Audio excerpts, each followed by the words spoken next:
Haha, the nuclear-powered aircraft carrier has been launched. From this moment on, no one shall speak to us loudly again. Zhou Yifeng was indulging in a lively discussion with his university roommates. As enthusiasts of military affairs, the advent of such a formidable naval vessel had undoubtedly plunged their dormitory into a state of exhilaration. In my opinion, this new aircraft carrier cannot possibly be the officially announced displacement of 100,000 tons. Just look at this photograph. The draft is so deep. Once they install the unassembled equipment, the final version of the ship will surely weigh at least 140,000 tons. Lin Xiaohai proclaimed loudly, wielding authority as the recognized naval expert of the group. Indeed, didn't the officials mention over 100,000 tons? An additional 50,000 isn't unreasonable. Yang Song chimed in, engrossed in a gunfight game while participating in the discussion. Are you still playing that water gun game? We're discussing aircraft carriers here. A single missile would obliterate your little toy gun. Zhou Yifeng remarked disdainfully, being a seasoned player of strategic games. What do you know? You don't play. People like you can't comprehend the thrill of charging into battle. That is what true masculine romance is about. Nonsense. The steel behemoth is the embodiment of masculine romance. Lin Xiaohai retorted, brandishing his phone, now sporting the latest aircraft carrier as his wallpaper. The trio engaged in a boisterous debate. Yang Song favored the role of a frontline warrior, while Lin Xiaohai preferred the thrill of driving tanks across desolate landscapes. Zhou Yifeng, on the other hand, held distinctive insights into strategic games. Their differing tastes often led to heated arguments, and they rarely played together. However, Yang Song had recently become enamored with a game called Warhammer 40K, frequently regaling his friends with tales of its grand universe late into the night. The other two didn't mind. They treated it as a bedtime story. Before they knew it, noon had arrived. As the group deliberated over lunch options, an advertisement popped up on Yang Song's phone. Guys, look, it says here they're selling models of the new aircraft carrier limited edition. Yang Song exclaimed, attracting the attention of his friends.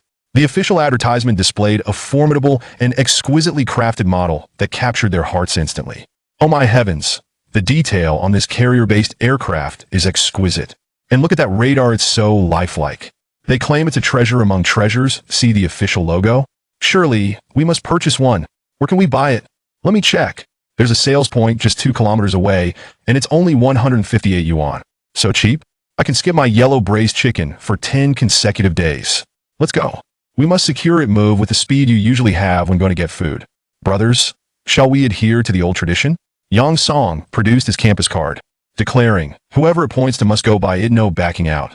As the card twirled in the air, it landed with the pointed side accurately indicating Zhou Yifeng. In the golden autumn, the roads were lined with maple trees, their leaves swirling in the breeze, occasionally landing in the hands of the fortunate, serving as bookmarks for memories of youth long gone. Zhou Yifeng hastened down the street, oblivious to the bustling crowd around him, focused solely on the task entrusted to him by his dorm mates, bringing back the new aircraft carrier model. He failed to notice as the wind began to pick up, and the falling maple leaves started swirling around him. Suddenly, Zhou Yifeng stepped into a void. A sensation of weightlessness overtook him. His first thought was, damn, who lacks public morality and stole the manhole cover?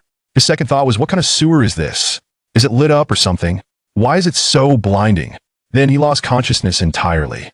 In a vast chamber filled with mechanical tanks and unfamiliar pipes, adorned with intricate patterns and blessings etched into the black metallic walls, a warrior clad in white power armor inspected the various metallic containers.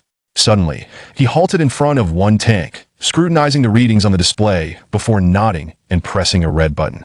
As the sound of water diminished, the mechanical tank slowly opened, revealing a biochemically enhanced super soldier, known as the Pre-March Astartes, emerging from the tank and crashing heavily onto the floor.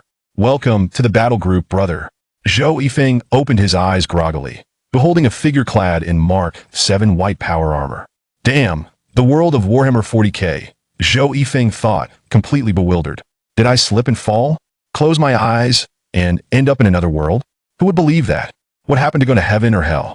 Wait, this place is no different from hell. As a materialist warrior, he resolutely accepted the reality of the situation and committed himself to a scientific mindset, determining that understanding how he arrived here and how to return was the correct approach. If he figured it out, wouldn't he deserve a doctorate? While Zhou Yifeng was lost in thought, the Astartes in power armor approached him. What's wrong? Brother, do you feel any abnormalities in your body? None, instructor, may the emperor bless. Zhou Yifeng was taken aback, as if the body itself had uttered those words.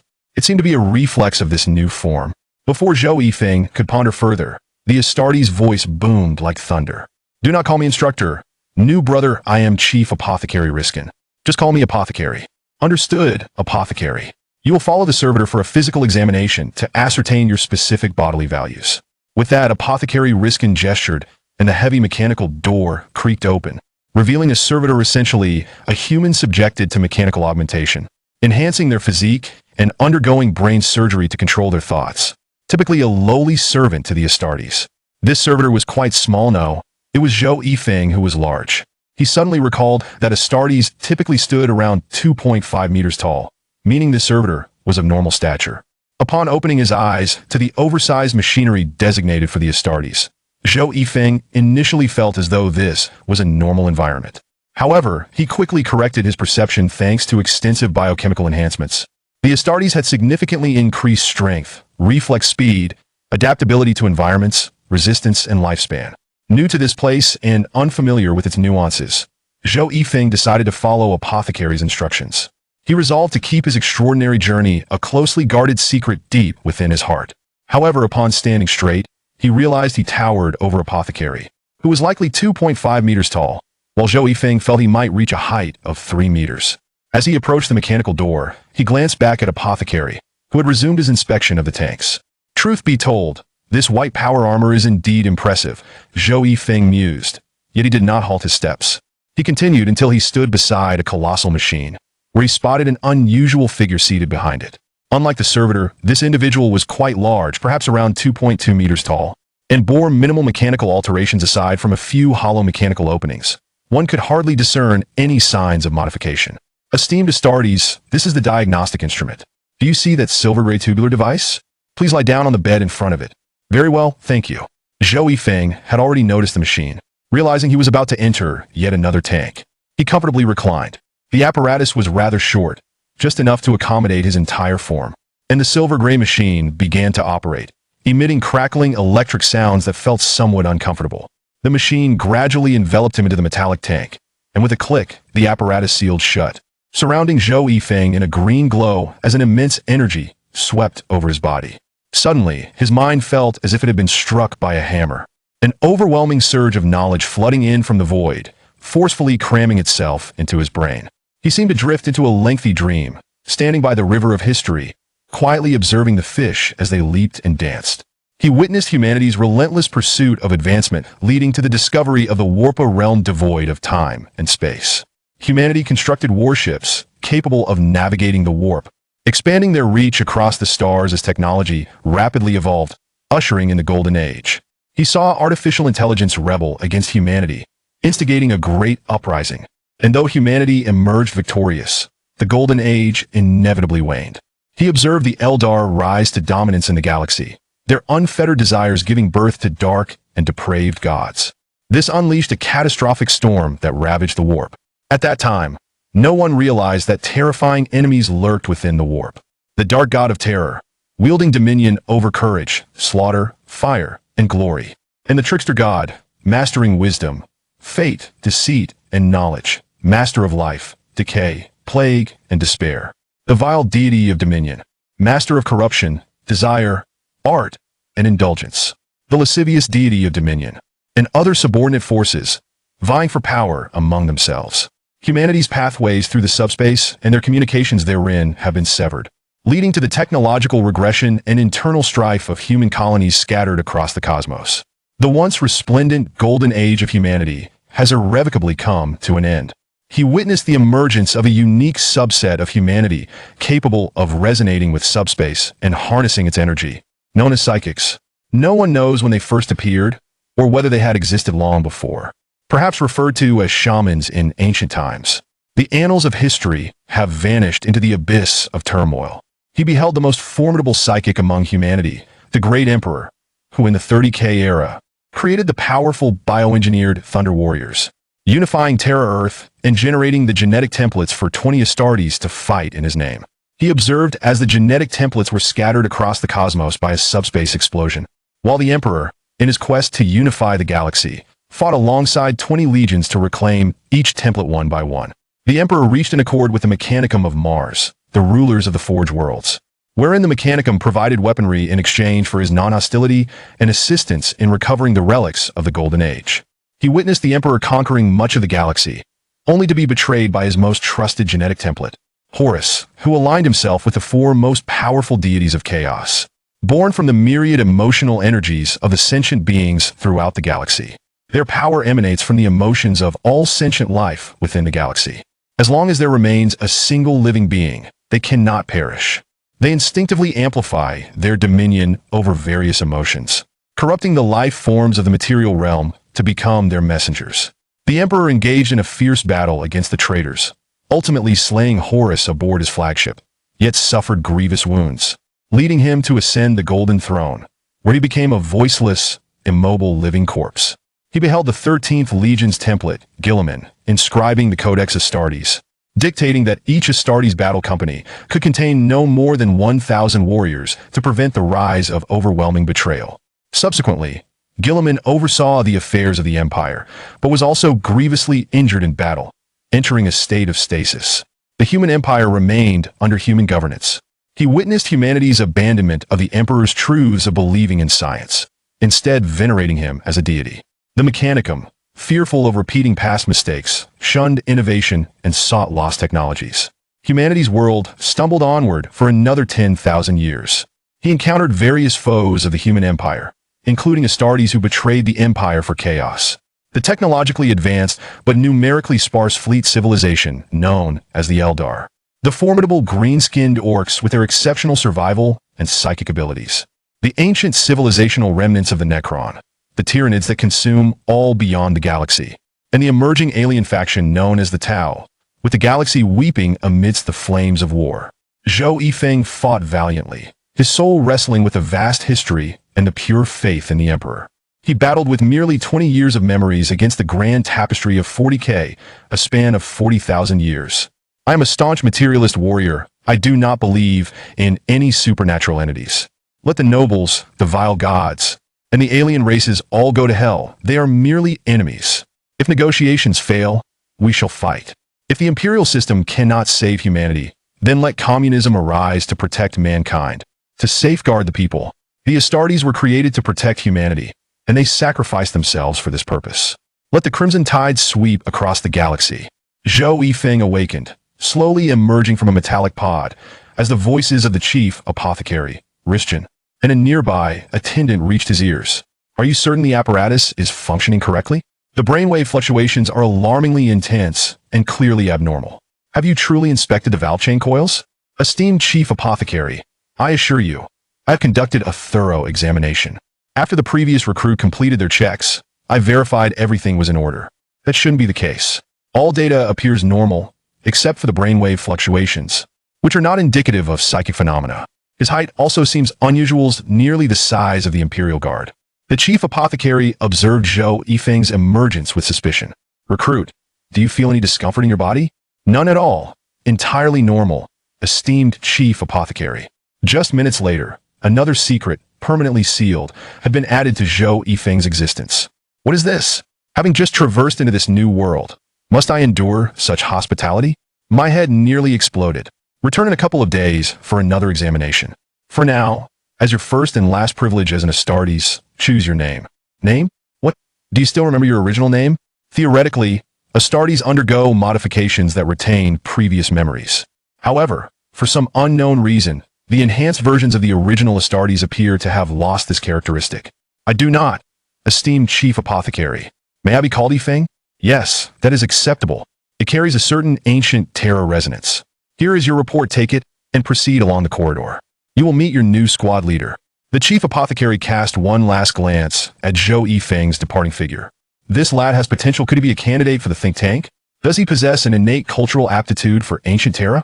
But wait, he was merely a student from a remote colonial school far from Terra. The Chief Apothecary did not linger, redirecting his attention to the suspected malfunctioning inspection equipment.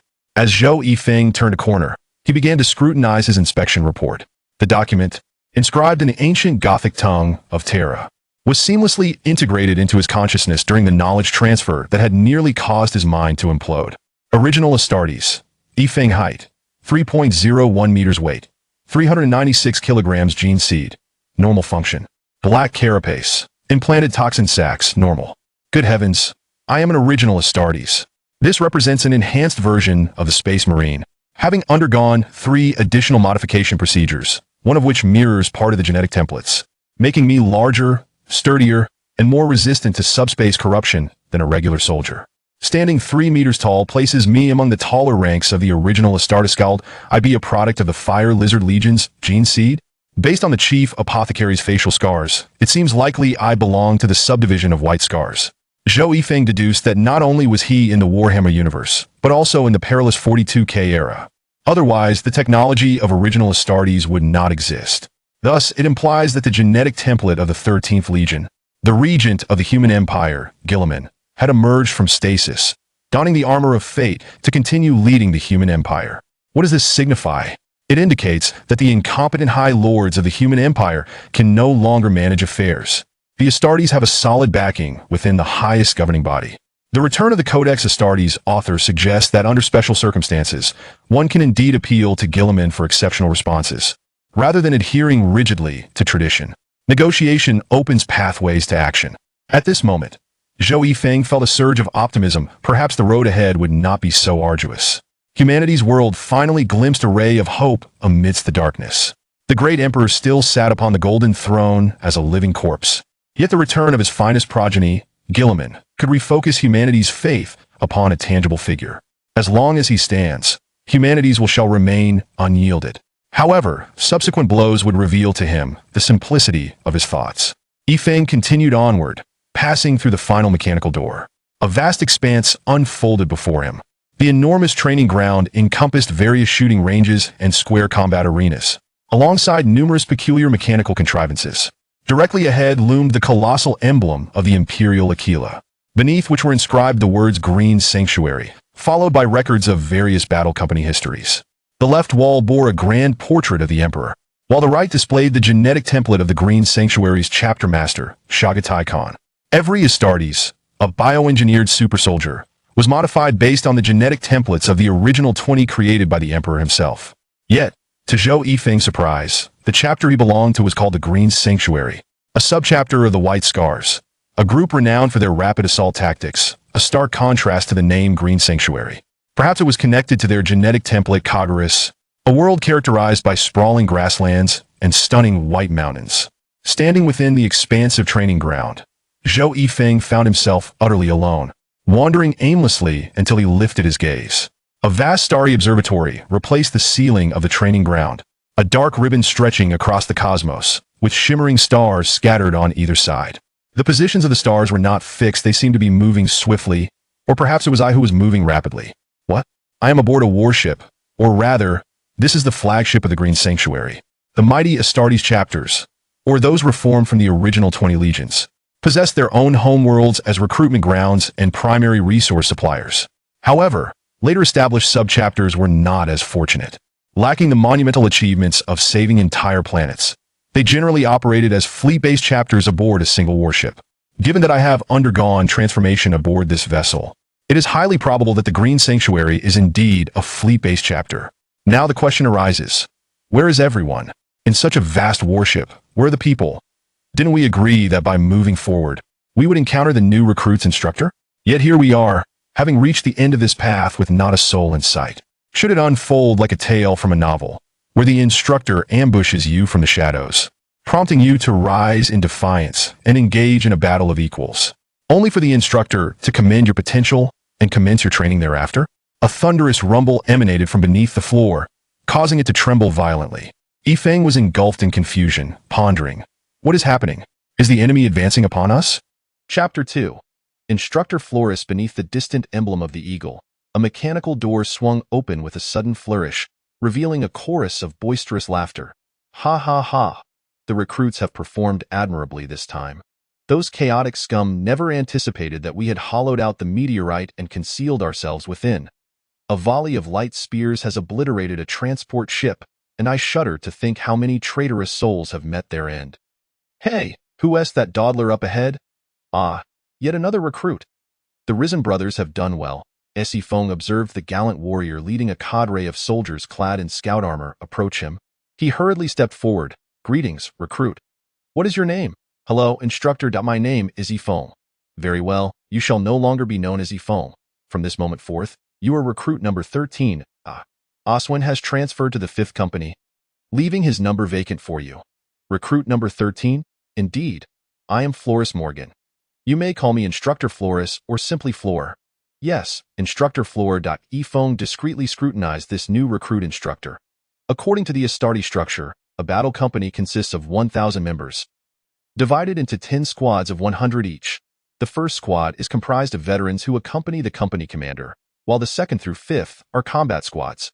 The 6th through 9th are reserve combat squads, and the new recruits are allocated to the 10th squad.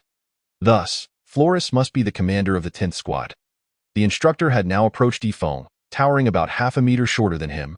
Clearly not an original Astartes.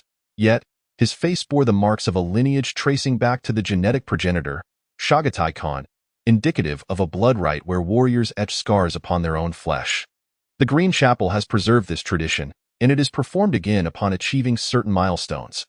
The scars on Instructor Floor's face revealed that he was an elite veteran with over 2 centuries of service. Fall in, recruits, form up at the rear. All right, lads, follow me. Recruit number 9, go prepare a combat report. The rest of you, accompany me to the strategy table for a debriefing. A soldier hastily rushed towards the mechanical door adjacent to the shooting range, while the others followed Instructor Floor beneath the image of the Emperor to the holographic battlefield projection. Feng trailed at the back of the group when suddenly, a slightly shorter Astartes turned around. Offering Feng a friendly smile. In a hushed tone, he said, Hey, there. I'm recruit number 19. Welcome to the 10th squad. Feng reciprocated with a warm smile but noticed Instructor Floor's ears twitch slightly, prompting him to remain silent and instead raise his hands in a gesture of the Emperor's blessing. All right, you little rascals, gather around the holographic table and pay attention. Relax. We've emerged victorious. Recruit No. 13, step beside me. I shall impart your first lesson. Standing beside the instructor, Feng felt somewhat out of place, yet fortunately, few soldiers noticed him as their focus was riveted on the central device. As the holographic projection gradually unfolded, a transport ship belonging to the Chaos Space Marines came into view. The blasphemous symbols adorning the vessel indicated allegiance to one of the 4 ruinous powers of the warp, specifically the god of war, Khorne, and it was likely that there were traitorous space marines aboard. They appeared poised to traverse the asteroid belt of the Snarke system. From Instructor Floor's position, a Fury-class reconnaissance fighter swooped in, a diminutive version of the Fury-class attack craft designed for speed, with reduced armaments and enhanced stealth capabilities, as well as an extensive radar system and precise targeting apparatus. Its defining feature was its swiftness. Clearly, this was a reconnaissance mission led by Instructor Floor and his recruits. The Fury fighter stealthily hid behind a larger asteroid, while several soldiers clad in fully enclosed scout armor utilized specialized large weaponry to hollow out the asteroid, subsequently concealing the fighter within. After a brief propulsion of the asteroid, the fighter shut down most of its instruments, relying solely on inertia to glide towards the enemy transport. The enemy, oblivious to the impending danger, likely mistook the vessel for an ordinary asteroid. Upon closing in at a certain distance, the Fury fighter precisely marked the enemy. The data regarding the enemy ship was transmitted back to the company's flagship. Our strike cruiser swiftly moved into position, unleashing a volley of light spears that shattered the enemy transport's engine from tens of thousands of kilometers away. Following this, a Thunderhawk bomber and a Fury-class attack craft formation reduced the entire enemy ship to cosmic debris. This was, without a doubt, a remarkably successful reconnaissance mission, or at least it appeared so to the recruits. Now then, this encapsulates the entirety of the battle. Participants, please share your thoughts. Instructor Floor, I believe this was a successful engagement. We annihilated the enemy fleet without sustaining any casualties. Instructor, while we obliterated those chaotic foes, we simultaneously received no resupply. From a logistical standpoint, we have expended considerable munitions without replenishment. Recruit 27, be mindful of your perspective. The munitions produced by the Empire are intended for use against the enemy. It is a privilege for us to deploy them. Before that soldier could continue, another recruit began to counter his argument. Take such sentiments to the company's priest. You will understand the severity of the situation when you find yourself without ammunition. Without ammunition, I still have my chains word. I still have enough. Cease this pointless debate. Share your views. Recruit number 13. Instructor Floor suddenly called out to Yifeng, startling him. Instructor, I did not partake in this battle, so I am unaware of the specifics. I have some inquiries. Speak freely. This is a space for open discourse. We are all brothers here. Very well, instructor. Forgive my boldness, but I have 4 questions. First, where did they come from? Second, where are they headed? Third, are they delivering cargo or receiving it? Fourth, where are their escorts? Clearly, as the onlooker Yifeng posed these queries, many recruits paused in surprise. Instructor Floor had evidently recognized this issue long before, glancing around before stating, Recruit 13 makes an astute point. AS Scouts, your duty extends beyond merely gathering data on enemy vessels. Discerning their strategic intentions is paramount, yet you have allowed victory to cloud your judgment. Instructor Floor's voice resonated with authority, causing each recruit to instinctively avert their gaze from the instructor's piercing eyes.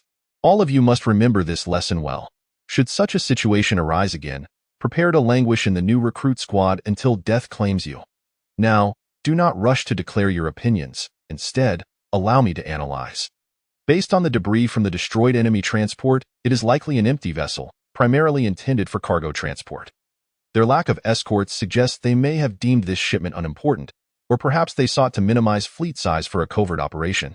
I tend to favor the latter hypothesis. Of course, there exists a third possibility that they encountered an enemy and dispatched their escort to divert attention, but the explosion fragments indicate this was indeed an empty ship.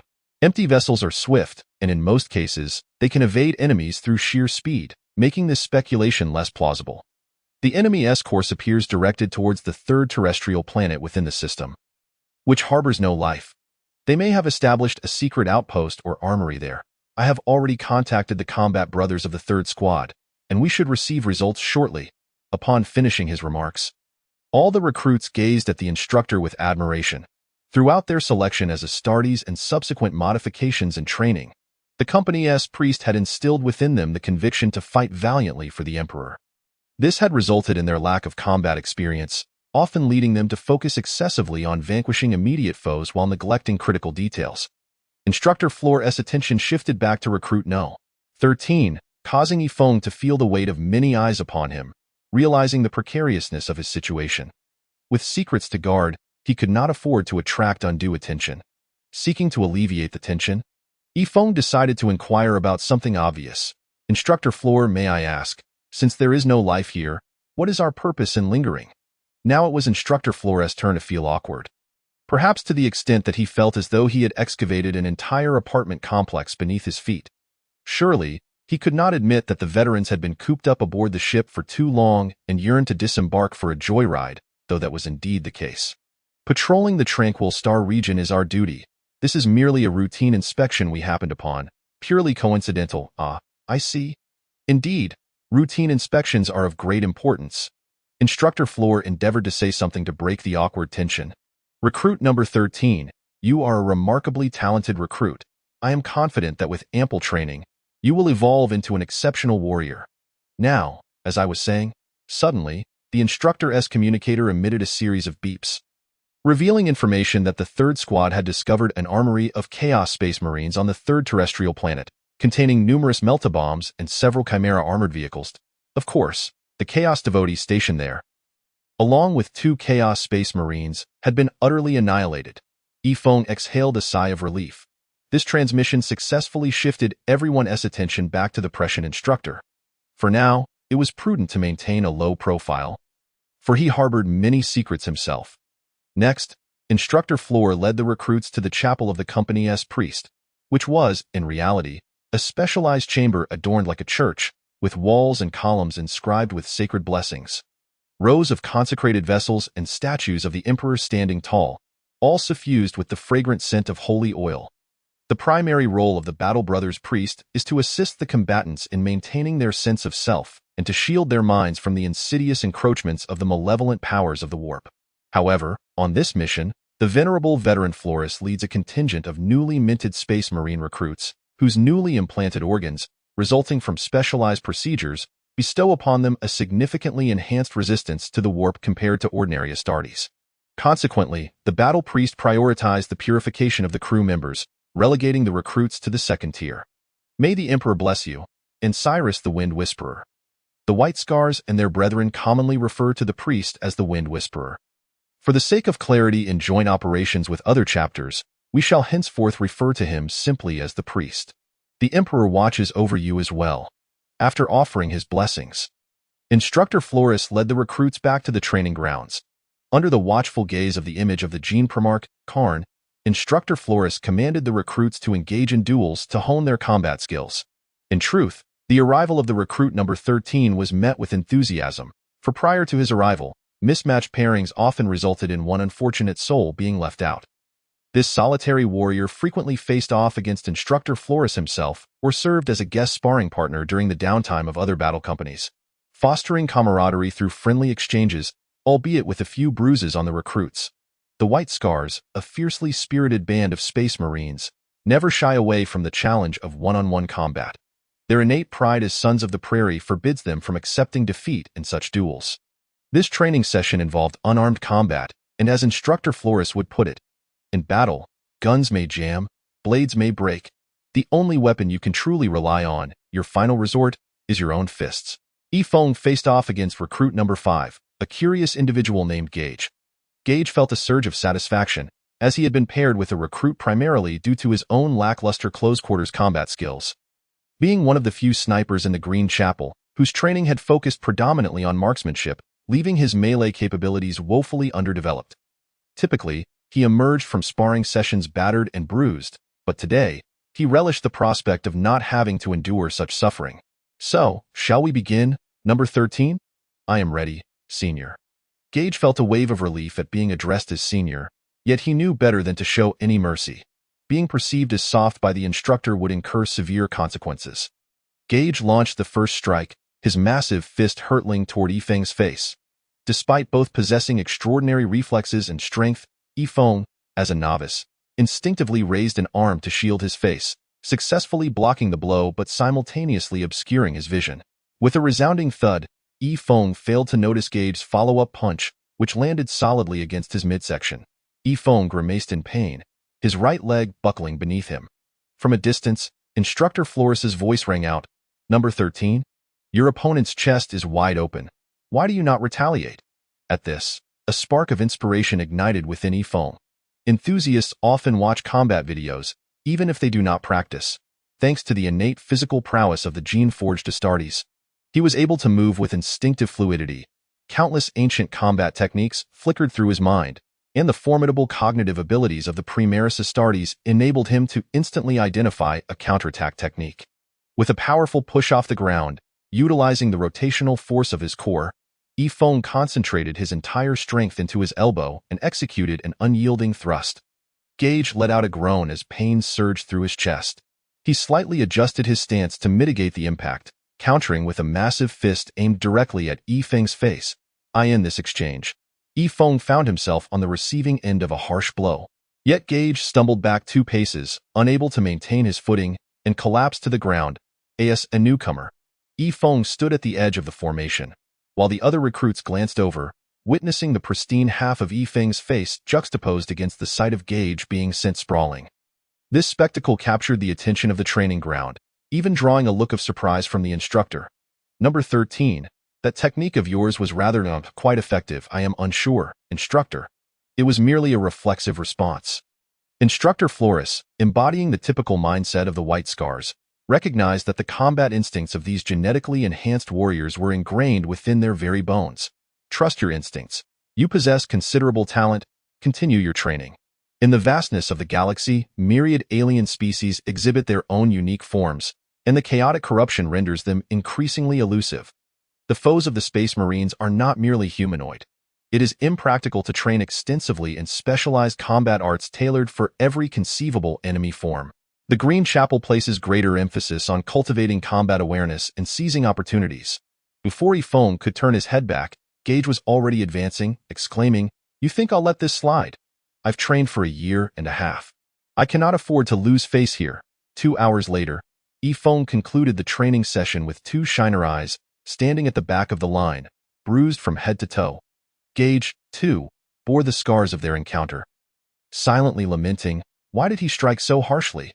It may not appear severe from the outside, but the internal damage is substantial. My stomach is in turmoil. Thankfully, due to the Astartes' rapid recovery capabilities, he would not suffer long. Well then, everyone has made some progress in their martial skills today. Go and eat. Remember my guidance. Should the same mistakes arise tomorrow, I will personally instruct you. A shiver coursed through all but Ifong. All right, dismissed. Off to the mess. While Astartes can subsist on the self-sustaining capabilities of their power armor for weeks without food or rest, they still require sustenance under normal conditions, and in considerable quantities. Moreover, the recruits are yet unable to don their power armor.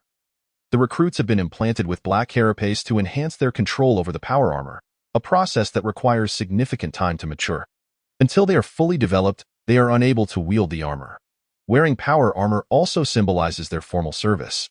The recruits dispersed in small groups, and the rookie number 19, Oka, who had initially shown kindness to Ifong, approached him. Greetings, new brother. How did you find the training? Hello, I feel as though my strength is increasing, or perhaps it is just an illusion. Haha, all recruits feel that way. Come, let me take you to the mess. Gage also joined them, as the Green Chapel reveres strength and brotherhood, and their customary method of forging friendships involves sparring. Then came the line for food. Ifong was perplexed.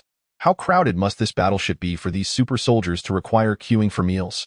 While waiting in line, Ifong learned from his conversation with Gage and Oka that they were currently stationed at the fringes of the Empire's peaceful star domain. To Ifeng's surprise, this was not the 13th expedition of Abaddon, the enemy, but rather the 14th. The four great chaos gods, in collusion with Abaddon, unleashed a torrent of warp energy from the Eye of Terror, sweeping across the galaxy.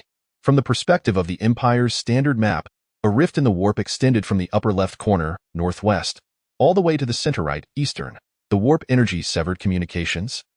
And without the guiding light of the Emperor's beacon from Terra, the navigational lighthouse for warp travel, even the finest warships dared not traverse this vast chasm. This meant that the upper half of the map and the central human capital of Terra were effectively disconnected. The Green Chapel, located in the peaceful star domain to the west, found 99 of its territory beneath this rift, and as fortune would have it, they had been assigned the task of quelling rebellions in those remote worlds, leading them to the northwestern corner, successfully reaching a mere one of territory located on the other side of the rift. This area was guarded by a severely depleted Imperial Fist chapter, the Storm Wardens, and a chapter that had inadvertently stumbled into this region during their penitent crusade. The Iron Hands, known as the Shadowblade. The Penitent Crusade is a century-long expedition undertaken by a chapter to prove its loyalty to the Empire after allegedly displaying disloyalty, undertaken without Imperial resupply. This region contained only one Imperial Forge world and 5 colonial planets loyal to the Empire.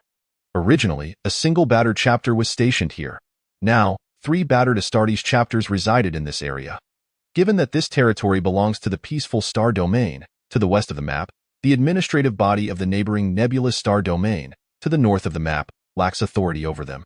The 5 colonial planets established a temporary second council of the peaceful star domain to manage internal affairs, leading to a scene of revelry and indulgence, with music and dance resounding. 3 chapters combined were nearly sufficient to rival the defenses of Terra itself, absolutely impregnable.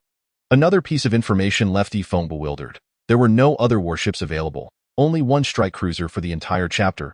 A standard chapter typically possesses 3 to 4 combat transports alongside 3 to 4 strike cruisers. While it is not uncommon for wars to deplete a fleet, this situation felt particularly dire. Oka shrugged. What can we say? The Sons of Karn are forever engaged in battles on the galaxy's darkest fringes. Ifong processed this information with a mix of trepidation and reassurance. As long as no one took notice of this remote corner, their small fleet was undoubtedly safe. Yet, should any discerning eye glance in their direction, even 3 battered chapters would be insufficient to withstand the scrutiny.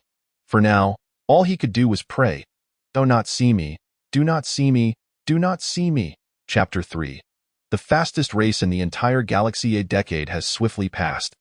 And during these years, the Green Sanctuary, where Ifong resides, has been engaging in guerrilla tactics amidst the starlit expanse, or as they prefer to call it, hunting. The new recruits, including Ifong, primarily undertake reconnaissance missions. occasionally pursuing fleeing enemies. For the White Scars, the essence of existence is speed, be it in space fighters, atmospheric assault craft, or tactical motorcycles on the ground. The warriors of the Green Sanctuary wield any high-velocity vehicle with ease. After 10 years of rigorous training, Yifeng has mastered all fundamental tactics and weaponry, emerging as a competent interstellar soldier. The reason for the decade-long preparation lies in the transformation process of the Astartes, which is based on genetic seeds. A single seed can metamorphose a mortal into a space marine, albeit with a high failure rate, yet even in the event of failure, the genetic seed can be recovered until the final stages of transformation. The acquisition of this pivotal genetic seed primarily hinges on the maturation of the first seed, located at the neck of the space marine in their 5th year, which the apothecary can easily extract via surgery. By the 10th year, the second seed matures, situated within the chest cavity of the Astartes. Its extraction is perilous, and retaining it within the body allows for a continuous release of unique biotin, further enhancing the Astartes' strength.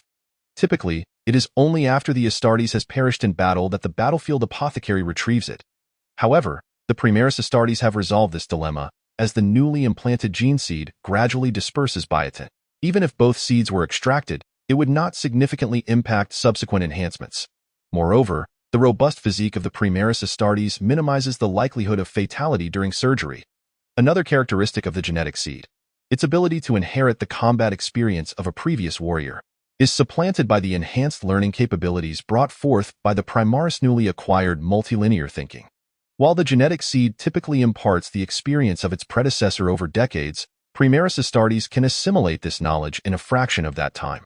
After a complete recovery from the surgery, Yifeng is finally ready to undergo the ultimate rite of passage to become an Astartes, donning the power armor.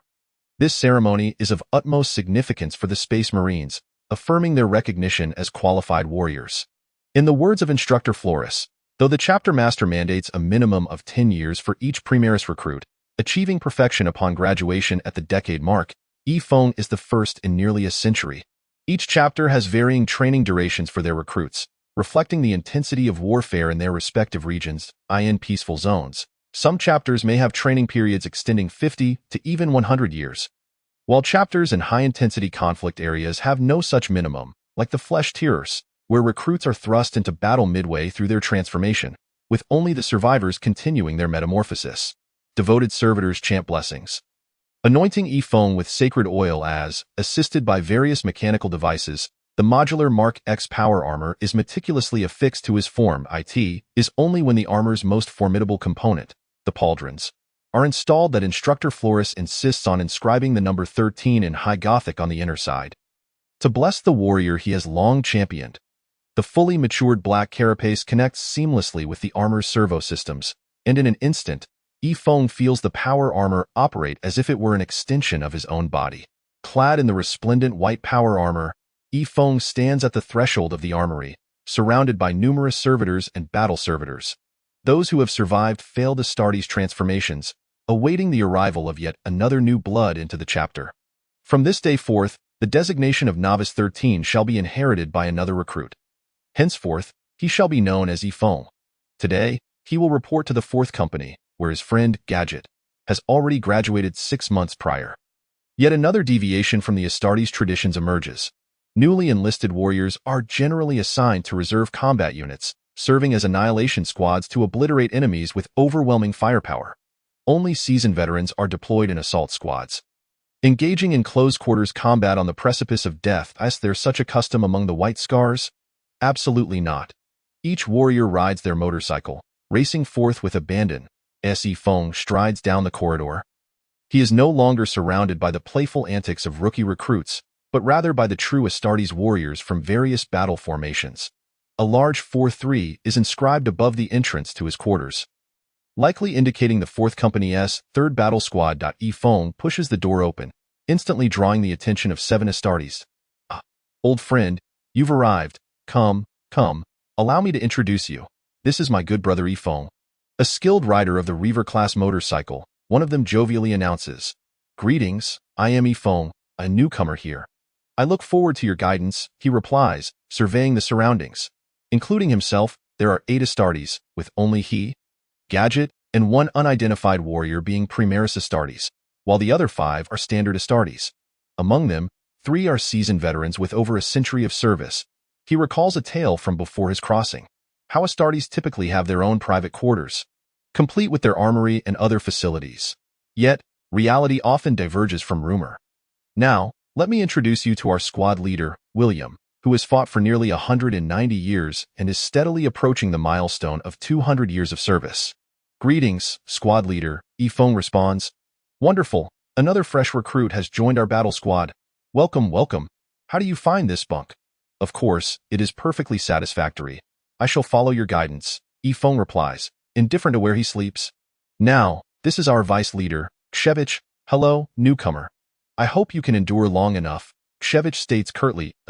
Greetings, Ifong stammers. Do not take offense, Ifong. That is simply his way. This is his greatest blessing to you. Another Astartes reassures him. This is Charles, and this is under normal circumstances. Gadget, being a sniper, would belong to the suppression squad, tasked with seizing high ground via jetpacks for anti-material sniping. However, the Green Sanctuary chapter has its unique organization. Aren't the White Scars adept at high-speed maneuvers? Carrying anti-material sniper rifles while racing to obliterate enemy armored vehicles. Ifong is now part of a combat company. At this very moment, another Astartes chapter. The Steel Hand of the Penitent Crusade, Shadow Venom chapter, is preparing to embark on a mission to a rebellious world that rose in insurrection 4 centuries ago, within the Atres System S terrestrial colonies. Upon reaching the periphery of this star system, the Shadow Venom chapter finds no enemies, only numerous shipwrecks suggesting that a battle had transpired here. After scanning the debris, they unexpectedly discover their foes, the Greenskin Orcs. Greenskin Orcs, also known as Orc Boys, are the epitome of war machinery, seemingly engineered by advanced civilizations through biomodification techniques. They possess enormous heads, with their wide mouths comprising a significant portion of their craniums. And their robust limbs can easily shatter human armor. Unlike ordinary organisms, their bodies are a blend of animal, plant, and fungus. They can derive energy from food or photosynthesize under sunlight. The reproductive method of greenskin orcs is equally peculiar. Relying on spore propagation akin to mushrooms die in essence, when a greenskin orc perishes, if its corpse is not immediately incinerated, it will release a vast number of microspores, leading to an abundant emergence of new greenskin orcs within mere months. Should one mistakenly believe that the greenskin orcs dominate the galaxy solely due to their formidable physical prowess, one would be gravely mistaken. Surrounding each orc is an invisible aura of unique psychic energy, known as Wyak energy, stemming from their singular battle cry, Wyak. This energy possesses the ability to warp physical reality. For instance, should an orc fashion a crude motorcycle and believe it can function, even amidst violations of physical laws, that rickety machine may indeed operate miraculously. Hence, it is also referred to as the I reckon so power. The terror of the orc species does not end there. Upon emerging from the earth, many are malformed, diminutive creatures known as Gretchen, regarded as the most despised lower class. When displeased, they strike the Gretchen. When pleased, they strike the Gretchen. Missiles lacking guidance systems may be sent aloft with Gretchen as their makeshift navigators. Those slightly larger are termed Orc Boys, and when these ordinary greenskin orcs gather, if one among them harbors ambitions of becoming a leader, they can influence the Wyak energy of their peers, gradually growing stronger and larger. Should they triumph in single combat or perform deeds worthy of admiration among their kin, this process accelerates. As a large orc emerges, a colossal Wyak energy field envelopes them, drawing in more greenskins and amplifying their power. If one assumes that this is merely a savage horde united by sheer numbers, one would be mistaken again. Their technology appears to be instinctively inscribed within their genes. Advancing as the Wyak energy proliferates, if, at this moment, there were adversaries or greenskin orcs persistently entrenched in a state of warfare, their technological prowess would experience an exponential surge. Perhaps this month, when you clashed with them, they wielded rudimentary axes, but by the next month, you might find they have developed the capability to fire formidable weaponry. In just a few years, the greenskin orcs could ascend into the era of space technology. Their technology is notably characterized by its large caliber, immense power, and inherent instability. Most alarming is the fact that their collective intelligence fluctuates in accordance with the magnitude of the Wyak energy field. Perhaps 10 greenskins together are 10 fools, but 100 billion greenskins united could yield 100 billion cunning minds. They possess a terrifying capacity for warfare, accompanied by an insatiable thirst for battle. As noted by the Imperial Daily News, they are the most exuberant race in the entire galaxy. As long as there is a fight, they are overjoyed, and if there is none, they will create the conditions for one. The sole method to defeat the greenskins is to vanquish their leader and then eradicate them completely before they can amass significant numbers, incinerating all corpses and the surrounding area. The Imperial forces typically respond by swiftly addressing small-scale greenskin incursions with the Astartes, the Navy, and the Astra Militarum, commonly referred to as the IG. In the case of large-scale greenskin invasions, if expulsion proves excessively difficult, they issue extermination orders, annihilating all life on a planet, typically employing virus bombs. Vortex torpedoes, or orbital bombardments. Of course, it's rare to resort to the complete obliteration of an entire planet with vortex torpedoes. Virus bombs are usually sufficient, allowing for gradual ecological restoration in the long run. Albeit over an extended period, it is evident that for the Shadow Poison Blade chapter, which has endured over 80 years of penitent crusades without resupply and is left with merely 300 personnel, dealing with a planet infested by greenskins is an insurmountable challenge. Even the fuel required for corpse incineration is inadequate, prompting an immediate decision to seek assistance from other Astartes chapters. The strike cruiser of the Shadow Poison Blade chapter swiftly advanced toward the Atari's colonial planet, necessitating a rapid stabilization of the situation, at least until reinforcements from other chapters could arrive to prevent the proliferation of too many greenskins. If the war cannot be contained, then the enemy's numbers must be curtailed by continuously assassinating the leaders of the orc clans. Their technology will not advance while they are in disarray. The Green Chapel received an urgent communique, and Chapter Master Dika promptly summoned all forces, achieving assembly within 2 hours, primarily due to a few wayward recruits straying too far during routine patrols. The strike cruiser, Blessed Forest, is outfitted with 3 lance arrays for long-range assaults against foes, alongside 8 macro cannon batteries on either side, designed to obliterate any enemy vessels daring to approach. In comparison, the number of macro cannons is relatively modest, as 4 severely damaged cannons were removed from each side during the last repair, replaced with 8 torpedo launchers. This vessel is distinctive in that it has been upgraded with 2 small hangars located at the rear, capable of deploying fighter and bomber squadrons. The airdrop bay needs no further elaboration, for the Emperor's Angels of Death excel in executing surgical strikes against enemy vessels or planets. The Blessed Forest activated its Geller field, specifically designed to prevent incursions by demons during transit through the warp. The warp engine began to operate at full capacity, as the chapter master understood the nature of the greenskins. Every minute saved in reaching the battlefield could potentially result in fewer casualties in resolving this crisis. From Chapter Master Dika's perspective, as a subchapter of the White Scars, guerrilla tactics were their forte, particularly in countering the Chaos Space Marines, who would suffer a significant decline in combat effectiveness when their supply lines were severed. However, the greenskins, who rely entirely on scavenging and self-fabrication of weaponry on the battlefield, do not possess supply lines in the traditional sense. Severing their so-called supply lines would not hinder their capacity to continue fighting, as they could sustain themselves through photosynthesis, and their ferocity would only escalate if deprived of delectable mushrooms. In battles requiring steadfast defense, the Imperial Fist chapter and its subchapters would excel, whereas in direct assaults, the Primera Space Marines and their subchapters would prove formidable. Connecting to the Techmarine communication channel. Techmarine, how much Promethium do we have left? Are the 5 repulsors in good condition? How many heavy artillery pieces are operational? Sizzle Chapter Master, we have 3,000 tons of Promethium remaining. The repulsors are in excellent condition, and counting the Astra Militarum tanks, we have a total of 128 artillery pieces. The Techmarine's voice, tinged with a slight electromagnetic distortion, was easily recognizable. Though we possess only a single capital ship, our armament is quite ample. This is also one of the reasons for the cramped quarters, as maintaining the repulsor and a large cache of weaponry requires considerable space. We have 31 hours until we reach our destination. Let us hope it is not too late, the chapter master mused, deciding to join his warriors to bolster their morale. Though he was reluctant to admit it, after this battle, it was likely many of his battle brothers would never be seen again. Meanwhile, upon receiving the news, Combat Squad Leader William rallied all his team members toward the armory. Leader, are you certain we need to take all of this? Of course. Take as much as you can carry. If it fits in the airdrop bay, stuff it all in, replied Geyer, who was already bundled up in equipment and ammunition. As a sniper, he was burdened not only with a high-powered specialized laser rifle but also a plasma gun, a shoulder-mounted capacitor cannon, a belt of melta-bombs, 3 rows of grenades across his chest, and a demolition gun and tactical dagger strapped to his thighs, with even more demolition gun ammunition coiling around his calves. In the midst of this, the seasoned Astartes veteran wrapped several more rounds of demolition gun ammunition around Geyer's arm.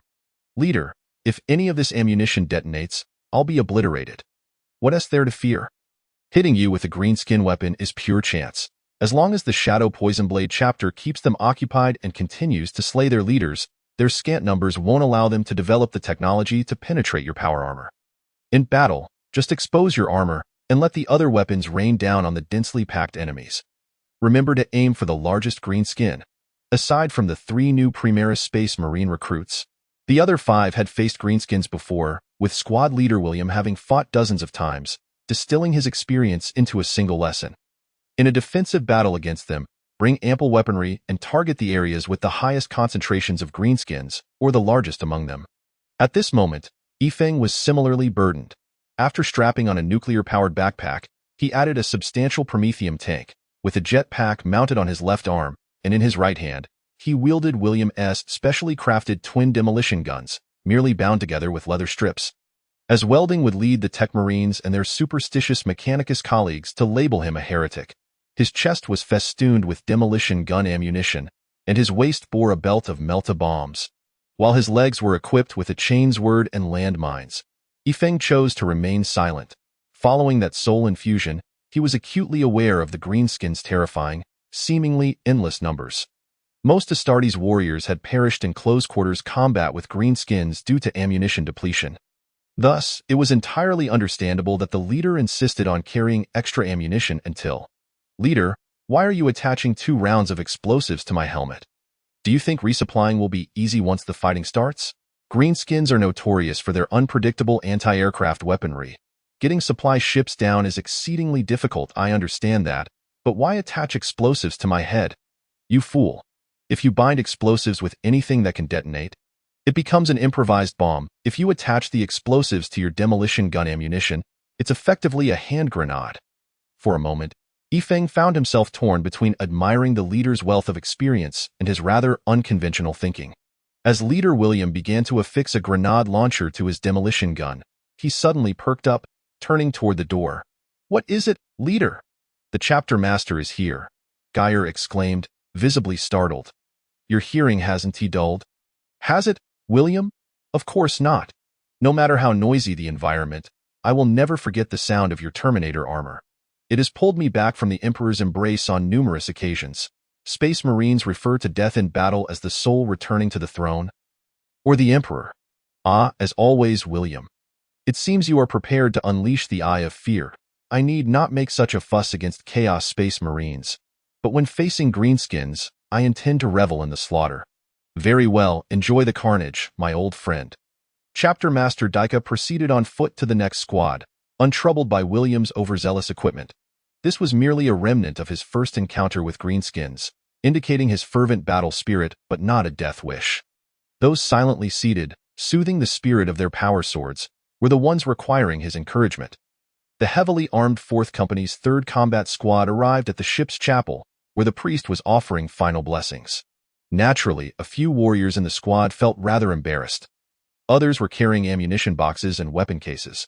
At the very least, they had attached supply bins to their backpacks, connecting them to their demolition guns with supply chains. Why were they the only ones so foolishly encumbered? How lamentable. Due to the excessive time spent equipping their gear, they were the last battle group to arrive at the church. Everyone remained silently hidden, not daring to make a sound. The battle group's priest looked in astonishment at the final team, but his expression softened upon seeing William. Once the priest finished his blessings, the entire 3rd group dashed towards the airdrop pod's launch site, striving to enter before their fellow battle brothers arrived, determined to avoid the embarrassment of being seen. Too shameful, ah no, too disgraceful for Astartes.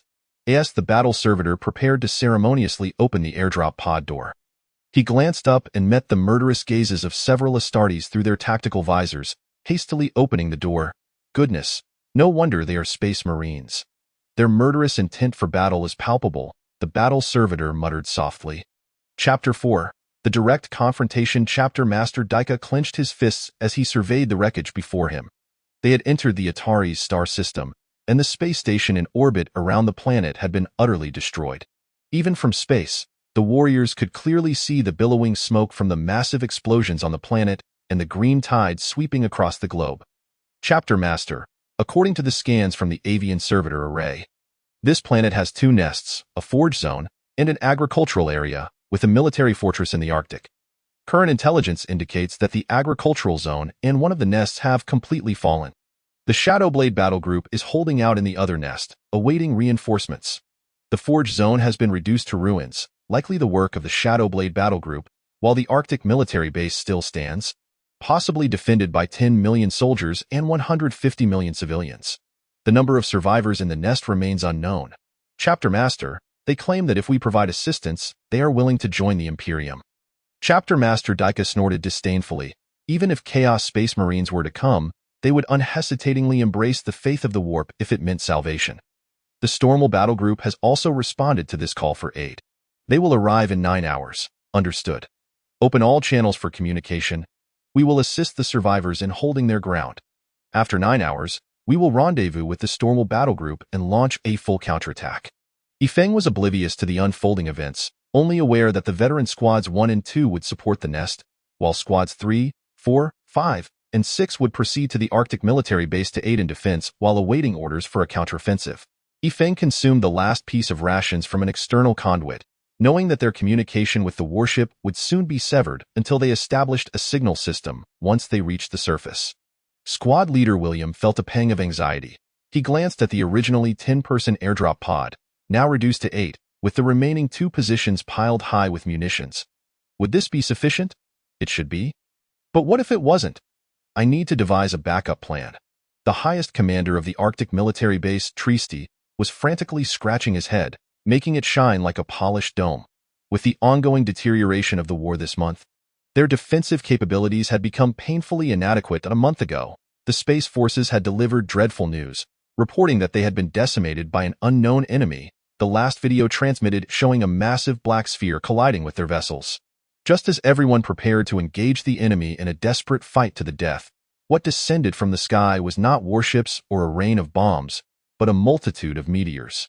Upon witnessing this phenomenon, the planet's current ruler, Hammerus, let out a sigh of relief.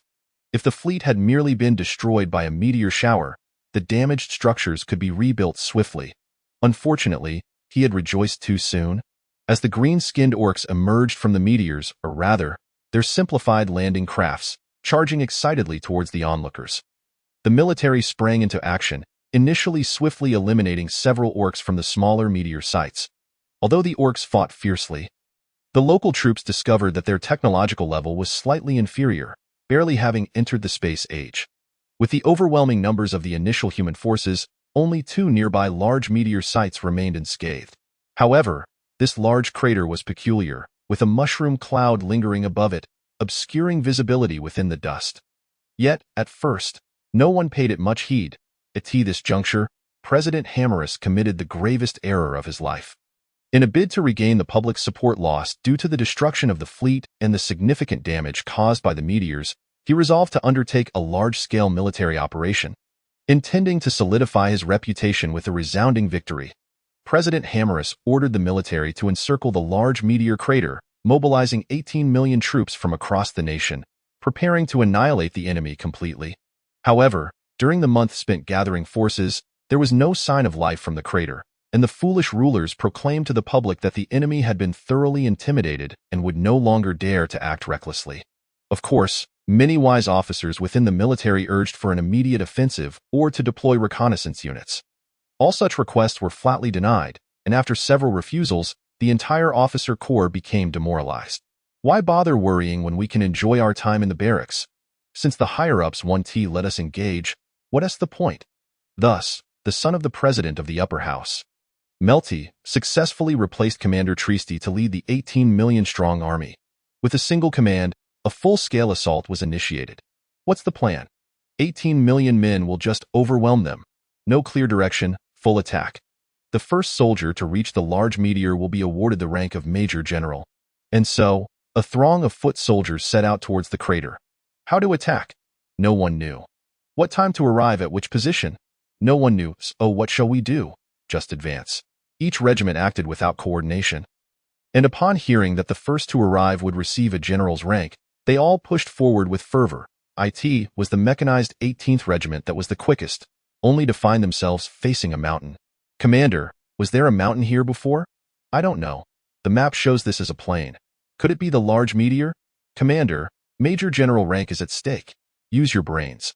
Meteors don't look like this. Our enemy hasn't shown themselves yet. Be cautious, Warhammer.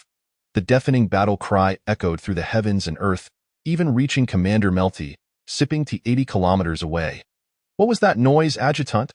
Melty was in a panic.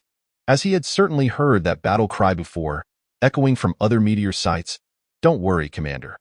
There's nothing that can withstand the assault of 18 million troops. No, I don't feel secure. Melty thought. While my guard is strong, I need to call back 5 more divisions for protection. Adjutant, which 5 divisions are closest? Recall them to bolster our defenses. To a certain extent, this indeed left a glimmer of hope for the army. However, the mechanized 18th Regiment was far less fortunate. Commander, that is a mountain. That is the enemy. A mountain of green-skinned orcs surged forth, their excitement palpable as they charged towards their long-awaited prey. What are you staring at? Everyone turn around and run. What nonsense. I have 10 million behind me. We shall face the enemy. 18 million men have created such a vast encirclement, and there are at most 40,000 behind me. How can we fight them? Look ahead. At least 100,000 of them. Advance. That is a death wish. Just as they hurriedly attempted to retreat, they realized they seemed to be lost. Greenskins surrounded them on all sides. Open fire. Open fire.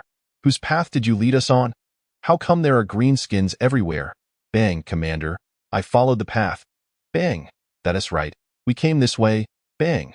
The guards' small pistols fired incessantly, yet the first wave of foes charging forth were no longer the feeble greenskins from the smaller craters. They were now hulking brutes clad in metal. Ordinary human bullets ricocheted off them. Only devastating explosions could topple them. The greenskins had spent the past few days doing little but reproducing and digging. And the reason was clear. They had landed atop an iron mine. The greenskin warlord, Mishtanpal, was in remarkably high spirits. Those foolish indigenous beings had not immediately attacked but stood there, motionless. Warak, great warlord Yalutin, how goes your research? Boss, we've extracted a vast quantity of iron ore and manufactured a plethora of delightful items. The lads can now wear gray shells, armor, and wield iron shutas, guns. I didn't ask about that. I meant the other thing, though. You mean that big one? It will be ready to go walk in a month. Excellent. Have the lads dig a hole around the perimeter and bury themselves? It was evident that the other brutes did not comprehend why. Despite their habitual mushroom consumption, they were not mushrooms themselves. Fools. Wait until the food comes by, then pop up from the ground. Won't the food be trapped? Wawa. All the greenskins erupted into joyous battle cries at this ingenious notion. The green-skin warlord returned to his subterranean dwelling, contemplating how to best enjoy the sumptuous human feast that awaited. As Melty listened to the harrowing reports of the Legion's substantial losses, she found herself in a state of utter disarray. 18 million souls, over 7 million lost in a single encounter, and now they were encircled by the enemy in a vast pit. What could be done? What could possibly be done? Was this not the very rhythm of annihilation? Commander, Commander, wake up. We still have the Guard Division. We possess 15 elite mechanized regiments. Yet, what could a mere 100,000 do against the tide of 18 million? Commander, we have merely been ambushed. We have not all perished. If they can retreat, we can regroup and fight again. We can still secure victory. Abruptly roused from her stupor, Melty swiftly commanded the 15 divisions to launch a fierce assault on the weakest point of the green-skinned encirclement. The 15 divisions charged valiantly against the enemy, finally breaching a gap. After 2 grueling days, out of the 18 million troops, 12 million had perished and 367,000 were wounded. The remaining forces retreated to the Arctic military base. Of the heroic 15 divisions that fought to open the breach, only 36 warriors returned in the following month. The green-skinned horde advanced relentlessly, capturing vast territories of the planet. The former commander, now the chief of the Arctic military base, Christie, spent the month sheltering refugees and constructing defensive installations. He understood all too well that waiting for the bureaucrats to make a decision would be futile. He promptly fortified the military base, amassed every available food supply, and prepared for a prolonged conflict. The green-skinned invaders, having stripped the surrounding area of resources, temporarily refrained from attacking them. Christie's days were marked by anxiety as news arrived in a chilling succession of good and bad tidings. Commander, we suffered another defeat at the front. We have lost the agricultural food zone. Commander, the defending troops from the food zone are retreating with the remaining supplies. Commander, the Mikya stronghold has been breached. Commander, Imperial Space Marines have responded to our distress signal. Commander, the Foundry District has fallen. Scarcely anyone escaped. Commander, the Space Marines have arrived. Commander, our ammunition may not last 2 weeks. The green-skinned are overwhelming. Commander, the Space Marines will use drop pods to land on the surface and join our fight. Commander, the Space Marines are heading to the Malanker stronghold. Those cursed stronghold dwellers claim to be the rulers, promising to offer this planet to the Empire if they are saved first. Commander, another group of Space Marines, known as the Green Sanctum, has also responded to our call for aid. Commander, the Foundry District has been commandeered by the Green-Skinned for weapons production. Their armaments have become more advanced. Commander, the Foundry District was destroyed by the Space Marines. Commander, the Space Marines have suffered heavy casualties. They are nearing their breaking point. Commander, the Green Sanctum battle group has arrived. With a whoosh, the drop pods detached from the Blessing Forest strike cruiser, soaring towards their respective targets. Yifeng felt a tremendous force tearing at them. The intense acceleration could obliterate an ordinary human's head in an instant, yet for the original forged Space Marines, it merely caused mild discomfort.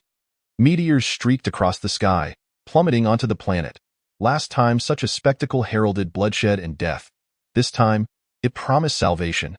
The powerful jet streams decelerated the drop pods to less than 1 meter per second, and the formidable Astartes burst forth from their vessels, commencing their assault. The commander of the Arctic military base, Christie, had long since informed all troops of the impending reinforcements.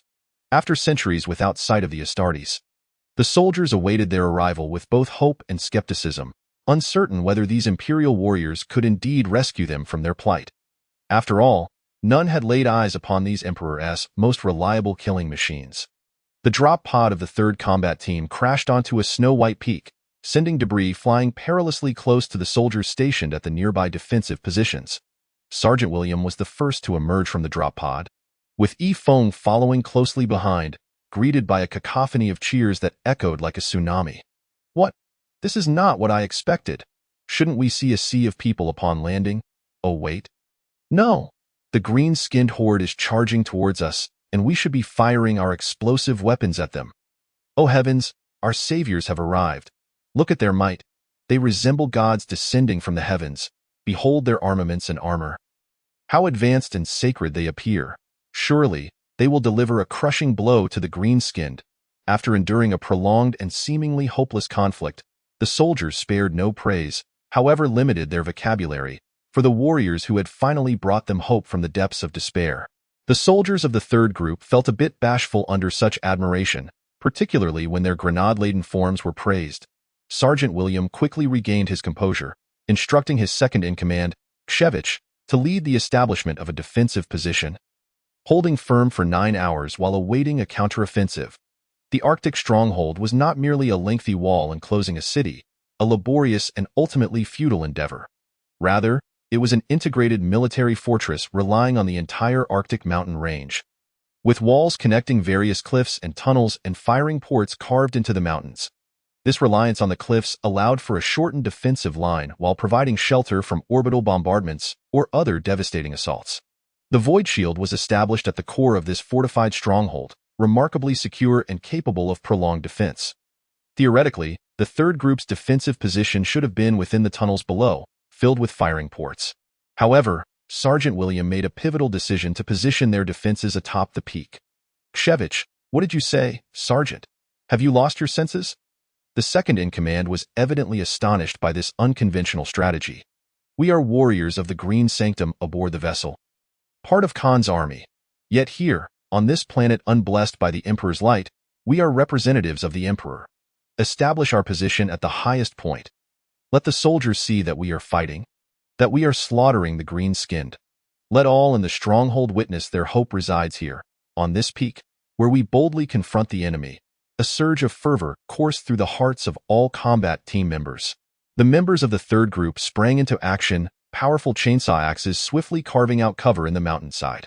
The Astartes dismounted their gear, securing it in suitable positions. The first to engage was Sniper Geyer, who sprinted towards the highest peak, employing his specially crafted sniper rifle to eliminate the larger green-skinned foes. Among the white-scarred warriors, few could resist the urge to scatter once the battle commenced. The only weakness of the green-skinned was their propensity to disperse when their larger kin fell, the overwhelming whack energy causing the ordinary greenskins surrounding them to lose their morale until they found a new leader or became one themselves, a phenomenon colloquially known as the boss is dead. Run! Thus, when Geyer effectively sniped a larger green-skinned, the surrounding greenskins swiftly succumbed to panic. The weary warriors and the desperate citizens who had knelt in prayer for days witnessed the arrival of the Astartes, who rapidly decimated the enemy. Cheers erupted once more, echoing with cries of "The gods have come to save us, and thank the heavens for their mercy. Long live the gods." It was ironic that they believed their salvation lay in the hands of deities. When it was they who had come to their aid, Geyer felt a surge of indignation. If they were so grateful to their gods, perhaps they should let those gods handle it. The sergeant swiftly quashed Geyer's improper thoughts. They are merely pitiful creatures lacking faith. Why cannot the deity they speak of be the emperor? They simply require guidance.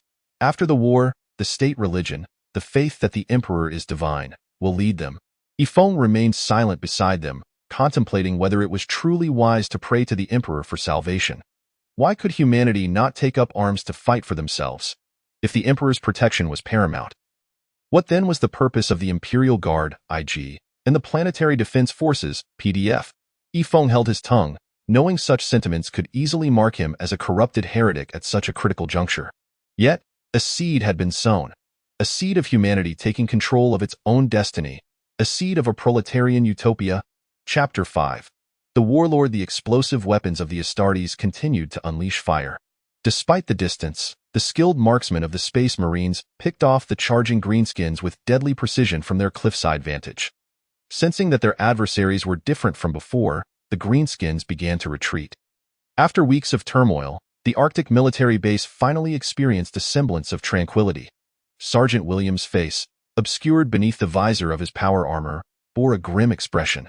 The orderly conflict against the greenskins was far from normal. He feared that a greenskin warlord was orchestrating their maneuvers, cunning and formidable. William promptly reported his findings to the battle group's commander, asserting that eliminating this greenskin warlord was the only solution to end the conflict. Commander, the chief of this military stronghold, Christie, wishes to convene a military meeting with the leaders of the various squads to discuss the forthcoming strategic plan, and Kshevich, the second in command, you should go in his stead. Very well, I hope to return to find you all still alive. The character known as Yifeng is indeed unaccustomed to the vice leader's method of offering blessings, which feels akin to mourning the deceased. The leader gathers all team members together for a segment dedicated to the first lesson Yifeng learned in the new recruit battalion, a timely debriefing and review of the aftermath of battle. One cannot help but ponder the unpredictability of life. Had the Stormwell battle group arrived first, holding a fortress would merely be routine for them, while the late-arriving greenskins could indulge in reckless driving within the occupied territories, raids. The two battle groups would thus sandwich the enemy, compounded by the mechanized prowess of the Shadow Venom Blade battle group, rendering the Greenskin army a rather trivial adversary. However, now, to expect these men, who are accustomed to high-speed pursuits, to hunker down behind rocks and maintain their positions is not only challenging but also quite uncomfortable, causing an incessant itch. Well, everyone, let us share our thoughts. Geiji, you have maintained the highest vantage point and have the clearest perspective. Please begin. Leader, I believe that while eliminating the larger foes can effectively repel the greenskins, it merely addresses the symptoms rather than the root cause. Once the greenskins are dispersed, a new leader will inevitably emerge, only to grow into another formidable opponent and launch renewed assaults against us. Charles, what are your thoughts? I think our firepower configuration requires adjustment. Given our current rate of resource consumption, sustaining ourselves for 9 hours is quite manageable. However, we must prepare for a strategic counteroffensive. Our ultimate goal is the complete annihilation of the greenskins. Considering our supply issues, we ought to conserve ammunition. On this matter, Leader William is almost eager to seize the fortress's armory. As a staunch advocate of firepower supremacy, he is deeply troubled by the fact that most of the cannons within the fortress are rendered inoperative. In response, he even devised a plan to bury the remaining shells within the battlefield, intending for Gage's sniper rifle to remotely detonate them during the next greenskin assault. I propose that we prioritize the use of heavier weaponry, such as grenades and landmines, while reserving some thermobaric bombs for dismantling the enemy's fortified positions during our counteroffensive.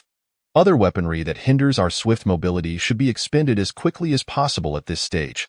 Indeed, as adept practitioners of blitzkrieg and decapitation tactics, the Astartes are acutely aware of the weaponry required for their most effective strategies. When defending a stronghold, they can afford to deplete a substantial amount of cumbersome or immobile weaponry. I have an idea for extending our defensive line, Yifeng stated. There's no other way. The 3-3 infantry tactic is deeply ingrained. It's an essential strategy for holding a longer line with fewer personnel, and it is indispensable to our cause. Leader, observe, the peak where Gage is stationed offers a vast field of vision, covering the entirety of our defensive perimeter, and the greenskin artillery is largely incapable of reaching such heights. Merely deploying a laser rifle, there would be a gross misallocation of resources. If we were to position a heavy plasma cannon or a long-range plasma gun, we could obliterate the larger foes and the greenskins encircling them, systematically annihilating each tribe of larger foes. The only greenskin weaponry capable of threatening that height would be missiles and flying drones. We could assign an Astartes armed with explosive rounds for aerial defense, initially deploying 3 Astartes at the mountaintop. The combat brothers gazed at Yifeng in astonishment. The strategy was remarkably sound and would effectively eliminate the greenskins' remaining combatants. Yifeng's distinct talent was already evident in the first battle of the third group. He continued outlining his plan. Look, to the right, there's a promontory on the cliff that can strike at the underbelly of the city walls. This is a rare position that the mountain group cannot cover. I recommend deploying an Astartes with concentrated firepower there. As he spoke, Yifeng's gaze fell upon a taciturn Astartes bearing a dual explosive bolt gun, salvaged from a fearless war machine. The fearless war machine is an enormous war machine, often the size of 5 or 6 Astartes. The pilots of these machines are powerful Astartes who have suffered irreparable bodily harm, permanently merging with the fearless until their demise in battle. The excruciating pain from their injuries and the connection with the fearless can only be alleviated through the slaughter of enemies.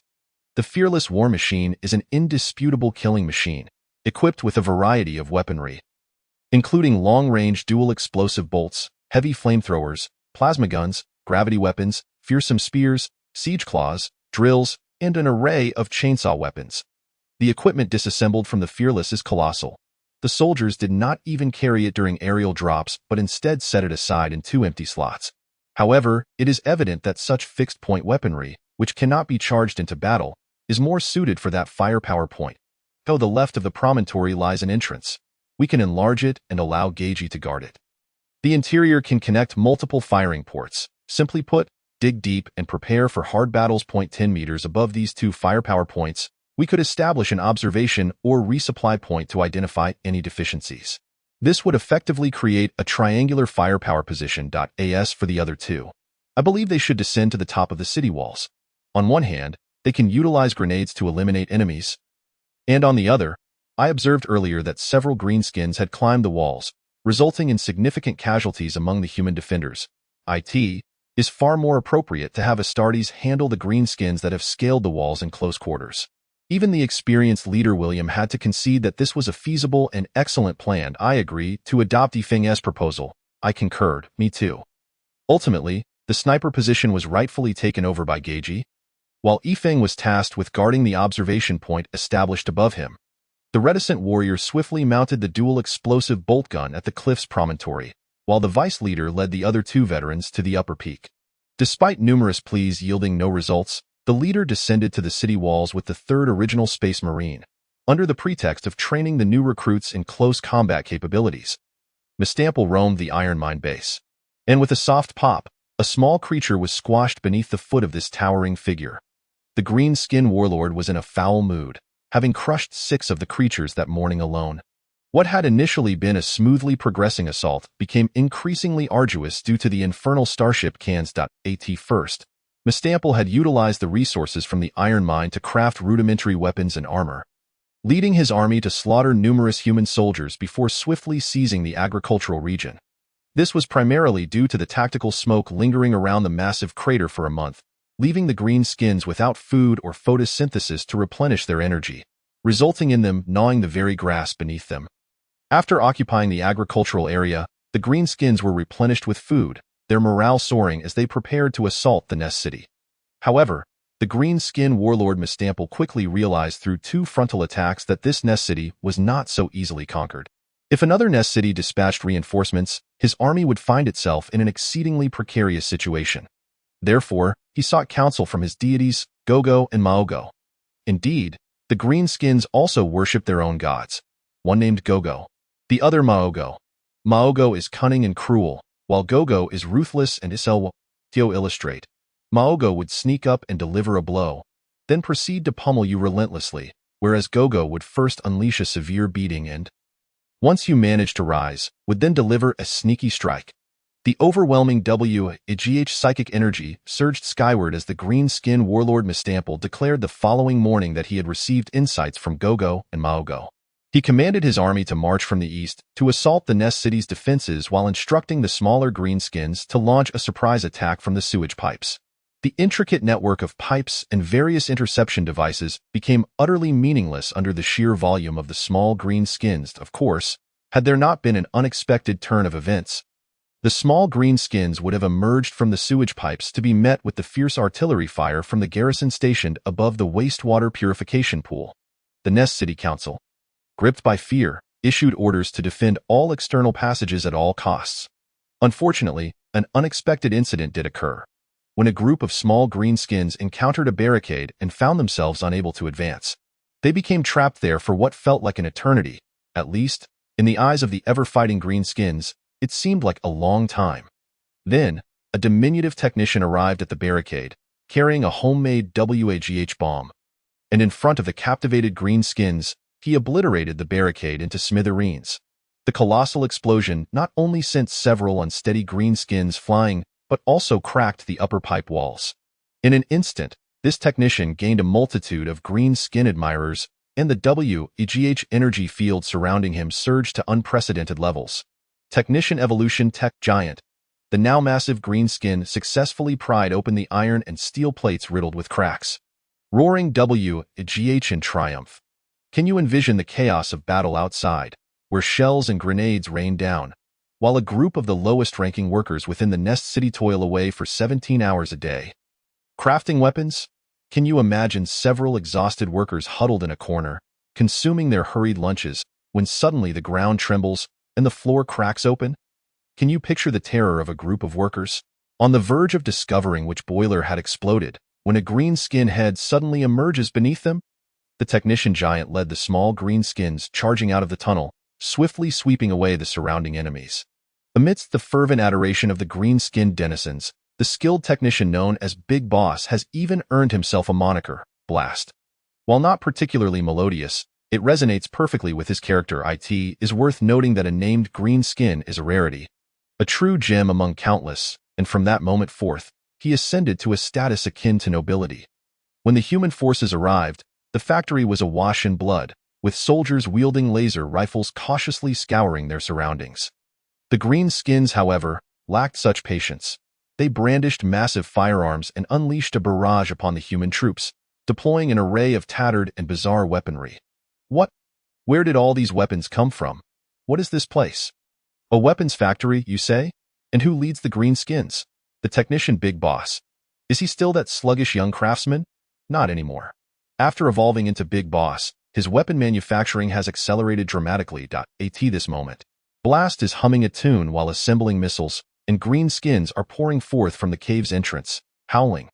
Observing the chaos in the capital city, the green skin warlord Mistample saw that, although the eastern troops remained unmoved, some defensive units from the south and west had been redeployed toward the western capital. What are we waiting for? The southern assault team, reveal your weapons. After days of constructing artillery and armored vehicles from iron ore, And with makeshift metal aircraft coming to the fore, they swiftly obliterated the enemy's defensive positions. Despite the presence of the void shield protecting the capital, which could redirect attacks into subspace, it was susceptible to overload and failure under such relentless bombardment. Furthermore, it could not fend off the leisurely assaults of weaponry, such as the Green Skins metal aircraft. The Green Skins aircraft breached the void shield, raining down a multitude of powerful, unstable handcrafted bombs and an abundance of fart gas. Indeed, fart gas. As long as chaos ensued on the city walls, Big Boss could seize the opportunity to storm them. The capital world of Mykia faced invasion, and in the ensuing days of conflict, the human forces retreated to higher ground, while the Green Skins seized the factory and began utilizing its resources to craft new weaponry, continuing the cycle of warfare and production. The ingenious Big Boss Blast reveled in his creations, having already fashioned 7 or 8 lethal cans of carnage. These armor-clad constructs, rivaling the power armor of Space Marines, appeared as large metal canisters equipped with mechanical arms, requiring only a few fart gas to operate on the battlefield. Unleashing rockets and wielding fearsome chainsaws. However, under persistent protests from the ordinary Green Skins, Blast commenced the construction of even more fearsome, terrifying cans, piloted not by fart gas but by true Green Skins. Yet, assistance from the painful medic, the Green Skin Doctor, whose methods often involve amputating wounds and replacing them with machinery, was still needed to fit the Green Skins into the terrifying cans. Big Boss's ultimate dream remained to create a Grox Dreadnought or a Mog Dreadnought, mechanical idols forged in the image of the Green Skins deities, which would draw all Green Skins to its side upon its appearance on the battlefield. It would, as always, seek the largest, strongest, and most flamboyant adversary for a duel. Days later, the capital Mykia fell, drenched in blood, with its population of 5 billion meeting an untimely demise, all becoming sustenance for the Green Skins. Warlord Mistenpaul immediately led the Green Skin army to the Foundry District, where he anticipated acquiring the finest war supplies for his long-planned, prideful weapon. The defenses of the Foundry District were formidable, bolstered by the factory behind them, producing weapons as they fought, but the garrison was insufficient. The cowardly nobility of the capital, through every channel at their disposal, gathered the world's forces within, leaving only a scant number to defend the Foundry District. The foolish rulers stubbornly believed their Green Skin foes to be mere man-eating monsters, oblivious to the fact that Green Skin technology had quietly approached, and in some aspects, surpassed their own. After enduring harrowing battles, the Foundry District was successfully seized by the Green Skins, who erupted in jubilant roars of Wayarag. Big Boss Blast also completed his ascension. Becoming a grand technocrat, he now possessed his own leadership cadre, comprising numerous young technicians. He began to realize his dream of constructing a Mog Dreadnought. Soon after, the Shadowblade Warband captured the Foundry District, adhering to the principle of moving what they could and demolishing the rest, transforming the area into a heap of ruins. Thus, the Green Skin warlord Mistenpaul faced his first setback. However, he remained in high spirits, for recently one of his grand technocrats had willingly gifted him a Mog Dreadnought. Yet he knew the time for this weapon's debut had not yet arrived. Although the Shadowblade and Green Sanctum space cans were struggling to hold on, their leaders, 2 formidable Astartes, had yet to make their move. He needed to hasten the pace of the assault, forcing the enemy to act, and then settle the outcome with the Mog Dreadnought. Chapter 6. A fierce offensive. Yifeng now felt but 2 words: boredom. 3 words. Exceedingly bored, he glanced at the sky, hoping for incoming missiles, ready to detonate them with his explosive gun, occasionally picking off straggling foes attempting to scale the walls. The Arctic Bastion had its own ice-layered water reserves. Entirely cut off from the outside world, the ancient permafrost beneath had taken the Green Skins 2 to 3 years to excavate. Yet, they only needed to endure for 9 hours, or rather, 3 hours from this moment onward. This was not what had been promised. Was it not said that in battle, they would charge into enemy bases, wreaking havoc and toppling command centers? Now they found themselves here, mechanically firing their weapons, aim, shoot, aim, shoot, until their fingers ached. However, the morale of the ordinary troops below remained high. Since the arrival of the Green Sanctum on the battlefield, their casualty rate had plummeted by over 90%, of course. The primary reason was that the Green Skins could not breach the walls, and even if they did, the Astartes could handle them. Finally, there were enough personnel available for rotation, with even a few exuberant soldiers standing atop the walls. Firing downwards, however, the still-standing Malenko capital was far less fortunate. The defending Shadowblade warband, already sparse in numbers, lacked the robust walls to withstand the siege. The city ruins were strewn with hidden explosives and heavy weaponry, which, under the green skins' numerical superiority, would be swiftly overwhelmed. They could only continue to demolish buildings, collapse tunnels, and block pipes to delay the green skins' advance, praying that the city's void shield would hold out a little longer. Where was the Stormwill? Yifeng switched positions, moving to the city walls, not because the Astartes atop could not withstand the assault. A veteran and a former Astartes could easily handle the greenskins at their current technological level. The real issue was the sheer pile of green skin corpses at the base of the walls, which significantly eased the green skins' assault. They could simply rush up the walls, stepping on the bodies of their fallen comrades. For some reason, the inhabitants of this planet lacked promethium fuel, possibly due to inadequate supplies after breaking away from the Empire. Traditional liquid chemical combustibles proved too slow to deal with the green skin corpses. The base of the walls was a dead zone for artillery fire. They could not rely on lightning-fast assault craft or thunderous heavy bombers to bombard the walls. Thus, Yifeng brought down a promethium flamethrower. The flamethrower erupted in a torrent of flames. Had the followers of the machine god witnessed this, they would have undoubtedly exclaimed in delight, praising Omnicia. The green skins bullets clanged against Yifeng's shoulder plate, while his other hand retaliated with his explosive gun. The battlefield was thick with the scents of explosive gun oil, grenade maintenance fluid, and roasted mushrooms. The cacophony of weapon fire, explosions, and screams creating a colossal symphony of chaos, along with the calls of Leader William to turn down the flamethrower's power and conserve its use. However, such easy days were drawing to a close, perhaps sensing the high casualty rates among the big boys, or perhaps due to the green skins' waning patience. Armored vehicles crafted by the young technicians sped forth, followed closely by their heavy missile carriers. If one could even call those unstable contraptions guided Bifart gas missiles, as none knew when they would detonate. Due to their exceedingly slow flight speed, the void shield could not redirect them into subspace. These missiles posed a genuine threat to everyone atop the walls. Fortunately, the green skins on this planet had not concentrated their efforts on aircraft. Their aerial support remained rather rudimentary. Among the green skins existed a peculiar group, fervently yearning to soar through the skies. Conquering the heavens was a particularly Wewaaf-worthy endeavor for them. Most of them were young technicians who would expend all their energy crafting flying machines, willing to test them personally even if there were no means of landing.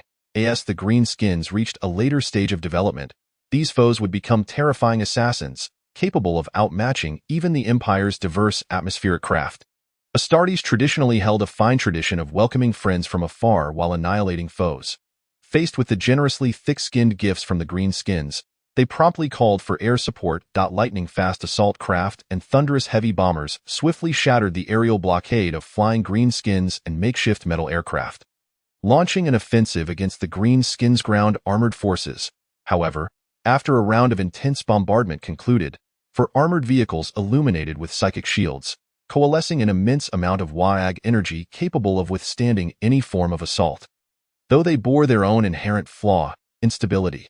Suddenly, one of the armored vehicles ignited spontaneously, disintegrating rapidly into a heap of scrap metal, steel rods, and tin cans, from which the greenskins scattered in all directions. At this moment, the seasoned William discerned that something was amiss. Yifeng, immediately set down the plasma fuel flamethrower and draw your chains word. The enemy is approaching.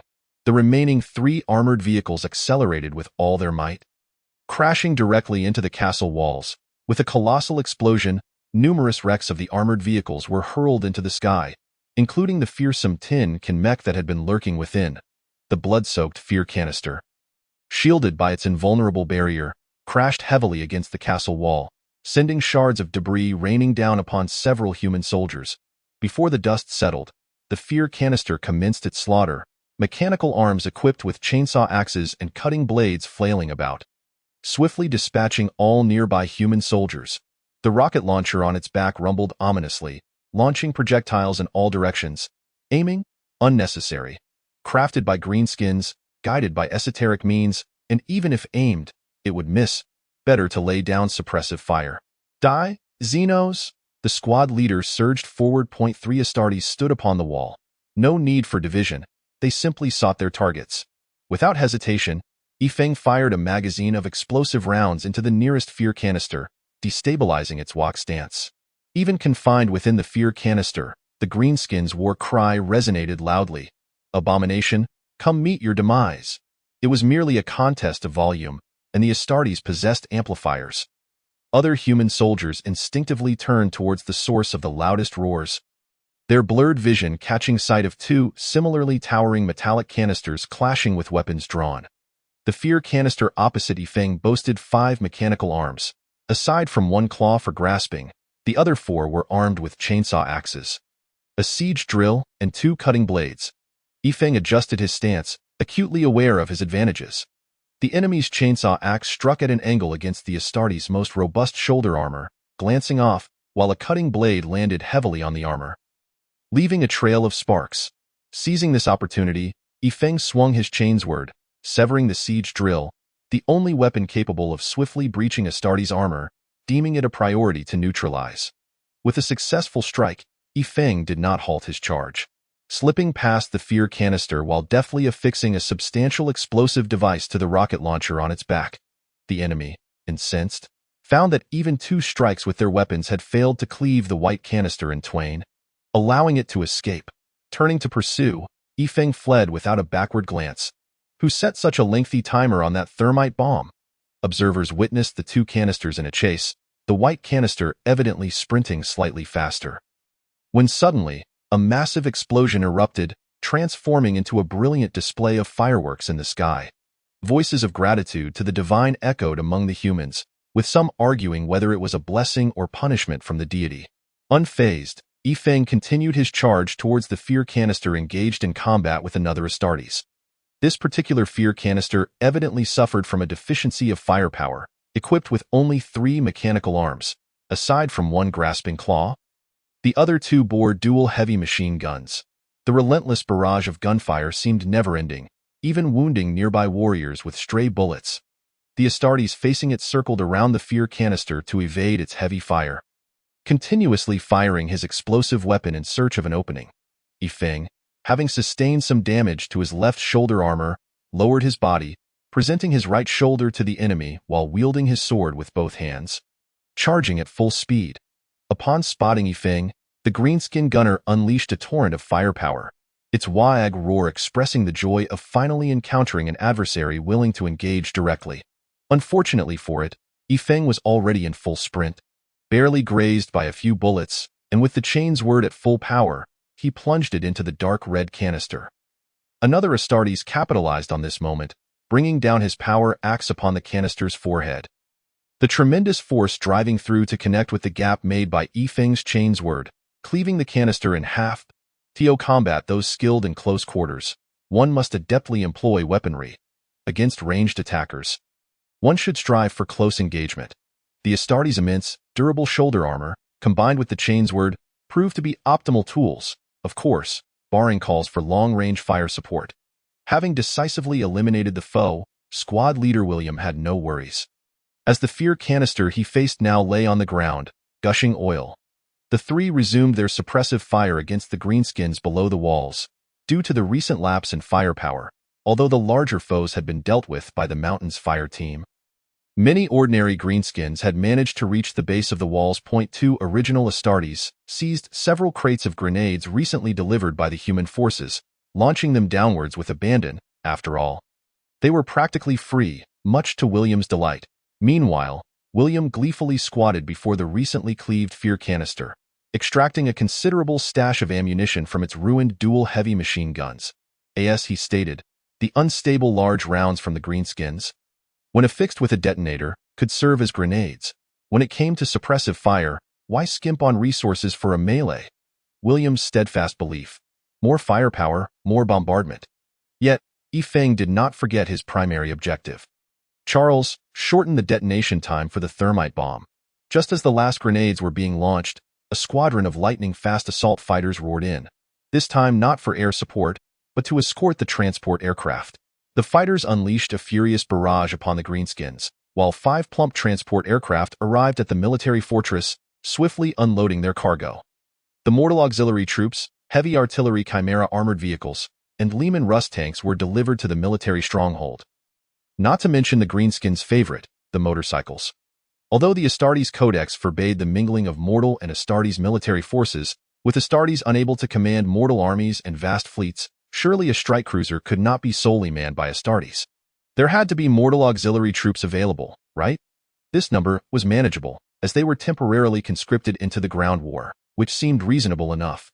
Who still adhered to the Codex these days? Thus, the full-scale counteroffensive commenced. A new Nova-class frigate appeared at the periphery of the A-True system, equipped with lances and 2 weapon arrays, yet lacking the capability to deploy an Astartes battle company, leading to ongoing Imperial scrutiny regarding its compliance with the Astartes Codex. However, under the firm declarations of several original legions, this matter was left unresolved. Such frigates typically served as reconnaissance vessels during space operations or as escorts for transport missions. Without lingering, the Nova-class frigate swiftly advanced towards its target planet, the surrounding debris unworthy of its time. Soon, 3 combat landing craft and a strike cruiser emerged from the Mandeville Point, transitioning from the warp into the system. Should other 2 legions witness this fleet scale, they would likely be envious enough to seize their vessels. We possess 1 strike cruiser that serves as both carrier and assault ship, and you boast 5 warships? How extravagant! Green Sanctum Battle Company. Shadow Poison Blade Battle Company. Respond if you hear me. Respond. Green Sanctum acknowledges. Shadow Poison Blade is right beside me. Storm of Wool Battle Company has arrived in orbit around Atrus. The drop pods are prepared. Shall we proceed as per the original strategy? Acknowledged. The drop pod guidance points are set. Proceed with the original strategy. The Storm of Wool Battle Company's Kagaspell donned a khaki tactical dreadnought, also known as a Terminator. 1 size smaller than the dreadnought, worn by seasoned Astartes, his gauntlets and boots painted in dark green. As a subordinate chapter of the Imperial Fists, their insignia featured a nebula pattern beneath the emblem of a clenched fist. Following him was a full company of veteran soldiers, nearly all clad in tactical dreadnought armor, having rested and recuperated for several years. For them, facing the mortal insurgents was akin to a slaughter. With negligible casualties, the Storm of Wool Battle Company had recovered from a mere 400 members to nearly 700, and while the Codex stipulated that no battle company should exceed 1,000 Astartes, given the current state of warfare, which had become thoroughly bogged down, a battle company of 700 Astartes could be considered fully equipped for combat. The Storm Wool Battle Brother Kagaspell gazed upon the formidable might of his chapter, his heart swelling with indomitable pride. Though he had never witnessed the grandeur of the Emperor's Great Crusade, when legions of 200,000 Astartes marched forth, he was assured that during the age of the Astartes, the elite soldiers under his command could crush any foe of the Imperium to dust. He harbored a dream, to achieve the glory of a savior on a distant world, after which the Imperium would grant his chapter a homeworld, liberating them from their nomadic existence. Even in the most perilous sectors of their newfound home, he was confident they would carve out a realm of clarity and purpose. Apart from the specially stationed warriors, 680 Astartes had already boarded the drop pods. The time for deeds of valor was upon them. The entire force was mobilizing. The drop pods descended from the sky like a meteor shower, and all 680 members of the Storm Wool chapter successfully airdropped into the upper levels of the Nest City, joining forces with the remnants of the Shadow Venom and the elite Green Chapel units. Altogether, over 1,600 Astartes now assembled on this planet. Meanwhile, a substantial contingent of mortal auxiliary troops was dispatched to the Arctic Bastion to relieve the Green Chapel S3RD, 4th, 5th, and 6th companies of their defensive duties.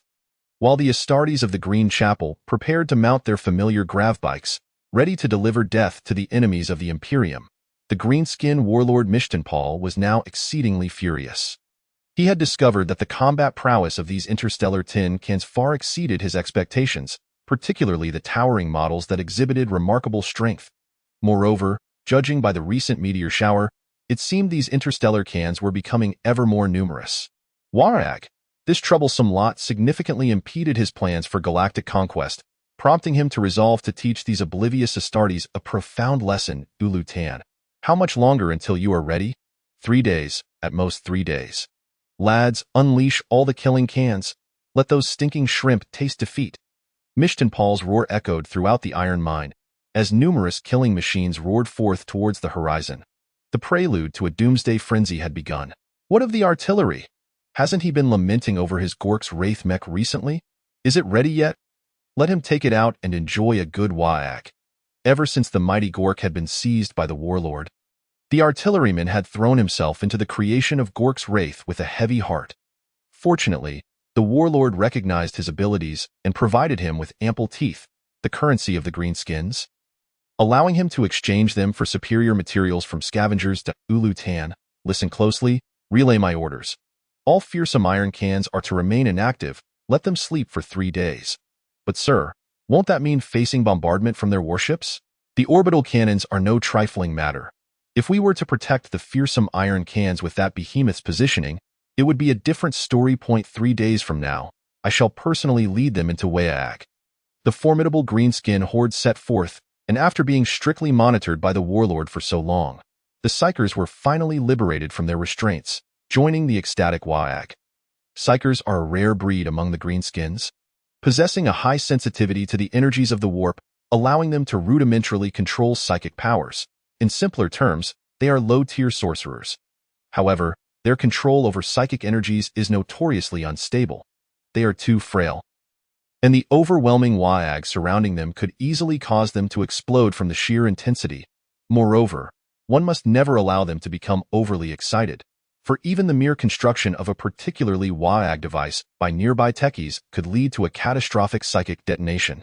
During this phase, a Psyker would instinctively unleash psychic energy upon all nearby beings, including greenskins, hence they are typically stationed far from the greenskin stronghold to prevent potential self-destruction from excessive Waag energy absorption.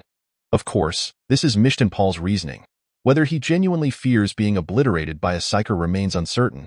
However, once the Psykers master the use of their powers, by greenskin standards, they can reliably unleash psychic lightning, dealing tremendous damage over broad areas. They also serve as stable Waag energy batteries. An experienced Psyker, colloquially known as a big Psyker, can significantly enhance the Waag energy during a battle. Even if ordinary big greens fall in battle, the energy they carry will instinctively be absorbed by the big Psyker, resulting in little change to the total Waag energy. Thus, even amidst heavy greenskin casualties, the Waag energy commanded by the war's leader remains largely unaffected. Consequently, when a surge of psychic lightning erupts among the greenskins, it often signifies the onset of a full-scale assault. Mishtanpal deployed a smoke bomb to distract the tin cans, all to buy 3 precious days, the outcome of which would determine the fate of the Space Marines. With that thought, Mishtanpal too became filled with exhilaration. Stinking cans, your doom approaches. Chapter 7. A clash of Titans. Members of the 3rd Squad of the 4th Company mounted their grav bikes. 8 individuals, each atop their own machine, each modified to their liking. Yifeng replaced the nozzle of his Prometheum flamethrower with dual nozzles affixed to either side, opting against placing it at the front to avoid blinding himself with the flames at high speeds. Gage secured his lost gun, opting to utilize his explosive round launcher until they halted, even commandeering half of Yifeng's twin explosive launcher S-straps for his own use. The final member, a Primaris Astartes, solemnly relinquished his twin explosive rifle to the mortal auxiliary before setting off with a plasma cannon. Yifeng was reluctant to pronounce his name, as it translated to Shizhengxiang, which sounded rather peculiar in Mandarin. The squad leader, William, broke from routine, carrying only an explosive round launcher and some melting bombs, distributing several bombs among his comrades. The essence of their tactical raid lay not in disarraying the enemy formation, but in pinpointing crucial targets, small ones to be obliterated, larger ones to summon orbital bombardment. The leader patiently instructed the 3 newly minted Primaris Astartes that this battlefield would serve as an invaluable training ground, particularly for the forthcoming assault, which encapsulated the very essence of combat that had been honed throughout the Chapter S and even the Legion S history. Without further ado, the 8 grav bikes roared down the steep cliffs, none intending to slow down, thrusting their engines to maximum power. Leading the charge was squad leader William, followed closely by Charles. Although the vice leader Kshevich was meant to bring up the rear, Yifeng's heavier flamethrower necessitated his position at the back. The first 3 bikes formed a simple triangle, a rudimentary conical formation aimed directly at the enemy's vulnerabilities. William, seldom utilizing his explosive round launcher, wielded his chainsword to dispatch any greenskin that ventured too close. Conserve ammunition, brothers. These ordinary greenskins are not worth our firepower. Yifeng too switched off his flamethrower. Their speed was unmatched by any greenskin. Soon, the members of the third squad had breached the greenskin horde, racing across the vast icy plains. Their assigned reconnaissance area was the A9C1 region, characterized predominantly by flat ice fields, with occasional small snowdrifts. Analysis from the warship S servitors indicated that there appeared to be no greenskins on the surface. They detested such barren and frigid locales. However, strange energy readings seemed to emanate from beneath the ice. The third squad needed to be vigilant for any concealed subterranean entrances hidden beneath the snow. The exhilarating speed triggered a surge of calming hormones within the Astartes, and although the White Scars, led by Khan, appeared brutish and uncouth, they were wise and perceptive warriors. Even the great emperor had deemed them born scouts. While the ferocity of battle defined every Astartes, the White Scars were distinguished by their acute awareness. They could discern incoming projectiles with remarkable clarity and favored the preservation of the environment, shunning weapons that would permanently mar it, such as nuclear ordnance or warp breaches. This reputation contributed to their mythos as children of nature. The Imperial Fists and their subchapters possessed an indomitable will to fight. As steadfast as stone, they were among the Astartes least ensnared by the corrupting whispers of the Chaos Gods, originally tasked with the eternal vigilance of Terra, serving as the external palace guard. The Imperial Fists had suffered catastrophic losses in the last Great War on Terra, leaving the current chapter comprised of new Astartes bereft of the traditions and rituals that once defined their brotherhood. The Shadow Poison Blade's parent faction is the Iron Hand, which suffers from severe internal divisions. They are essentially united by clans, with 10 clans acting in concert. There is no warlord. Instead, a council of the 10 clans serves as a substitute. This arrangement effectively mitigates the risk of a significant betrayal from within, yet it exacerbates their internal strife. They generally perceive flesh as frail and weak, opting instead for mechanical ascendance, extensively replacing their corporeal forms with machinery. Consequently, their relationship with the Mechanicus is quite harmonious. However, the differing doctrines among the various sects of the Mechanicus have further intensified the faction's fragmentation within the same warband. At this moment, these two warbands are mounting a frontal counteroffensive against the green-skinned horde outside the Nest City, pushing back the surging tide of greenskins by 30 kilometers. With an influx of war machines delivered by the Storm's will, the Shadow Poison Blade is finally poised to engage in a lavish battle. As the most adept at mechanized warfare, they have meticulously calculated their resource expenditures during times of ammunition and fuel scarcity, even hesitating to unleash a single barrage of firepower. The first to provide support, the Green Sanctum, also faced resource constraints. They possessed few heavy war machines and rarely engaged in siege warfare, leaving them with scant defensive equipment. This resulted in an exceedingly difficult defense in the early stages at the Nest City. Now, the Great Boss has arrived, with the Storms will bringing along dozens of Poison Blade tanks and Lehman Russ tanks. The various machines are ready for action, and all types of ammunition are at their disposal. After a full 87 years without engaging in a lucrative battle, Ferrus Manus' son, the gene seed of the 10th Legion, the Iron Hand, is named Ferrus Manus, joyfully commands his mortal auxiliary troops. Previously, the Shadow Poison Blade had left the mortal auxiliaries aboard their warship, needing to maximize the utilization of battlefield weaponry. Now, that is no longer necessary. The auxiliaries, having not had the opportunity to unleash their firepower for 87 years, exhibit exceptional combat proficiency, their precise artillery comparable to the elite gunners of the Krieg Death Corps, swiftly demolishing enemy heavy armor targets. Observing the rapidly advancing front, the Storms will cannot help but admire the performance. Had their own forces operated these weapons, achieving such a terrifying rate of advance would require at least 800 Astartes or 3 times the number of mortal auxiliaries. Yet they possess merely a little over 200 Astartes remnants and mortals who have not touched artillery in years. At this moment, the Greenskin War Chief, driving a freshly minted Gorkanaut, leads a pack of kill cans to the front line. Upon seeing their foes, a fierce desire for battle ignites within them.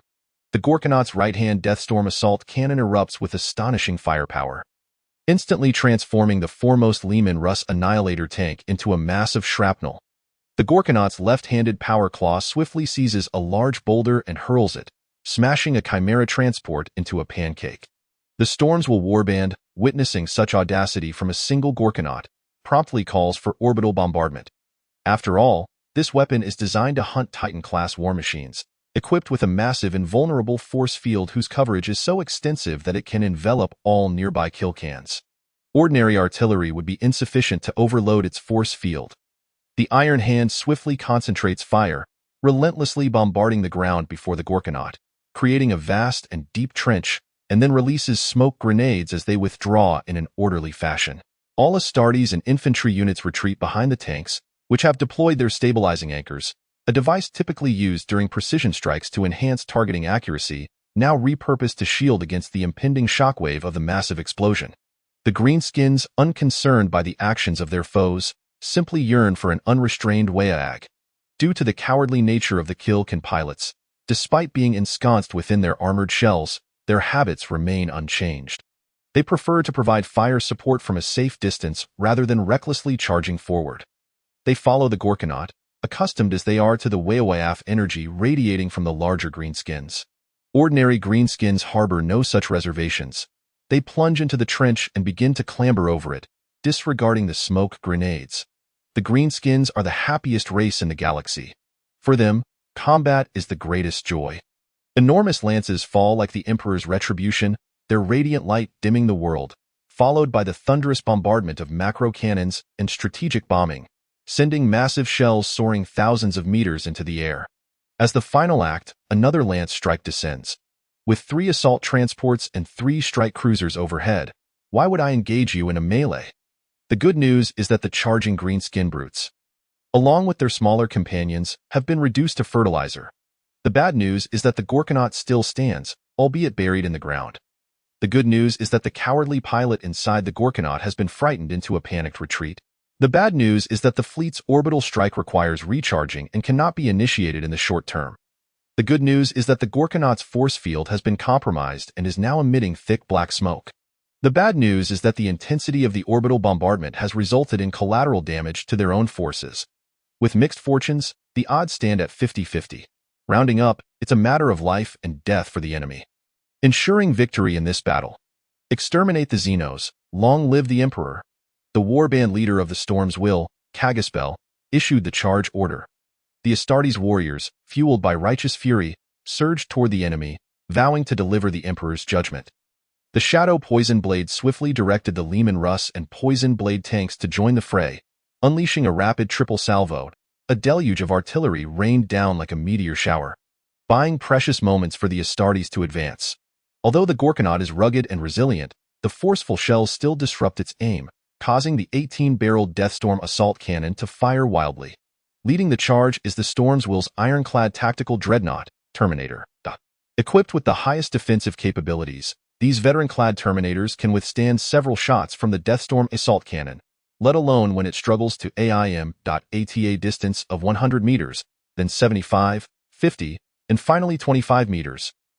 Artillery fire ceases, and both sides prepare for close combat. The Gorkanaut raises its power claw, while the Astartes at the forefront switch from ironclad to Ranger Terminator models. The Ranger model, originally the Mark 8 power armor, is one of the few types capable of mounting a shield module on its towering shoulder pads. However, due to its expense, it was later replaced by the superior Mark 10 armor. Yet, some Mechanicus factions believed it could be salvaged, retrofitting it with front armor to serve as a low-tier Terminator variant. Meanwhile, Astartes positioned in the second row of the front line have stealthily placed their hands on their melta-bombs. Everyone tacitly refrains from unnecessary fire. The Gorkanaut's power claw comes crashing down, smashing a Terminator warrior into an uncertain fate, then swiping aside another Ranger Terminator. The Astartes retaliate swiftly, deploying melta cutters to carve an opening in the armor. 2 melta bombs are hurled into the breach. Warband leader Kagaspel dispatches several of the fleeing Gretchen emerging from the opening, and with the explosion of the melta bombs, the breach widens sufficiently for the Terminator warriors to enter. The warband leader is the first to charge inside, his chainsword roaring as it slices through the air like a dragon breaking water, rapidly clearing a path for the warriors behind him. 9 veteran Terminators surge into the towering 16-meter-tall war machine, while the remaining warriors focus fire to incapacitate the Hellstorm assault cannon. Their objective is to decapitate the largest Greenskin warlord and bring this conflict to a close. Even as the Astartes infiltrate the machine, the Gorkanaut's power claw continues its relentless assault. Known for its monstrous strength, the power claw crushes one Astartes and swipes away several others attempting to breach the opening. Inside the war machine, the Astartes face a swarm of green-skinned boys, Grots, and Gretchen emerging from every corner of the machine. Most of the enemy are unarmed, wielding only wrenches and hammers, resembling lambs awaiting slaughter. A few tech boys carry makeshift pistols, but they lack the firepower to leave even a scratch on Terminator armor.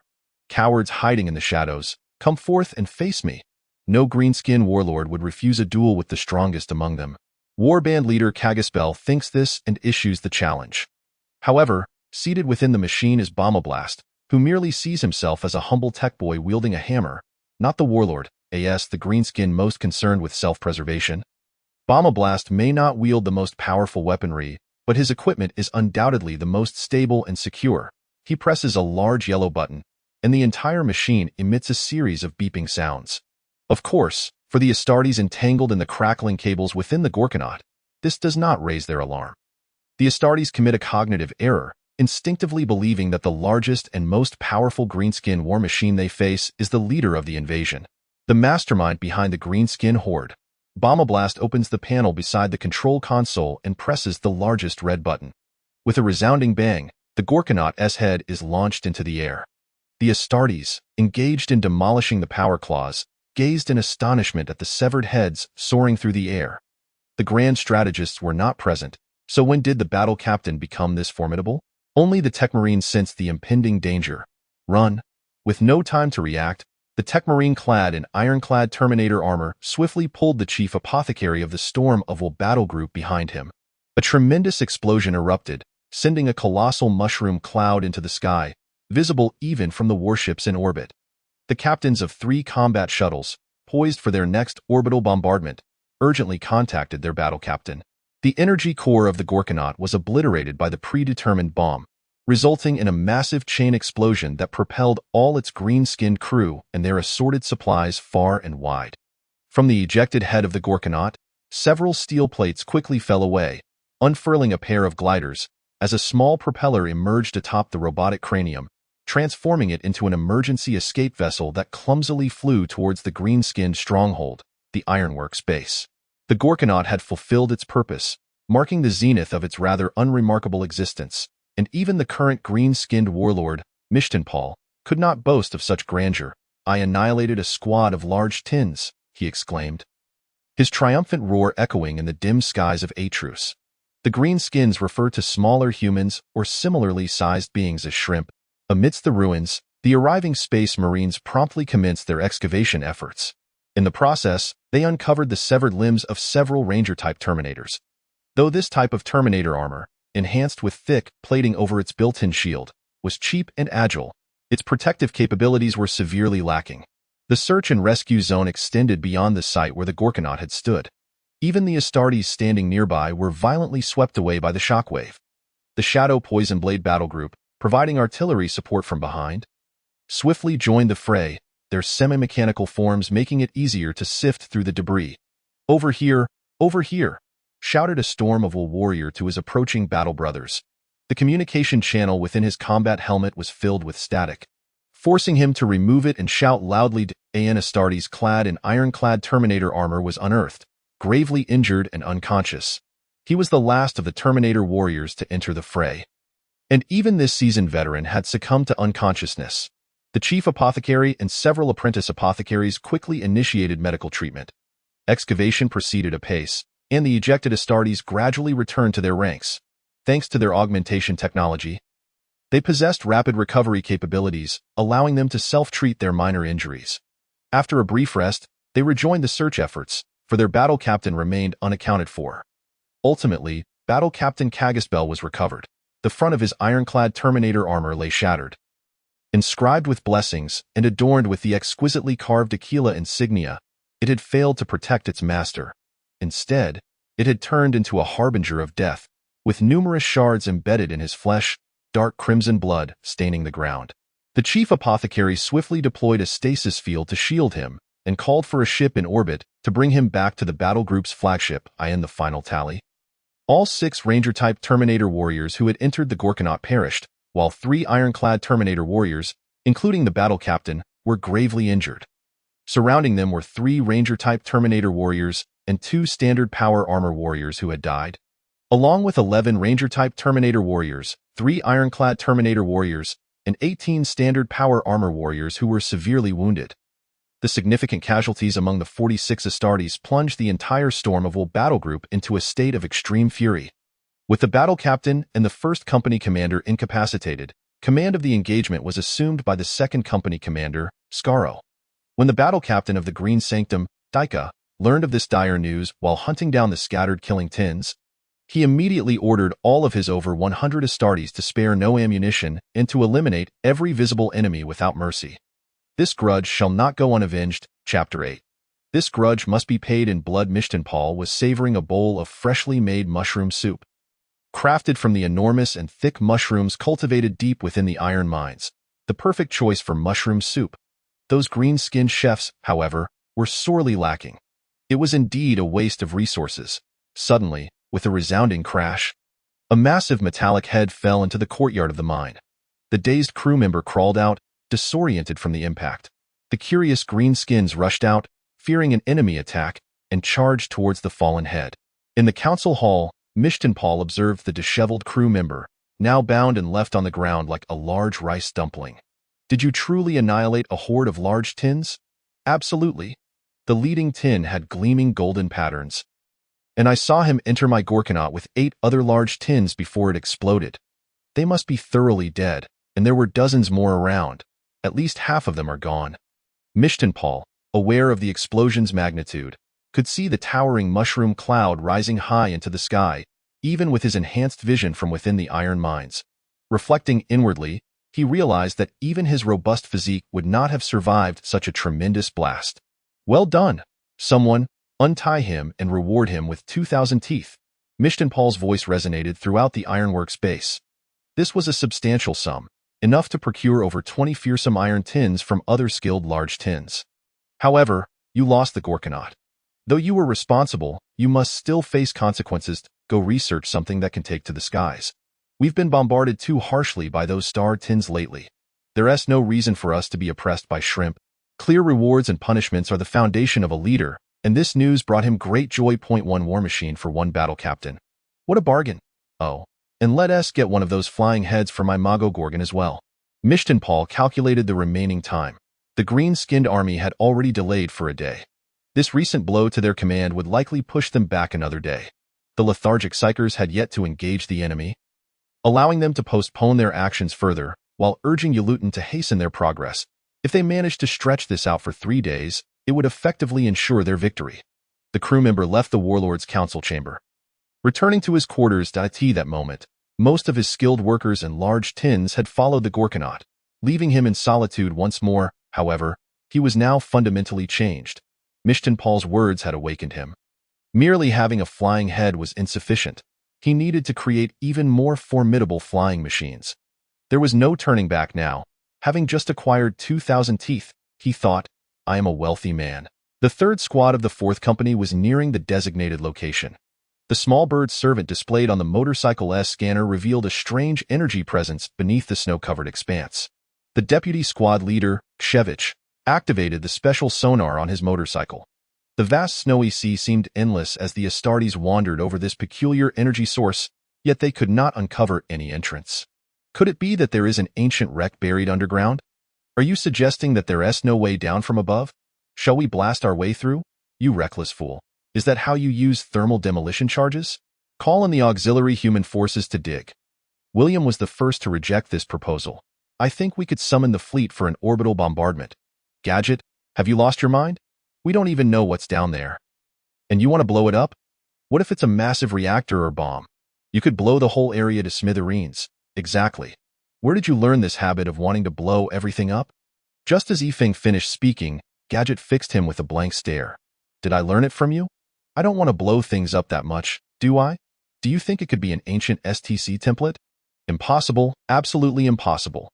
The STC template is a mechanical relic from the Golden Age, a nearly complete repository of all ancient human technology, commonly referred to as a standard template. Construct.it allows for the assembly of various technologies based on specific requirements, serving as the final guarantee of technological preservation for human colonies.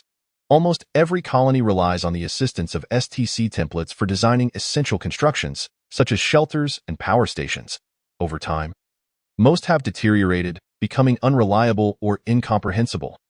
Each STC template, even if incomplete or fragmented, is a coveted treasure for the mechanicus, who would go to great lengths to extract useful ancient technology from it. Even if it's merely remnants of functioning, intact STC template is considered a perfect artifact that exists only in history if found. It could restore the pinnacle of human imperial technology, allowing humanity to reclaim its throne in the galaxy. Do you think the inhabitants of this planet are fools? Haven't they scanned their own world? The signals from STC templates are consistently stable. Given the current circumstances, it's very likely that this signal has only recently begun to emit. Do you think it could possibly be the tomb pyramid of the awakened Necron? As the fervent discussion reached a crescendo, an abrupt voice pierced the air. Can you hear me? Third Squad, do you copy? The communications channel of the Astartes crackled with a somewhat unstable call. Third Squad acknowledges. Repeat. Third Squad acknowledges. Please proceed. Third Crackle rendezvous at A5C8. Swiftly Crackle advanced to the B2C1 Crackle pit. The enemy has severely wounded the Crackle battle group commander Crackle. Engage with full force. The communication channel seemed to be engulfed in substantial interference, with Captain Jean-C's voice breaking intermittently. However, the brothers had no time to concern themselves with communication issues. What? The battle group commander is gravely injured. Don't jump to conclusions. We haven't confirmed that it's the battle group commander who is wounded. It might merely be that after hearing of someone's injury, the commander issued new orders. Regardless of who was injured, we must hasten to the scene. Instantly, all members accelerated their anti-gravity motorcycles to maximum speed, an ominous premonition settling over them. Whoever was gravely wounded was significant enough to be mentioned in the communications of the entire regiment. The total of 73 Astartes from the 4th Company rapidly assembled at the designated location. By the time William and his team arrived, the other Astartes had already established a defensive position on site. Captain Jean, we have arrived. The previous communication suffered unknown interference. What is the current situation? William, the Storm of Wrath battle group's commander, has fallen into a trap and is gravely injured. A significant number of veterans from the 1st Company are either severely wounded or dead. Silence enveloped the 3rd Squad. The preceding progress in battle had been overwhelmingly smooth, leaving no one prepared for such a calamity. Battle Group Commander Dika has instructed us to remain vigilant and converge at the B2C1 area, where the green-skinned warlords first arrived and established their stronghold. Now, I command that wherever more than 15 Astartes gather, the first warriors to reach the assembly point must immediately establish a defensive position. In places where over 30 Astartes gather, those who first arrive must ensure that the defenses they construct include bomb shelters. Listen carefully. From this moment onwards, we shall fortify our positions and prepare for a drawn-out engagement. But, Captain, our advantage lies in our numbers and superior equipment. The 7 warships overhead have commenced unrelenting orbital bombardment of the Iron Ore district. If 1,600 Astartes cannot subdue a single green-skinned invader equipped with formidable technology, then we might as well embark on a penitent expedition. 73 motorcycles roared forth, their destination set for the B2C1 area. Along the way, they raided multiple green-skinned foundries and mushroom gardens, moving with the swiftness of the wind and the ferocity of a raging inferno, demonstrating their prowess in warfare.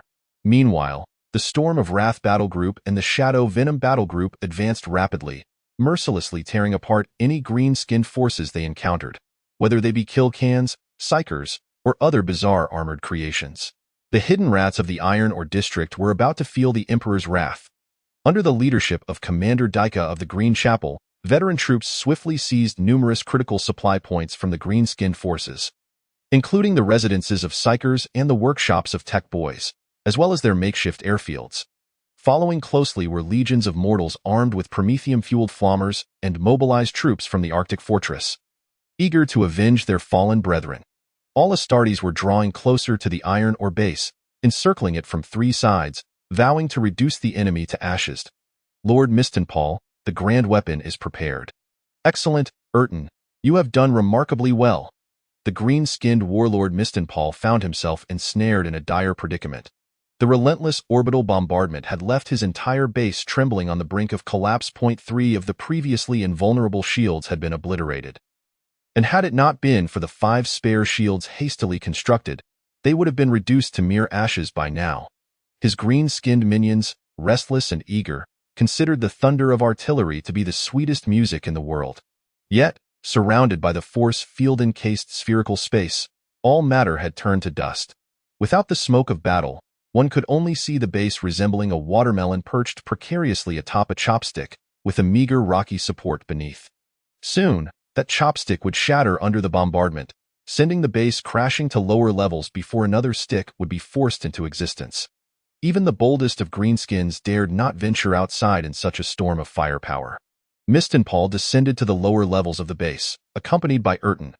From the moment they arrived at the iron or site, they began constructing the colossal weapon of death under the orders of the warlord. After a lifetime of toil, it was finally time for its grand unveiling. Meanwhile, the tech boy, Bombardment, was garnering admiration from a multitude of tech boys, the surging Warhammer energy rushing forth. The various growth hormones within Bombardment surged rapidly, and as he recounted his heroic exploits, his size had noticeably increased. After outfitting his backup flying apparatus onto the mighty cog, he found himself in need of more hands to realize another grand vision. Before arriving on this planet, Bombardment was merely a tech boy, assisting ordinary greenskins in repairing their weapons within his humble abode. Born aboard a greenskin spacecraft, he had spent his early days within a hollowed-out asteroid, which they had stocked with meteorites, using the hollowed core as a landing bay. Tech boys were often recruited to the asteroid's front to construct landing pods, and the lucrative nature of the job had everyone vying for the opportunity. Leaving Bombardment with little chance to earn such wealth at that time, he thought to himself how magnificent it would be to create his own meteorite drop pod. Eventually, Bombardment and a few of his impoverished friends boarded the drop pod under the command of the great tech boss Urton, and they parachuted to the ground with the main force. Watching as greenskins seated on the outer edges were flattened into meat patties, he mused that a slowing mechanism would have been beneficial. Over time, he developed a particular fondness for explosives, or rather, all greenskins cherished anything capable of delivering a massive explosion. However, Bombardment had a special affinity for creating such devices. Each time he crafted a grand explosive contraption, he felt an immense sense of accomplishment. His life transformed dramatically after that fateful incident involving the destruction of a sewer barricade. It was then that he encountered the Empire's lightning-fast strike fighters and thunderous heavy bombers, their graceful arcs cutting through the sky while unleashing devastating firepower. Bombardment yearned to construct one for himself. Now, equipped with experience in creating flying contraptions, he intended to amalgamate all his knowledge to forge the most Warhammer-worthy vehicle imaginable. With the Grand Warlord Mistenpaul's endorsement, he could boldly rally manpower to bring his vision to life. However, whether Mistenpaul would ultimately wield it was a decision entirely his own, unbeknownst to him. The Warhammer energy surrounding Bombardment had grown immensely, powerful enough to incite a massive greenskin frenzy, and he had yet to realize that he no longer regarded the warlord's commands as absolute decrees. War is brutal, and this green-skinned purge that has gathered 1,600 Astartes has already incurred nearly 100 casualties, an exceedingly grievous loss. Each of the Emperor's angelic death dealers represents a significant investment of humanity's resources, and no one wishes to see this loss escalate further. All Astartes have encircled the iron ore base, and the servitors aboard the warships have scanned the planet 3 times at any cost, confirming that the most potent Warhammer energy resides here, or rather, the green-skinned warlord is here. He'll achieve victory in one fell swoop, to eliminate the Xenos, and to settle the blood debts with blood. In this desolate battlefield, the spherical base in the center of the deep pit stands out starkly. The genetically engineered sons of the Imperial Fist will redefine the significance of their legion's name with their own hands. They are the Emperor's mightiest fist, now poised to strike against the Empire's most loathed foe. Commander Dika of the Green Chapel stands atop a great rock, his spirit coiled with fury, bellowing towards the enemy. Pathetic greenskins? Mere cowards hiding in your nests. Your ancestors were slaughtered by our genetic forefathers in Ulanar, and the head of that worthless greenskin warlord Uralak Uruk still adorns our historical museum. I once hunted you to the ends of the earth, and I shall do so again, leaving none of you unscathed. Come forth, cowards, and face the Emperor's wrath. The orbital bombardment has ceased. Even a wealthy force like the Storm of Wrath battle group cannot maintain high-intensity bombardment indefinitely. Following the grievous injury of the Storm of Wrath's commander, the strategic command has passed to Commander Dika of the Green Chapel. Seizing the opportunity, he orchestrated a simultaneous volley from 6 warships, successfully crippling the Greenskins' last invulnerable shield. The fleet requires 20 minutes for reloading, while the Greenskins will likely repair their shield generator in mere minutes. Within these precious moments lies the final confrontation between the Space Marines and the green-skinned warlord. With little need for further words, the fearsome cans have finally been roused by Mistenpal, thousands of fearsome iron cans swirling restlessly around the mighty cog, their polished blades and massive cannon mouths showcasing their formidable combat prowess. The formidable Psyker Big Boss, a powerful warlock among the Greenskins, maintained an overwhelming surge of WGH energy that fortified the invincible stance of the mighty Gorkani. In the rare instances of battle, the elite Greenskin forces revealed their true claws. Under the command of Shadowblade, the Lehman Russ tanks and Poison Blade tanks had already established numerous artillery positions and commenced bombardment, rocket-assisted munitions, and doomsday cannons. Alongside Poison Blade artillery shells, rained down indiscriminately as they sought to swiftly dismantle the enemy's force field. Lightning-fast assault aircraft and thunderous heavy bombers unleashed their firepower from above, while the mortal auxiliary forces exerted their utmost efforts to assist the Space Marines. The Astartes also joined the fray, challenging the notion that only the Greenskins could wield psychic powers. The grand intellects of the Storm of Will and the Green Sanctuary simultaneously removed their helmets.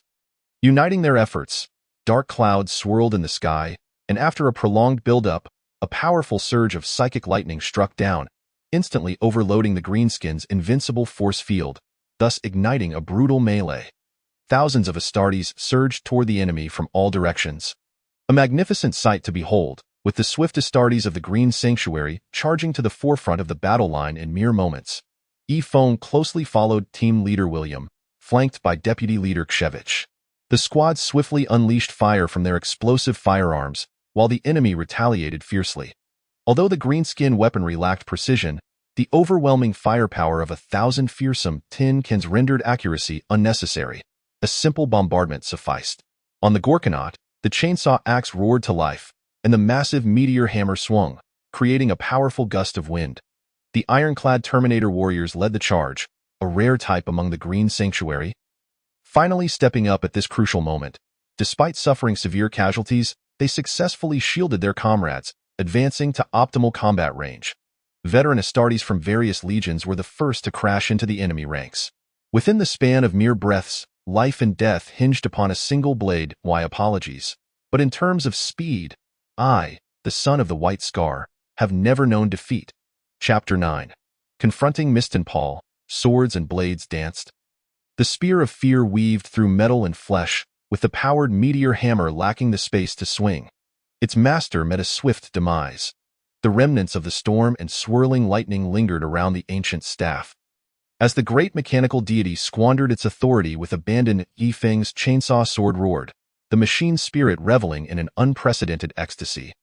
Anger surged upon his resolute visage, drawing upon the ancient assault techniques from the Gene Lord Shagatai Khan's homeworld. He and the enemy passed each other without lingering in battle, allowing foes to sweep by, leaving their backs and the wounded to their comrades. The two armies intermingled, their blades stained with fresh blood. In the heat of the charge, the chainsaw sword danced gracefully, as Yifeng severed over 40 mechanical arms and incapacitated 18 kill cans. Yet he paid a price. The swinging chainsaw sword became lodged in a peculiar modification of a kill can. Trapping him, a seasoned William might have swiftly discarded the weapon, but Yifeng attempted to extract it, resulting in a heavy blade striking his tactical helmet. The powerful, razor-sharp blade nearly cleaved his head in two.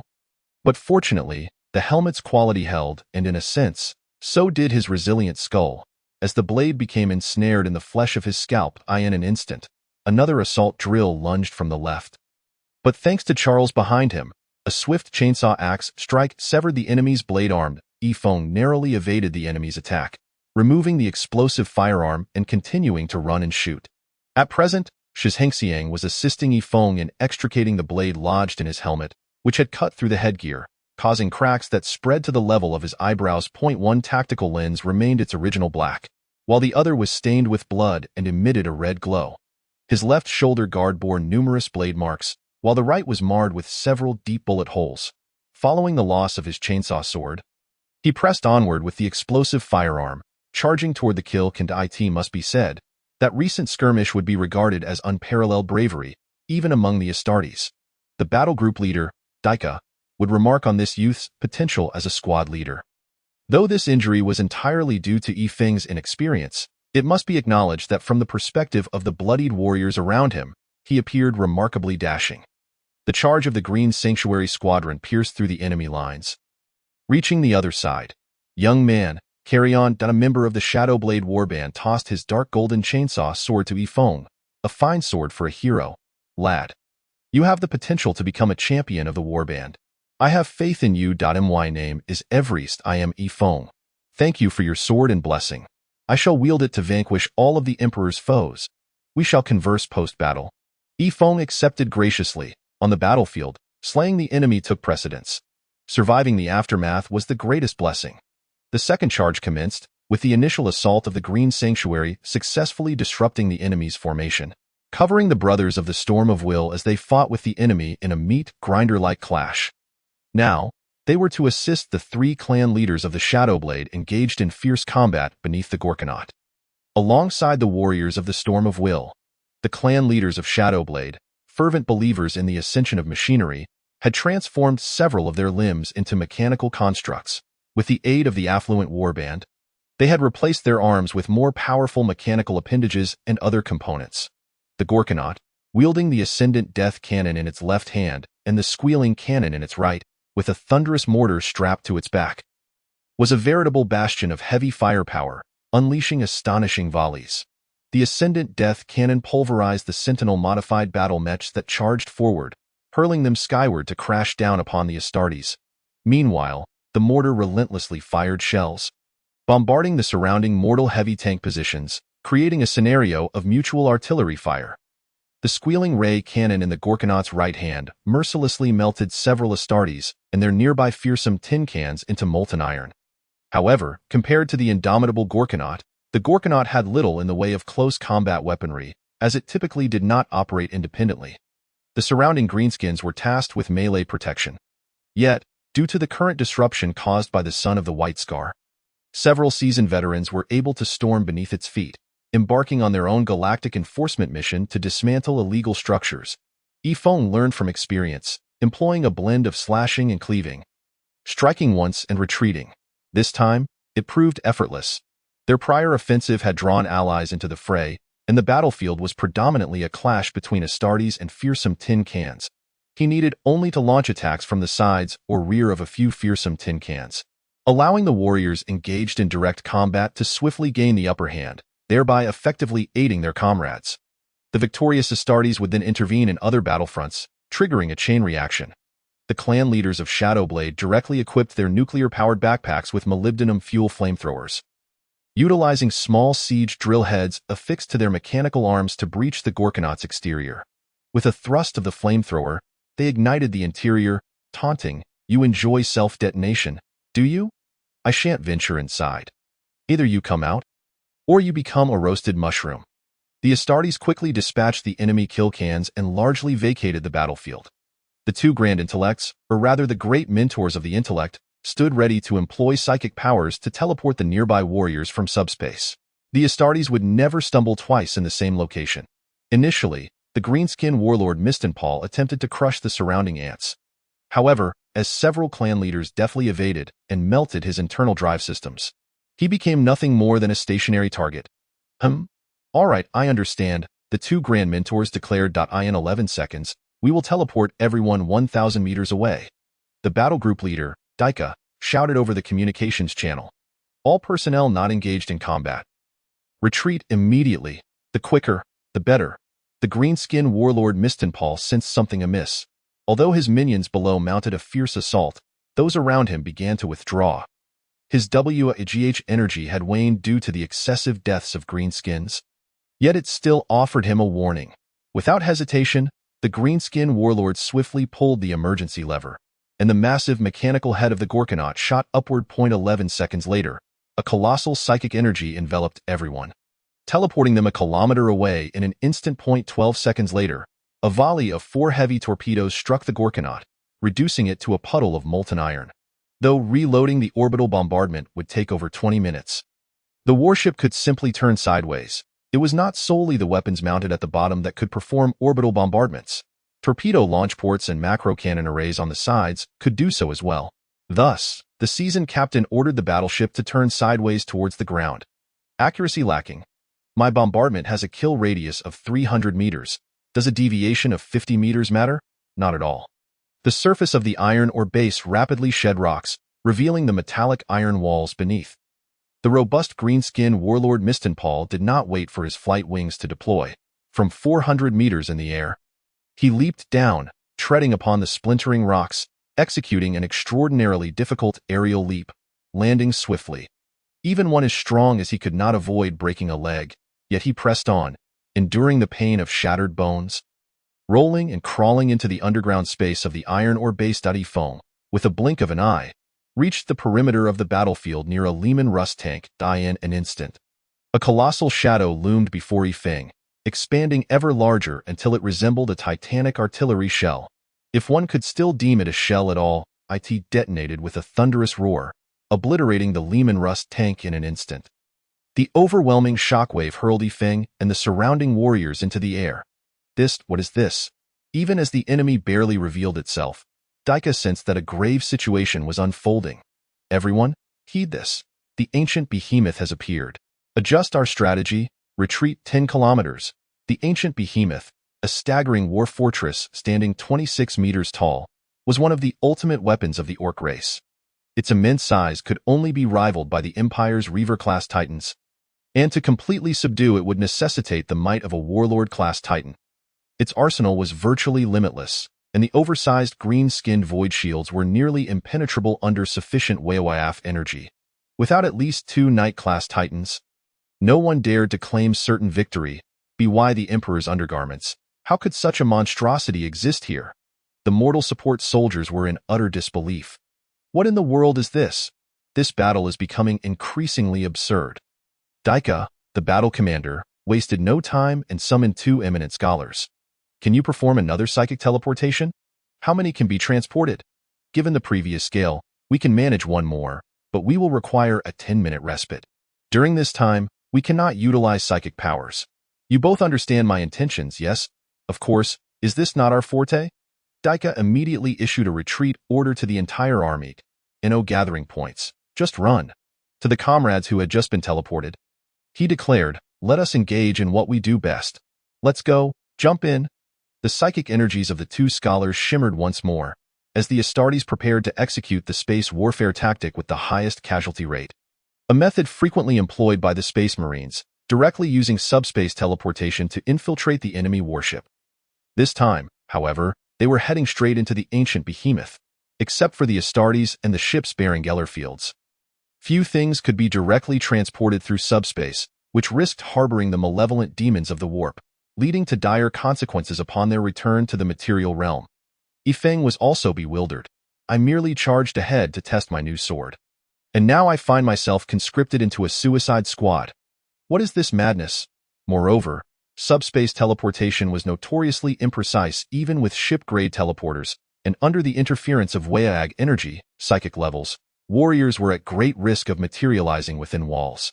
Relying on 2 scholarly mentors? Could it be trusted? Forget it. I might as well crouch down. I doubt there are any passages over 3 meters within the ancient behemoth. With a flash of psychic energy, 13 warriors were abruptly transported into the interior of the ancient behemoth. Listen up, Mission 1. Protect the 2 scholarly mentors for 10 minutes. Point 2. Disable their invulnerable force field devices. Point 3. Eliminate the green-skinned warlord. Completion is optional. Point 11. Astartes responded to the mission, while one was presumably already deceased.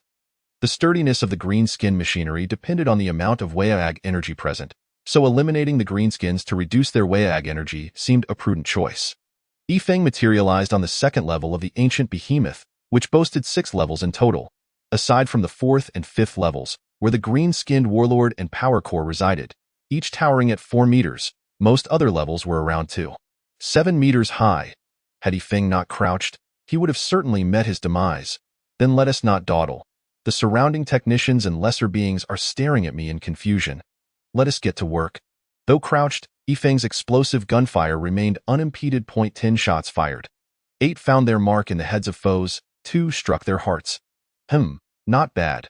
Due to the low height of the corridors, Yifeng could not run and was compelled to wield his chainsaw sword. Slashing at the walls in search of an exit, however, aside from exposing various bare wires, he found nothing of use. A few green-skinned brutes charged at him, brandishing their massive saws, but Yifeng showed no mercy, promptly gifting them a full magazine of explosives. A knife fight? Why bother when I have a gun? As a proud inheritor of the philosophy of William, overwhelming firepower is paramount. Advancing in the direction from which the greenskins emerged, Yifeng reached a mechanical valve, swiftly cleaving it open with a few strikes of his chainsaw sword. What lay beyond was a gruesome sight. Green-skinned limbs scattered everywhere, and the once mighty assault cannon now lay in ruins. The path upward was littered with iron doors, all breached by colossal drill holes. It was evident that the Shadow Poison Blade Team's leaders had arrived here, unleashing a massacre. Without a second thought, Yifeng decided to follow the trail of carnage. Seeking a powerful ally, he ascended to the 3rd level, only to find a massive steel beam laid across his path. Of course, they blew this up to block the enemies. Yifeng attempted to cut through the beam with his chainsaw sword, but by the time he finished, the opportunity would have surely slipped away. He opted for the alternate route, at the end of the corridor. He encountered a turn that led to a room. Kicking the door open, the rich aroma of mushroom soup wafted toward him. A few lesser beings cowered beneath a table, trembling in fear. One solitary greenskin brandished a kitchen knife. Charging at Yifeng, bang! Tell Gao Gu I said hello. Yifeng casually waved his hand in the kitchen's direction and, at the far end, discovered the route to ascend. Upon opening a small door, he was startled to find a powered sword's tip aimed directly at his helmet. Yifeng instinctively leaped back, raising his chainsaw sword defensively. Ouch, that hurts. I forgot how low the ceiling is. The powered sword was a formidable energy weapon and a symbol of status. Officers, battle-hardened veterans, and champions often adorn themselves with such weaponry. When activated, the destructive energy field enveloped the blade, capable of dismantling most metallic armors and flesh. Yet, the bizarre occurrence was the sudden appearance of an Imperial-powered sword in the corridor. Yifeng cautiously approached, realizing that it belonged to a poor veteran who had met his demise in a failed jump. All Yifeng could see were his hand and sword, the rest of his body embedded within the wall. There was no blood, yet this scene was far more chilling than the previous blood-soaked battlefield. Yifeng reclaimed the sword, its golden blade suggesting it was crafted for someone of great esteem. He hoped that one day someone outside would recognize it. Confirming the identity of this unfortunate soul, casting aside his spent explosive gun, Yifeng prayed that Commander William would not inquire about this matter later. It was too embarrassing. Just moments ago, he had prided himself as a disciple of the Commander's spirit. And now he had exhausted his ammunition. As Yifeng entered the corridor, he remained hunched over, yet the fragrance of mushroom soup was intoxicating. His mouth nearly watered.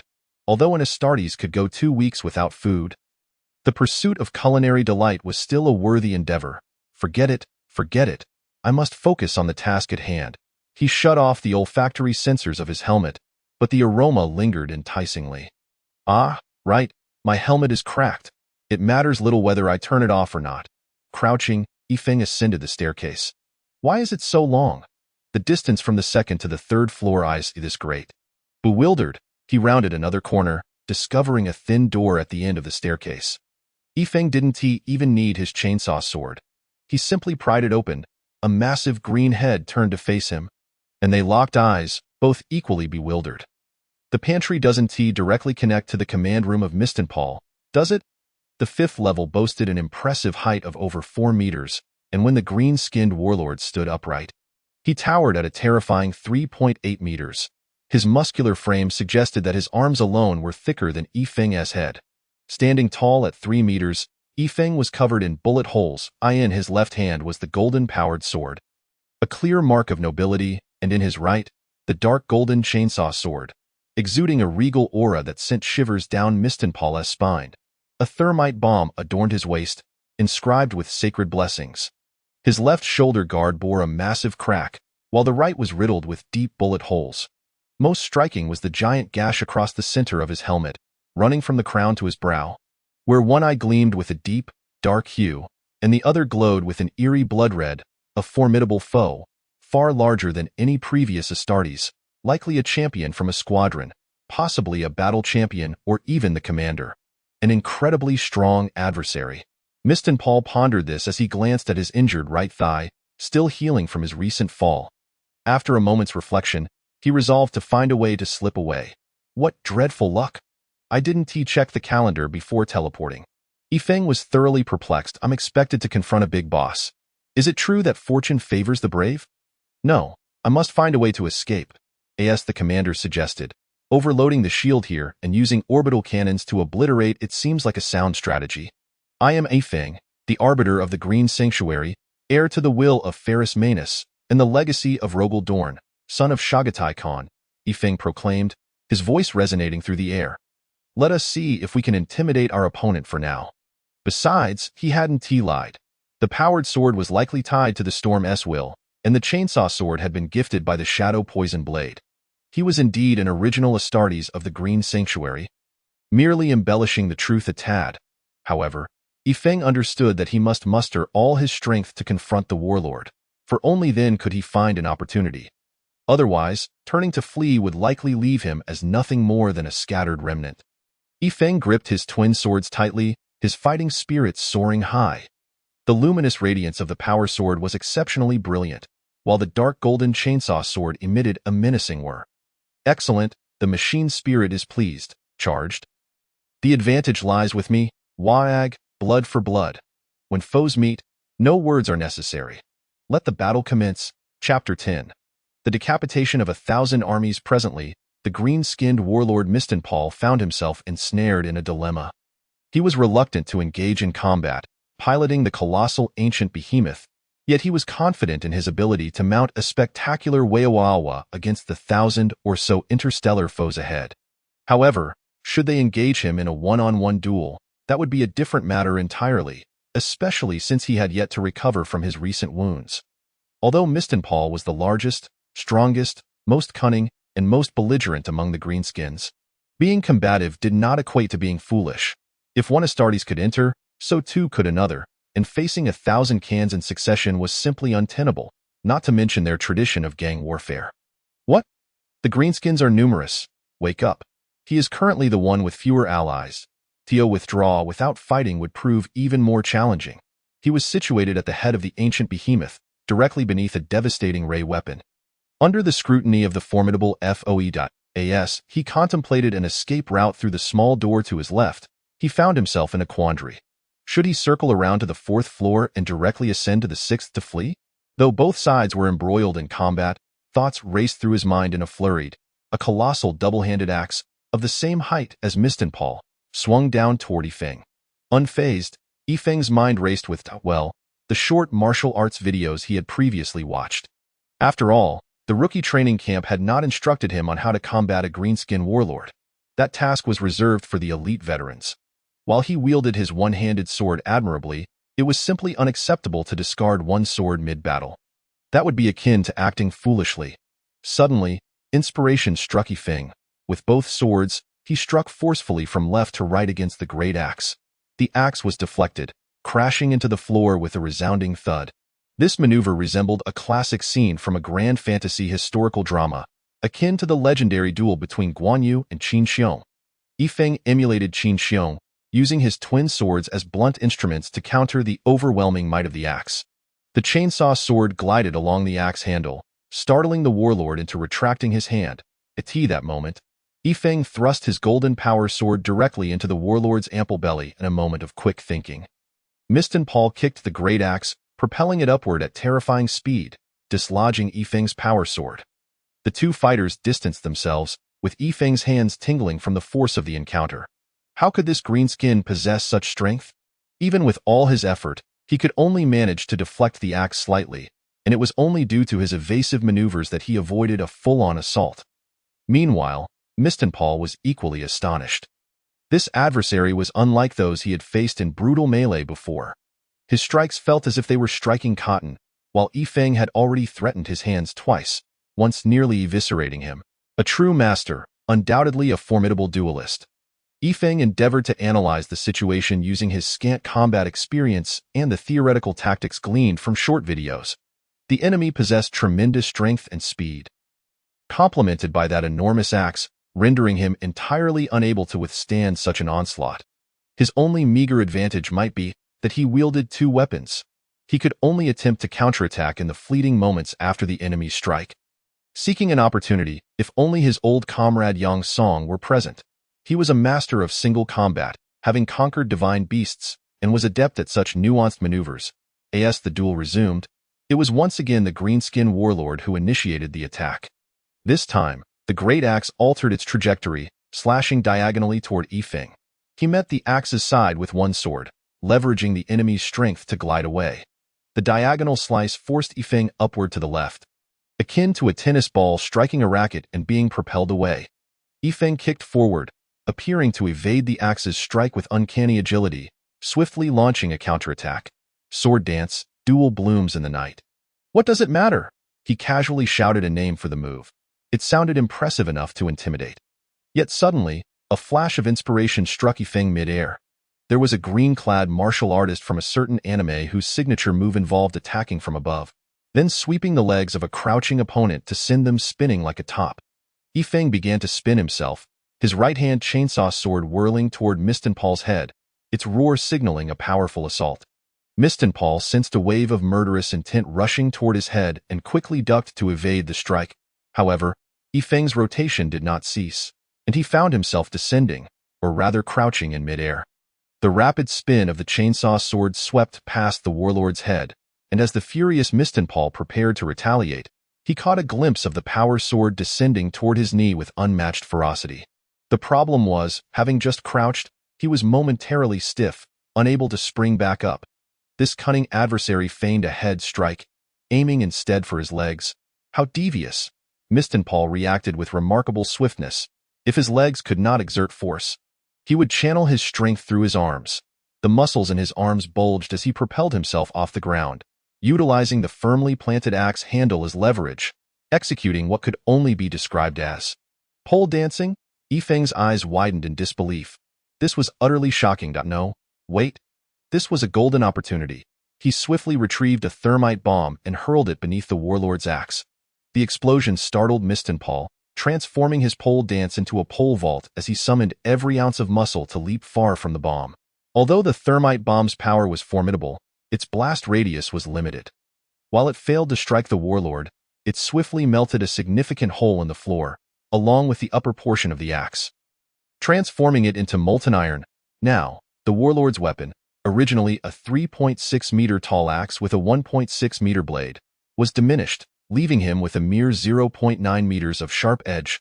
Cold sweat dripped from Mistenpal's brow. This combatant's skill was extraordinary. His own attacks felt as though they were striking cotton, cleverly evaded, while Yifeng's strikes were deceptive and deadly. Moreover, his weapon was now partially ruined. He needed a plan to escape. Spotting the gaping hole created by the thermite bomb, a brilliant idea sparked in Mistenpal's mind. A moment later, he would unleash a full frontal assault, even throwing his axe, creating a distraction to slow Yifeng down. He would then leap through the hole to the 4th level and traverse the path beside the ancient behemoth's power core, ultimately making his way to the escape pod on the 6th level. Mistenpal reveled in his cunning plan. Meanwhile, Yifeng was genuinely panting. This greenskin possessed incredible strength. Even merely borrowing power from the axe felt excessively strenuous, leaving his entire arm sore. At the same time, Yifeng noticed the large hole created by the thermite bomb.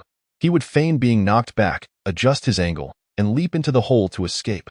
No, wait, to regroup with his comrades. Yes, that was it. The battalion commander had instructed them to regroup. Indeed, executing Commander Daika's orders was of utmost importance. As he contemplated this, Yifeng circled Mistenpal slowly, his eyes fixated on the warlord. The twin swords crossed like a predatory beast seeking the weakness of its prey. The warlord felt an icy chill run down his spine. Sensing that he was on the brink of meeting his doom, now, immediately, it was time to act according to plan. Waraf. Mistenpal raised his colossal axe and swung it toward Yifeng. Yifeng prepared to employ his previous tactic. leveraging the enemy's force to alter their positions, considering the gaping hole was now behind the greenskin warlord. However, just as the enemy's attack commenced, the axe did not descend as anticipated. Instead, Mistenpaul launched a kick. What? A sneak attack? The warlord was not adhering to the expected combat protocol. He lacked martial honor. Yifeng was caught off guard by a fierce kick, feeling as though his insides were being rearranged. Cracks appeared in his square chest plate. Cracks. Before he could catch his breath, the axe descended straight toward him. This time, Yifeng felt true terror. There was no option left but to endure. Yifeng crossed his swords to block the great axe. But it continued its relentless descent, cleaving through his shoulder plate and slicing into flesh until it reached bone. Had the axe not been partially dissolved by the thermite bomb, his entire shoulder would have been severed. Now, Yifeng found himself pinned beneath the axe, both swords trapped beneath it. Should the greenskin warlord continue his assault and draw another weapon, the consequences would be dire. Wait, where had the warlord gone? Yifeng saw Mistenpaul limping toward the gaping hole, then leaping into it. What? Yifeng was left bewildered. What was happening? Mistenpaul had not even glanced back. After swinging his axe with all his might, he had turned and fled. He knew better than to linger against such a skilled opponent. Every second counted. He had already engaged in several rounds of combat, nearly falling victim to Yifeng's power sword. There was no way he would risk another strike, believing he could fell his adversary with a single blow. Thus, with a clear objective, Mistenpaul did not look back and simply jumped to escape. Yifeng quickly gathered his wits. A limp? An injury to his foot. He had discarded his axe, forsaking all weapons. Was he planning to flee? A leg injury, rounded up, equated to being severely wounded. Without a weapon, he was akin to a piece of meat on the butcher's block. First to seize the flag, championing the charge. No. This was the grand merit of slaying the opposing commander. Yes, taking the head amidst the throngs. By the emperor. What a monumental achievement.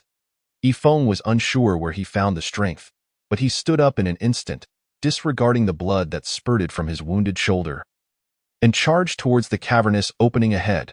The axe was lodged above. Relying solely on himself, he could not retrieve it in time. His adversaries were about to escape.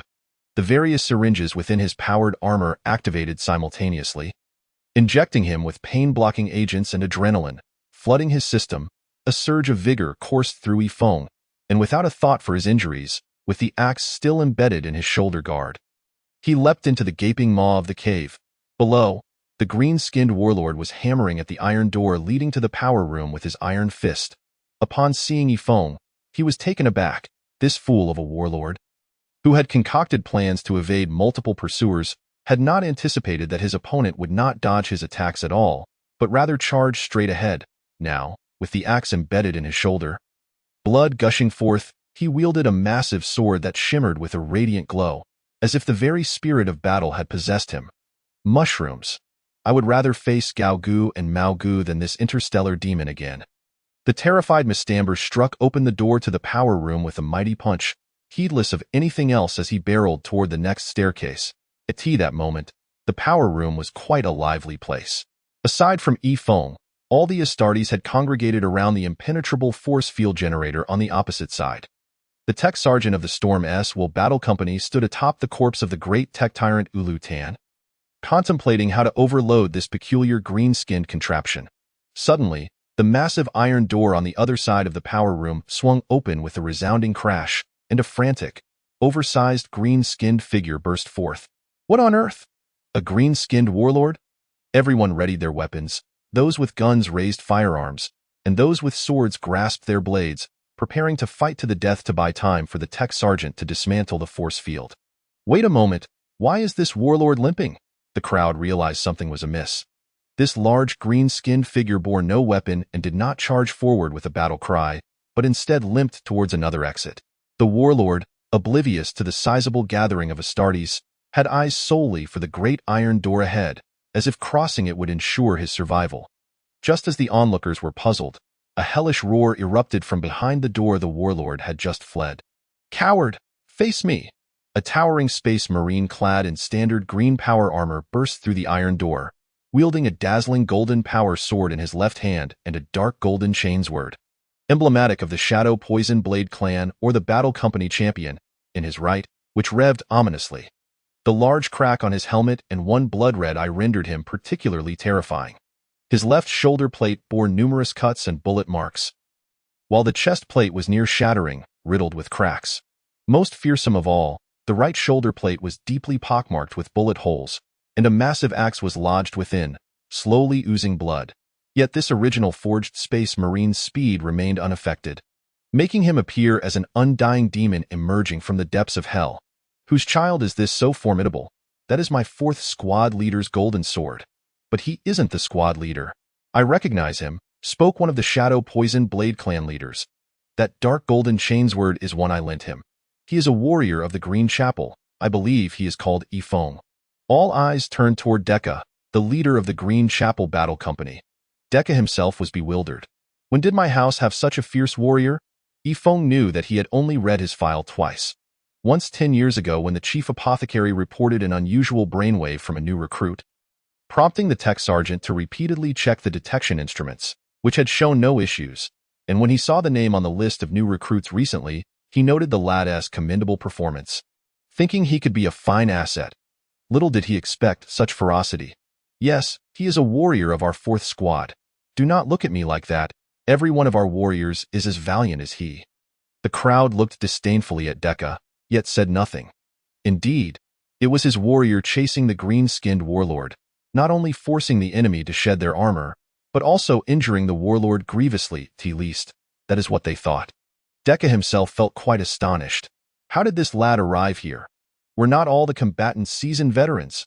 With this thought, Dekka felt a pang of shame.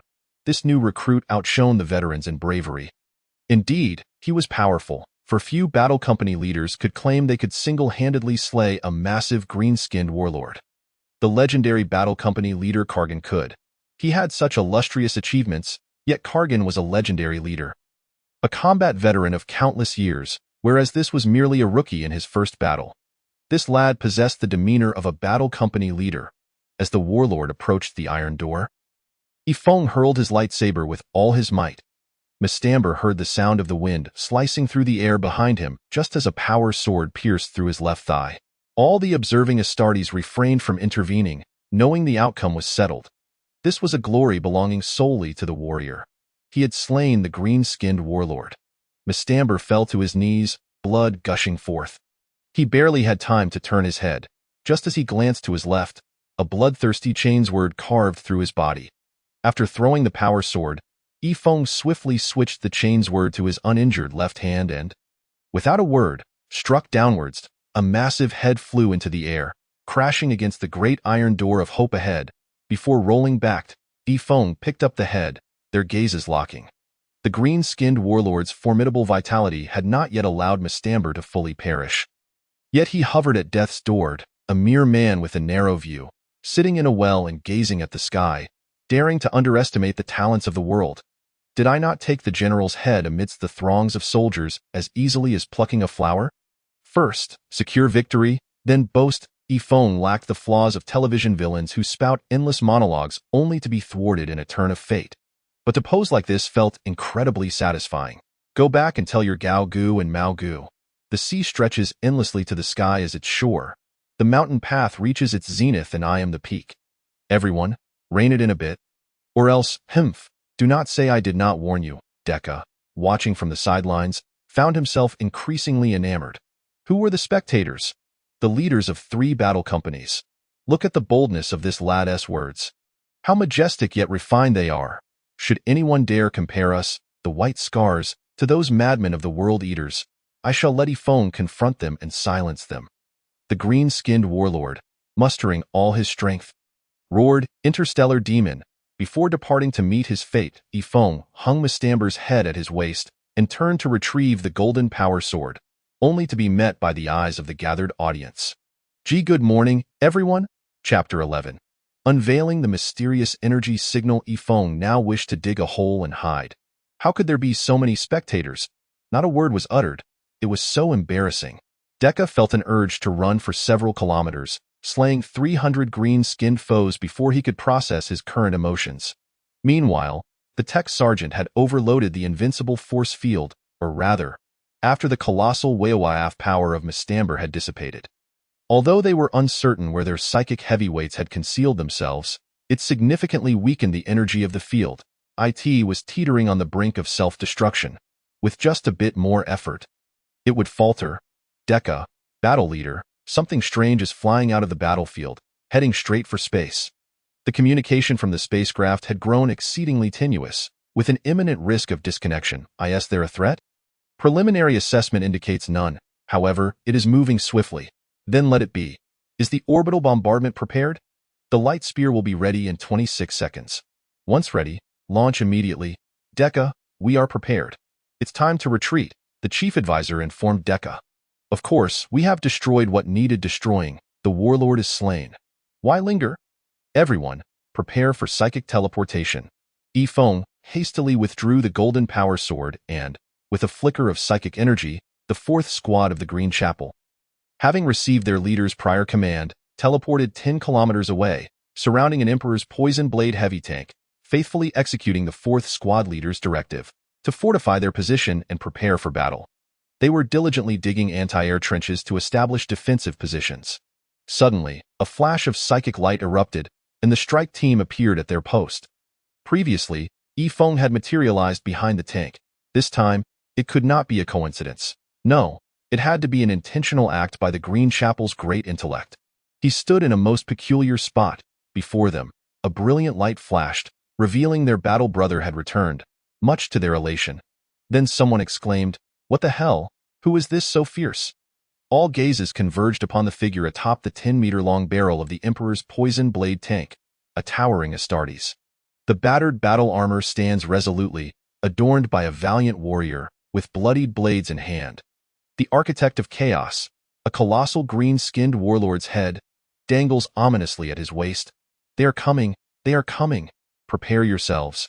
At this moment, the strategist seizes the battlefield recorder from the mortal auxiliary army, focusing intently on Yifeng. A tremendous light spear descends from the Emperor's divine retribution, crashing down behind Yifeng, the immense beam of light seemingly cleaving the sky in twain. Below, the ancient giant erupts in a cataclysm of explosions, a myriad of fragments raining across the heavens. Yes, this angle. Wow, splendid, truly magnificent. This is a remarkable capture. The former commander of the Arctic military base, Tristi, now serves as the planetary regent. Naturally, the once opposing nobles have been dispatched to the depths of hell, and with military power firmly in his grasp, what voice do they have left? What the world desperately requires now is a symbol of gratitude and faith.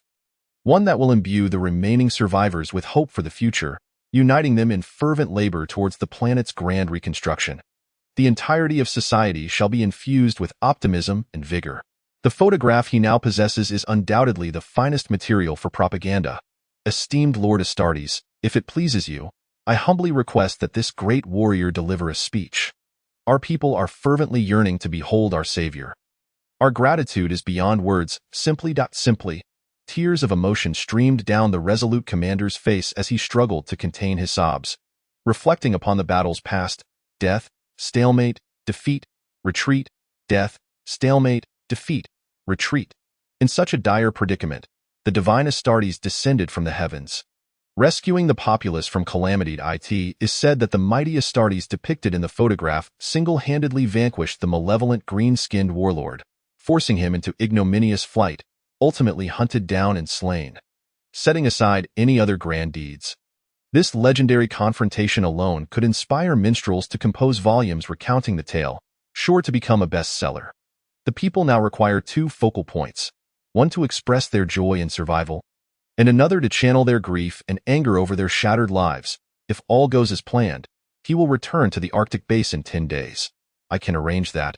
Thank you ever so much. Esteemed Lord. Yifeng returned both swords to their original battle group. The massive axe he bore has been removed and will be permanently enshrined in the Battle Group Museum aboard the Blessing Forest, a lasting tribute to his valor. The severed green-skinned head, after being cleansed, will be preserved as a specimen in the Museum of the Planet Atres. At this moment, he has completed the bandaging of his shoulder armor. For the Astartes, ordinary skin injuries can heal in the blink of an eye. However, due to the axe being lodged in his shoulder during the pursuit, the wound has remained unhealed, causing blood to congeal upon the weapon, requiring a bit of effort to remove. Yet within a day of being bandaged, his arm regained full mobility. Nevertheless, the change in attitude from those around him has rendered him quite uncomfortable. The other battle brothers are relatively amiable, exchanging pleasantries such as, "Well fought. You've truly brought us honor." However, the members of his own combat squad are quite different. Team leader William is determined to impart all of his skills to Yifeng, aspiring to cultivate a champion of their battle group, a source of immense pride. The vice-captain Kshevich has entered a fervent prayer mode, leading Yifeng to suspect he might have once been a disciple of the battle group's priest, who was driven to a stroke by Kshevich's incessant prayers, resulting in his reassignment here. Charles feels a great sense of honor, having saved the life of the savior of the planet Akres. When Yifeng's chainsaw sword became lodged in the fearsome iron canister, he leapt in with the chainsaw axe to rescue him. Shizhengxiang feels as though he is on the verge of becoming a medic. Having removed the blade from Yifeng's head and now the axe from his shoulder, he is even contemplating whether to request to study under the chief medic as an apprentice. Geiji spends his days scrutinizing Yifeng's head, harboring suspicion that the strange, fearsome iron canister near the Mauga king might have damaged his intellect. After all, what sane recruit would dare to engage a green-skinned warlord in single combat? Indeed, Yifeng himself is perplexed. Regardless of the circumstances, the death of Mistenpaul is extraordinarily suspicious, despite the fact that he was indeed the one to deliver the killing blow. The injury sustained by the green-skinned warlord, though severe, should not have stripped him of his will to fight, leading to his panicked flight. The reason is quite simple. During Yifeng's duel with Mistenpaul, as the green-skinned foes in the ancient giant were eradicated by other elite Astartes, Mistenpaul lost command over his kin, leading to the annihilation of his loyal subordinates. Although his size and combat prowess remained formidable, the absence of sufficient Whack energy stimulation caused a rapid decline in his hormone levels, stripping him of the very traits that define a green-skinned leader: madness, courage, cunning, and so forth. Thus, at that moment, his intellect bore no distinction from that of an ordinary brute. Who, then, has assumed the mantle of leadership among the green-skinned? The canon in space pondered this question. It's my first time being the boss. What should I do? Who cares? Let's go whack through the cosmos. The cannon's hyperspeed spacecraft blasted out of the galaxy, venturing deeper into the universe. The Astartes of the 4th Company, 3rd Squad of the Green Chapel gallop across the white wasteland. Why Haven T? They return to the battleship now that the fighting is over. The peculiar energy signals in the A9C1 region remain a mystery. The other fellows need not be mentioned. Their small motorcycles were to the location, tactical markers in place, ready to excavate. Surrounding them, the mortal auxiliary army stationed at the Arctic military stronghold arrived with enormous excavation machinery, accompanied by demolition devices, detection equipment, and a set of power armor eye in the sky. The transport aircraft of the Green Chapel delivered several precious large machines produced by the Martian foundry, ancient engines that seem to have grown even more formidable after centuries of blessing and engraving. An officer from the mortal auxiliary army, flanked by a squad of soldiers, approached Yifeng, presenting a massive iron box. Esteemed Lord Astartes, under the command of Battle Group Leader Daika, we have brought the equipment for power armor replacement. If it is convenient for you, we may commence the ritual of replacing the damaged components now. Typically, power armor is donned in the specialized docking chamber aboard the battleship. However, if only a few parts are to be replaced, the process is not so cumbersome. The Mark X power armor employs a modular design, allowing for easy customization. Yifeng followed them into the black metal box, which served as a makeshift docking chamber, with 4 boxes of components neatly arranged nearby. After replacing the shoulder pauldrons and helmet, the shattered chest plate was not replaced but rather enhanced with a component, a front assembly of the cavalry-style Terminator armor, fully encasing the chest in a second layer of reinforced plating. As Yifeng underwent this armor upgrade, a large pit had already been excavated ahead. The ancient permafrost was ideal for cooling the large machinery. With a concerted effort, the excavation progressed swiftly, but then a persistent beeping emanated from the depths of the newly dug pit. Everyone, retreat to a safe distance. Yifeng observed the alarming radiation detector, realizing the threat was significant. What do we do now? The mortals can't handle this for the time being. The fully armored mortal soldiers are still dealing with the green-skinned marauders, ravaged lands using their polonium-fueled flamethrowers. Yifeng even contemplated suggesting to Daika the formation of a mechanized regiment akin to the Mechanicus Adeptus Mechanicus, though not in the manner of the Shadowblade's methods, but rather a full mechanization approach, recruiting those with unyielding spirits, such as the disabled or severely wounded veterans. However, for now, the immediate issue must be resolved. All right, Astartes, let's get to work. A few of you grab flamethrowers to melt the permafrost, while others use power drills and mechanical claws to bore through. They delved another 16 meters down. Finally, they unearthed something. What is this? White. What material is this? Unknown. From what we've excavated so far, it appears quite large. Regardless, it's remarkably resilient. My power drill only ceased when it encountered resistance, yet it remains unscathed. Then let us continue digging. We need to expose more of it. They pressed on, expanding the exposed section of this enigmatic artifact. However, even after unearthing an area of 15 square meters, it remained partially obscured. It seemed to be the hull of an Eldar spacecraft. Vice Captain Kshevich examined the material that resembled the ship's exterior with great scrutiny. Regardless, this is no trivial matter. Certainly not. We have been digging for so long, and we still do not know its true size. Let us call on the Chemical Defense Unit. The Mortal Forces indeed possessed a fully equipped chemical defense squad, with the renowned Krieg Death Corps among them, originating from a planet ravaged by nuclear war. Its surface fraught with lethal radiation. There were also those mechanized to the point of having little organic matter left, most notably the Adeptus Mechanicus Guitarii, as the report regarding the suspected Eldar spacecraft was transmitted to the Blessing Forest. A deluge of inquiries followed in quick succession. Kshevich declared, "This is Kshevich. I confirm this is an Eldar spacecraft." After the inquiry concluded, a transport vessel came to a halt in the distance within a mere half hour.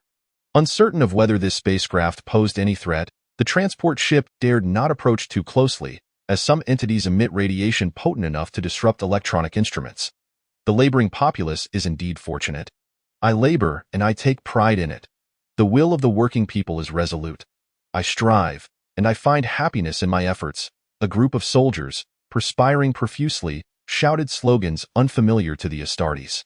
They initially excavated a hole with a diameter of 15 meters, only to find it inadequate. Thus, they expanded it to 25 meters, then to 35 meters, and continued until it reached a diameter of 150 meters before ceasing. It has been confirmed that this is a craft of the Eldar, suddenly remarked Deputy Leader Kshevich. Kshevich seemed transformed, radiating an aura of focus and solemnity. Kshevich is our group's expert on the Eldar. William stated, "Trust his judgment."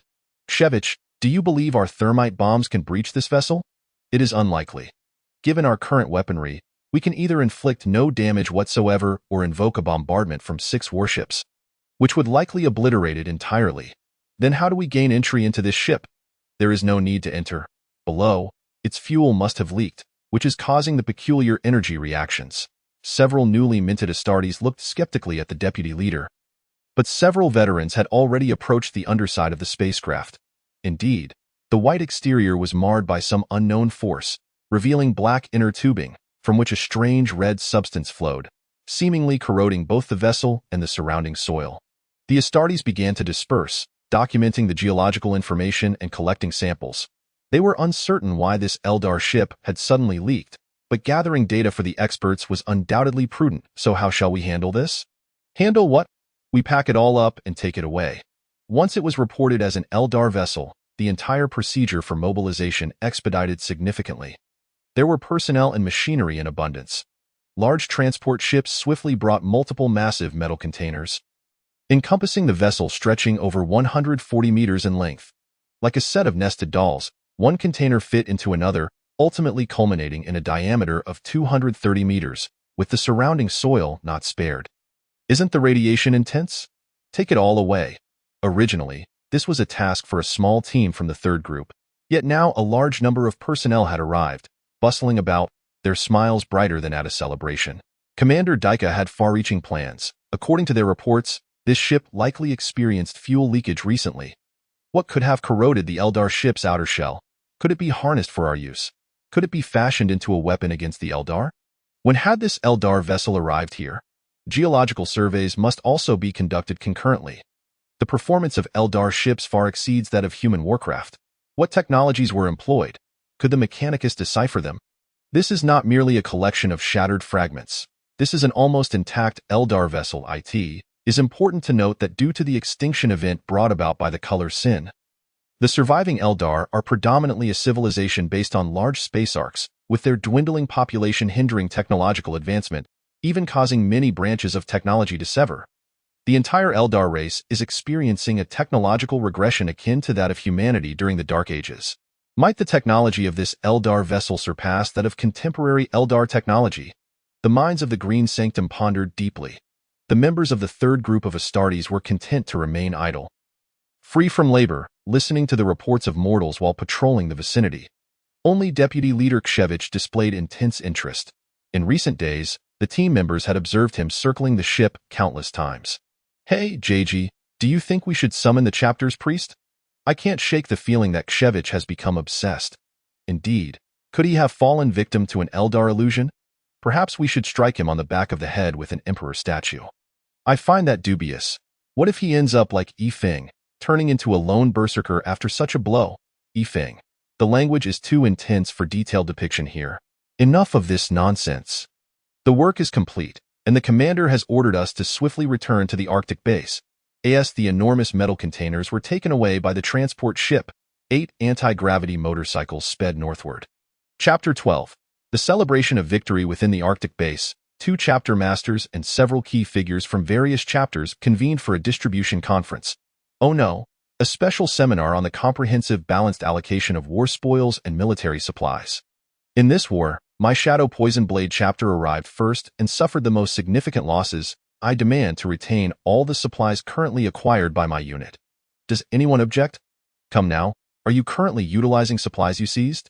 Are these materials produced by your own hands? No, they are provided by my Stormwall chapter.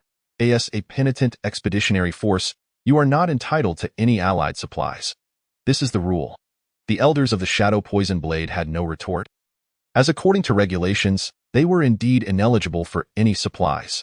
They had sacrificed 69 warriors without any gain. The losses sustained by my Stormwall chapter were equally considerable, and the primary ammunition expended was also supplied by me.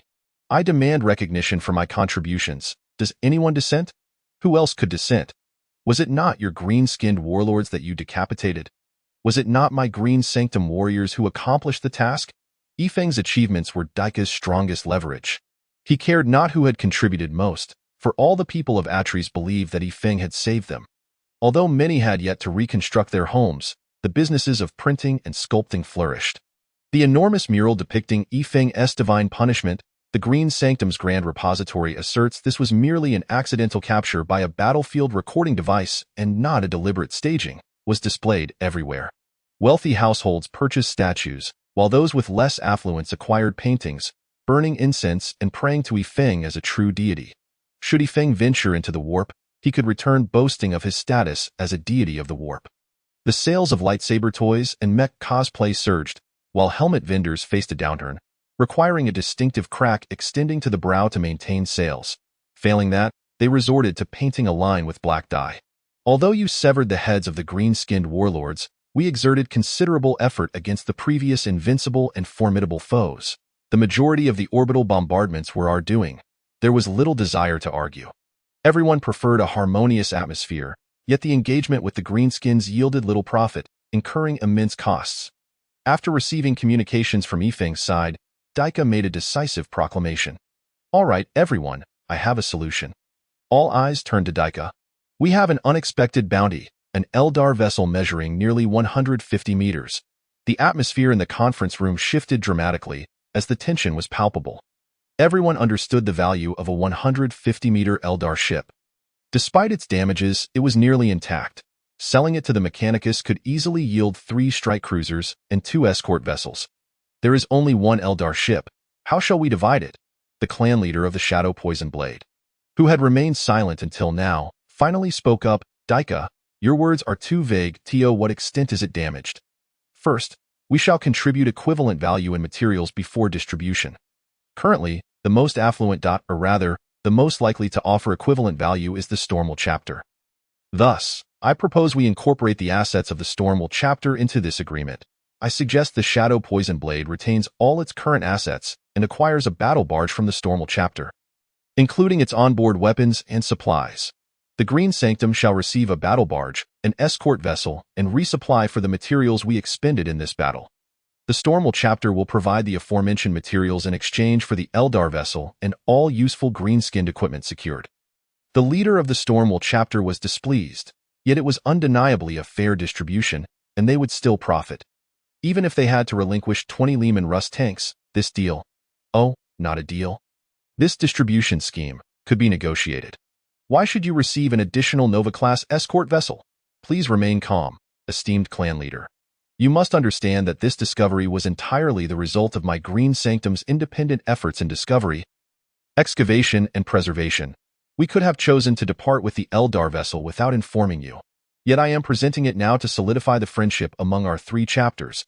I hope this cooperative endeavor serves as a bridge to reinforce our camaraderie rather than sow distrust over the spoils. We agree. It remains unclear what whispers transpired among the leaders of the Shadow Poison Blade, but they soon reached a consensus. We concur. The Stormwell chapter raised no objections, though they needed to determine which battle barge to keep, as their performances varied.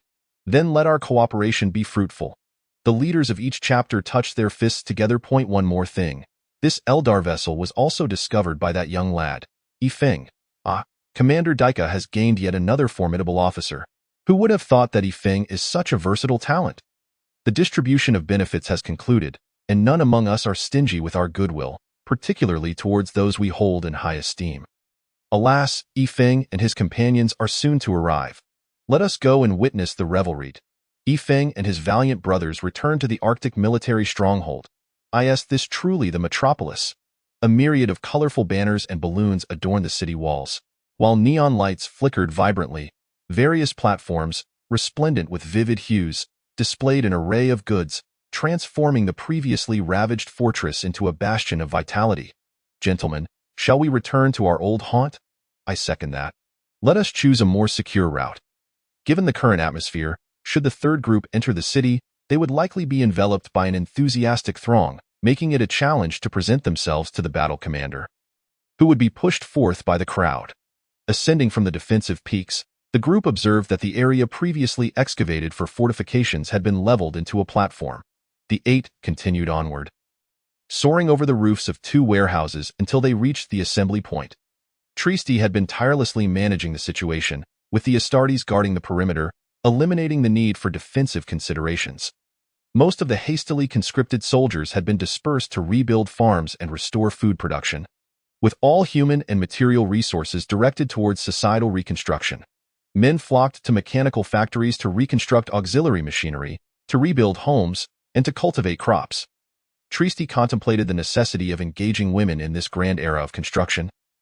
As numerous technical factories commenced operations, however, a dilemma arose. I work, I earn money, yet I have nowhere to spend it. Food remains scarce, with rations allocated to each individual, and no other supplies in production. Money without goods to purchase. While scavenging outside flourished as a business, they sought food, not currency. For them, money was worthless in the wasteland, unable to protect or sustain them. Trieste smacked his forehead. It was the perfect moment to propagate faith.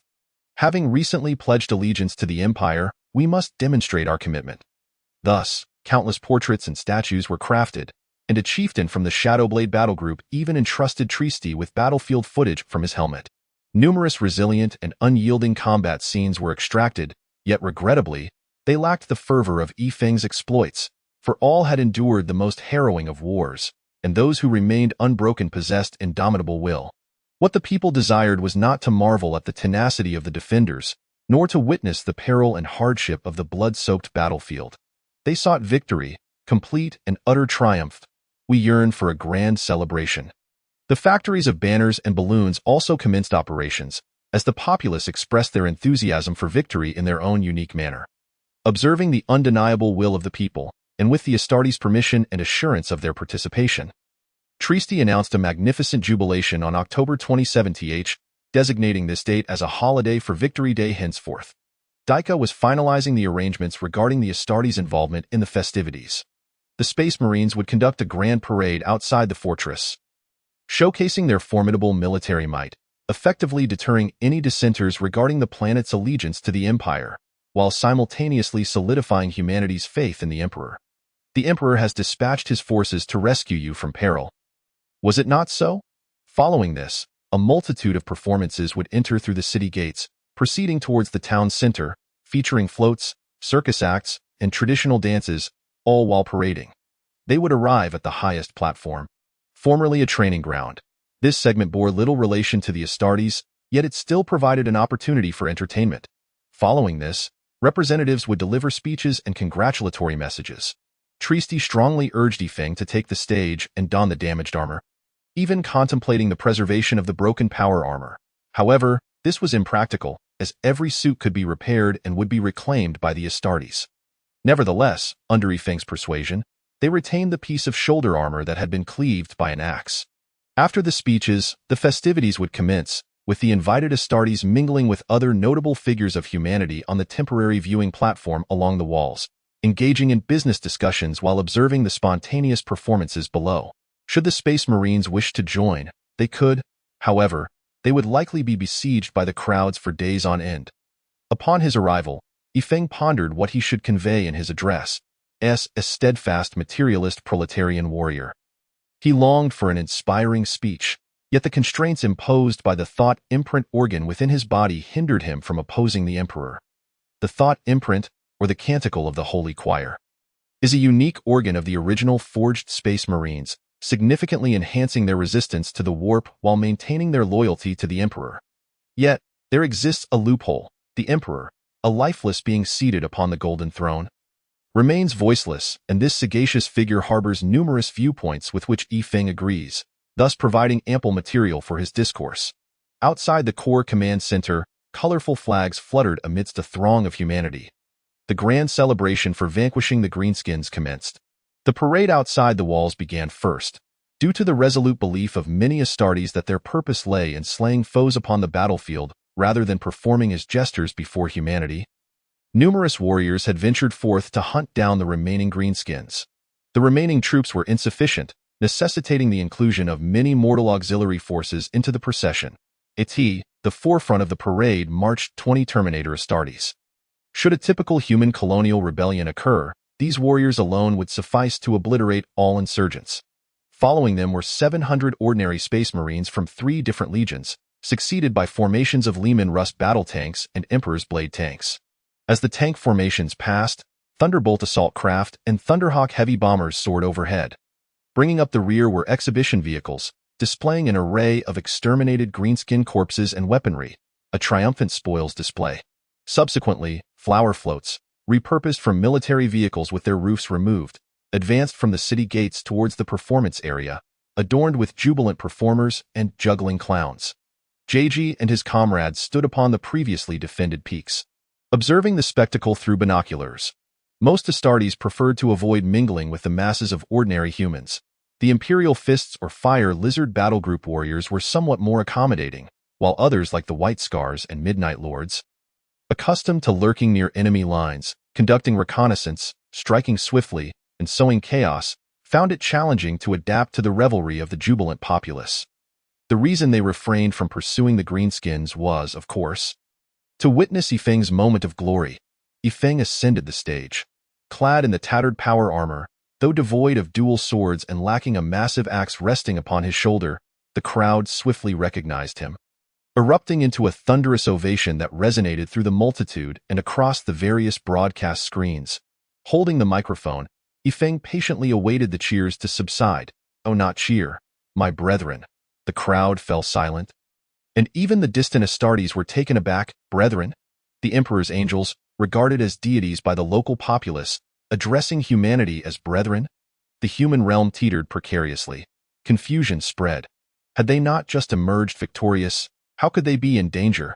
The leader of the human empire, the great Emperor, stood guard against terrifying foes, yet he had exhausted all strength, unable to further guide humanity. JG quietly retrieved his laser rifle from his back, jesting. Is he truly saying this here? Is he advocating for rebellion? The Greenskins' howls echoed throughout the star system, ruthlessly slaughtering humanity. Traitors, turning against their own in the warp, inflicted immense losses upon humanity. Ancient echoes, the Necrons and Eldar wielding weaponry far surpassing humanity's technology, attacked us, and emerging threats such as the Tau and Tyranids in the dark cosmos sought to consume our territories, devouring our flesh and blood, aiming to annihilate humanity entirely. At every moment, humanity faced the threat of various horrific entities, and the very existence of the human race hung in the balance. What shall we do? Tell me, brothers and sisters. The silent human audience exchanged bewildered glances, with some already concealing their faces in tears. Entirely unaware of the dire straits humanity had fallen into, let alone the despairing revelations emanating from the lips of the Astartes, their most trusted saviors. What is he doing? The high-ranking commanders stationed at the rear command center were utterly perplexed, wondering if they had been affected by the forces of chaos. Fear not, listen on, and you shall understand. Dika spoke. Though he was uncertain of Yifeng's intentions, he held deep trust in his comrade, At Home. We can impart wisdom, but in the field, we must provide ample trust. A parental figure is, after all, a source of reliance for their children. Amidst the crowd, a 13-year-old boy suddenly shouted with all his might. But what about you? Do you expect me to descend from the heavens every time, slaying the enemies and protecting you? Yifeng forcefully removed his helmet and smashed it upon the ground. Look closely. I am but a human, merely one who has been enhanced. The Astartes had already set in motion, encircling the area, akin to a cunning maneuver. I shall inquire of you. Why do you still stand here? Why do you continue to exuberantly celebrate, and why have you not yet become fodder for those loathsome greenskins? Is it solely due to the valiant struggle of us Astartes? Indeed, it is, but can we alone safeguard so many? What of the blood and tears of those mortal auxiliaries? Have you forgotten the ordinary laborers who provided us with resources, forgoing their own sustenance, and the brave warriors who sacrificed their lives on the battlefield? Damn you, cowards! A tumult arose from the crowd, asserting that we have not forgotten. We are not cowards. The aggrieved audience below cried out in defense. Yifeng continued, not cowards? Then I ask you, when I inquire what we should do, why does no one answer with annihilate them? The Astartes halted their actions, expressing a collective sigh of relief. Truly alarming, I ask you. How did we triumph in this war? We are interstellar warriors from distant worlds, wielding formidable machinery hailing from Mars, from Lucius, from Graia, from countless forges scattered throughout the cosmos. Our mortal auxiliaries come from the nebulous star realms, from the storm zones, from the extreme reaches of the universe. From every corner of the human realm, the combined strength of humanity across the cosmos converges into a torrent, ready to utterly obliterate the encroaching greenskins. We do not fight alone. Countless humans stand behind us, our might coalescing into an unstoppable force. If the greenskins seek to slaughter us, and Chaos and the Necrons wish to join the fray, then let them come. The crowd surged with righteous fury. Hands that once wiped tears now transformed into fists raised in defiance. Yifeng perceived that the spirit of battle had been ignited among the people, yet they still required conviction. Our ancestors once laid waste to the vast Greenskin Empire, driving them into the most desolate reaches of space aboard their warships. Our forebears defeated the Chaos Legions, forcing them into hiding, trembling in the shadows. We have obliterated the pyramids of the space Necrons, consigning them to eternal slumber within their own graves. We shattered the vessels of the Eldar and decimated the vast fleets of the Tyranids, banishing all who dared to show their faces. Now, they dare to return. We shall demonstrate with our fists and cannon fire that we can vanquish you once, and we can do so 1,000 times over. The crowd erupted in a thunderous roar of battle cries. Yifeng sensed the moment was ripe. If one cannot prevail alone, then what of 10? What of 100? Behind us stand billions of our human brethren, united as one. We shall fight upon the seas. We shall battle upon the land. We shall engage in the depths of the tunnels. We shall wage war in the void of space, aboard our warships, in our space stations. We shall fight unceasingly until our enemies are utterly annihilated. People of the world, unite, liberate the entire galaxy. Chapter 13. The Thousandfold Robe in the year 501 of humanity. On October 27, the Atreides officially established the IG, Interstellar Guard, designating it as the First Army of Atreides, also known as the United Human First Army. Given that the Ministry of Internal Affairs is currently unable to respond, This designation has been conferred by the interim Second Parliament of the Peaceful Star Realm. Trieste has been appointed as the second commander of the army. Huh. You ask who the first commander is? Yifeng's statue stands there in tribute. Simultaneously, the Atries Planetary Defense Force, PDF, was established. Yifeng was invited to the city walls, currently serving as a VIP observation platform. In Trieste's vision, this serves as a high-profile celebrity meet and greet, where prominent leaders from various sectors converse with several Astartes. For instance, on the neighboring rampart, the captain of the Stormwall battle group is discussing with a leader responsible for ammunition production regarding the supply provisions for the Astartes in exchange for imperial tax privileges. As conversations flourished, gifts were exchanged and delicacies shared. Although many factories remain closed, a considerable amount of treasures had been amassed previously. After all, such items were of no use when fleeing, and the greenskins have little interest in them. Scavengers from the wastelands are returning in waves, bringing forth good finds. Below the city walls, people celebrated, sang, and danced. However, Trieste rubbed his temples, realizing that both Yifeng's speech and his earlier promotions had been exceedingly effective. An unending sea of people gathered below, collectively expressing humanity's most primitive form of affection. I offer you my most cherished possession. Under normal circumstances, this would pose no issue, but currently, as everyone fled, they carried little with them. And the upper and lower echelons were alike, leading to an array of absurd gifts. The guards had already descended to manage the order, clearing a space to prevent encroachment, yet the fervent populace surged forth.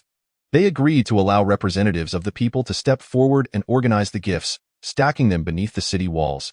I sincerely apologize, esteemed Lord Yifeng, for the people's affection for you runs incredibly deep, often leading them to act in peculiar ways. After all, they are but mortals, far less powerful and rational than you. Trieste could only rely on his extensive experience in navigating the intricacies of nobility to communicate with Yifeng. After all, inciting the anger of an Astartes can be a terrifying affair. A soldier should earn the love of the people. An army that lacks the affection of its own populace cannot secure victory. Trieste's aide hastily produced a notebook, recording Yifeng's words as the main text, with other quotes as supplementary material, beginning to compile it. Without a doubt, it will be included in the mandatory reading list for primary and secondary education for the next century. Yifeng leaped directly from the city walls, landing in the cleared area. The guards struggled to maintain control over the populace. Truth be told, the guards themselves wished to seek an autograph. Everyone, please do not be anxious. I request a representative from the crowd to come forth. A nearby guard soldier trembled as he approached to summon the gift representative, internally exclaiming, "My idol is speaking to me. My idol is speaking to me." Before long, a modestly dressed woman hurried over, intent on kneeling as she approached. "Stand up, madam, I just proclaimed the unity of all humanity. No form of unity is achieved by having others kneel before you." The aide on the wall's eyes sparkled, furiously jotting notes. The woman, overwhelmed, could scarcely utter a word. "Please return these valuable gifts to the people. We shall not take the possessions of our brethren." Lord Yifeng, a single statement almost drew the eternally single Yifeng into the fray. These gifts are a heartfelt offering from all. Yifeng understood the gravity of the situation. Accepting even a fraction could lead to trouble. More importantly, it might foster the impression that the Astartes regard themselves as noble. Looking down upon the common folk, he surveyed the vast pile of gifts, golden watches, silver jewelry, relatively normal items. The white shirt likely belonged to some worker in the upper tier. The floral handkerchief appeared quite lovely, perhaps belonging to a noblewoman of the upper tier. And wait, what is this? A shoelace. The poor souls from the lower tier must have offered their only presentable possession. An idea sparked within Yifeng. "You, come here. I would like to request your assistance with a personal matter." After the celebration concluded, the Shadow Venom battle group departed first, for the penitent expedition must continue, heading forth to confront the next Imperial enemy. Of course, this battle group has always been the richest, reduced now to 3 strike cruisers and 2 frigates, with the frigates already lost. Now, having acquired a single combat transport, they are eager to test their new warship and take a joyride through the warp. The Stormwall battle group also departed after delivering a substantial amount of promethium fuel to the Green Chapel. They needed to rush to the Forge world for trade. With their dwindling fleet, should the Eldar attack, they might not stand a chance. Converting their assets into currency was the priority. As for how much they would receive in return, Heh, the Green Chapel had duped those Na'vi fools from Shadow Venom who had never laid eyes on an actual ship. Only he and Daika understood well. This nearly intact ancient Eldar vessel, with 5 combat transports as a baseline, had no upper limit. Why did the Green Chapel only request a single combat transport? Their intent was clear. With Daika heavily promoting Yifeng and the Green Chapel battle group, it was evident that the price paid was the Stormwell battle group's abandonment of the notion of making Atries their home world. The Green Chapel aimed to establish this as their base, and the price they offered would suffice to persuade the Ministry of Internal Affairs to advocate for them in this matter. Old Fox. Thus, the task of clearing the remaining greenskins from Atries was entrusted to the Green Chapel battle group. In truth, all 3 battle groups had their respective missions. The area guarded by Stormwell far surpassed these few colonies. However, when the warp storms erupted, they found themselves trapped here, unable to escape. Shadow Venom had simply arrived here on their penitent expedition, and no one knew their precise location. The Green Chapel, as the offspring of the White Scar, was consistently dispatched to the darkest depths of Imperial intelligence as scouts. Both the Green Chapel and Shadow Venom had grown accustomed to existing beyond the Emperor's light. The Starflare serves as a beacon within the Emperor's manufactured subspace, guiding the way to prevent one from losing their path amidst the vastness of the cosmos. Their grand think tank assumes the role of auxiliary navigators during voyages.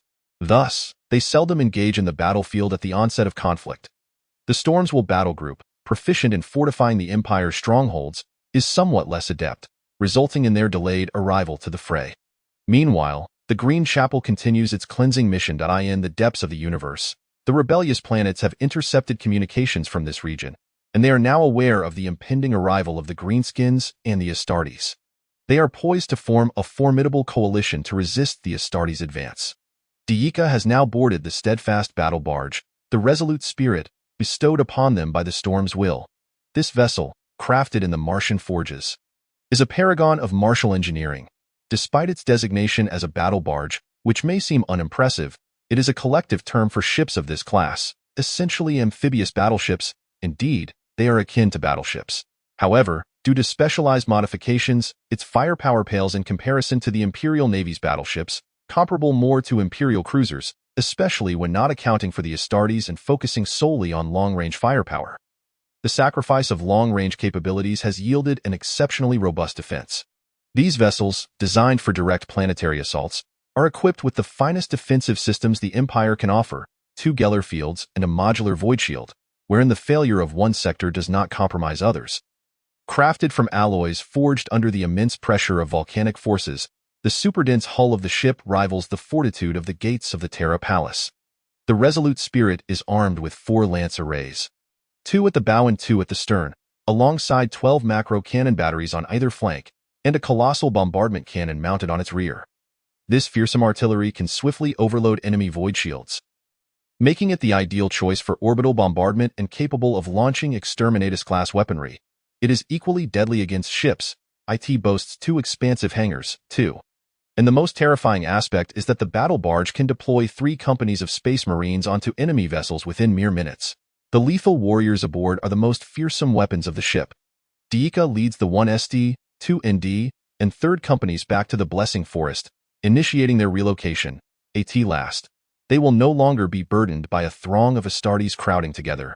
The 1SD, 2ND, 3RD, 60H, 70H, and the new recruits will transfer to the Resolute Spirit, ensuring that should combat ensue, half of the Space Marines can rapidly engage the enemy ships, while the remaining 2 companies and the newcomers can effectively defend against enemy boarding actions with the weapons aboard their own vessel.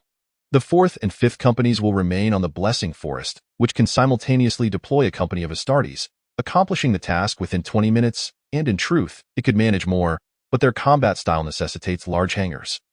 Thus, the previous battles saw the Astartes deployment taking considerable time. It is regrettable.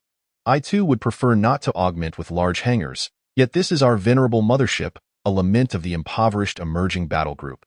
Considering the recent combat attrition, the Green Chapel currently fields approximately 600 Astartes and possesses the capacity to rapidly deploy a total of 400 personnel across its fleet, which is quite commendable. What? A new Star-class frigate? Merely a trifling addition, Daika with a haughty demeanor. In the void of space, everyone busies themselves with relocation, while on the surface, the extermination of the greenskins has reached the final Antarctic regions. Yifeng finds himself in a dire predicament, relentlessly pursued by Captain William. William is determined to cultivate a champion of the battle group. At present, he is intent on imparting every skill he possesses to Yifeng, one after another. The previous days were tolerable, involving specialized shooting stances and advanced swordplay, practical skills, indeed. Now, things have taken a ludicrous turn, with emergency repairs for powered armor, rudimentary ammunition fabrication, and the ongoing study of battlefield cooking. In truth, Astartes have no need for culinary skills. Thanks to their transformation, they possess the ability to glean intelligence on their foes through the consumption of their flesh. For instance, should Yifeng engage in combat with a green skin and bite him, he would gain insight into the might and speed of Mistenpal, along with the capacity for various inhumane actions. Their formidable digestive systems mitigate any adverse effects. Greenskins, chaotic traders, even tyrannids can be consumed outright, though the experience is decidedly revolting. Moreover, to bite someone, one must not wear a helmet. Only certain intellectuals or Astartes blessed by the Emperor's power might forego their helmets in battle, as the helmet's subspace shielding effects could impede their psychic abilities or the reception of the Emperor's divine gifts. Had Yifeng not donned a helmet, he would have long since met his demise at the hands of a fearsome foe. Nevertheless, there are practical applications. For example, if one were to pursue an enemy and dispatch them, while others flee, a bite from the fallen foe could yield insights into whether they genuinely retreated or if an ambush lay in wait. Thus, battlefield cooking becomes unexpectedly appealing. Yifeng, with a surge of ancestral culinary prowess. Muses are illustrious 5,000 years of culinary heritage. Ah, but your 4,000 years, pardon me. I seem to have wandered astray. In truth, the old sergeant merely wished to instruct Yifeng on mineral identification, employing the analysis apparatus within the Astartes' mouth to discern the basic composition of non-lethal toxins. However, the lesson appears to have veered off course. Let me taste this. Salt content seems adequate. At a temperature of 100 degrees Celsius, 98.4 of the free substances are edible salt, and the other components assessed do not pose a toxic threat, nor will they adversely affect the flavor of the food. Subsequently, Yifeng carelessly adds stones to the simmering greenskin broth. It could be said to be a bold culinary venture, akin to feasting upon the flesh of the barbarian, while jesting about drinking the blood of the Huns. The biological specimen is identified as a plant-like entity, deemed safe for use, with no conflicting substances detected. Yifeng then tosses a peculiar herbaceous plant of unknown origin into the pot. Alas, this lad has succumbed to madness. Yifeng, is this really? My apologies, Captain, I erred. I should have cut it into smaller pieces before adding it. Let it be. It appears beyond salvation. In the blink of an eye, a month and a half has elapsed. Following the thorough cleansing of the greenskins, the Green Chapel is set to continue its journey. Over the past few days, battle leader Diika has been roaming about, selecting promising recruits to transform into new soldiers. The Grand Apothecary's iron canister, just relocated to the Resolute Spirit, now boasts an additional 10 or so new transformation plans. Today, at the Arctic military base, the Green Chapel will officially commence its departure ceremony. Under normal circumstances, such events would transpire at a space station, but alas, the station has been rendered inoperative. Battle leader Diika, I, Tristi, represent all of humanity on the planet Atres, and I extend my heartfelt gratitude for your battle group's support. Atres shall forever remember your kindness. It is my pleasure, Mr. Tristi. Punishing the Emperor's enemies is the very essence of our existence. Now, I warmly welcome the Atres system into the Empire. Please allow me entry. This is a task assigned to me by Lord Yifeng. I assure you, I speak the truth. The guards nearby were met with a commotion, as the gift representative clutched a large bundle and argued with the sentinels. The guards, skeptical, retorted, "You think I haven't seen 18 individuals claiming to bear messages from Lord Yifeng in the past 3 days? What is this nonsense? A bundle of rags. Can't you bring something more fitting for a gift? At least make an effort." The representative was on the verge of tears, but this is precisely what Lord Yifeng requested. "Let her through," Diika interjected. Tristi waved a hand, and the guard, with a huff, relented, muttering about luck. Given the presence of a significant figure today, Diika looked at the woman's bundle in bemusement. What on earth was this heap of tattered cloth? "My lord, this truly is Lord Yifeng's request." "Ah, here he comes." Yifeng sauntered over from the adjacent wall, having just been engaged in conversation with the 4th Company commander, Jean K. Why, Lord, this is the item you instructed me to procure. The woman approached with the package. Ready to kneel. She abruptly halted her descent, raising her hands overhead in a deep bow, presenting the package with both hands. Yifeng accepted the bundle and opened it, revealing a robe. Under his armor, it could only serve as a cloak. At that moment, Javier emerged from the side. Hey Yifeng, which poor soul's bed linen have you pilfered? The woman maintained her deep bow, concealing her expression from view. Tristy's aide had already produced a small notebook, having discerned a pattern. Yifeng's conversations with the Astartes may be absurd, yet when humans are present or the topic involves humanity, his words invariably merit recording in the annals of history. What is this nonsense about tattered bed sheets? Just 2 months prior, the valiant Atricians donned such rags, engaging in desperate combat against the greenskins. Now, they generously offer their remaining dignity as a gift to me. What does this signify? It symbolizes that we are an army embraced by the people, a testament to their affection and trust in us. Yifeng unfurled the robe cloak and donned it. The assortment of garments, white shirts, handkerchiefs, cut-up suit sleeves, hats, were intricately stitched together with various shoelaces and belts as thread. Adorned in the attire of the people's will, we shall fight for the populace, for all of humanity, and for the liberation of the entire galaxy.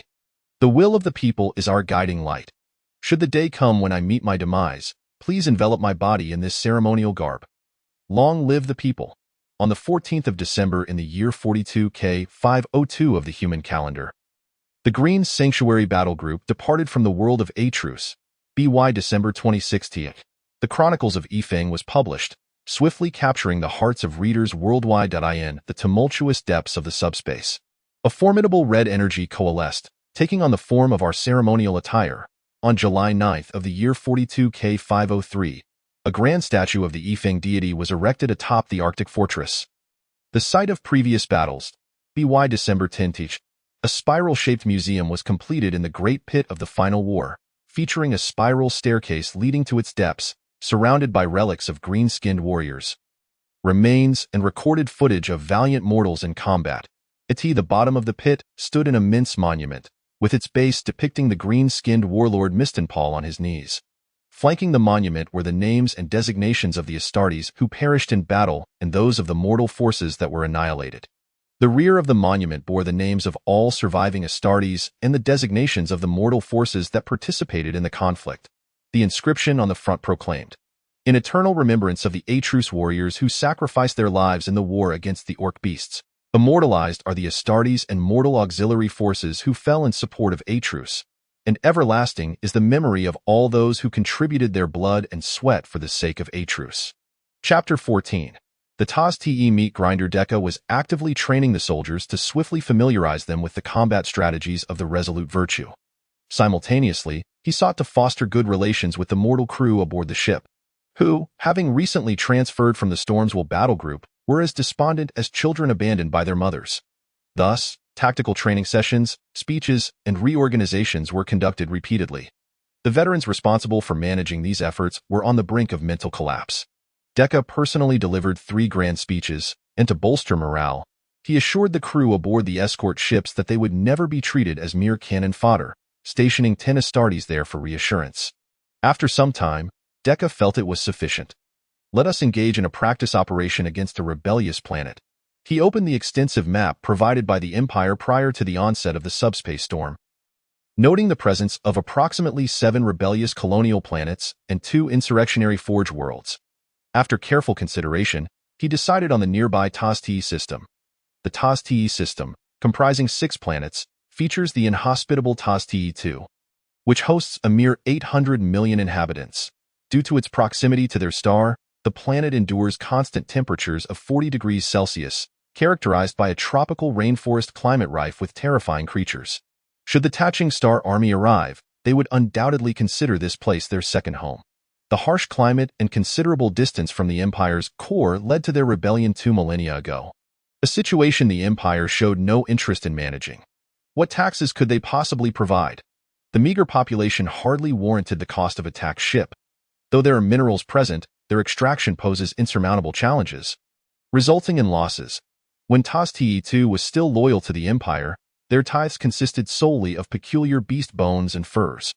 The tithe is a standard tax for imperial colonies, amounting to 1/10 of all resources. Be it minerals, food, or even new recruits for planetary defense forces. The planetary governor, upon paying the tithe, may manage the planet as they see fit.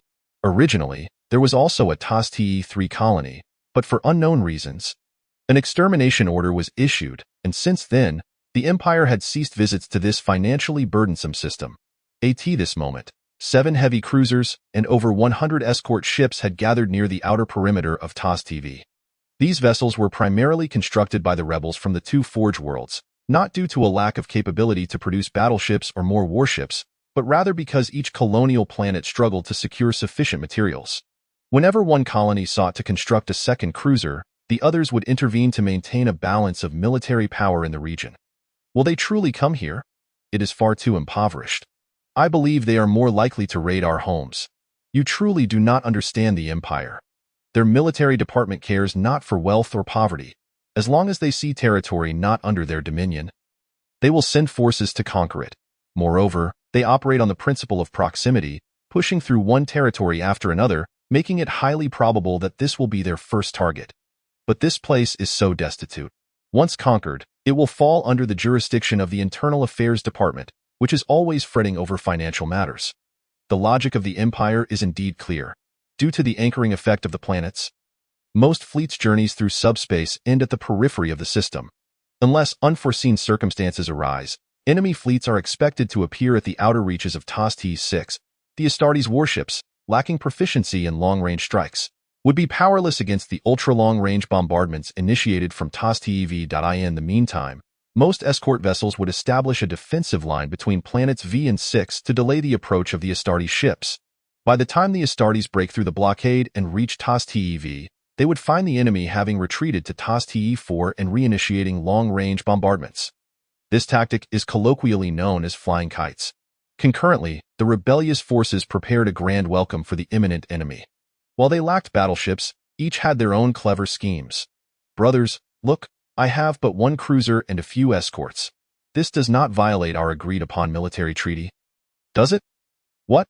3 sets of ultra-long-range lance arrays? Weapons of a battleship? Surely you jest. This is merely a cruiser, with slightly enhanced range and power for the lances, is it not?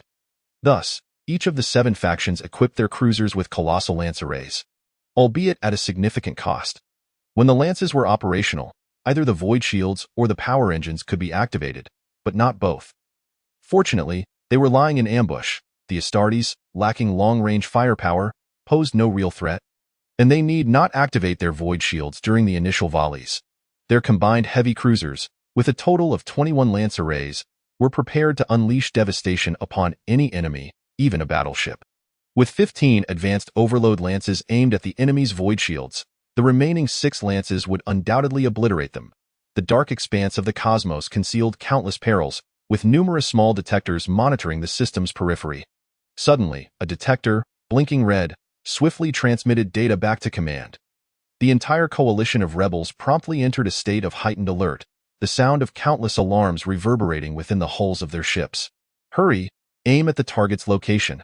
The first to respond from the military council was Akalov, swiftly issuing commands to all vessels, with other commanders joining in sequence. The veil of reality was pulled back. A mysterious vortex of subspace materialized at the system's edge, a crimson whirlpool seemingly intent on consuming the souls of humanity. Forget the escort ships. Target the larger vessels. Akalov's orders resonated clearly in the ears of every coalition member. Following the emergence of an escort ship, a massive battleship leapt from subspace. Open fire, quickly. The colossal lance arrays discharged with precise timing, tearing through the void shields of the battleship just as it fully emerged from subspace, transforming it into a blazing fireball. What? A battleship? Is it the Imperial Navy? I thought it was just a few Astartes from different battle groups. Before anyone could grasp the situation, 2 assault transports materialized next. The lance arrays had yet to cool down when Akalov immediately commanded, "First line of escort ships, engage them. Do not target the assault transports." Not target the assault transports? Then what should we aim at? Before another bearded officer from the military council could voice his question, Yet another battleship emerged from subspace. All cruisers powered down their systems and activated their void shields. Yet, they were a moment too late. An enemy battleship had evidently received communications from the front and quickly targeted them upon emergence, firing 4 powerful lance arrays at a single target. A heavy cruiser was struck, though it evaded a direct hit. The bow's 2 lance arrays were destroyed, leaving only the rear lance system and power core intact. One member of the 7-person council spat blood.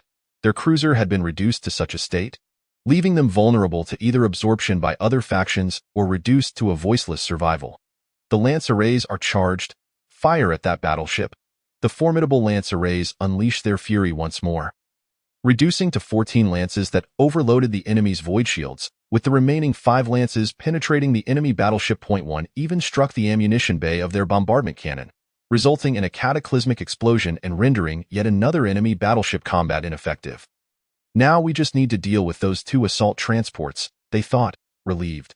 Suddenly, a transport and 5 heavy cruisers leapt from subspace.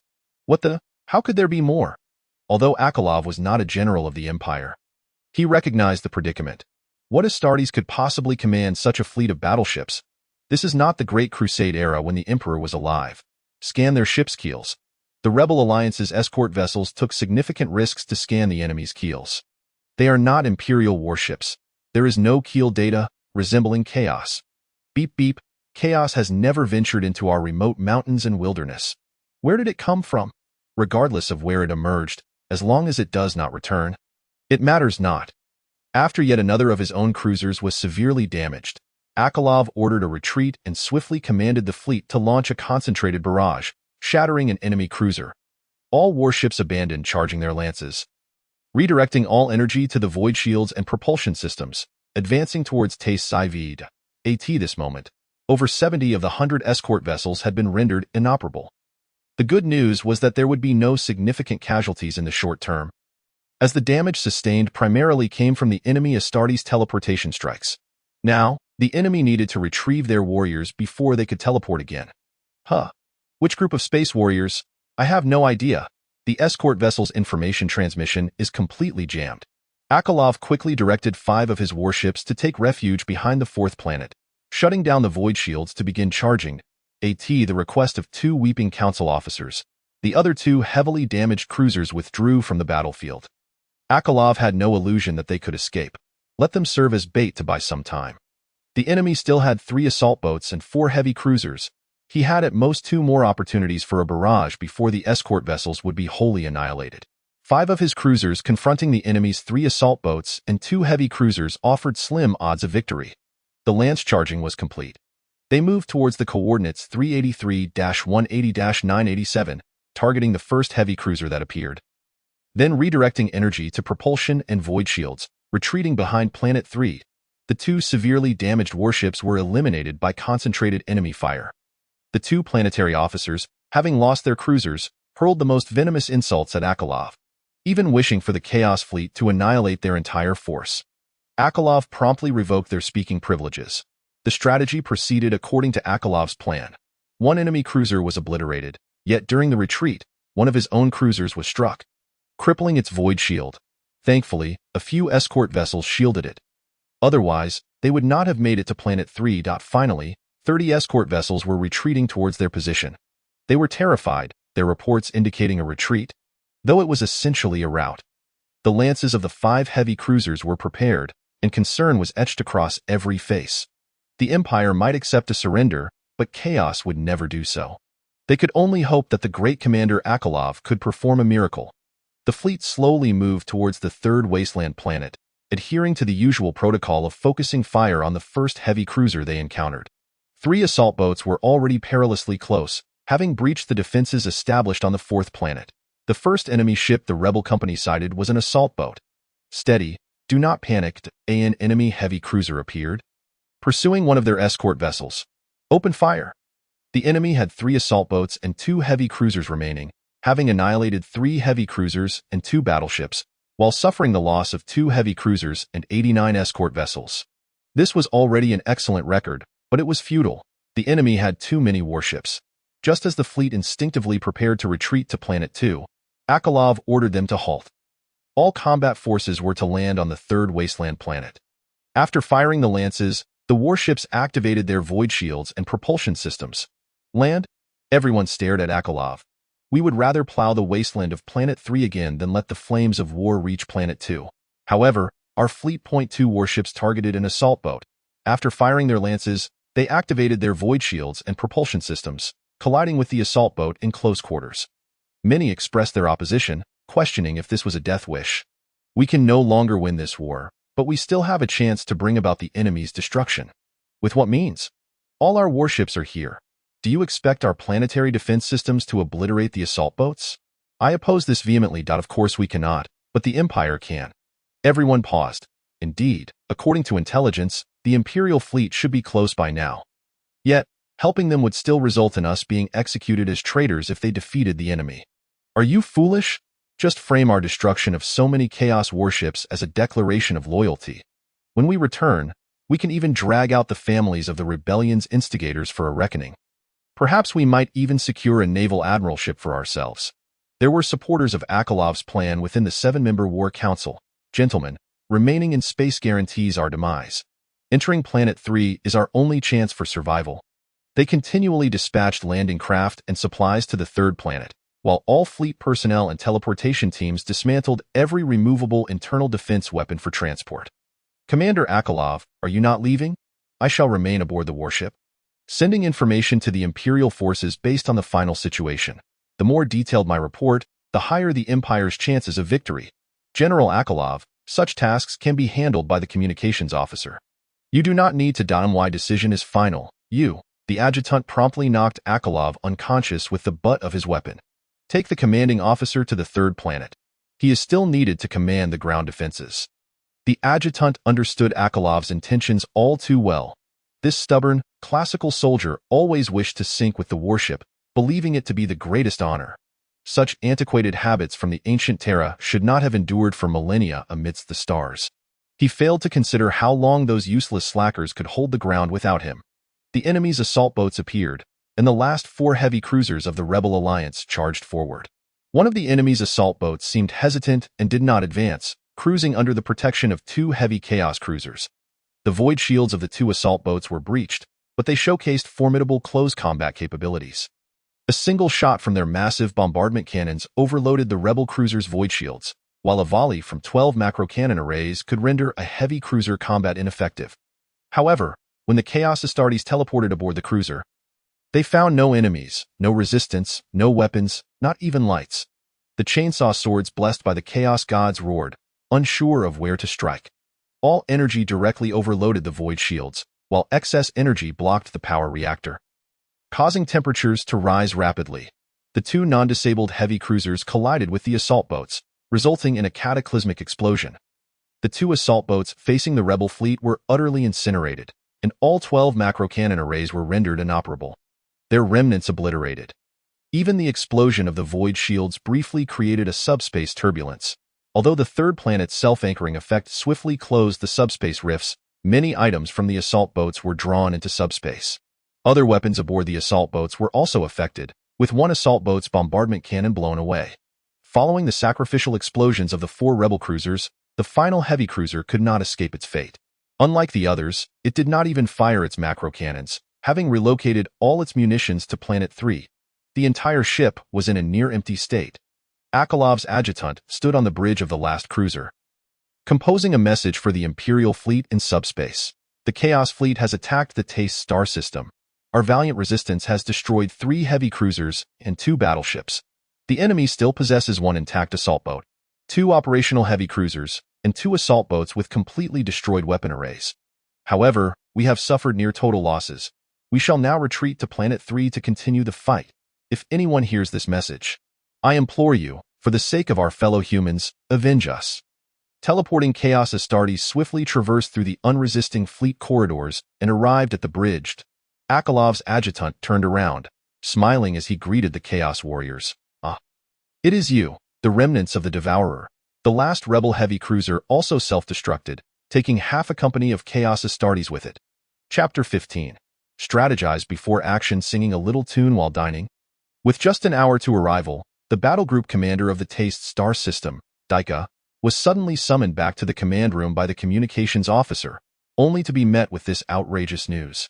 His first reaction: this cannot be true. The Taste Rebellion world has formed a coalition, huh? The rebel army is seeking aid from our empire's Astartes, huh? The reason for the plea is a massive Chaos Fleet attack, huh? Is it possible for a large-scale gathering of Chaos Space Marines in this desolate wasteland? If what you say is accurate, are you also from the Atrus world? We help you settle matters. And you join us? What do you think we are? What do you think we do?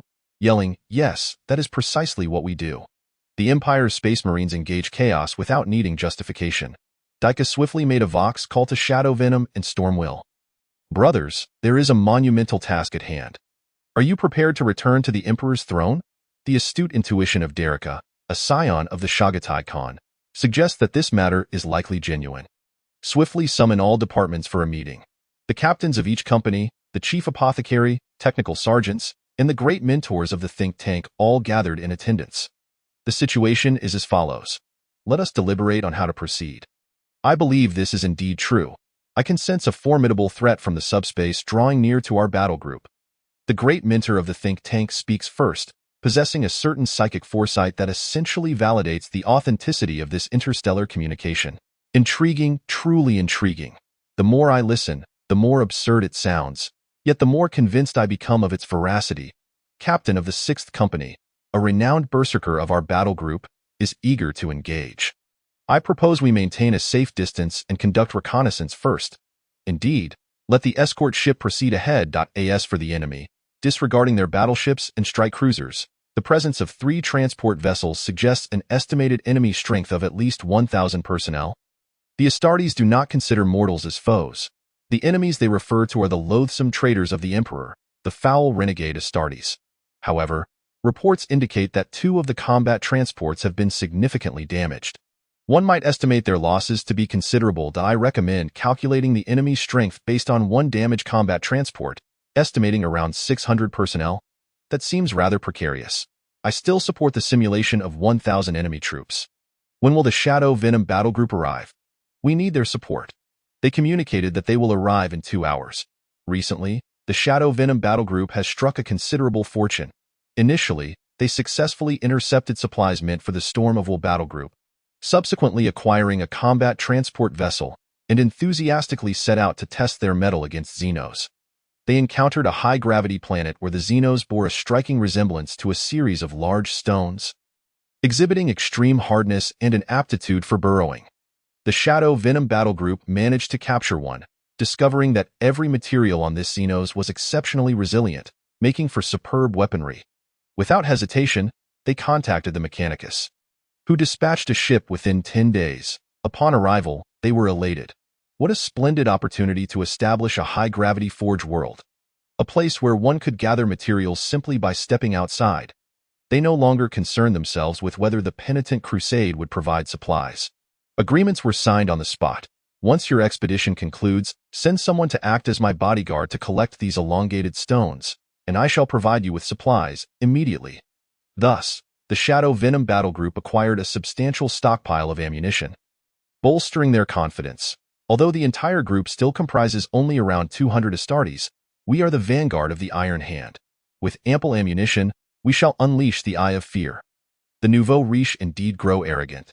Upon hearing that the Green Chapel was mobilizing, they wasted no time in joining them.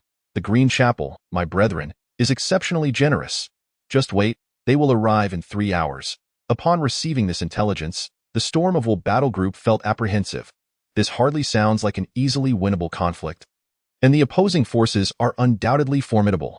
The Green Chapel and Shadow Venom may not withstand the onslaught. Assistance is imperative. We owe a debt of gratitude to the Green Chapel. The Green Chapel's assessment may still be overly optimistic.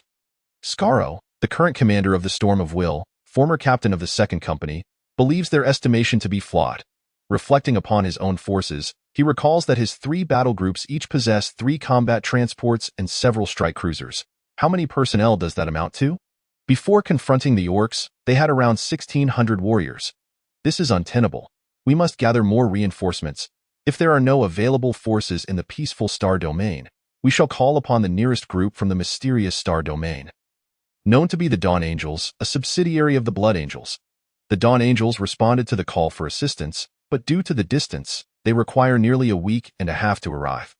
Skaro assessed his troop strength, having recently acquired a combat transport from the Forge World, combined with his own strike cruiser and transport vessel. His supporting forces seem adequate.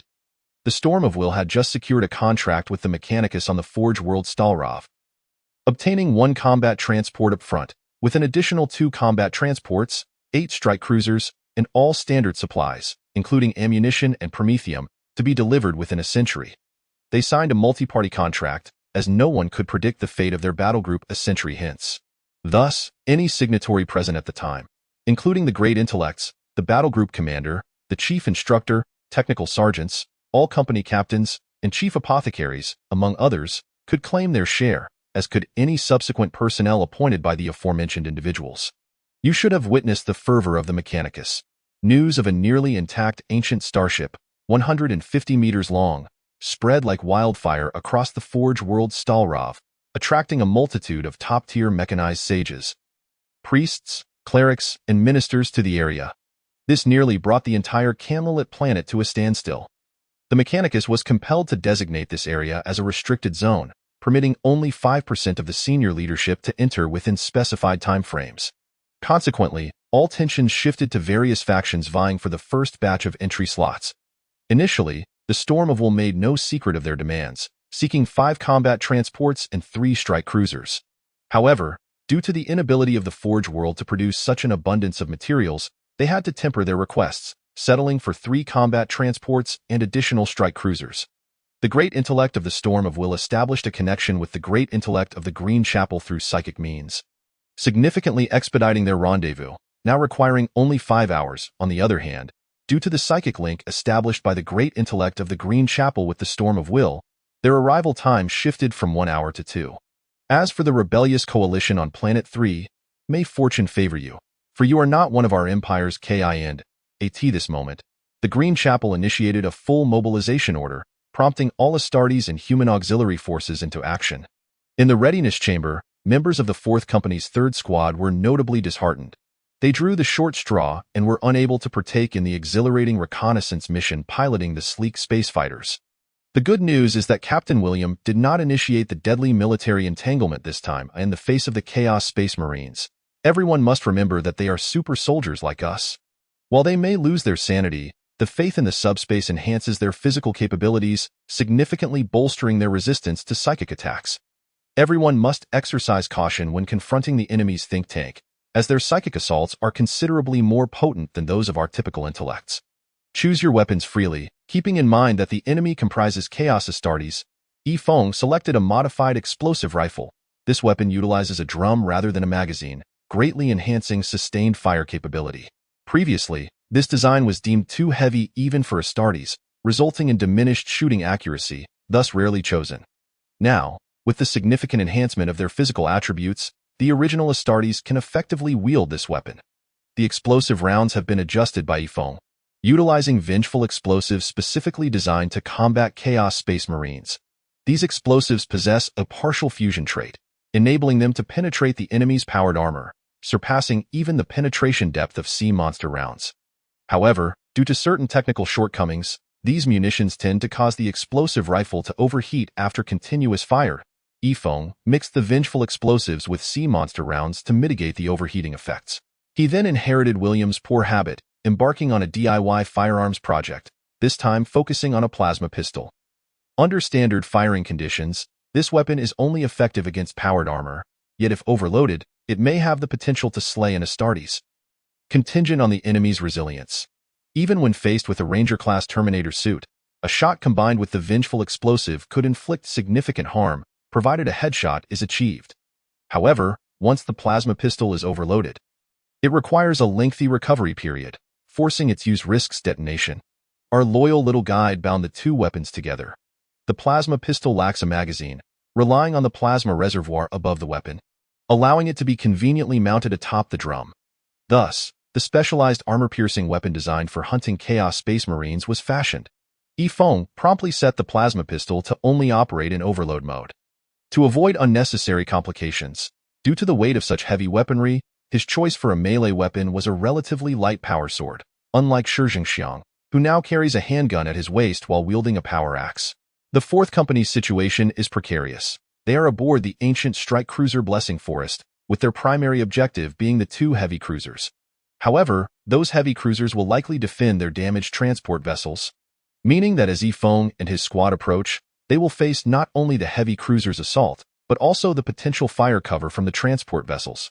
To avert unforeseen incidents, Yifeng activated the noble tradition of our great nation, feasting with abandon, better to be a glutton than a wretch. The Green Chapel surged forth from the dark void of the Taster star system, utilizing their sublight engines to swiftly approach Planet 6 within the star system. Various reconnaissance crafts have already dispersed to survey the area. It must be said that, in matters such as these, they are indeed professionals. The battle barges and strike cruisers of the Green Sanctuary stealthily concealed themselves behind the wreckage of two battleships. The ferocity of the ongoing conflict before them left even them astonished. From this point all the way to Planet 3, the void was densely littered with the remains of battleships, cruisers, and escort vessels, various debris drifting aimlessly in the cosmos. A cold smirk adorned Daika's face. Humph, these arrangements are clearly intended for my downfall. Obviously, who would orchestrate such a grand ambush without reason? Whether the Chaos Fleet would arrive remained uncertain, but the gratitude communication from the world of Atres was playing on a continuous frequency, likely instilling fear in these rebellious planets. A reconnaissance craft reported that the Chaos Fleet had indeed suffered heavy losses. Prior intelligence had proven accurate, and the enemy was likely composed of the followers of Khorne, who were now closing in for further reconnaissance. The scout darted among the wreckage of various escort vessels, most of which had been rendered inoperative by destroyed power cores, while a few had their command modules completely obliterated, a hallmark of the Astartes' jump assault tactics. The scout craft quietly concealed itself on the dark side of Planet 4 for close reconnaissance. They observed that an enemy heavy cruiser was relentlessly bombarding Planet 3, while three other battle barges appeared to have launched a surprise attack on Planet Tastes 2. A heavy cruiser guarded the battle barges, seemingly enraged and eager for a grand slaughter to vent their fury. This presented a particularly opportune moment. The solitary heavy cruiser on Planet 3 could be targeted for a surprise assault. Prioritized for destruction, Daika scrutinized the footage transmitted by the reconnaissance craft as a tactical meeting commenced. To be fair, the new recruit Flores had performed admirably, with the reconnaissance mission proceeding smoothly. These recruits looked to Yifeng as a model, vowing to surpass his records from his own rookie days. Each day was filled with chatter about surpassing this achievement or that one, always just a bit short, urging one another to strive harder. Daika couldn't help but muse that Yifeng not only embodied the spirit of a champion, but also possessed the potential to lead a battle company. Due to their differing routes, the Shadow Venom would likely emerge into an unobscured expanse of space upon arrival. Making concealment difficult, IT was advised that the moment they appeared, a surprise attack should be launched.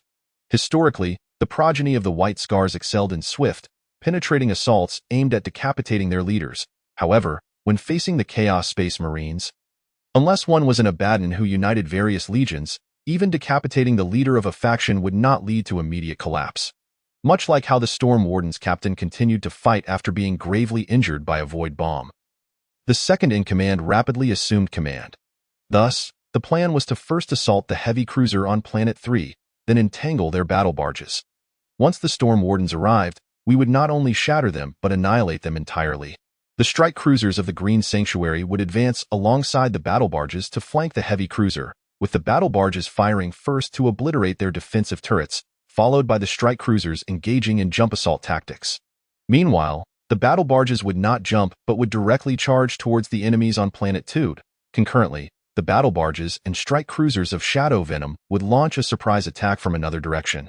As long as both forces could hold the enemy in check, waiting for the Storm Warden's arrival in 2 hours, a swift encirclement would ensue.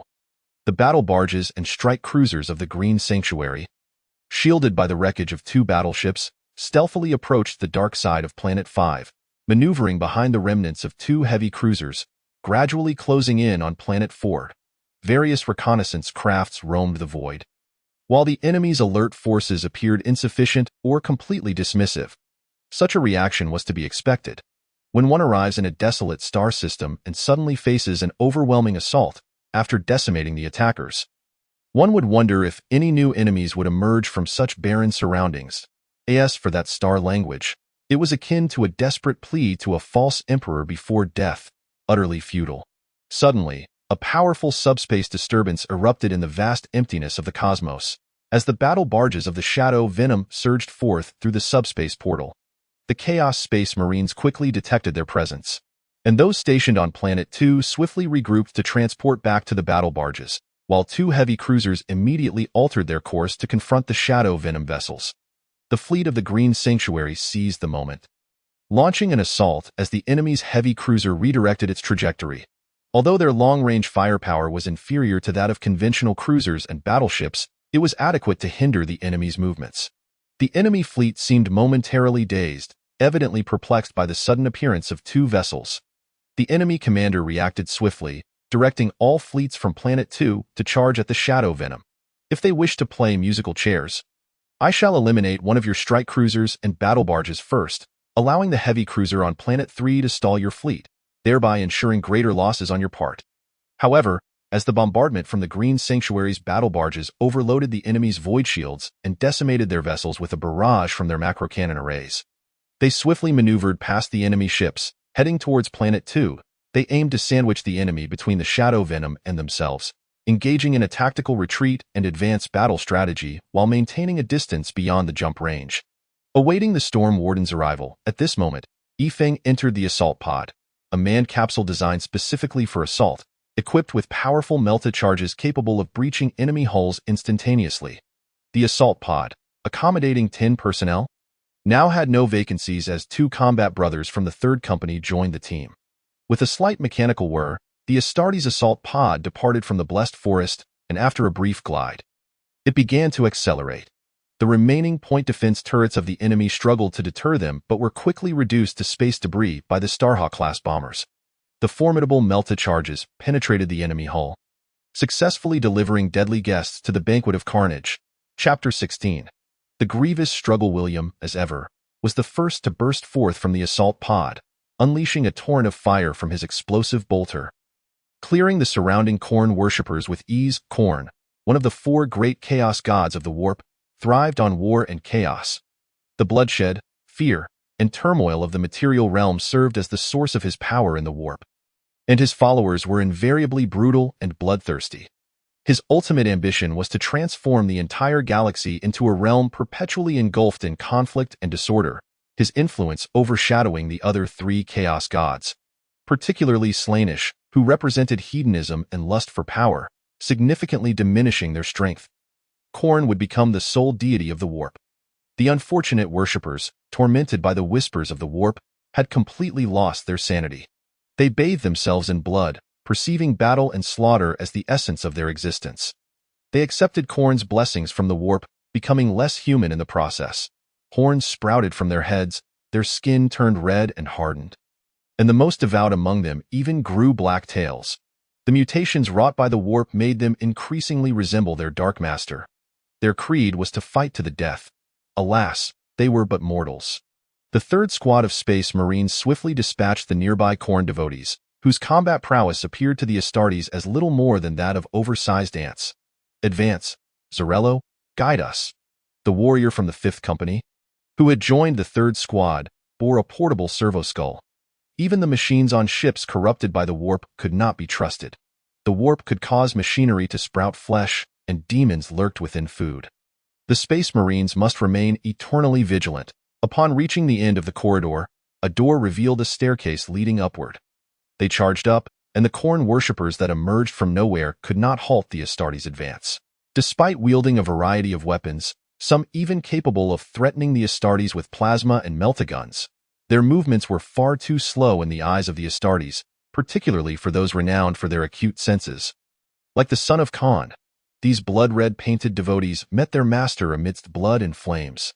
The 10-man squad swiftly shattered the guards at the staircase, kicking open the door to the stairwell. In an instant, a ferocious barrage of fire engulfed William, who was at the forefront. The second in command, Kshevich, yanked him back just in time. William was covered in a multitude of bullet impacts. Had he lingered for another second, his power armor could have been reduced to a mere sieve. The simplified version of the God of War's quadruple assault cannon was in play. Smoke grenades? The smoke rapidly filled the stairwell. Yifeng quickly switched the tactical visor to AXA beam mode. The gunfire ceased momentarily, and seizing the opportunity, Yifeng sidestepped inside, unleashing an overloaded plasma pistol that obliterated the enemy's autocannon, leading the charge with Kshevich and Shizhengxiang following closely behind. Bursting forth from the stairwell, they entered a grand hall, now fortified with a variety of defensive apparatuses.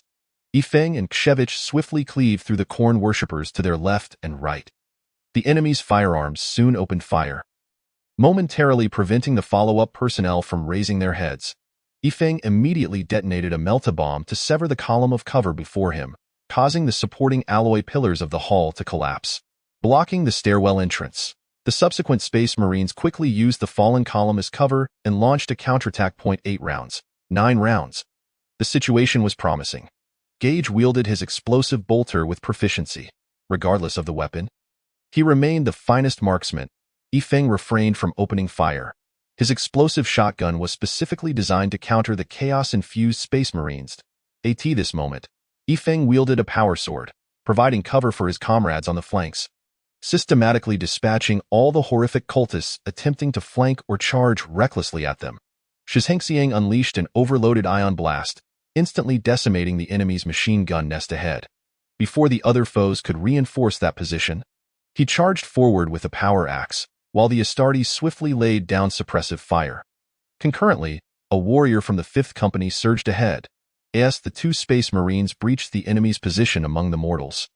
The consequence was inevitable. The mortals, moving at a tortoise's pace before the Astartes, seemed to be trapped in a slow-motion replay, swiftly meeting their demise under a flurry of axe strikes. Just as the 10-man squad finished clearing the area, preparing to advance towards the power room ahead, a tremendous explosion erupted in front of them. A blue-green ion gust swept over the Astartes, momentarily disrupting the communication signals in their helmets. ZZZZ. Repeating, Group 7 has completed the destruction of the power system. All personnel advanced towards the bridge, came the voice of Captain Jean Ku, accompanied by the cacophony of intense combat. The group quickly altered their route. Ahead, a series of iron gates had descended. Shizhengxiang attempted to fire his plasma pistol, striking the gate's center, yet it merely left a glowing mark. The whispers of chaos reverberated through the ship's hull, and this steel, eroded by the warp, seemed almost to sprout flesh and blood. Fortunately, it appeared that this vessel had not lingered in the warp for too long, likely seized from the Imperium. High-density alloy doors used thermite explosives. The Astartes in the middle of the squad swiftly moved to plant the explosives. Yifeng stood ready in the rear, poised to fire. No one knew what lay beyond the iron door. Perhaps even a Chaos Astartes. The iron door was rapidly blasted open, leaving a gaping hole, molten iron cascading down its edges. Beyond lay nothing but another iron gate. A member of the 3rd Squad rushed through the breach. Suddenly, a torrent of chaotic fire erupted from both sides, and this unfortunate warrior's legs were shattered in an instant. Followed by his helmeted head, which exploded under the onslaught. It was the explosive shotgun. Chaos Astartes were upon them. 2 grenades were hurled from the iron door. The Astartes stationed at the front quickly retreated, while Yifeng, positioned further back, turned to face the threat. He glanced at his right shoulder pad. Beneath it lay the ceremonial robe gifted to him by the people of Atris.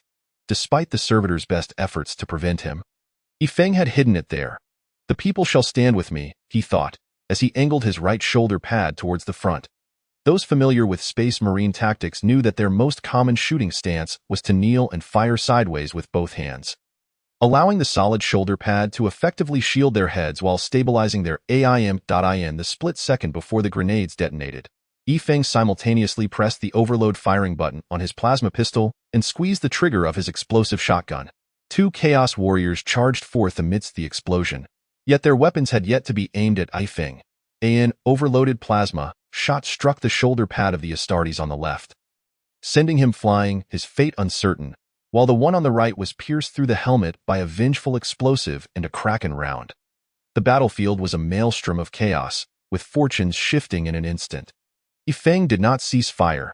He unleashed a volley of 10 explosive rounds upon the chaotic warrior whose fate hung in the balance, obliterating his upper body. The enemy, unbeknownst to them, had hastily placed a sheet of metal over the gaping hole. Then, a flurry of penetrating explosive rounds pierced through the metal from behind. The Astartes who had retreated opened fire in retaliation, while Yifeng fired and fell back, both sides blind to one another, resorting to blind shooting.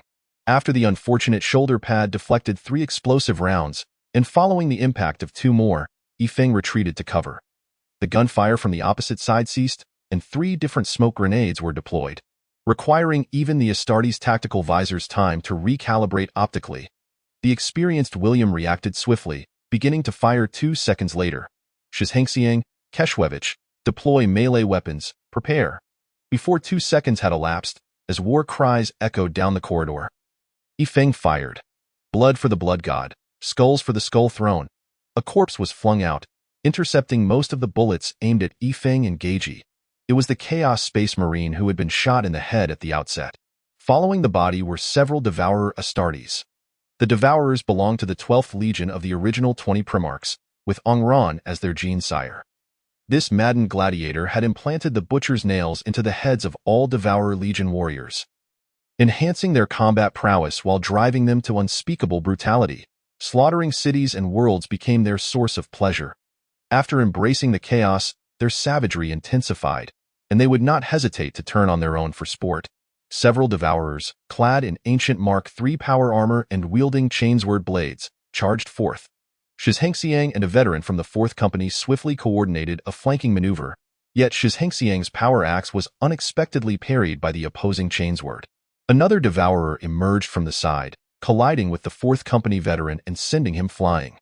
Seizing the opportunity, Yifeng unleashed an overloaded ion blast, propelling the following Chaos Warriors back into the corridor.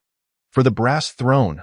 cried the Devourer, whose chainsword glimmered ominously with a red aura, its horns protruding from his head.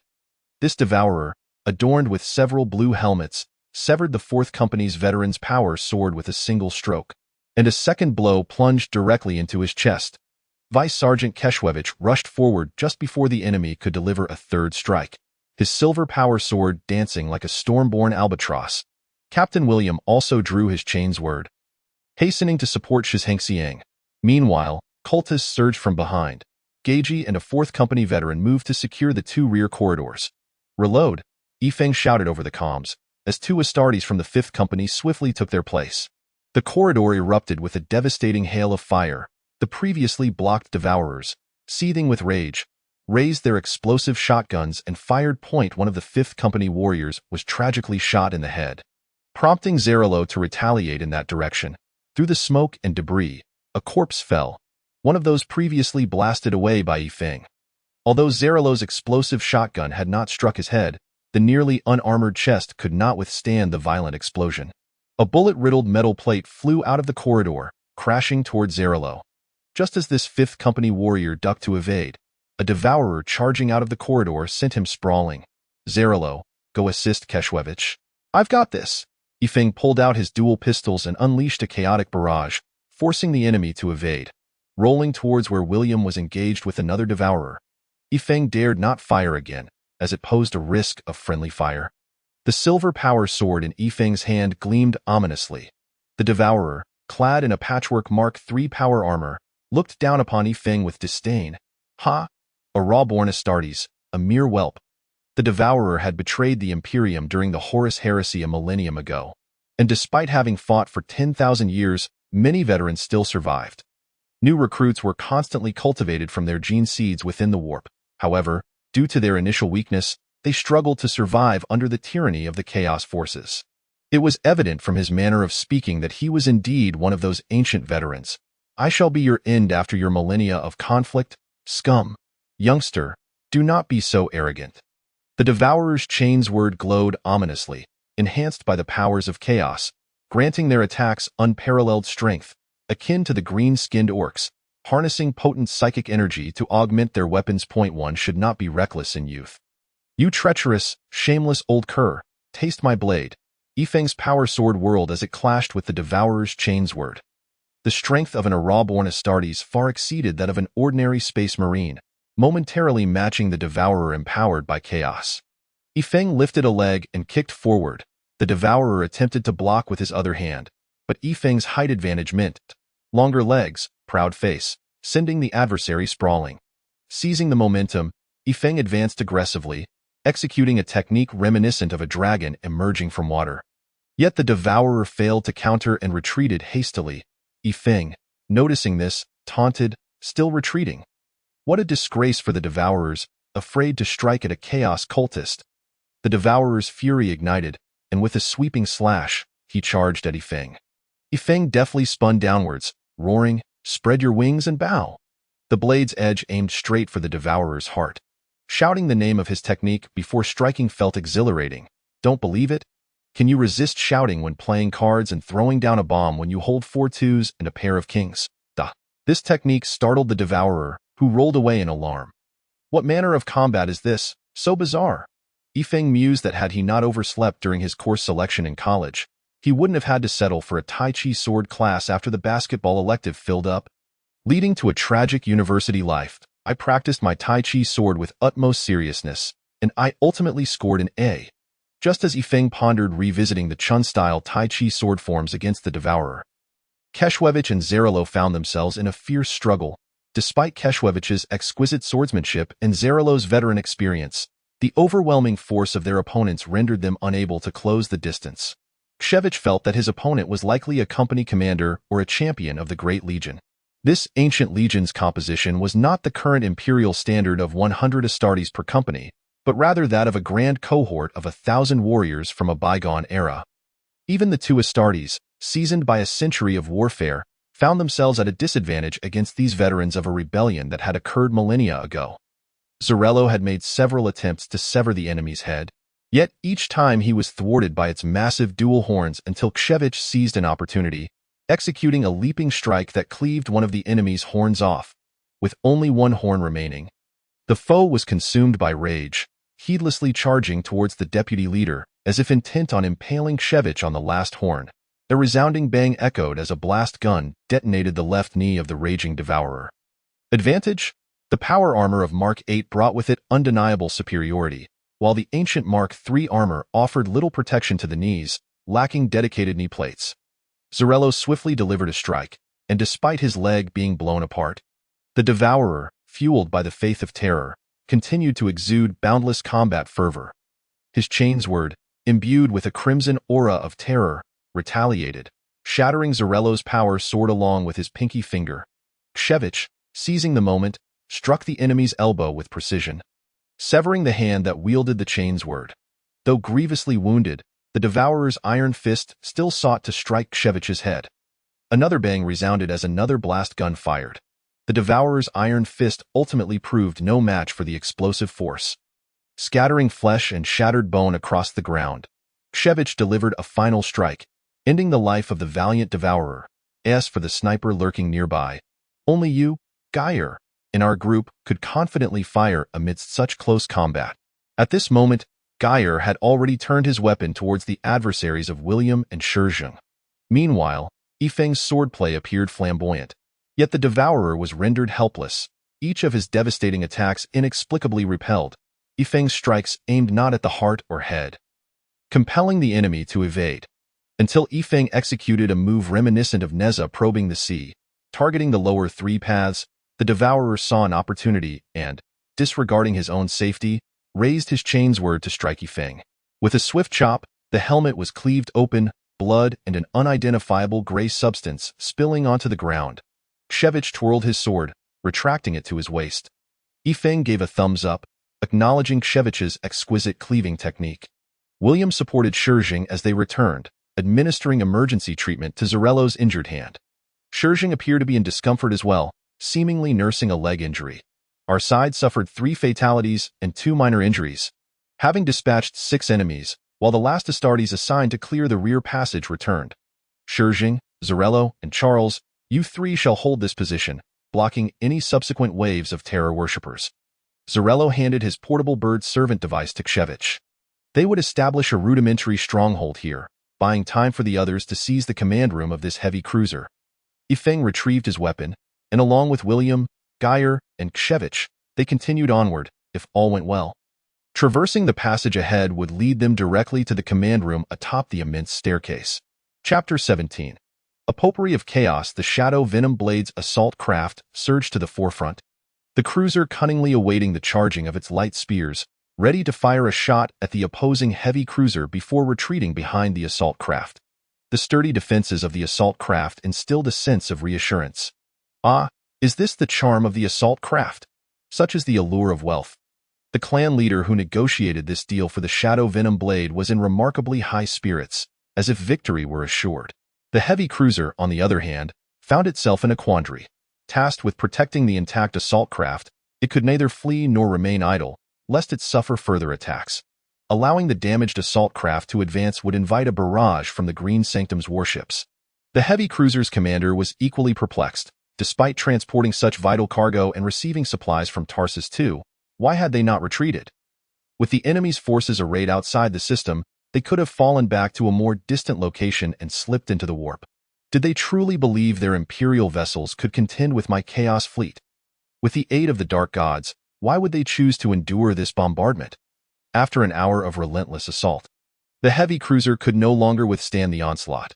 Its macro cannon arrays and light spears had sustained significant damage, and its void shields had undergone emergency repairs 4 times, each overload resulting in the loss of numerous crew members. What purpose did it serve to endure such punishment? The waves of the warp echoed from the infinite void behind the Shadow Venom Blade, signaling the arrival of reinforcements. Daika, they have reinforcements. What should we do? At that moment, a battlecraft and 2 strike cruisers emerged from the void, targeting the Shadow Venom Blade. Daika, taken aback by the unexpected reinforcements in this desolate region, questioned the presence of such a formidable chaos force. What could possibly warrant such elaborate preparations? The battlefield situation shifted dramatically as the fleet of the Shadow Venom Blade found itself caught in a pincer movement, now the target of guerrilla warfare. Daika, how long until the Stormwell faction arrives? 47 minutes, they're almost here. Hold on, brothers. These tortoises are bound to be slow, so let us go check out what these people are up to. Shadow Venom Blade. Do not act impulsively. Gather by my side. What are you planning? Stop, quickly. The assault craft and strike cruisers of the Shadow Venom Blade disregarded the firepower behind them and charged directly at the 3 enemy craft. Having fought through the Shadow Venom's penitent expedition, only 4 clan leaders remained. They were now engaged in their final conference. Are we certain we want to proceed with this, even if we achieve victory? It will be indistinguishable from the annihilation of our faction, in the face of this 2-pronged assault. Do you have a better plan? The Green Sanctum's warships lack the capability to breach those 3 assault crafts and provide us with support. Indeed, we might not even last until the 47-minute mark. 27 minutes may be all we have before we lose the ability to retaliate. Must we resort to such extreme measures in battle? Rather than waiting for their support fleet to intervene, we should strike at the warship they are so diligently protecting. Perhaps we can thwart the grand ambitions of chaos. If we manage to survive this, we might at least take down 3 of the Stormwell's assault crafts. Finally, we shall meet the Emperor. The Shadow Venom Blade ultimately issued the command. All Astartes prepare for a jump, all fighters launch an all-out assault, bombarding the enemy's undamaged assault crafts. Should any fortunate souls return, head to the hangar of the Green Sanctum. All warships, target the enemy's protected assault crafts, full speed ahead. Daika was nearly grinding his teeth in frustration. Are we truly resorting to a suicide assault? Surely, it hasn't come to that. The Green Sanctum's assault craft, unperturbed by the enemy's firepower, barreled forward towards the opposing assault craft. Did the Shadow Venom Blade truly intend to send over 200 Astartes against their enemy's assault craft? Was that not tantamount to seeking death? The Green Sanctum was compelled to prepare 300 Astartes to jump simultaneously onto the enemy warships. 5 of the most formidable close combat vessels in the galaxy were poised for brutal melee. Yifeng and his 3 companions blasted through 3 massive iron doors with thermite explosives, entering a corridor littered with destroyed machinery and severed limbs. The walls adorned with grotesque, blasphemous symbols. In the center lay evidence of a blood ritual that had been disrupted. It was evident that other combatants had breached this area and pressed on into the final zone. We must move. Ahead, the sounds of clashing weapons and explosive detonations echoed. The 4 swiftly passed through the doorway, revealing a horrific scene. At least 30 fallen Chaos Astartes and over 20 original forged warriors of the Green Sanctum lay sprawled on the ground. The final 5 Chaos Astartes, having exhausted their ammunition, brandished their crimson chainswords, charging forth towards the son of Genghis Khan. The Green Sanctum warriors refrained from direct engagement, maneuvering under the command of Captain Jean, employing their blast guns to seek opportunities. Few Green Sanctum warriors fell to the blast guns. These gifted fighters could almost perceive the projectiles fired from the blast guns. Unless ambushed or caught in unavoidable barrages, very few would meet their end from headshots. Most of the fallen warriors on the ground had succumbed to chainsword strikes. Yifeng and his comrades swiftly joined the fray, with Geyer and Yifeng taking the lead to fire. A powerful ion pistol struck one of the Devourer's thighs, causing him to lose balance, and within half a second, he was overwhelmed by a torrent of explosive fire from the Green Sanctum. At that moment, a Devourer managed to close in on a veteran of the 4th Company. His formidable chainsword sliced through the veteran's shoulder plate but became stuck. William and Kshevich rushed forward, each delivering a strike that severed the Devourer's hands. Yet, the Devourer remained relentless, raising his mutated foot. Corrupted by the warp, or perhaps it was a dragon's claw with sharp talons. The 4th Company warrior, pinned by the chainsword, attempted to block the claw with his arm, but it was torn asunder. Kshevich executed a graceful strike, sending a head soaring into the air. Yet, this act could not save the fate of the veteran, who had lost both arms. The apprentice apothecary stationed with the 4th Company swiftly approached to administer treatment. Each Astartes power armor contained emergency potions for healing wounds, yet this injury was considerably severe even among Astartes, rendering the power armor incapable of remedying its owner's affliction. The apprentice apothecary promptly retrieved a white salve from the armored box behind him and applied it to the wound. "Hey brother, do not despair. The Shadow Venom Blade Strike team is just nearby. Take a moment to rest. Once the battle is concluded, we shall arrange for them to fit you with a mechanical prosthetic. What would you prefer? A frag grenade launcher? Or perhaps a super-powered claw? You all better hurry up and finish this. I am eagerly anticipating the addition of some formidable weaponry." The warrior emitted a laugh that was more painful than death itself. "Do not speak. Conserve your energy," the apprentice apothecary instructed. "Are you all idle? Captain Wangku has already led his men into the fray. Should you not follow suit?" The 4 swiftly advanced, while the mortals in the command room were still foolishly attempting to organize a resistance, only to be swiftly slain by the Astartes. "Technical Sergeant, come here quickly and extract the warship's records." The apprentice technical sergeant hurried forward, his shoulder armor marked with numerous sword scars, indicative of brutal close-quarters combat. A mechanical arm swiftly connected to the warship's internal network. It appeared the enemy was protecting something of great significance during transport. Though the data here was destroyed, it was certain that the item resided within their intact assault barge. They had indeed arrived in this star system by accident, preparing to procure a modest offering for the blood god. Captain Wonka quickly organized his men to gather useful items from the surroundings. The warship had been cleared of hostiles, and everyone promptly proceeded to the designated evacuation point. The apothecary and technical sergeant went to recover equipment and gene seeds. The 4 members of Yifeng's team had just arrived and were now returning. The warrior who had lost both arms had staunched his bleeding and was now accompanying the apprentice apothecary towards the hangar for evacuation. Once everyone regrouped, they hastily made their way to the hangar. At that moment, the hangar had been torn open, with the transport ship resorting to using thermoplastic to reconnect to the enemy ship's hull, lest the brief vacuum environment exacerbate the injuries of the power-armored soldiers. For the first time, Yifeng appreciated how splendid the evacuating transport ship was, as many of his comrades, who had been chatting just moments ago, had already become corpses. Such grievous losses made Yifeng comprehend the frenzy of the Storm Wardens after the cowardly ambush by the war boss on Atres. In this battle, among 100 Astartes, 55 had perished, 7 were severely wounded, leaving only 38 capable of directly participating in the next offensive. They had slain 76 Devourers. Fortunately, the enemy had no pre-march Astartes. Had the ruinous powers corrupted them, the consequences would have been dire. Captain Wang Ku could not fathom how such a heavy cruiser could host so many Chaos Astartes. However, it was not entirely his fault. He was unaware that this heavy cruiser intended to bombard Planet 3 and send down 65 Devourers via transport to eradicate the remaining ground forces. Originally, only a combat group of Devourers, existing merely as officers, was stationed here. The Blessing of the Forest had no time to concern itself with the survivors on Planet 3, as it directly departed to support the main forces. Hmm? Where is my ship? That massive assault barge. What the hell? How did 5 barges get tangled together? The Storm Wardens were engaged in a pre-battle briefing when an urgent astropathic message arrived in the command room. Last time, we dealt the Greenskins a heavy blow. Now, our eternal foes, the vile traitors who yield to the filth of chaos, the Chaos Astartes have appeared. What shall we do? Annihilate them. The Green Chapel and Shadow Venom Blades once again led the charge. And we cannot allow them to always take the forefront. As warriors of the Emperor, we, Captain, urgent communication. IT was from Scaro's personal communications channel. Everyone, prepare for the final battle. Disperse. Captain Scaro, upon learning of the grim situation, immediately contacted the technical sergeant stationed in the power core. Is there any way to accelerate our travel speed?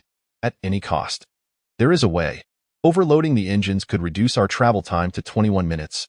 But we would be unable to engage in warp travel for 5 days after our arrival. Then do it. The situation has changed. Time is of the essence. Accelerate with all our might. This time, the adversary was also Astartes, each side boasting 4 assault barges and 3 cruisers, with the outcome hinging on who could endure the longest. The Stormwardens' warships entered an accelerated state, a maneuver that even destabilized Gellerfields, occasionally giving rise to strange warp entities that appeared on the deck, only to vanish with peculiar laughter. That moment, a bizarre figure resembling a cloak stitched from tattered rags came to life. Flailing wildly, delivering slaps to the peculiar warp entities. The absurdities of the warp. Scaro mused that 5 days without warp travel was inconsequential. Even if they could no longer navigate the warp, the Dawn Angels could come to their rescue. Victory, only victory. If previously the Storm Wardens had operated like submarines stealthily traversing the deep sea, now they resembled speedboats racing across the surface, propelled by the winds of fortune, creating massive ripples in the warp that even the great demons lurking in the realms of terror could not ignore. As the sons of the Imperial Fist erupted from the warp, they were met with an unrelenting barrage of cannon fire and energy lances. An assault barge and a strike cruiser? Do they underestimate us? All fleets, engage and annihilate them. The 2 assault barges maintained their reckless speed, charging forward, closely followed by the strike cruiser. Since the 5 assault barges had become embroiled in chaos, the Chaos Support Fleet attempted to intervene. But they too had heard the whispers of the warp. A fleet of Astartes was advancing at an alarming velocity toward the Taster system. The Chaos Support Fleet dispatched only 1 strike cruiser to join the fray, while the other vessels lay in ambush, preparing to pounce on the oblivious Astartes fleet. At this moment, the Green Chapel and Shadow Venom Blades were too preoccupied to concern themselves with such matters. Dika, alongside the veteran squad and Shadow Venom Blades, leapt aboard the intact Astartes assault barge. Over 500 Imperial Astartes clashed with over 400 Devourers in a brutal melee. They received communications from Captain Wang Ku, indicating that something of tremendous value must be concealed here. Even if they could not obtain it, it must be destroyed. The other 2 wounded assault barges quickly organized their personnel to jump back to their own ships for support, while simultaneously preparing to counterjump to the Shadow Venom Blades assault barge. Observing this, the Green Chapel extracted another squad from their stationed assault barge to jump aboard the internally compromised wounded barge. Feng's ship, the Blessing of the Forest, directly confronted the enemy support fleet strike cruiser as it advanced to aid the main battlefield. The entire battlefield descended into chaos. The battlefield primarily divided into 3 segments. The main battleground where 5 assault barges and a heavy cruiser engaged in a fierce struggle, a secondary battlefield where 2 Storm Wardens assault barges and a strike cruiser clashed with the enemy's support fleet, and the Blessing of the Forest, along with the enemy support fleet, moving to assist the main battlefield. At this moment, the Blessing of the Forest housed only the 5th Company and the damaged 4th Company, totaling just over 120 Space Marines. Nonetheless, they dispatched 70 assault troops to prepare for a jump. Given that Feng and his comrades had just endured a devastating jump, they were now assigned to guard the Blessing of the Forest. The confrontation between the strike cruisers lacked any elaborate bombardment or strategic maneuvering. Both sides engaged in close-quarters combat, unleashing barrages of weaponry against each other. The side that could eliminate all enemy Astartes would emerge victorious. The enemy's boarding assault pod penetrated deep into the Blessing of the Forest. Uninjured Astartes, Feng, William, Kshevich, Charles, and Gage formed a mobile unit, swiftly making their way to the battlefield. encountering massive breaches created by the enemy's artillery along the way. The enemy was closing in on the bridge. They must be stopped. Captain Wang Ke's voice echoed through the communications channel. Feng and his comrades promptly reached the corridor between the lounge and the bridge. The likely path for the enemy who had assaulted from the hangar. Clear everything out. Maintain a line of fire. William methodically directed everyone, stowing the chaotic debris into the ceiling's wiring conduits, while also concealing a bomb. The corridor could accommodate only 3 Astartes standing side by side, and they detonated the upper half of the alloy door as a makeshift barricade. Feng, Gage, and William formed the first layer of firepower. With Feng utilizing his previously paired frag grenade launcher and ion pistol, while Gage wielded a massive plasma rifle, deserving of being called half a relic of the chapter, specifically designed to slay heavily armored foes. William opted for his favorite twin frag grenade launcher. Kershevich and Charles prepared the Fierce Spear, a formidable power lance that concentrates all its energy at the tip, possessing such penetrating capability that even an ironclad Terminator would find itself pierced through. The vibrations of the floor heralded the approach of the enemy, prompting everyone to grip their weapons with determination. The newcomers harbored ill intentions. This tremor could only signify the advance of a tactics unyielding Terminator or a considerable battalion of Chaos Astartes. The adversary sensed an ambush lay in wait, yet they remained unperturbed. A black golden Terminator was the first to appear around the corner, and as its shoulder armor became visible, Gadget and Feng unleashed their fire. 2 powerful streams of ion energy overloaded the deflector field of the ironclad Terminator, shattering its frontal armor with a barrage of concentrated attacks. Both sides were taken aback by the Emperor, the original forged Space Marines. Goodness, is that the Shadow Moon Fenris? Chapter 18.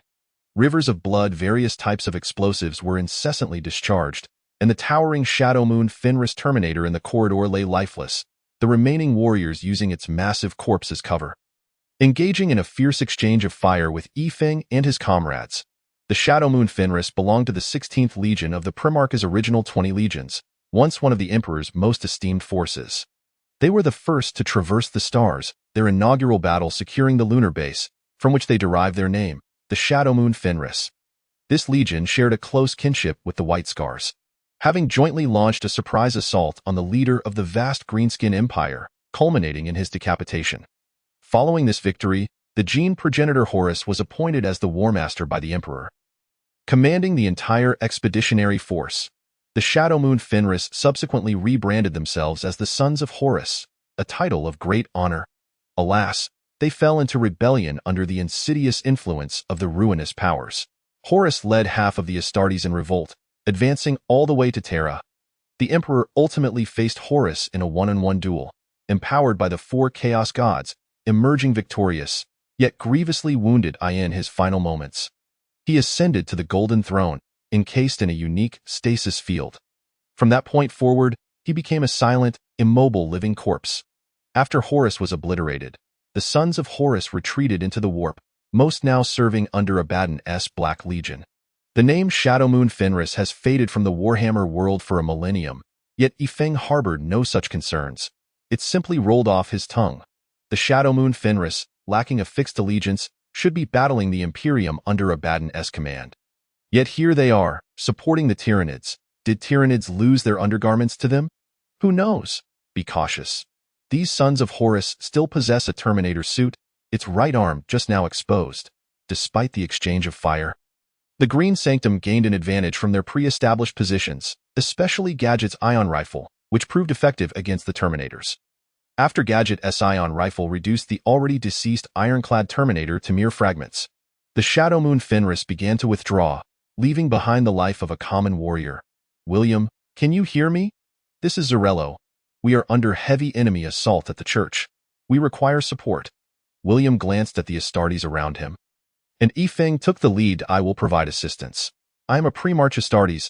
If support is necessary, it must be the pre-march Astartes to ensure effective reinforcement while preventing the collapse of our lines. Feng took the Fierce Spear from Gadget, stowed away his ion pistol, and equipped himself with several meltabombs before setting off. Charles accepted Feng's explosive weapon, giving him a victorious gesture. Go and secure the church. Hero of Atres. Feng ventured down a different corridor, traversing the kitchen area. As he approached his destination, He heard unusual sounds. Several Astartes were running.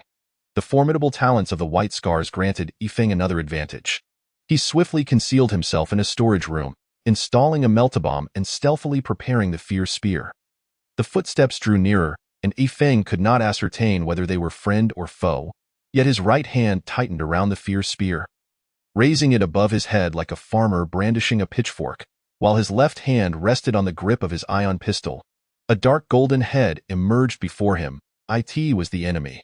The fierce spear struck out instantly, landing a direct hit on the enemy's head. Typically, the Astartes' heads, shielded by massive shoulder pads, would not be easily struck from the side.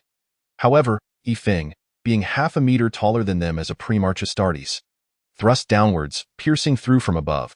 Seizing the opportunity, Yifeng fell backward, firing an overloaded shot from his ion pistol into the rear ranks of the enemy. A violent explosion erupted behind him, seemingly igniting the enemy's ammunition stores and causing a chain reaction. Yifeng dared not expose himself to observe. He withdrew the fierce spear and retreated into the room. The Shadow Moon Fenris, having regained their composure, hurled several grenades and explosives, their anger palpable as they prepared to charge amidst the explosions that would mask their footsteps. However, Yifeng's meltabomb detonated first, creating a fiery blast in the rear of the Chaos Astartes formation, sending the last Shadow Moon Fenris flying. Emerging from the rear, Yifeng encountered his first enemy. His fierce spear plunged into them. The immense strength of the pre-March Astartes shattered the chainsword and the power armor of the opponent attempting to parry.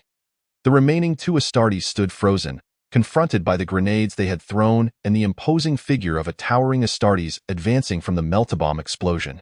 One spear thrust ended the life of the last brother in line. What could they do? They turned to fire.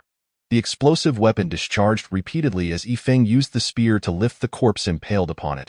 Shielding himself as he charged forward, at this moment, the grenades detonated, generating a significant shockwave behind the two Astartes. Normally inconsequential, this shockwave pushed the two Chaos Warriors slightly forward, closing the distance between them. The two Astartes had yet to draw their power swords, their battered corpses blocking their faces. Yifeng pressed on with vigor, pushing both enemies into the very hole created by their own grenades. All right, retract the spear and make haste. Before leaving, he delivered a final thrust to the enemy knocked back by the meltabomb. 1 against 5. He felled 3 and drove off 2. Rounding up, he was the champion of the squad. In truth, a pre-March Astartes, after acquiring sufficient combat experience, could easily ascend to the rank of sergeant within a standard Space Marine squad. What they lacked was merely time and experience. The Emperor's personal guard did not exaggerate the prowess of the pre-March Astartes. They genuinely possessed a part of the gene progenitor within, endowing them with remarkable combat effectiveness. By the time the two unfortunate Shadow Moon Fenris emerged from the seafood storage room below, Yifeng had long vanished.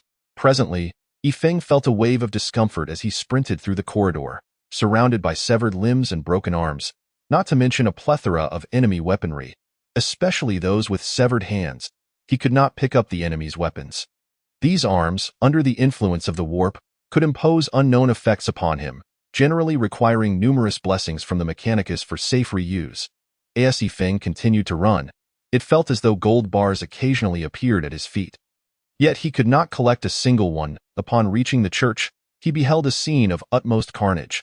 The Emperor's portraits and statues lay utterly destroyed. The once hallowed walls adorned with blessings were now riddled with gaping holes from various explosives. The Legion's priest had departed with Decimus aboard the steadfast vanguard, leaving a novice priest to hold the line, though his legs lay shattered, seated beneath the fragmented statue of the Emperor, still firing his explosive weapon. Yet accuracy was beyond his capability. Yifeng swiftly joined the fray, firing an overloaded ion shot that sent a Terminator hurtling backward. The battle aboard the Storm S-Will was nothing short of frenzied. As colossal bombardment cannons shattered the enemy's void shields with a single strike, the macro cannon array unleashed a relentless barrage, while whirlpool torpedoes obliterated the enemy strike cruiser at close range, leaving only a handful of assault pods to escape towards them. The behavior of the Sons of Horus attack vessels was peculiar. They concentrated their fire on the largest of the Storm S-Will's assault craft, even launching a collective boarding action against it. Meanwhile, another of the Storm S-Will's vessels remained untouched, freely pouring fire onto the other warships.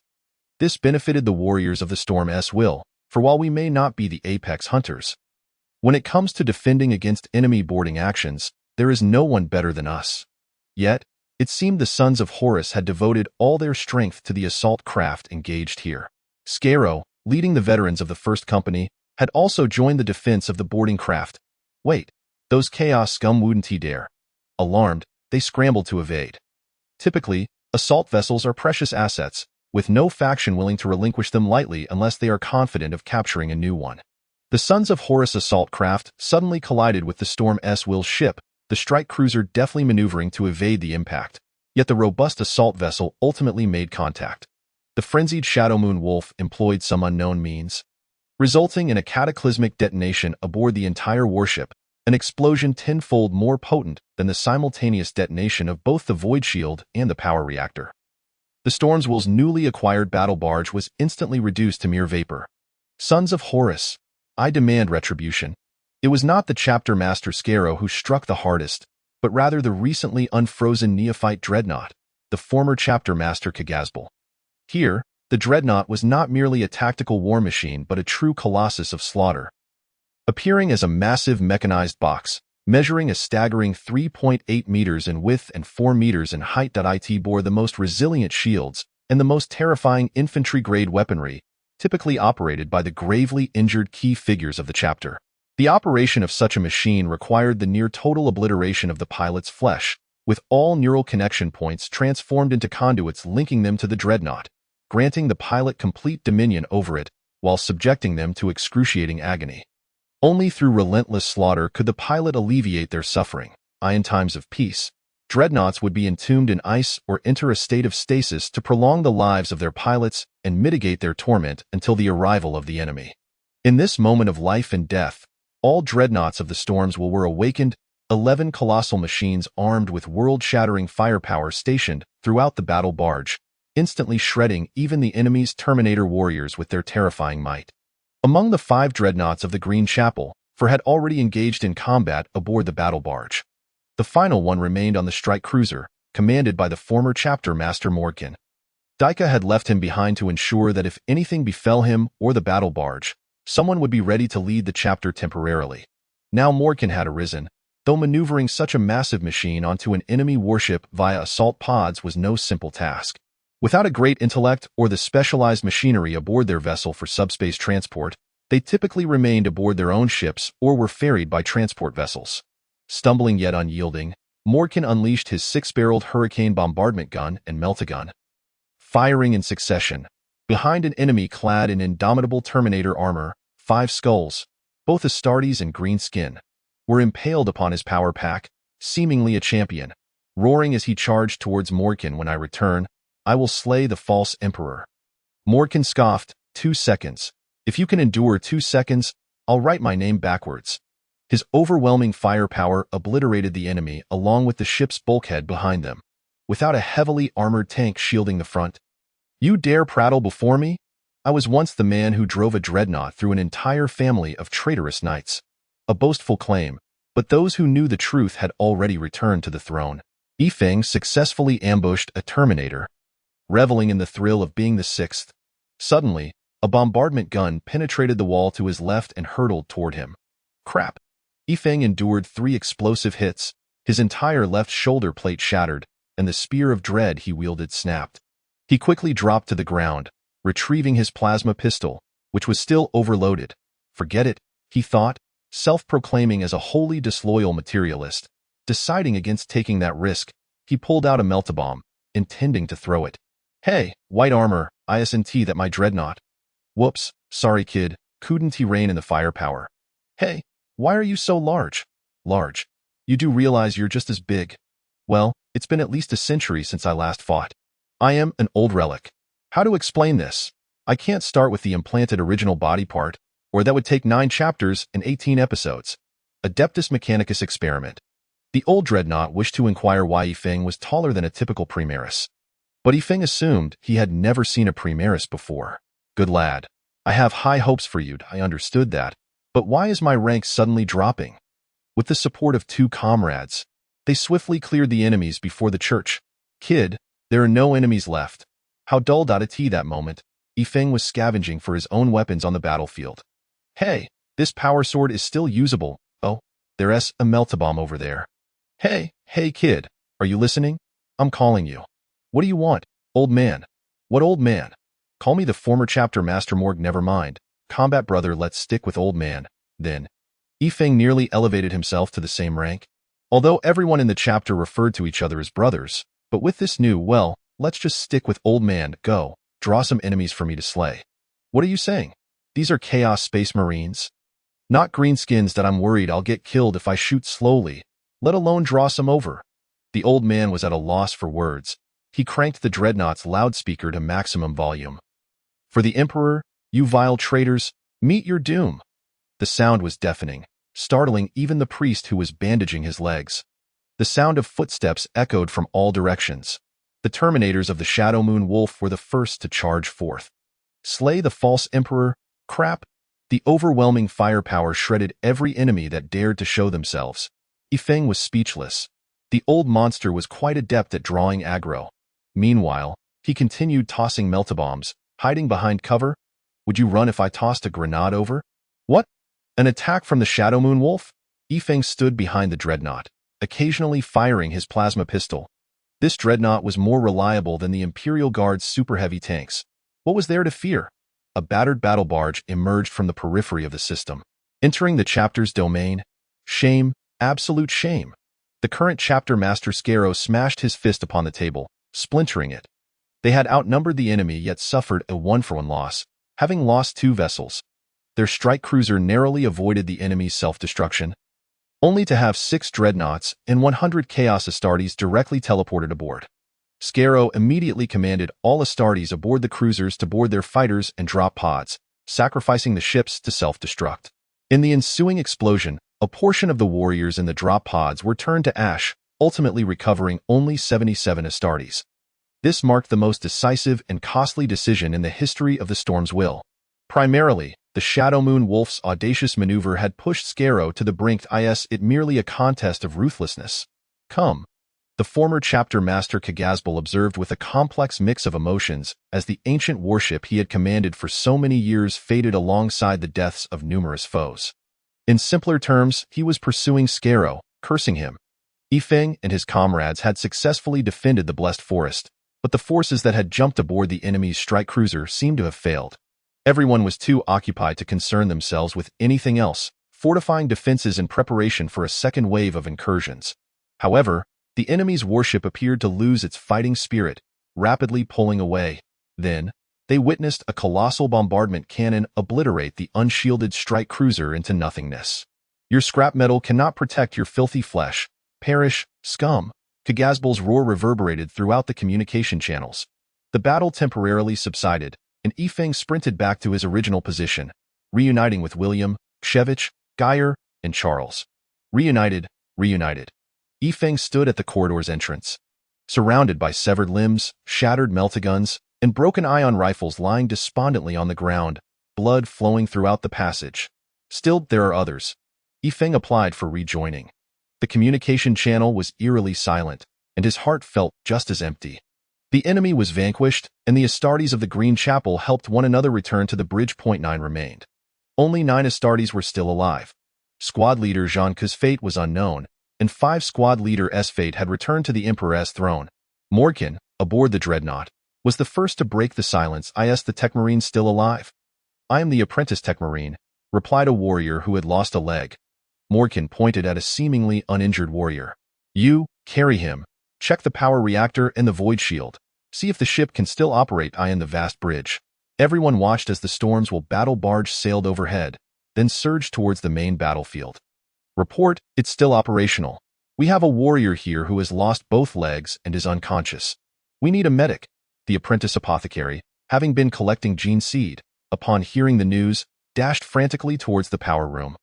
The former chapter master Morgan observed the departing battle barge. Everyone, pull yourselves together.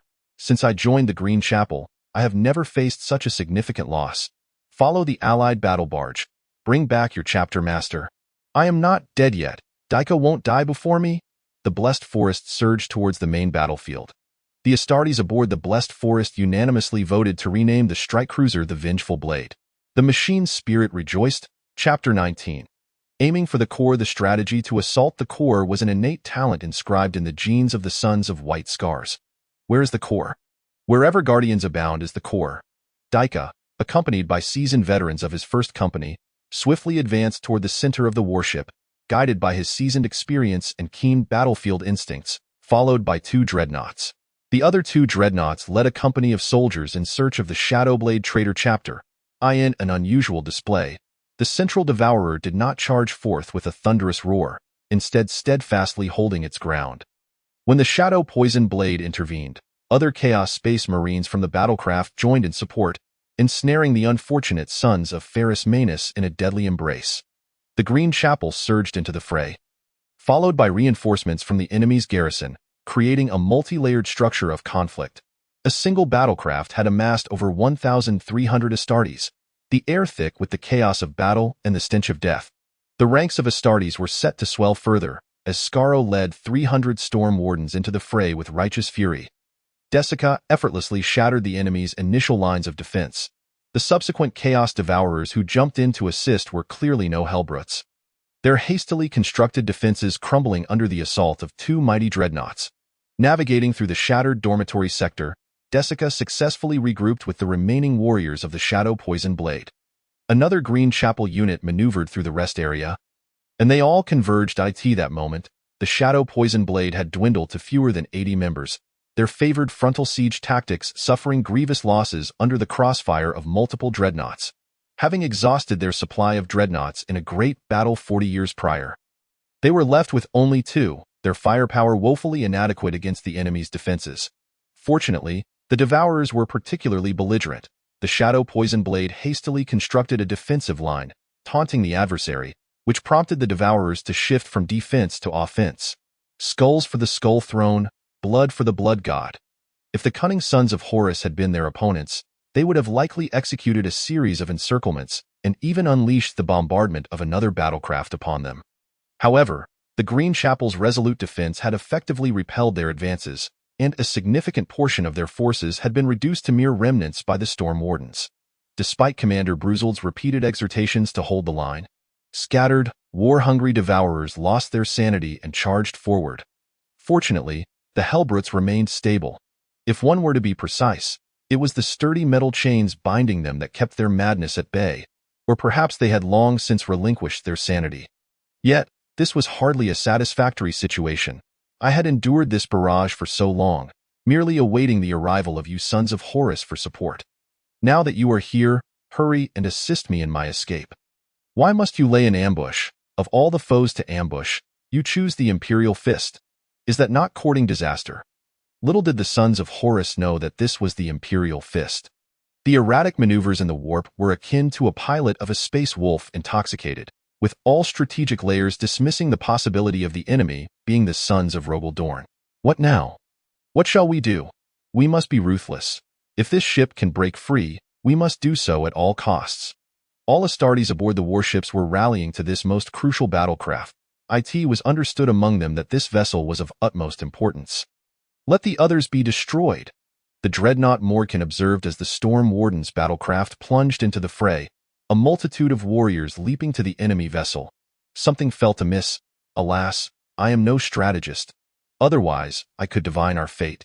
Morkan caressed the ancient warship, a relic he had cunningly acquired from the Fire Lizard Legion during his reign, now serving as a carrier for many years. Having neither entered stasis nor engaged in battle, Morkan now suffered immensely, both physiologically and psychologically. The White Scar brethren found it intolerable to be confined within the ponderous dreadnoughts. They were warriors of the wind, and being shackled in the sluggishness of the dreadnought was more unbearable than imprisonment itself. Yifeng sat alone in the armory, now free to take any weapon he desired. He was no longer encumbered by William's insistence on covering him in ammunition, nor was he competing with Gajan for the same chain's word. Nor was Kshevich swinging around the power sword to test its balance, nor was Shurjing silently polishing his chain axe in the corner. All were gone. Everything was gone. Yifeng stood solitary before the weapon rack. He strapped the explosive bolt gun to his waist, loading every type of ammunition available, resolving to tear apart whatever foe lay before him. He also secured the power sword and meltabombs to his belt. Equipped with the gear he was most proficient in, though it seemed excessive to other Astartes, he dismissed such concerns, for he had undergone specialized training under William. He even took a jetpack. The only remaining familiar ion handgun in the armory was the very green one that William had always forbade them from using, claiming it was gifted to him by the former chapter master after his legendary rampage. Yifeng caressed the gun's surface. You know, William fell in battle, and I am the last of the third squad. Shall we seek vengeance for them? Yes? Lacking holy oil, yet buoyed by the machine spirit's delight, victory was assured. All gathered before the assault pod, including the grievously wounded warrior who had finally regained consciousness. They represented the last available forces of the Imperium on the battlefield. At this moment, the vengeance of the sword had but one assault pod remaining, perfectly accommodating 9 warriors. The venerable chapter master Morkan, unable to operate the massive dreadnought, found solace in the proximity of the two forces. The apprentice tech marine removed all munitions from a battle-worn aircraft, affixing the ancient dreadnought to it. The 2 surviving loyal pilots of the strike cruiser would undertake this desperate mission, launching the old dreadnought onto the enemy battlecraft, effectively leaving them no route of retreat. Though the apprentice tech marine could not immediately equip the wounded warriors with mechanical prosthetics, he employed ancient technology from the 2K era, wheelchairs. Morkan's gaze swept over each warrior. Their faces were etched with fury and defiance. When his gaze fell upon Yifeng, his pupils constricted. Was this truly the will of the cosmos? This green ion handgun had been passed down from Morkan's chapter master to him, and upon entering the dreadnought, it had been bequeathed to the next successor. Later, during a confrontation with the Necrons, he had awakened from ancient stasis. Morkan had witnessed the then chapter master slain by the Necrons. As the Astartes beside him desperately seized this green ion handgun to open fire. After that day, he had not seen the weapon until now. Morkan regarded Yifeng with complex emotions, sensing he might become the next chapter master. Yet also feeling that the Green Chapel would soon meet its demise, extinguished of life. A real-time holographic battle map flickered to life, revealing fragmented signals indicating that the enemy's 2 battlecraft and a wounded cruiser had collided with their 3 battlecraft. With various foes piloting transports and assault pods, airdropping towards the last operational hangar of their battlecraft. The Emperor must take pleasure in cruelty. Let none escape. The order was given. After the assault pod was launched, the speed mode must not be engaged, and once the pod had completely detached from the strike cruiser, the vengeance of the sword would directly collide with the enemy hangar. If either of the vessel's power cores or void shields were struck, the ensuing explosion could likely trigger a catastrophic chain reaction, leading to mutual annihilation. Should the collision not occur, the smaller vessel would likely be obliterated instead. Everyone gazed in astonishment at Morkan, the old chapter master. Desica is still aboard that battlecraft. Morkan replied, I am aware, hence we shall not strike the power core. He has been inside for 50 minutes. If he is not a fool, he should have already breached the core zone. Now listen closely. We have but one path to survival. Seize this battlecraft and eradicate all enemies. This will determine our victory and our fates. Do you all understand? Victory shall ultimately belong to the Emperor. With that, everyone boarded the assault pod. While this may not have been the largest naval battle in history, nor the one with the highest Astartes casualties, it would certainly be remembered as the most brutal engagement. After regrouping with the Shadow Poison Blade, Desica was deliberating on how to launch another assault. The grand and wide hall ahead offered little opportunity for flanking maneuvers or for advancing from the upper deck to the enemy's rear. Suddenly, the world spun violently, nearly toppling even the dreadnoughts. Now, everyone, charge! Desica's roar resonated through the comms, his keen intuition signaling that the moment was ripe. The 2 units of the Green Chapel, alongside the forces of the Shadow Poison Blade, surged forward, each led by a dreadnought. The master of the Librarium unleashed a torrent of psychic energy, engulfing the enemy's defensive lines, the magnitude of its power irrelevant compared to the crucial task of obscuring vision and shielding allies. In the clash of arms, valor would prevail. Despite our numerical superiority, the Devourer's ferocity in close combat posed a significant threat. Now, the crimson glint of blades was upon them, and this would be a fight for survival. Power swords and chain axes clashed, explosives and grenades exploded in abundance, and even the dreadnoughts activated their energy fists and flammers, engaging in brutal melee with the enemy Hellbrutes. Desica led the charge, his sacred chain's word radiating a green luminescence. This relic, present since the founding of the chapter, unleashed a terrifying might, cleaving the nearest foe in twain. In his other hand, he wielded a power claw, a finely crafted tool from the fire lizard legion that had stood by him through countless ages. Now its machine spirit rekindled in a frenzy once more. Before them loomed a colossal devourer, or rather, a diminutive yet malevolent demon, howling as it soared towards Deka. This ancient devourer now almost entirely transformed into a demon. Twin wings sprouted from its back, a barbed tail extended behind, and its horns were longer than those of its brethren. Its feet had grown elongated claws too unwieldy to don powered boots. Its entire left arm had grotesquely swollen, morphing into a bizarre formation of 7 or 8 claws, while its right arm remained relatively intact, wielding a pulsating red power sword as it charged forward. Unfazed, Deka leapt forth to meet the foe with a decisive strike. The clash of their greatswords resonated as Deka's other hand wielded a power claw, launching an assault aimed low, only to be intercepted by the enemy's raised leg. As the initial exchange concluded, Deka returned to the ground, the chainsaw sword in his grasp spinning with renewed vigor, unwilling to settle for mere parity. Enraged by the loss of one claw, the demonized devourer, with its horns aglow in crimson, descended once more from the skies. "Hey, wretch, do you think losing a horn diminishes your strength?" Before the opponent could respond, 2 blades concealed within Deka's nuclear-powered backpack sprang forth, catching the demonized devourer off guard, resulting in the severing of a small part of one of its horns. The devourer roared in fury as bizarre entities hurtled toward Deka from afar, only to be thwarted by the Archmagister of the Green Sanctuary. The demonized devourer circled above, spinning ever faster, making it difficult even for the Space Marines to aim. The entirety of its form seemed to exude crimson light. Just as Deka prepared to face the threat, a cacophony of furious roars erupted from behind, unleashing a barrage of explosive projectiles toward the hapless foe above. For the Golden Throne, a band of storm warriors, driven by panic, charged valiantly towards the enemy. Mere moments aboard the vessel, they had discovered enemy reinforcements breaching from behind, prompting them to establish a defensive position. The ensuing chaos erupted into a series of cataclysmic explosions, the cause of which remained unknown, as an Imperial vessel careened directly into their ranks. This led to a courageous charge by the Sons of Rogel Dorn, shattering the enemy's dense defenses. The ensuing melee saw all combatants entangled in a fierce struggle, the terrifying prowess of the fearless and undaunted warriors clearing the surrounding foes. An ancient veteran from the Shadowfang clan, piloting a dreadnought, unleashed a powerful energy punch that obliterated the approaching devourer, subsequently launching all remaining missiles directly at the enemy's Hellhound dreadnought. The valiant storm warriors of Rogel Dorn even breached the enemy line before Deka, encircling the devourers at their core.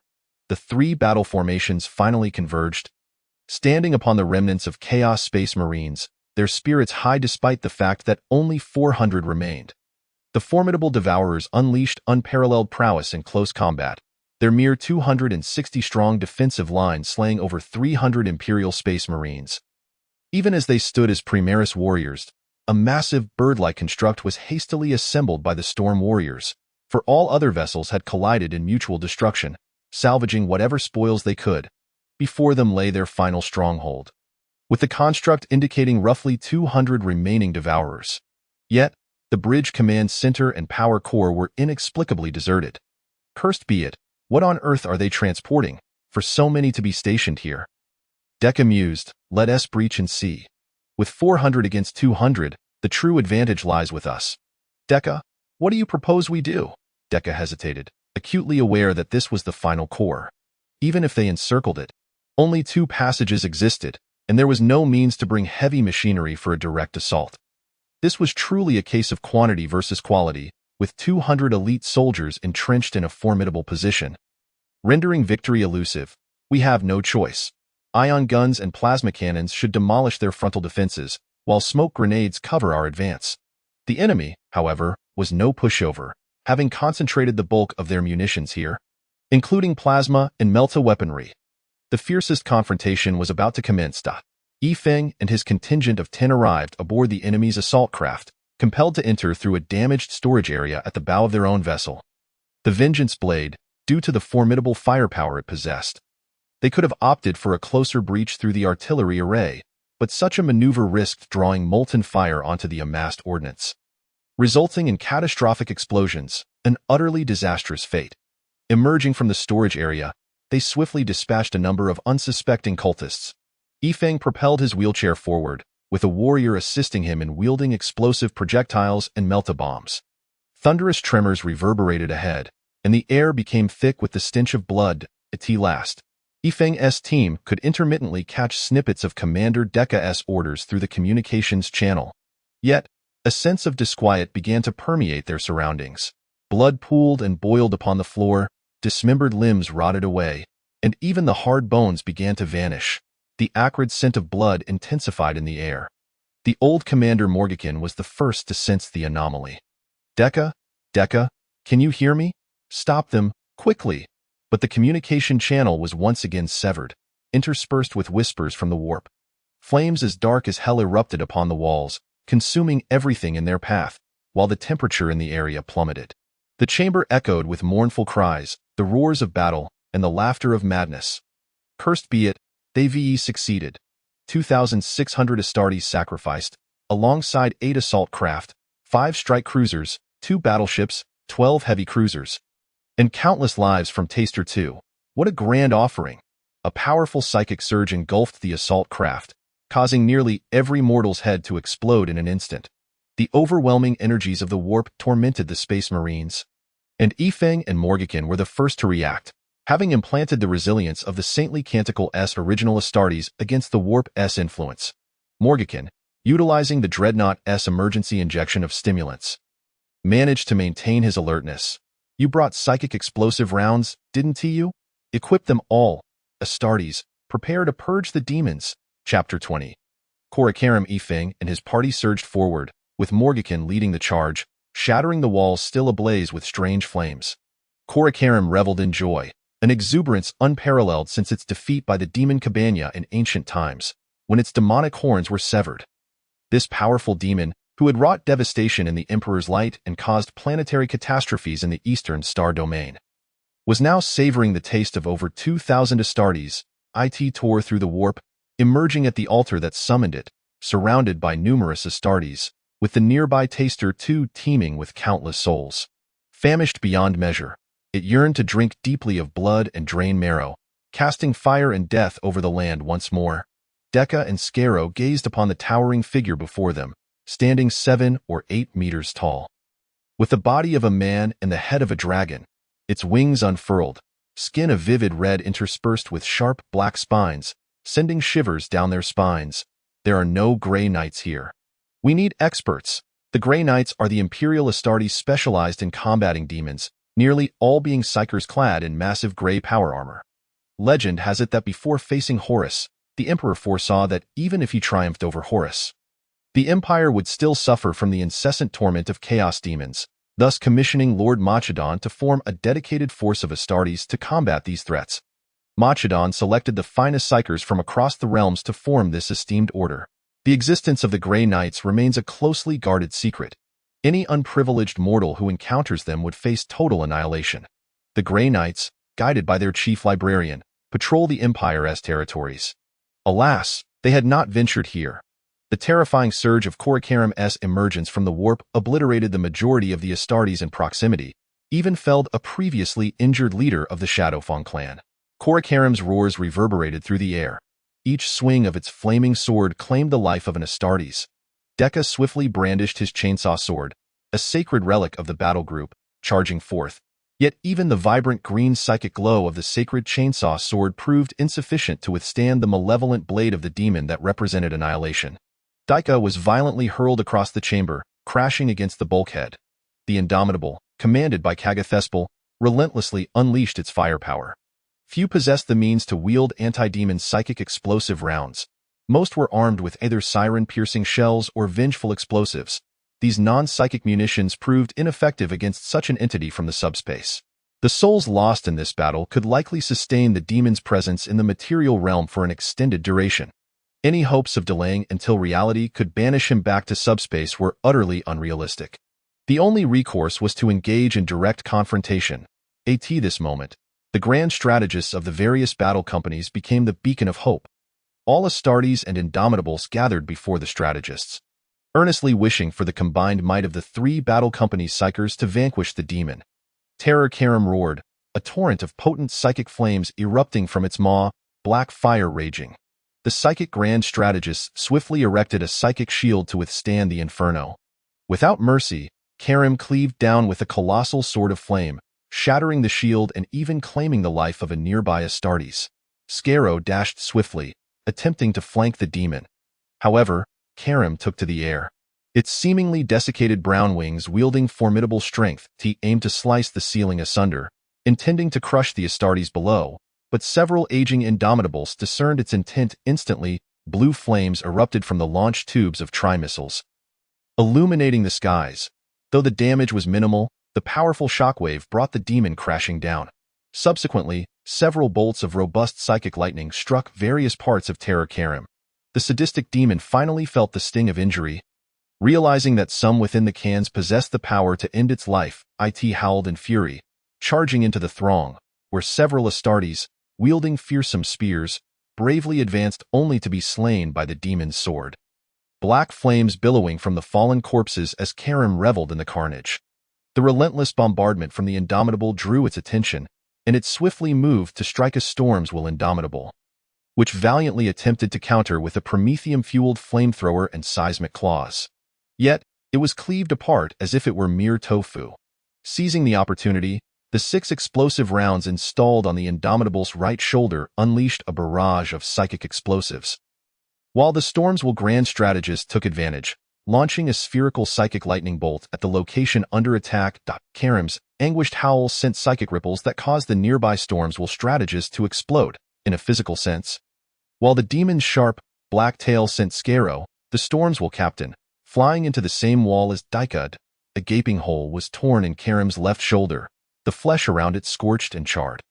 Flames whirled around Karam, as if summoned by an unseen tempest, coalescing into a massive firestorm of dark flames. This frenzied, extensive psychic assault would challenge even the most resilient of Space Marines clad in Terminator armor. Elite Astartes, primarily the ironclad Terminators bearing ancient relics, surged towards the sadistic demon. "Be why the Emperor! For the Lord of Skulls!" Karam interrupted their battle cries with a roar of its own. Several ancient relics struck Karam's thigh. Releasing a torrent of psychic energy, the intense pain compelled the demon to instinctively cease its firestorm. These relics embodied the faith of the Astartes, some of which even took on a tangible form within subspace. The chilling flames, no longer suspended in the air, did not bode well for the battle ahead. With a single claw, Karam shattered an ancient warrior, its flaming greatsword thrashing mercilessly as the unprepared Astartes fell before it. The Psychers gathered their strength, poised to unleash a unified psychic assault, awaiting the opportune moment. Oh, what a large demon! What happened to the horns atop its head? Ah, a failure. Indeed. Karam's eyes blazed crimson as it sought the source of the taunt. Behind it, a wall scorched by flames crumbled underfoot as Morgan and Yifeng charged onto the battlefield, unleashing psychic explosive rounds and ancient anti-psychic weaponry mounted on their Indomitables. Black blood splattered everywhere. The Psychers seized the moment. An immense bolt of psychic lightning surged towards Karam's head. In an instant, Karam received a psychic warning from subspace. Its massive wings folded, shielding its body, a wretched howl, rivaling the subspace waves it had emitted upon arrival, reverberated throughout the chamber, rendering ordinary Astartes unconscious, their souls returning to the throne. Karam's massive wings shattered, crashing heavily to the ground. In the material realm, it lost its ability to fly. Yifeng continued to fire relentlessly, expending 3 entire magazines, the recoil of the explosive weapon heating his right arm. He now raced towards the 2 grand strategists, poised to unleash a cataclysmic psychic explosion. Present. No more than 30 Space Marines remained standing, only able to muster sporadic volleys, which could not halt the enemy's advance. 2 ancient Indomitables from the Green Cathedral advanced, their power claws and meltaguns proving ineffective against the demon's incinerating greatsword. Yet they could momentarily hinder its movement. The 2 Indomitables confronted the seemingly invincible foe.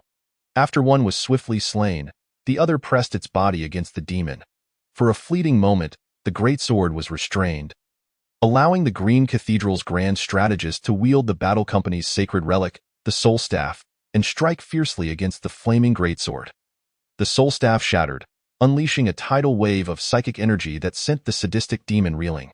The infernal greatsword, imbued with the unquenchable flames of hell, lay in ruins, its fragments scattered across the ground, still glowing with black fire. Yifeng dashed to protect his grand strategist, only to find him lifeless. The ammunition of the Astartes dwindled, save for the recently arrived ancient battle leader Morkan and his indomitable. Huh. You inquire about the wheelchair brigade? The demon's earlier shriek sent them all to meet the Emperor. The remaining Space Marines formed a protective circle around the last grand strategist of the Shadow Venom Battle Company. The final operational indomitable of the Shadow Venom engaged Morkan in a crossfire. Hoping to buy precious time for the last strategist, Yifeng brandished his ion pistol, delivering a wholly overcharged shot to Karim's head before charging forth with a power sword. The demon looked down upon the slightly taller white can with disdain. With a mere flick of its tail, it aimed to sweep Yifeng and the two captains against the wall. But who was Yifeng? A man embodying the will of William, known as the Little Armory. His power pack erupted, evading the tail's swipe. Hey, I can fly. You cannot doubt if Morkan had retained his corporeal form, he would surely be rubbing his temples in frustration, pondering why Yifeng had mastered the art of drawing aggro so swiftly. Morkan coordinated with Yifeng, drawing the demon's attention as the severely wounded Karim lunged at them with claws bared. The two simultaneously assaulted the foe. Karim opened its maw wide, aiming to bite Yifeng while bringing a colossal foot down upon the old captain. Just as it was about to reach Yifeng, a sharp pain erupted in its tail. Daika and Skaro, the steadfast comrades who had shared the same bed, finally awakened from their stupor, charging forth under Yifeng's taunting cover. Brandishing their battle company's sacred relics. Without jetpacks, ordinary Astartes found it challenging to leap high, even clad in their sturdy power armor, so the two captains resolved to sever the demon's lethally potent tail first. Terror Karim howled in agony, snapping its jaws in a wild frenzy, shattering Yifeng's sword entirely. Unfazed, Yifeng retaliated with a kick to its face, using the rebound force to distance himself. Ultimately, Yifeng crashed hard against the bulkhead. His right arm straining to support himself, the overwhelming backlash nearly igniting his entire arm. Below, Morkan sidestepped Karim's descending foot, retaliating by thrusting his melee weapon into the demon's thigh. Unfortunately, without psychic enhancement, it inflicted minimal damage. The demon's hardened black tail remained intact, albeit dripping black blood that stained the floor. Yifeng stumbled, caught by the demon's severed limb, falling flat on his back. What tripped me? Ah, an old friend. Now, let us summon Yifeng's divine core component, the Golden Greatsword. Yifeng retrieved the Golden Power Sword, scanning the surroundings for another core component. Found it, in the hands of a fallen clan leader of the Shadow Venom Battle Company who had succumbed to his injuries early in the conflict. Yifeng scampered over to the corpse, seizing the dark golden chainsaw sword. Suddenly, an object soared towards him from behind. As he ducked, it crashed into the wall before him. Looking back up, he gasped, "The captain?" Daika's half-corpse was lodged against the wall, clutching the battle company's sacred relic, while the other half had vanished in a resounding explosion. The grand strategist of the Shadow Venom unleashed another charged psychic lightning bolt, striking Karim's head, leaving it charred. In retaliation, Karim unleashed a black fireball, engulfing the last strategist in flames. The Green Cathedral's sacred relic, the chainsaw sword glowing with green light, was secured to Yifeng's waist, while a green ion pistol adorned the other side. Wielding two old friends, the machine's spirit endures. This battle can still be won. Yifeng removed his helmet, realizing that whether he wore it or not was inconsequential. A single blow to the head would spell his demise regardless. A genuine, hellish laughter erupted from him, reminiscent of a devil from the abyss on the battlefield. Only 6 remained standing.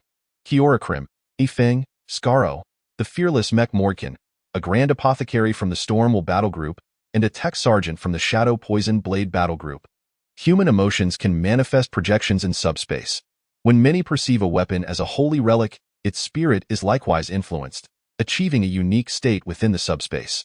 Weapons of holy relic caliber with projections in subspace can theoretically inflict effective damage upon the great demon. If one relic fails, then 2 shall suffice. If 2 falter, then 3. and if 3 prove ineffective, then forward. Yifeng stood defiantly before the enemy, provocatively gazing at Kyorakrim. Both sides moved simultaneously. Kyorakrim unleashed his deadly claws while Yifeng brandished his twin swords. The principles of Tai Chi were futile here, as the enemy's strength was overwhelming. 4 ounces could not displace 1,000 pounds. The powerful claws descended with ferocity, and Yifeng adhered to the principle of proximity. Targeting whatever part of the enemy was nearest, he swiftly sidestepped the oncoming strike, and his chainsaw sword struck the arm that had just swung down. The dark golden sword whirred as it sawed through flesh. The great demon, in a fit of rage, lashed its wounded tail, still potent despite nearing severance. Yifeng's jetpack ignited instantly, propelling him toward Kyorakrim's face. "You shall not attempt that again, ah!" Kyorakrim screamed once more. Scaro's weapon, a relic of his battle group, struck Kyorakrim's foot, causing it to lose balance. Just as Yifeng's twin swords were poised to cleave the demon's head, in a moment of desperation, the demon lowered its head. Entangling Yifeng's golden-powered sword and dark golden chainsaw soared upon the remnants of its horn. "Ant, how dare you humiliate me so?" Yifeng, unable to free his swords, relinquished them and stepped back, allowing them to remain lodged. His right leg throbbed painfully from the sword strike, and as the demon prepared to sit, its right claw shot forth with terrifying speed toward Scaro, ready to deliver a devastating blow once it collapsed. The Stormwell battle leader was caught off guard, struck down by the demon's claw. Cough, cough. "You, Scaro, grievously wounded yet alive. You what?" Wail beneath the brass throne. Kyorakrim seized Scaro and hurled him toward Morkin. The slow-moving Morkin was unable to evade, being struck directly, subsequently engulfed by a black spiritual flame that incinerated both into molten iron. Yifeng did not linger to witness the spectacle. He had already reignited his jetpack, drawing forth his emerald-glowing chainsaw sword. A powerful surge of mysterious energy erupted from the sword, carving a gash from Kyorakrim's shoulder to its waist. Unperturbed, Kyorakrim unleashed a torrent of black hellfire, isolating the tech sergeant and the grand apothecary from the ongoing battle. "Boy, it is now just you and me. As a reward for your bravery, I permit you to declare your name. I am the savior of Atres, the slayer of Mistenpal, the son of the Kazakh Khan of the corporeal realm, Yifeng." This time, Yifeng swore to the heavens, truly without exaggeration, "I am under the auspices of the great demon. You of the brass throne have no sense of martial decorum." Yifeng raised his hand and unleashed an overloaded plasma pistol round. "Martial decorum? What is that? Can it be consumed?" Kyorakrim, now blinded by fury, flailed his arms wildly, realizing that Yifeng remained unmoved. "What is wrong? Have you been petrified with fear? I have discovered your weakness. Huh? I, the great demon, have slaughtered nearly all of you. Now you claim I have a weakness? Why not reveal this sooner?" Without further ado, a tail lashed out. Yifeng's right shoulder guard shattered, sending him flying. "Weakness? Where lies this weakness? Have you not noticed? My right arm remains unscathed." Before Kyorakrim could closely examine Yifeng's right arm, Yifeng activated his jetpack and charged forward, this venture confirming a crucial realization. The banner robe was indeed effective. Despite sustaining considerable kinetic impact, the demon's overlay of spiritual energy and enhanced strength had utterly failed. From the moment he set eyes upon the demon, his right arm had been radiating heat. Though the cause eluded him, the sole distinction was the presence of the banner robe. Holding the chainsaw sword in his right hand, Yifeng swiftly removed the banner robe from his right shoulder. Enveloping the incoming claws of the enemy, one precise strike struck the demon's head, the formidable chainsaw sword slicing from its left eye to its mouth. This moment, true fear gripped Kyorakrim. It could not fathom why Yifeng could disregard its attacks. Why its claws seemed ineffective against him. "You great demons claim your power derives from war, blood, and death.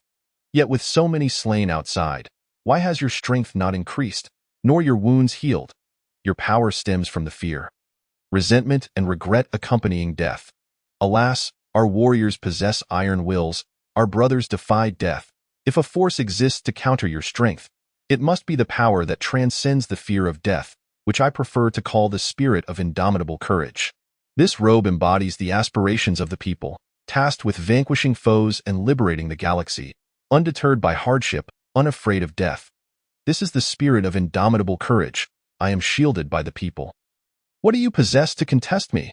At this moment, within subspace, the small robe striving to impede Kyorakrim's power could scarcely refrain from rolling its eyes at Yifeng, wondering how he could have misjudged everything so thoroughly. Chapter 21. The Decisive Battle Treasure Hunt. The path of the people lies in inclusivity, in the ceaseless cycle of life, in the notion that water can both carry a boat and capsize it. Death is but a component of life, yet it is not the entirety. Kyo's attempt to suppress the populace with death is destined to fail. Yifeng had yet to fully grasp this truth. But he was on the journey. Kyorakrim, how dare you attempt to befuddle me with the filth of your corroded shoes? Do you think I cannot strike you? If I cannot harm you, perhaps I can assault you with a pillar.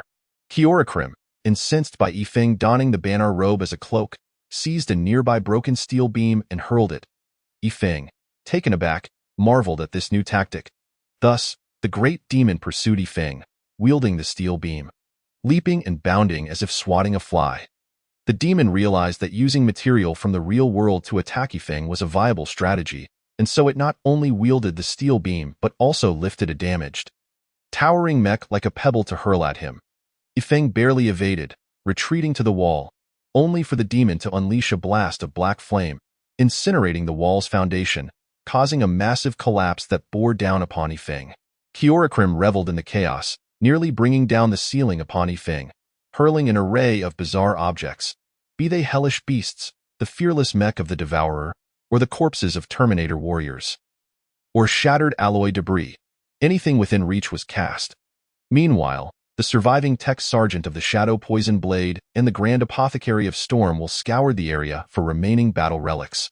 Convinced these relics could harm the great demon, after collecting several relics, the tech sergeant suddenly shouted for the apothecary. "Apothecary, come quickly. Someone still lives here." The apothecary hurried over, transforming 2 steps into a swift dash. It turned out to be the chief minter of the Shadow Poison Blade, who had sustained an injury from Kyorakrim's fireball. However, being a sage, his thin spiritual shield had mitigated some damage, though he remained gravely injured and unconscious. "Apothecary, what is the situation? Can he be saved?" "It's precarious. The injuries are severe, and without a ship or medical equipment, do you think you can fit him into a fearless mech here?" The tech sergeant surveyed the scattered remnants of fearless mechs. The materials were sufficient, but the environment was perilous. "The great demon hasn't been vanquished yet, and the area is still ablaze. It's too dangerous. You must perform emergency treatment first, while we devise a means to banish the demon." Indeed, the Grand Apothecary wore a pained expression, acknowledging the difficulties in eliminating that creature. Amidst this sea of corpses, who among them did not fall upon the path of battle? This presented a paradox. To banish the demon necessitated the sage's assistance. Yet healing the sage must be discreet from the demon's notice. It would take considerable time to fit him into a fearless mech, which was utterly unrealistic. However, remaining idle was untenable, as a battle brother was still contending with the demon. Thus, they resolved to employ the power of the relics to confront the demon. This wall of flames was impassable. They would have to take a detour through another entrance. The two hastily prepared emergency treatment for the sage, gathering the clanging relics as they dashed toward another passage. Both were resolved to join their brothers in the Golden Throne. Unexpectedly, upon reaching the other side, various debris obstructed their path, with the ceiling having collapsed. "We must excavate. We need to clear this debris, at the very least to allow passage." Thus, the two tech-savvy Astartes began their arduous labor. Yifeng leaped for a time, realizing his jetpack was nearly depleted. It was time to confront the enemy directly. Kyorakrim executed a downward strike, the steel beam crashing heavily onto the ground. Yifeng seized the opportunity to charge up the steel beam, despite having recently sustained a significant injury to his left shoulder. With all his might, Yifeng leapt upwards to attack, with his right foot. Kyorakrim observed Yifeng's ascent and pondered if he could neutralize one side's force, perhaps even both. Thus, he aimed at Yifeng with both hands, striking down with great force as if swatting a fly. Yifeng activated his jetpack, directing the two nozzles upwards to expel matter. He attained an unparalleled downward acceleration, instantly descending to the position where Skaro had previously struck his right foot. The chainsaw sword, glowing with a green light, swiftly severed the already half-cut right foot completely. This time, Kyorakrim truly toppled over. His entire demonic form fell backward, his right leg instinctively lifting, still gushing forth black blood. Sifeng seized the chance, the chainsaw sword's green glow intensifying as he executed a forward leap and slash, only to be sent flying by a steel beam. Corcoran used his tail in place of his right foot to stagger towards Sifeng. Having tumbled heavily, Sifeng felt several ribs crack, and the armor's front plating must have shattered entirely. Various medicinal agents within the power armor rapidly coursed into Sifeng's body to stabilize his injuries. This time, I wonder what tricks you can employ. The painkillers and sedatives in the power armor began to take effect, and Sifeng swiftly regained consciousness.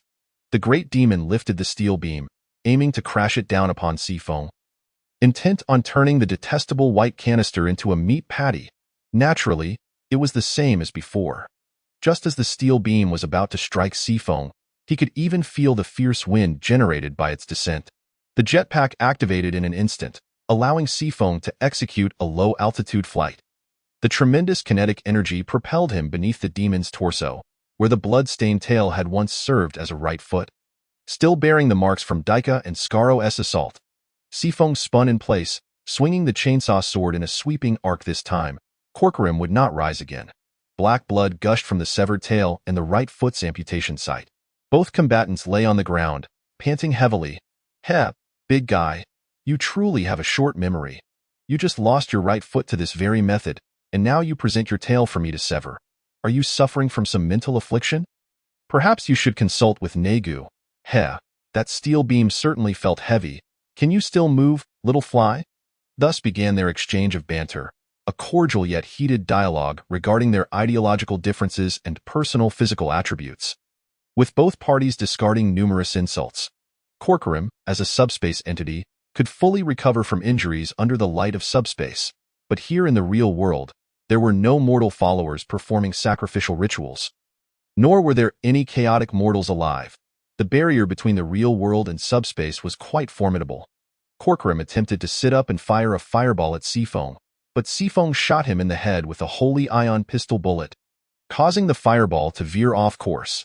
Sifeng withdrew the Bionar robe he had used as a cloak from his left waist and tied it to the other end on his right shoulder, creating a makeshift bandage. Struggling to stand, Sifeng noticed the demon also rising, albeit now incapable of movement, yet still able to spit flames in Sifeng's direction, compelling him to evade in search of a new opportunity. Corcoran recognized that Sifeng's combat prowess was insufficient. He could only target his previously injured spot to inflict significant damage. His left shoulder had been blasted open by the yellow canister, and it was likely that the next assault from this white canister would be aimed at that very shoulder. He needed to devise a trap. Sifeng too was contemplating this predicament, lacking a third hand. He could not compensate for his diminished lethality with additional weaponry. Once more, Sifeng charged forward, his jetpack propelling him swiftly past the swinging steel beam to slash at Corcoran's left shoulder. Corcoran, feeling a surge of delight, swiftly retreated, using his left arm for support until he could sit against the wall. He retrieved a damaged wraith mech with his right hand. When Sifeng's sword struck Corcoran's left shoulder, a massive wraith mech came crashing towards him. Corcoran planned to utilize the gaping hole in his left shoulder to trap Sifeng within. One side was a wall, the other was the abandoned wraith. And at that moment, Sifeng would have nowhere to escape, becoming an easy target. Sifeng had no intention of assaulting the left shoulder. Old tactics of feinting and striking elsewhere were in play. It was no wonder that Corcoran had lost a piece of his horn. Ah, wait, I also struck. Although the glowing chainsaw sword became lodged in Corcoran's left shoulder, Sifeng had no plans to withdraw it, as his previous encounters with the green-skinned foes had taught him that hesitation could lead to death. The jetpack unleashed its final burst of speed before completely overloading. Sifeng leapt onto the demon's head, wielding the golden power sword in his left hand and the dark golden chainsaw sword in his right, forcefully extracting them from the demon's horns. "You little rascal, what do you intend to do?" Corcoran's roar reverberated through the battle barge, tinged with a hint of panic. Sifeng drew both swords without pausing, directly slashing downward. As a fun fact, you also bear wounds upon your face. The scar from Sifeng's cut traversed from Corcoran's left eyeball to the corner of his mouth, the two formidable weapons amplifying the gash's size exponentially. Corcoran opened his mouth wide, preparing to unleash flames to obstruct Sifeng's retreat. Sifong discarded the golden sword, drawing his ion pistol and firing directly into the demon's gaping maw. The pale blue ion bullet reached its target before Corcoran could unleash flames. Corcoran's entire head erupted in a massive explosion, rendering Sifong unable to discern the demon's face through the billowing black smoke. Surely, this must spell the end. Amidst the swirling smoke, Sifong began his post-battle soliloquy. A colossal steel beam, propelled by fierce winds, hurtled towards him. Your Emperor's woolen sweater is still alive. Let me teach you a lesson. Even if a subspace entity's physical form is destroyed in reality, as long as the subspace energy remains, I can control my body's movement. The presence of a head is inconsequential. This creature bore no weaknesses, unless it was rendered immobile or its subspace energy dissipated. Returning its soul to subspace, there was no other way. Corcoran felt a profound confusion. Logically, such extensive injuries should have triggered the healing bestowed by the blessings of torment, yet his connection to subspace seemed to be waning. What could be the cause? Bionar robe. Heave-ho, heave-ho, heave-ho, what to do? There remained 2 arms and 1 leg. I could just slash away. Can I not surrender? Sifong felt a deep inner turmoil. What kind of life do the common folk in Warhammer 40k endure? Does the Empire truly engage in battles with such absurdities daily? The good news was that the fireballs and subspace roars from the demon were no longer effective. The bad news was that the steel beam remained a formidable threat. In the future, I shall refrain from using steel beams in ship construction. Sifong executed a series of evasive maneuvers. The jetpack was no longer operational, leaving him to engage in close combat. You little rascal. Come out. I won't. The sound of chopping echoed. Come out and face your doom. I will not. Chopping even more fiercely. Come out and I shall dismember you into pieces.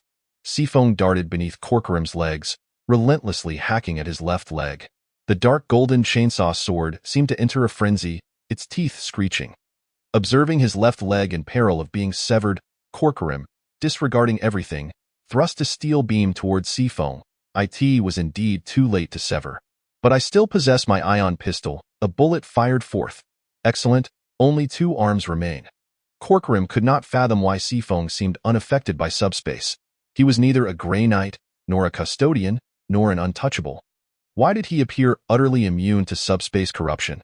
Sifong too was perplexed by this. Did he even possess a subspace projection? He was, after all, a genuine Earthling.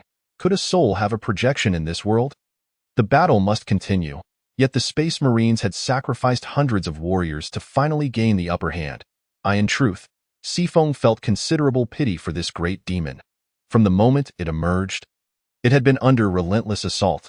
Its left shoulder burned through, both massive wings blown apart, horns severed, right foot amputated, followed by its tail and left leg. Alas, he could not dwell on it. The mental imprint began to sear. And further contemplation risked his head exploding. It must be said that the modifications made by Belisarius Call had indeed proven effective, significantly curtailing the Space Marines' thoughts. When the 2 beleaguered tech priests finally breached the entrance, prepared to make the ultimate sacrifice, they witnessed an unforgettable scene. Sifong, wielding dual swords, hacked away as blood gushed from his chest, staining the Bionar robe black. Entirely unperturbed, Corcoran's head had disintegrated, fragments scattered everywhere. Beneath his feet lay an eyeball, while severed limbs, right foot, left leg, tail, littered the ground, black blood having stained half the floor. This ferocious original forged Space Marine continued to slash while proclaiming, "This sword belongs to Gage. This sword belongs to Captain Williams. This sword belongs to Instructor Flo. This sword belongs to Deputy Commander Kreshevich. This sword belongs to Dika's battle leader. This sword belongs to Elder Mordkin." He continued to slash. Corcoran's left arm finally succumbed. Severing completely. Was a single arm of this demon still of any use? It was not. Corcoran was utterly exasperated. After enduring great difficulty to arrive in the realm of reality, he found himself in a state where not only was he unable to satiate his hunger and thirst, but should he return to the subspace after this battle, he would require a recuperation period of 2 to 3 centuries. I am a great demon, crafted personally by Cormer. How is it that the power of the brass throne has failed to heal my wounds? The 2 warriors were not idle. Anyone could strike down a downed opponent. The chief apothecary of the storms will shouted, Scarolo, commander of the warband, I shall avenge you. and charged forward with a fierce battle cry. The technical sergeant of the Shadow Venom Blade was equally unwilling to fall behind, brandishing an array of collected weapons, or rather, relics, engaging in a relentless assault from day to night. They battled for over 30 hours amidst the wreckage of the warships in space, only ceasing when they had reduced Korikrim's massive form and the severed tail to a bloody pulp. The three of them collapsed, gasping for breath. The chief apothecary had previously tended to Yifeng's wounds. But after the intense culinary duel of blade techniques, the injuries had reopened. Reluctantly, he bandaged Yifeng once more. The raging fires of hell subsided as the severely injured Korikrim retreated to the subspace. Drawing circles and cursing Yifeng, the three Astartes struggled to rise. The chief apothecary and the technical sergeant attempted to install the great mentor of the Shadow Venom Blade into the dreadnought. A perilous endeavor without specialized equipment, but desperate times called for desperate measures. Yifeng wandered aimlessly. One might wonder where the 1,000-strong Chaos Astartes had hidden their spoils. After meandering east and west, traversing the command center's power furnace storage room, he returned to the final battleground, pondering the whereabouts of the treasures. They began their analysis anew, deducing that treasures must be concealed in the most heavily guarded locations, undoubtedly leading them back to this desolate area, where everything had been obliterated. The altar at the center had summoned the great demon. What treasures could possibly remain? What characteristics define a treasure? Think quickly. Treasures, precious, safes. Yes, the location of treasures must be robust and impenetrable. Yifeng scanned his surroundings, noting the remnants of the great demon's ravaging, with walls shattered, though it was Mordkin's doing, ceilings collapsed, and various coverts reduced to rubble. Wait. Regardless of the explosions, the demon's brutal strikes, or the steel beams that fell, there remained one area relatively unscathed, the floor. It had to be buried beneath. It was certain. He hastened to search. Thus, Yifeng began to scour the entire battlefield like an ox plowing a field. The chief apothecary and the technical sergeant watched in astonishment. This lad was far too industrious. We had just performed surgery, and before our esteemed strategist had even awakened, he had already tidied the battlefield. Behold, power swords and power armor stacked neatly. At last, Yifeng discovered an entrance beside the altar. He beckoned the two technical experts over. What do I know about treasures? I'm just a newcomer. The mechanical door creaked open, revealing a descending path. The chief apothecary, concerned for his patient, had done all he could. Now it was up to the patient's will. Despite his apprehensions, an overwhelming curiosity compelled him to follow. Rows upon rows of glass jars greeted them, causing the apothecary's eyes to widen in disbelief. Why heavens, so many genetic seeds!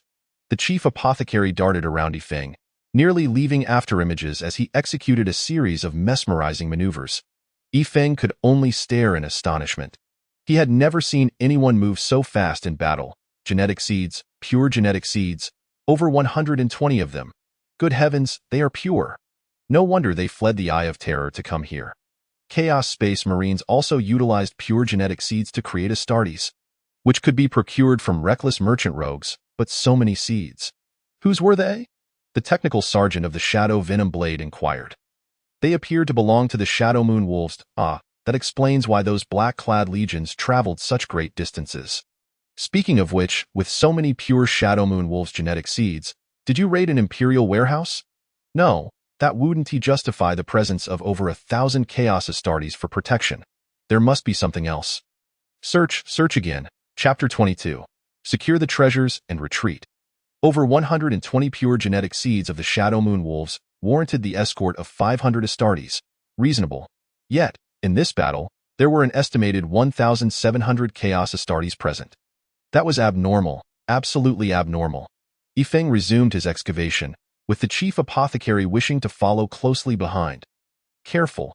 Don't touch that, the nutrient line, and don't disturb that. It's responsible for the freezing power supply. After a lengthy search, he finally discovered a mechanism hidden on a mechanical jar disguised as a new recruit's container. Upon opening it, a staircase leading downward was revealed. A wondrous subspace vessel. Next came the moment of jubilation for the technical sergeant of the Shadow Venom Blade. Omnicia, may the Emperor bless us, my dear Ferris Manus, and thus, another one had gone mad. Yifeng embraced the technical sergeant. What is it? We can't decipher these blocks. STC fragments. 5 whole pieces. When the great minter of the Shadow Venom Blade awakened and activated the tactical vision of the Dreadnought, he beheld 3 space marines offering reverence to an image of the Emperor himself. The great minter remained relatively calm, refraining from worshipping the dark gods, suggesting he had yet to succumb to the corruption of chaos. What of Cormer, the demon? The hastily crafted horn was hardly commendable, merely an electronic synthesized sound. He had been slain, and the technical sergeant transferred the battlefield footage from his tactical helmet to the Dreadnought. Though the details of how Yifeng had vanquished Korokrim beyond the Wall of Flames remained unknown, the 3 had certainly reduced him to a pulp, and this was well documented. The great minter finally relaxed. As agreed, the Dawn Angels would likely arrive in about a week. We must hold out until then. Prepare the defenses. Though it seems unlikely, the enemy may still attempt to dispatch reconnaissance vessels. Great minter. Guess what we have found? Upon learning of the spoils from this battle, the great minter quietly approached the image of the Emperor. Let us pay our respects. We have truly struck a stroke of fortune. Previously, one would pray before the Emperor's statue before a campaign, seeking blessings. Now, the 4 of them offered homage, as if invoking the spirit of their ancestors, proclaiming the triumph of their descendants and the establishment of an unparalleled legacy. At that moment, within the subspace, the Bane robe had fully unfurled, quivering at the entrance of this subspace exit. Not daring to move, surrounded by the roaming Cormer demons. Good heavens, how did the treacherous demon arrive? It's terrifying to— oh, they're fighting. Where are my sunflower seeds? Meanwhile, the apothecary of the Storm's Will was busily occupied, contemplating the multitude of lives lost here and the number of genetic seeds that needed retrieval. This is bad. There's no room left. They are all brothers. How can I favor some over others? We must take them all, brothers. If I cannot bring you away alive, I shall carry all your genetic seeds with me. Technical Sergeant, no matter what means it takes, help me retrieve them. Conditions were dire, and the assigned Technical Sergeant of the Shadow Venom Blade began to gather the fallen apothecary's backpacks, procuring power packs in the process. They began assembling. In this episode of I Love Great Inventions, we have invited the esteemed Senior Technical Sergeant from the Shadow Venom Blade. Let us extend a warm welcome. Applause resounded. Now, let us invite the inventor to elaborate on this invention. My latest invention primarily applies to the battlefield. Everyone, close your eyes and imagine. You are a great apothecary whose mission is to heal your comrades and recover the genetic seeds of your fallen brethren. However, you find yourself in an unprecedented and brutal battle, and upon surveying the field, you realize you are the last one standing. What should you do? Right, recover the genetic seeds. But being alone, how do you collect the genetic seeds from an entire warband or even multiple allied warbands? Generally, that's beyond the capability of a single individual. Now, behold beep beep beep beep our latest invention. Utilizing the same mobile wheel as the Dreadnought's ammunition transport, it is sturdy and reliable, with rapid acceleration and braking. Moreover, we have assembled the storage backpacks of 15 apothecaries and apprentice apothecaries, providing an immense storage capacity and unparalleled security. Refreshingly cool, designed for frozen preservation, I assure you, for a century. Our genetic seeds will remain unaltered. For a century, they will remain effective, safe, and reliable. Choose my creation. By connecting 15 nuclear-powered backpacks, we ensure ample energy and sustained operation, safeguarding your genetic seeds. The entire design adopts the Retro Terra 3K shopping cart aesthetic, featuring 15 carts, each with a unique style, available for personalized customization to express individuality and transcend oneself. What? You say it resembles a hand-push train? Excellent observation, esteemed listener, to ensure the security of your vital genetic seeds.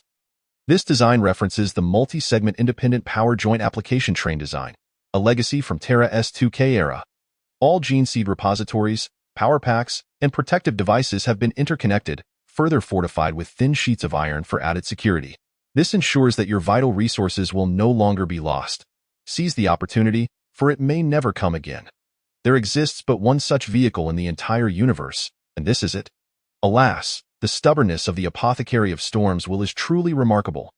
The 3 battle companies have managed to gather over 700 gene seeds, including the recently discovered Shadowmoon Frostwolves, yet you insist on carrying them all yourself, refusing to part with them even for a moment.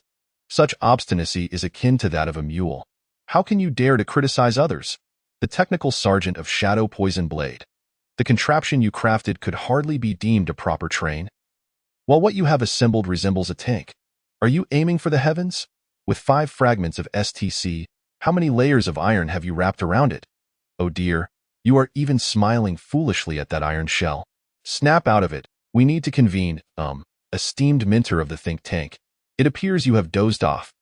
There is neither a cryogenic chamber to enter nor any enemies to vanquish, at this very moment. The grand think tank of Shadow Poison Blade is in agony, and it is understandable if you wish to remain silent.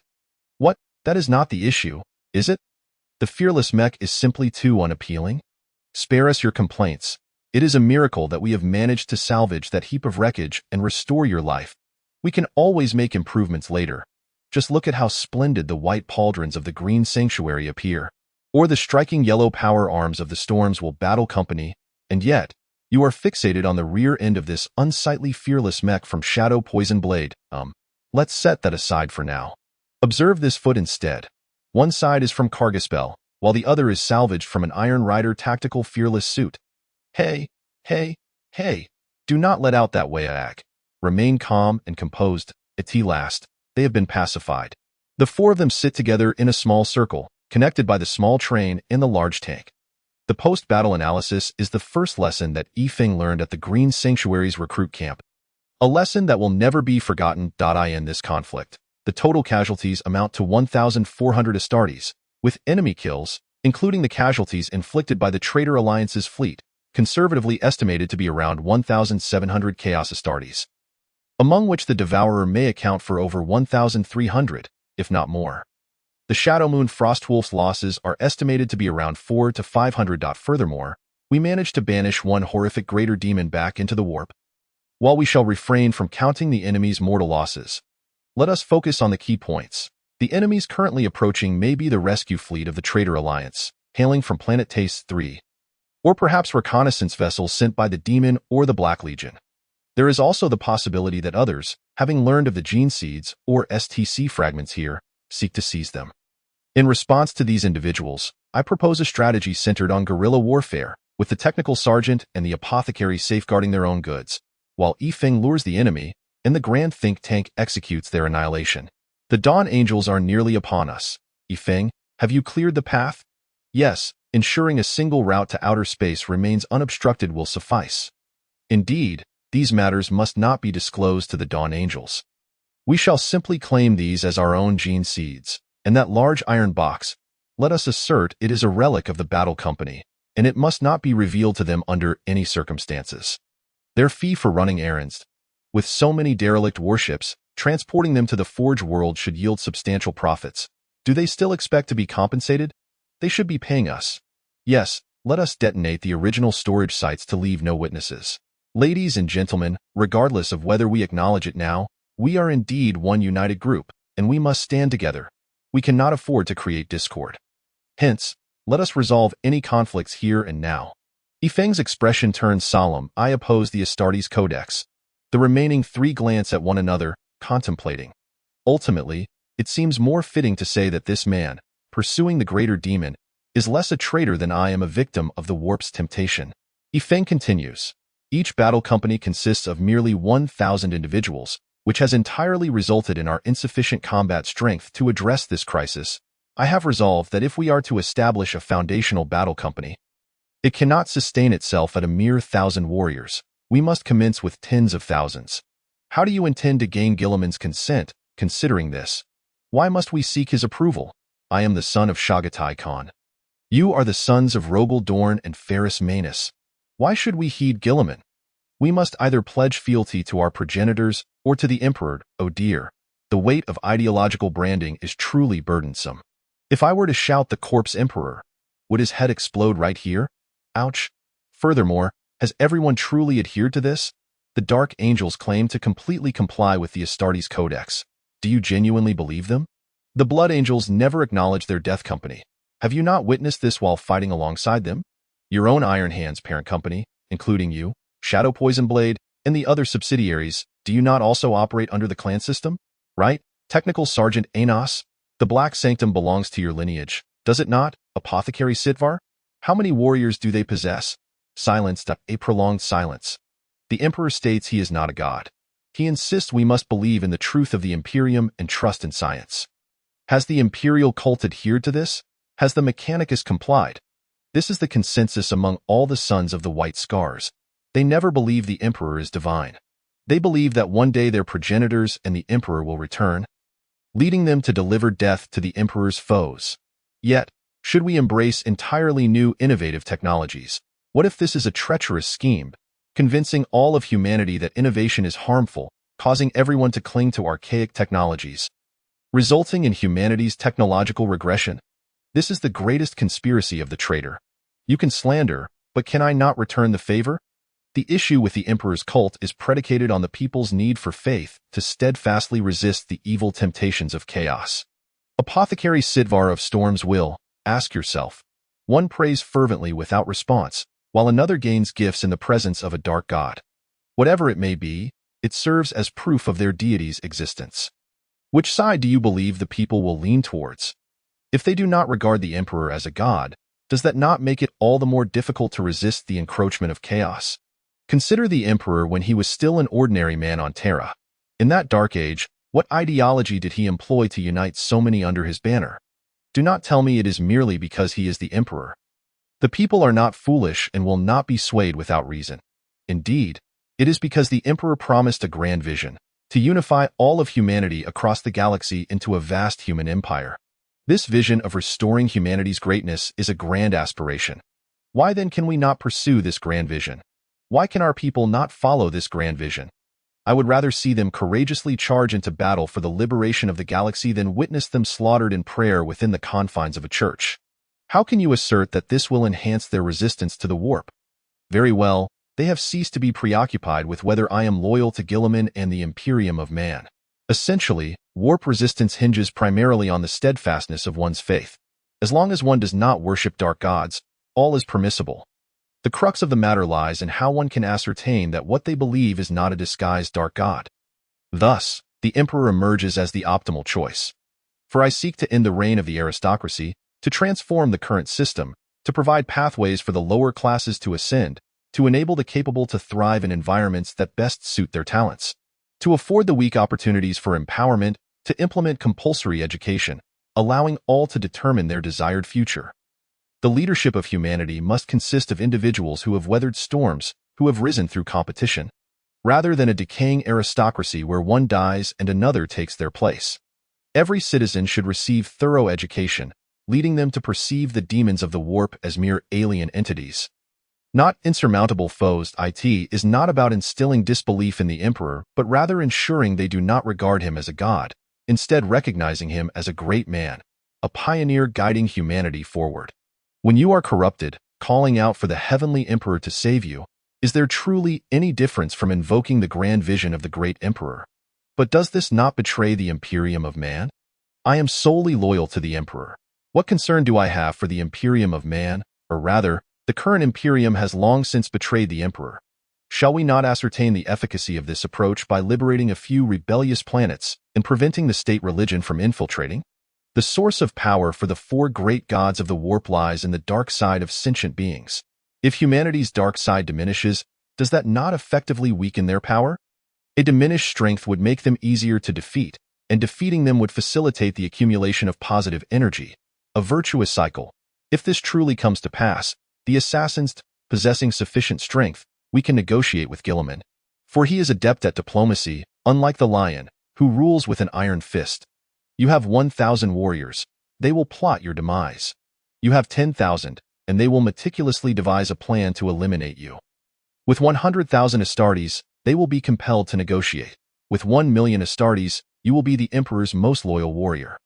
Let us commence dialogue. If that fails, we may resort to conflict. Should it come to that, we will find a way to entrap him and dismantle the Imperium of Man. A sense of numbness envelopes the group. The topics of discussion among them could warrant execution for 3 days and nights. This blatant audacity. Are you foolish? First, let's bolster our ranks to 1,000, and then we can apply to form a new battle group. Besides, did they not mention that new recruits and apothecaries not donning power armor do not count towards combat personnel? We could have the Astartes form a non-power armored flame brigade or a field apothecary company. If worst comes to worst, we could assign them as commanders within the mortal fleets. When the time comes for battle, they can don their armor. Once the fighting is over, they can shed it.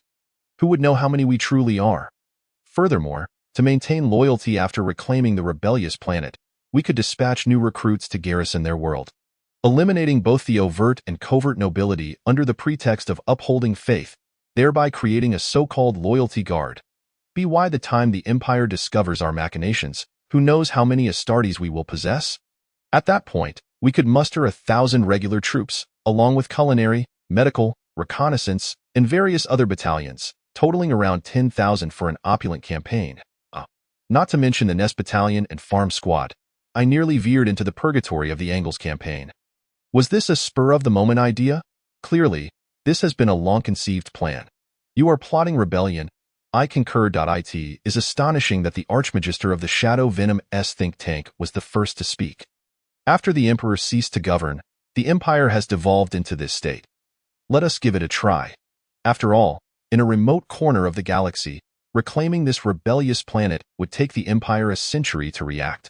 The other two are still grappling with their thoughts, particularly the obstinate one from the Storm Will. Yifeng and Archmagister Mororis began to whisper incantations in Apothecary Stool's ear. This is more terrifying than the whispers in the warp. What good is Gilliman? You are not his progeny.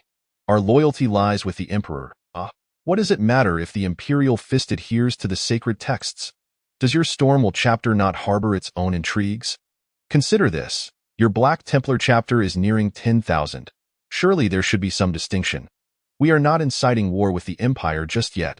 Let us bide our time. Look, we are merely 3 Astartes. Who knows how long it will take to restore our ranks to 1,000, right? Truly laborious.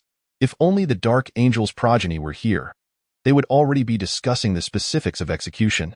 Perhaps even more proactively than I. The Archmagister Stewall is troubled, pacing in circles like a small train, almost derailing the ground beneath him. Yifeng's theory seems plausible, but no, it is treachery against the Empire. No, it is the Empire betraying the Emperor. My headaches. You are disloyal. No, you are exceptionally loyal. My head throbs. Yifeng's approach resembles that of the pre-March Lion L. Johnson of the 1st Legion, first unifying the internal structure to ensure no one stabs from behind, then embarking on a grand expedition akin to the Emperor's. A white radiance swept through the warp, abruptly halting the chaotic melee between the Demon of Terror and the Demon of Cunning. Everyone hastily departed, leaving the Baena robe to enjoy the spectacle. Suddenly, it found itself alone, puzzled by the absence of others. The white light illuminated it. I shall not depart. None shall pass, save for my fellow Astartes fleet. The Baena robe unfurled its form, if one could call it a form, staunchly safeguarding this node. The white light gradually faded, and the surroundings fell silent, the entire warp enveloped in stillness, with only distant fleets approaching. Yifeng and the 3 grand figures concluded their discussions, and the Apothecary of Stormwell, Stewall, ultimately consented to the plan, albeit only in the preliminary stages of selecting a few planets for trials. Chapter 23. Renown. A fleet emerged from the warp, colliding with the wreckage of multiple warships. The foremost frigate was so startled that it veered off course. The Dawn Angel chapter was left astonished. What sort of battle was this? The entire system was littered with shattered vessels. Reconnaissance craft swiftly deployed, but the scope of exploration was overwhelming, as the entire system required surveying. After a week adrift in a warship, Yifeng finally laid eyes on living beings, deeply moved, lamenting, "We haven't had a proper meal in a week and a half." The fearless machine of the Grand Think Tank, upon receiving the transmission, swiftly approached.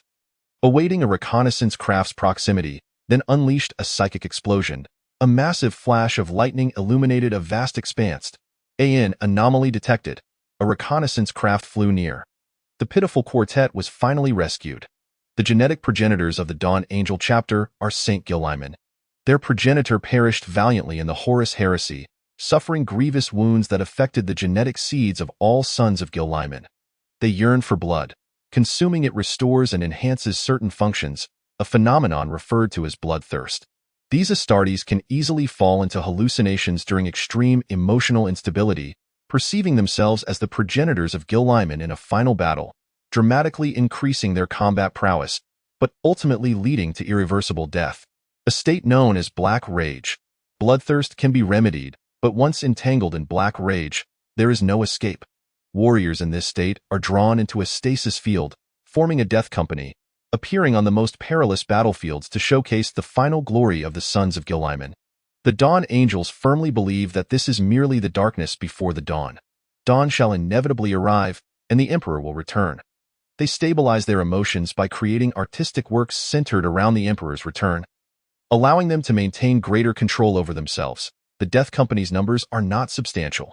This time, the Dawn Angels mobilize their forces for a grand rescue, fully extracting the Death Company, with 3 transport craft arriving, and countless other ships nearly emptying their ranks. It is unclear whether this is due to the wealth of the Misty Star domain, or if the Storm Will and Dawn Angel chapters are simply drawn together by their kindred spirits. A transport vessel arrived, carrying the quartet back to the main ship's hangar. Welcome, the Empire's most valiant warriors. Please allow me to pay my utmost respects. The Dawn Angel chapter master, Musraider, expressed the highest reverence to the 4. The final reconnaissance results indicated that at least 2 battleships, 8 transport vessels, 12 heavy cruisers, 5 strike cruisers, and over 100 frigate wrecks lay scattered here.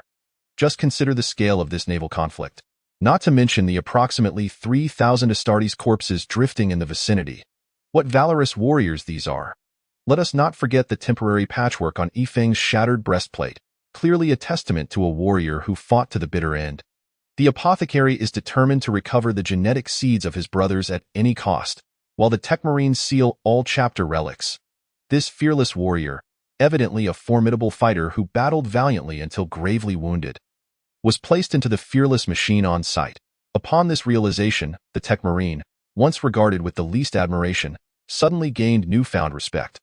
All the Dawn Angels expressed their highest reverence to the quartet. The entire Dawn Angel fleet lingered for a full month, salvaging every valuable wreck, sparing not even the remains of frigates, subsequently constructing a makeshift collective Geller field, as it only needed to guard against the warp's corrosive effects on machinery, requiring no excessive strength. Meanwhile, the Astartes, after clearing the followers of Terror on Taster 2 and rescuing a few starving souls from Taster 3, finally set forth towards the Forge world Arolov. In recent days, the Archmagister Mororis of the Shadow Venom's think tank had entered a stasis field, slipping into a semi-dormant state. Though he vehemently demanded a change of his fearless armor, for safety's sake, it was deemed prudent to wait until reaching a secure location for such a procedure. The apothecary Stewall remained at the entrance of the genetic seed vault, lost in thought. Despite attempts by the Dawn Angel warriors to counsel him, it bore no fruit, as he remained seated on a small stool for several days. Techmarine Anos remained ever present before his chapter's relics. Yifeng, on the other hand, incessantly consumed food in the mess hall, seemingly attempting to eat a portion for the entire chapter. The Dawn Angel fleet entered the warp, and since everyone had little to do, they convened for a movie night. The Techmarine Anos of the Shadow Venom provided his helmet's video recording to the Dawn Angel chapter, naturally omitting the portions concerning the grand treasure hunt. Upon viewing it, the chapter master Musraider declared, "Everyone shall learn from this exemplary warrior." Thus, they all gathered to watch the film. Given that the Shadow Venom was the first chapter to breach the enemy's transport vessels, apart from the isolated skirmish between Yifeng and Corcorim, nearly all other segments were present. Henceforth, Yifeng feasted freely in the mess hall. "Another serving of Groxburgers and stewed antelope meat, please. Hey, where are my 2 brothers? Send them a couple of portions as well." Orders swiftly transmitted to the kitchen, with both Grox meat and antelope supplies rapidly diminishing. One could only wonder if the Forge world ahead could replenish such provisions. It was said that the inhabitants there were rather eccentric, creating machinery without a care for their lives, subsisting on mere protein bars and powdered corpses daily. The logistics were concerning, and the chapter chefs were not faring any better. In recent days, the chapter chefs had been utterly overwhelmed. On call 24 hours a day. 2 head chefs took turns catering to Yifeng alone, their hands nearly strained to the breaking point. Chef Phaline remarked, "Are you raising Ogren? What speed at which you consume your meals?" Ogren, commonly referred to as the Simpleton, are subhumans created by the peculiarities of their planets, characterized by their robust physiques and diminished intellect. In truth, Ifeng does not require such an abundance of energy. It is merely sorrow.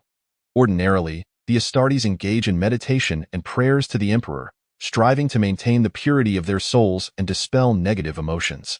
However, to see Ifeng kneeling before the Emperor, perhaps another 2 fragments of STC could be considered.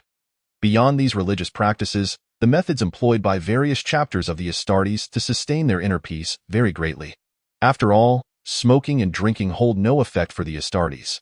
Their metabolism is so vigorous that they scarcely feel it, except for the exquisite wines of Fenris and a few outrageously exceptional brews.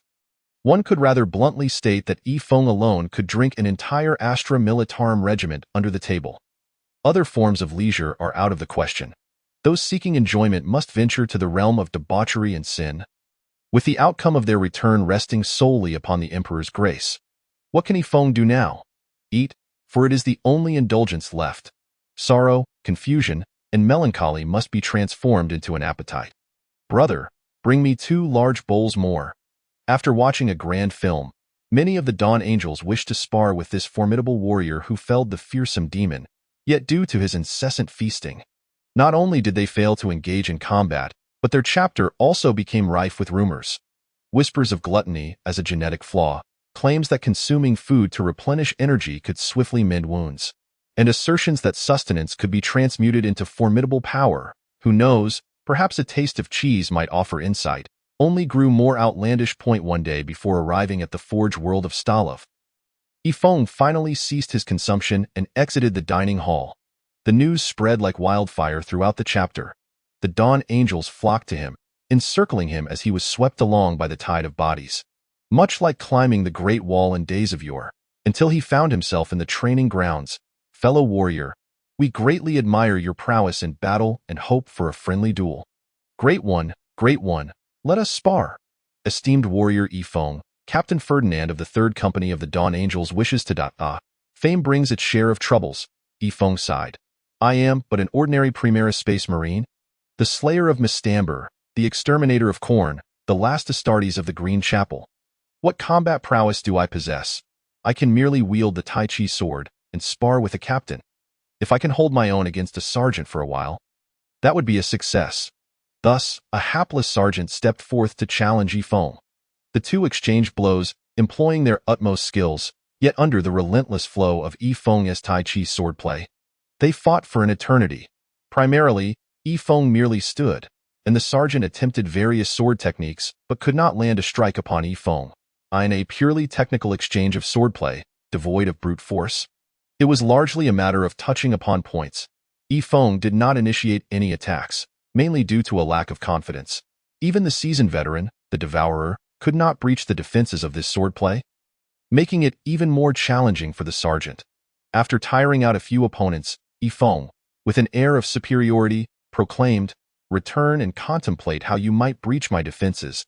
He departed with an ethereal grace, drawing the attention of many, as if a thunderous applause followed his exit. What a delight this was! It was truly exhilarating.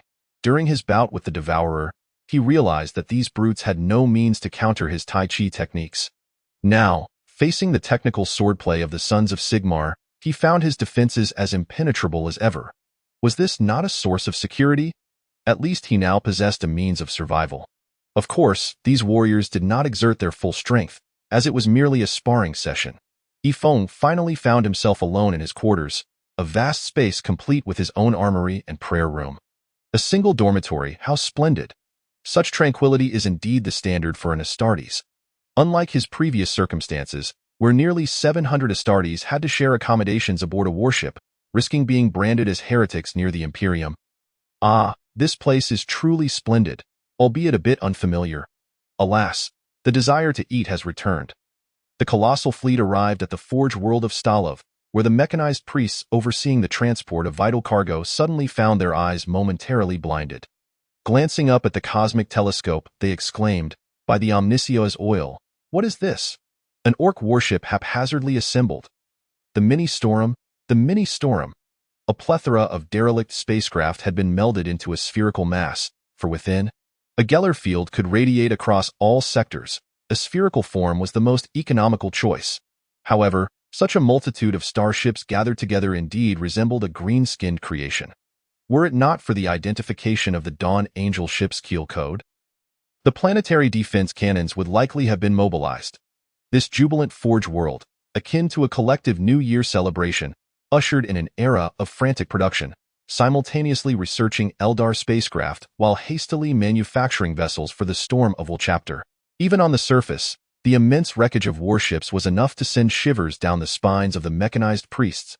Shouldn't we expand our workforce? Mechanicus Bishop Phineas pondered this matter gravely. In recent years, a severe manpower shortage had been felt. The recent orders were overwhelming. Just my Forge world alone was nearing its limits. Speaking of which, could we perhaps seize the supply orders for reinforcements previously allocated to the Storm of Will? Bishop Phineas and Captain Musriat of the Dawn Angels engaged in a cordial and friendly discussion regarding the issue of shipwrecks. The specifics of their conversation remain unknown, yet upon departing, the Dawn Angels generously gifted the 4-2 battle barges, immediate supplies, and presented Yifeng with an order for the delivery of 200 sets of Terminator armor within a century. The Grand Apothecary, Stawalia, was on the verge of losing his composure. Was this not the battle barge, the Vigilant, that you deceived my Storm of Will chapter with centuries ago? And now you return it to me? Have you no shame? Is this not the Terminator armor stripped from nearly 3,000 of our Astartes? Yet you still offer it to us. By the Emperor. The Four declared, we are grateful for the generous support of Captain Musriat of the Dawn Angels. Internally, they mused, the Emperor must be having a laugh at how much these knaves have profited from his bathwater. With our 4 barges, 3 strike cruisers shall venture forth into battle. Please assist us in retrieving the spoils. And you return 2 to us? The 4 continued, by the Emperor above, may our friendship endure through the ages. Internally, they thought, O Emperor, look at how shameless these Dawn Angels are. So soon shall we return to the nebulous star domain. Safe travels, they said, while thinking, may you perish amid the warp, so we may take over the subsequent warships. Farewell, brothers of the chapter, they bid. Internally, they seethed, explode, hurry and blow up. 8 battle barges. Even selling the keel for scrap metal could yield 4 battle barges. Not to mention the remnants of other strike cruisers and heavy cruisers. Battle barges differ from other warships. Their primary challenge lies in the scarcity of materials for the keel and the high demands of forging technology. One might say that possessing a keel completes 80% of the construction of a battle barge. Mechanicus Bishop Phineas bid farewell to the Dawn Angels and swiftly convened with the 4. The Grand Apothecary of the Storm of Will, Stawalia, brought along 2 others to negotiate a multi-party contract, as the Storm of Will's contract remained valid. He was still alive. The bishop exhaled in relief. While the near annihilation of the Storm of Will was not favorable for the Imperium, the Mechanicus, or the regional stability, he had not only contracted them for shipbuilding but also for a century's worth of supply provisions. With just 1 individual left, should the chapter be revitalized, the depletion of supplies over the next century would be significantly reduced. The parties amicably finalized the contract, and the Mechanicus Grand Bishop generously bestowed upon the 4.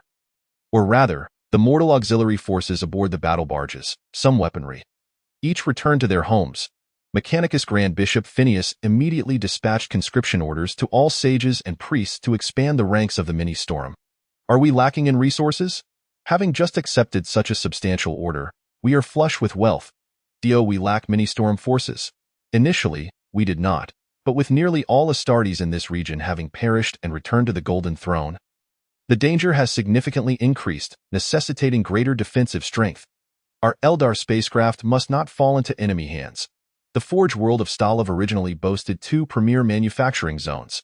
One was a colossal orbital space foundry, harnessing the advantages of zero gravity to minimize the consumption of materials for naval shipbuilding, while the other lay deep within the planet, where molten lava flowed abundantly, providing endless thermal energy for crafting large machinery.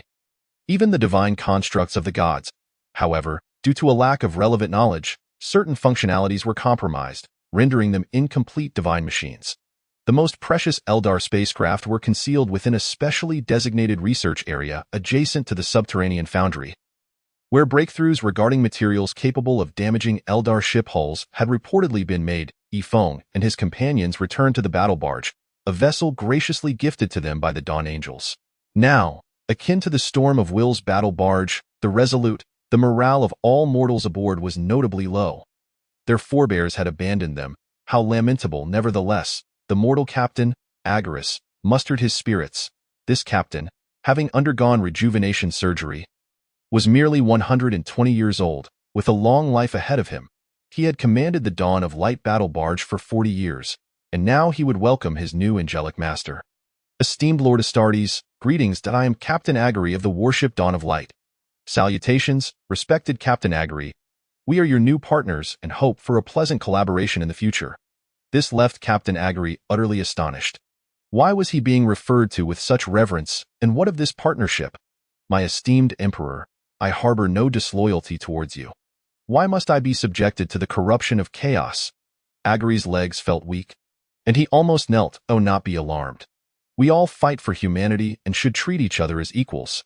There is no need to kneel. Those who gather firewood for the many should not be left to freeze in the snow, murmured Seduval. After a week of incessant lecturing from Yifeng, the group finally accepted the notion of equality, recognizing that the equality of officers and soldiers would enhance the spiritual cohesion of the army and set an example for the common folk. Very well, let us give it a try. Agari had never encountered such a spectacle, and it rendered him nearly speechless. He had never felt as intimidated even when pursued by 3 enemy battleships. My lord, Yifeng abruptly interrupted the apothecary. Change must come gradually. You should first contact the captain of another warship to discuss our forthcoming actions. Agari, feeling as if he had received a reprieve, quickly called the captain of the Vigilant Guardian, another battleship. Upon their meeting, the leadership engaged in warm and cordial discussions, the atmosphere vibrant with applause. The specifics involved Yifeng delivering an impassioned speech, leaving the 2 captains and other officials in a daze, occasionally tapping their foreheads to confirm they were not dreaming. Wasn't he agreed that we would take our time? Queried the apothecary. We start with the leadership, replied Yifeng. All right, I suppose you have the upper hand here. I will not argue. Then let us proceed to the Second Council of the Temporary Peace Sector to discuss the details of the Warband's reconstruction. Now that all is prepared, we shall set forth. Chapter 24. The Crimson Torrent. The Second Council of the Temporary Peace Sector received alarming news. Shocked and weeping, they were distraught. Where were the 3 warbands of Astartes? All gone.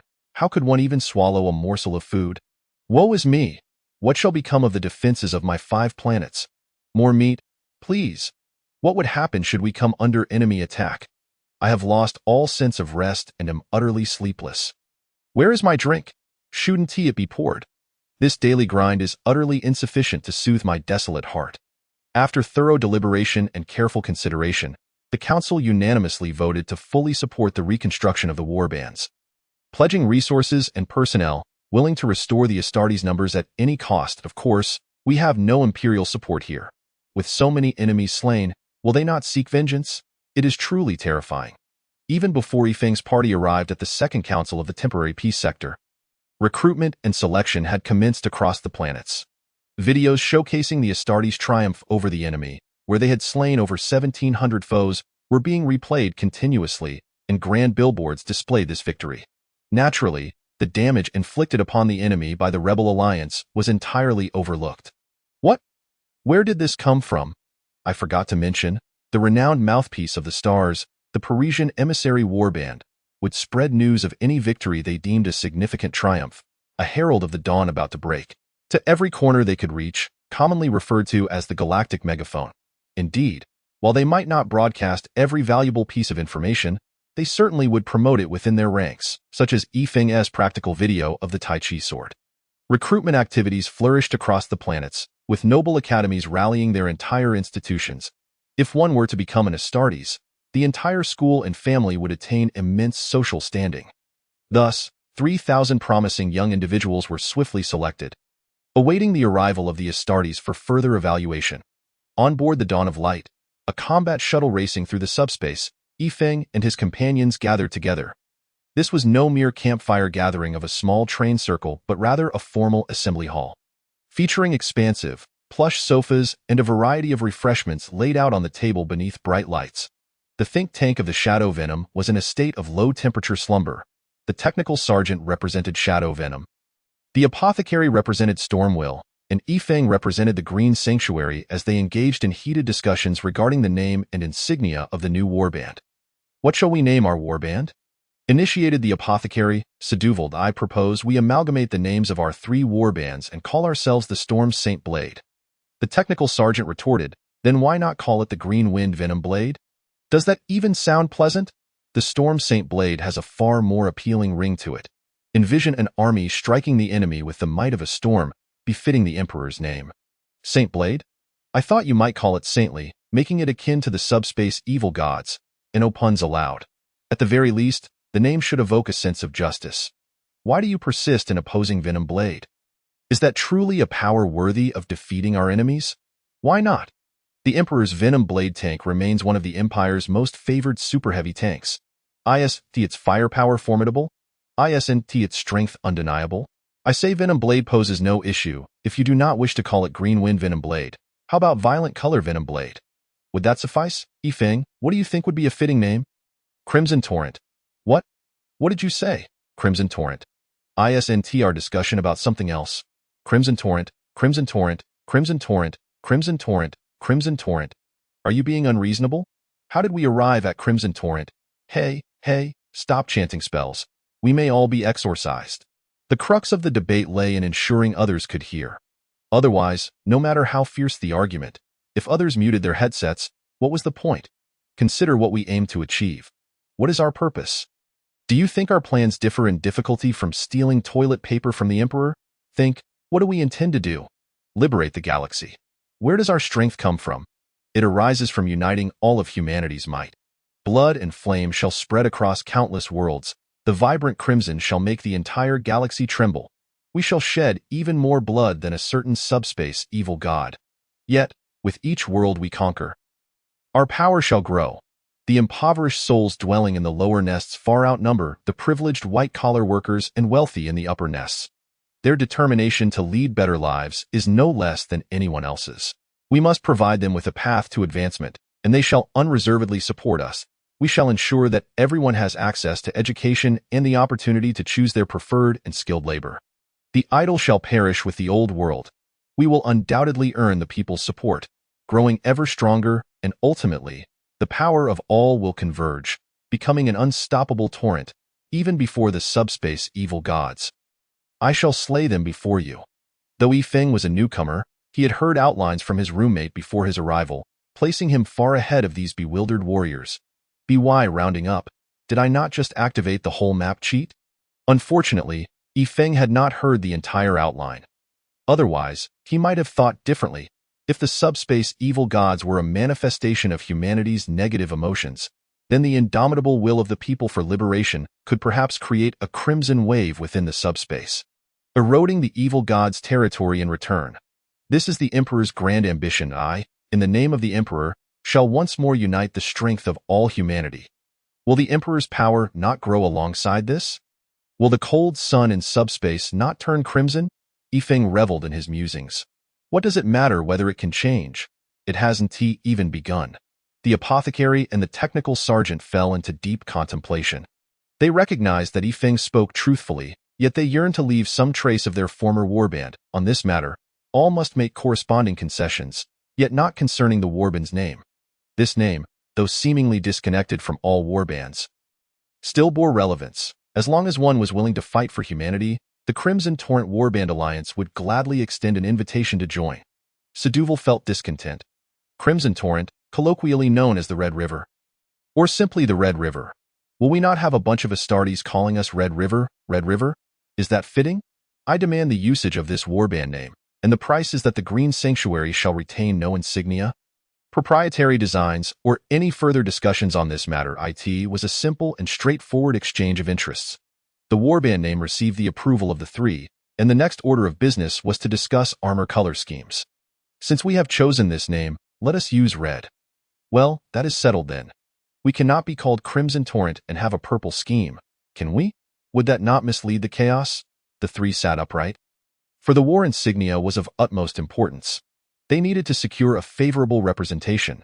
A particularly fortuitous piece of news was that the Stormwall Warband was a subsidiary of the Imperial Fist, while the Shadow Venom Warband was a subsidiary of the Iron Hand.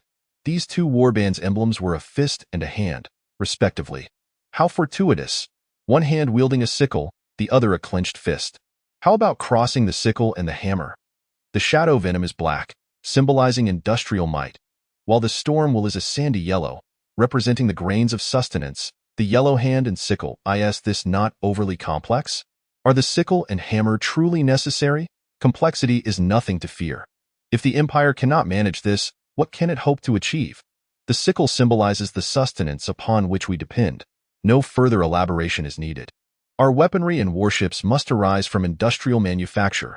Thus, the hammer stands as a symbol of industry. These two sectors not only employ the greatest number of individuals, but also house the most impoverished. Those who find it most challenging to ascend the social hierarchy, and they are the ones we must unite. Well then, you are the mastermind. Your word is law, as long as we possess fists and hands to act. The background color shall be a silver gray. The two individuals exchanged surprised glances. Had Yifeng remained silent, they would have assumed the background color to be white, effectively relinquishing the emblem of their green sanctuary. The significance of silver gray is the shadow moon gray wolfed. Is this truly necessary? After all, their legion has rebelled. Could this not pose a threat to the future stability within the warband? What do the rebellion and these genetic seeds have to do with one another? We could refrain from informing them, merely stating that they are the sons of Shagatai Khan. Equality begins with our forces. If they cannot trust brothers who have grown alongside them merely due to genetic lineage, how can we expect them to trust the people from all corners of the Empire, especially those from worlds tainted by chaos or alien invasions, and those who have previously instigated rebellion? For instance, do you trust the Krieg Death Guard? The Krieg Death Guard, they are the forces of the Mortal Star Realm. Millennia ago, Krieg's homeworld instigated a rebellion, with insurgents seizing control of key locations and declaring independence from the Empire. The Loyalists would not yield, unleashing nuclear devastation to render the entire surface of the planet a forbidden zone for humanity. Yet, the war did not cease. Rebels and Loyalists clashed in subterranean battles, vying for control one tunnel at a time. After nearly a millennium of conflict, the Loyalists emerged victorious. Henceforth, in a bid to atone for their past insurrection, Krieg has provided the Empire with the highest number of Astra Militarum soldiers yearly. The soldiers of the Krieg Death Guard believe that their deaths, incurred in pursuit of valuable victories, can redeem their planet's past transgressions before the Emperor. The morale of Krieg remains perpetually high. They speak little, and none can discern their true appearance beneath their gas masks and gray-black coats. However, insider reports suggest they possess a fervent eagerness for combat, rendering the role of the political officer to prevent their premature charges into battle crucial. Consequently, the Krieg Death Guard has ascended to the top of the list of legions the Astra Militarum most dreads encountering, for their presence signifies that one is amidst the Empire's most treacherous battlegrounds. Since its inception, the Krieg Death Guard has endured countless wars, vanquishing chaos, battling orcs and tyranids, and even defeating the Necron. They boast some of the finest artillery in the world and warriors brave enough to initiate bayonet charges against any foe. After millennia of conflict, not a single soldier has fled, nor has anyone betrayed the Empire. The Empire's briefest jest pertains to them. Chaos Krieg, trust, absolute trust. I would even dare to entrust my back to them. So why do you hesitate to place your faith in the Shadow Moon Grey Wolf warriors you are destined to mentor? We may withhold this knowledge from the Empire, but our warriors must be aware of their identity. Let us consolidate all forces, beginning from within. Alas, you are the mastermind. The decision lies with you, and I shall resign myself to inaction. Who is the warband leader? You hold the highest authority, so you shall decide. Under normal circumstances, a technical sergeant and a chief apothecary would not concurrently serve as warband leader. Otherwise, who would address the leader? You cannot simply claim to be repairing the boiler in the background. That would be unacceptable. The apothecary is even less viable. An important operation requires several days of preparation, and should an issue arise, the warband leader cannot be absent. Thus, only Yifeng could assume that role. The two veterans observed this soldier with a hint of skepticism. Uncertain of his experience, however, being a Primaris Astartes, his unique modifications had undoubtedly enhanced his cognitive abilities significantly compared to a standard Astartes. It may be worth a try. Regarding the armor's paint scheme, at the insistence of both veterans, a portion of white patterns was added to the legs and helmet of the power armor. Nevertheless, Subsequent discussions among everyone remained amicable. For instance, the shield retained the standard patterns of the Storm's will, while the technical sergeant's former expertise in the mechanical prosthesis industry continued to be utilized alongside their insignia Point 2 battle barges sailed through the subspace, approaching the temporary peace zone's second council location. The planet Scaria. After discussions concluded, the technical sergeant returned to the STC template he had been obsessing over, while the chief apothecary inspected the materials available for the new recruits' modifications. Yifeng, adhering to the usual routine, met with the dining hall staff. The Dawn Angels warband observed as Yifeng relished their meals, promptly bestowing a tip upon their chef, Phelan. The weary cook's arms had visibly swollen with muscle, a clear indication of his impending growth. Key figures from the temporary peace zone's second council had arrived early at the spaceport, where numerous journalists had been invited. In their promotional narrative, these Astartes were portrayed as an undefeated army, the guardians of the human empire, the Emperor's angels. Everyone gathered before the large screen to witness the hero's triumphant return. As the two battle barges reached the spaceport, close-ups captured the grandeur of these vessels, emblematic of the Empire's invincibility. The representative of the temporary peace zone's second council, Planetary Governor Otis, warmly welcomed the three warband representatives and engaged in amicable conversation. The two technical specialists and one novice felt somewhat overwhelmed by conversing with these seasoned political figures, opting to refrain from speaking whenever possible. It was not until the private meeting commenced that they finally relaxed. "Esteemed Angel, what do you believe should be our next steps?" Otis inquired, his plump cheeks quivering beneath the twitch of his mustache, leaving one to wonder how he could remain so corpulent in this age of advanced modification technology. "We hope to reorganize into a new warband. Given our current inability to contact the Imperial Ministry of Internal Affairs, should we submit our application to you first?" "Certainly, though the process need not be so convoluted. All you need to do is provide us with the relevant information regarding the newly established warband, and we will handle the rest. We fully support the formation of your new warband, so please do not hesitate to reach out if you require assistance. The pertinent information has already been stored here." The technical sergeant produced a long, rectangular storage device, which Otis promptly handed to his aide for delivery. "Are you the warband leader of the new warband, Lord Yifeng?" According to Otis' reasoning, the larger the individual, the more significant their status. Observing the imposing Astartes, he naturally deduced that he must be the warband leader. "I am currently serving as the acting leader. Lord Yifeng, it is an honor to meet you." "A warband leader. I have no regrets in this life." Otis' words were sincere. For an ordinary person to encounter a warband leader was akin to a cataclysmic event, and even a planetary governor rarely had such an opportunity. Moreover, this warband leader would be personally sanctioned by him. "Governor Otis, at present, we face minor supply issues, such as the military and living necessities required by the mortal auxiliary forces. Consider it done. We will cover everything. Just let us know what you lack, and we will ensure your satisfaction." Otis spoke with ostentatious confidence, clearly wealthy. "Governor Otis, we appreciate your support and that of the Temporary Peace Zone's Second Council. As our new warband has just been established, we require guidance in selecting new recruits. Do you have any recommendations for sources?" This inquiry struck a chord with Otis, who had gathered 3,000 exceptional noble youths, fully prepared and not merely the typical hedonistic aristocrats, but genuine elites shaped by the finest education and training. "Esteemed Lord Yifeng, we have assembled 3,000 outstanding, eligible youths. However, you must devise the specific selection process." 3,000 seems a bit scant. Yifeng observed that one of their battle barges housed 40 new recruit incubation units, while the other appeared specially modified for use as the warband's flagship, boasting up to 60 incubation units. Together, they could nurture 100 new recruits, making the ratio of 3,000 to 100 rather large. Otis was overjoyed. "Was that too few? Add more. My noble youths are plentiful. We need not fear your demand. Let those from the lower and middle tiers participate in the selection.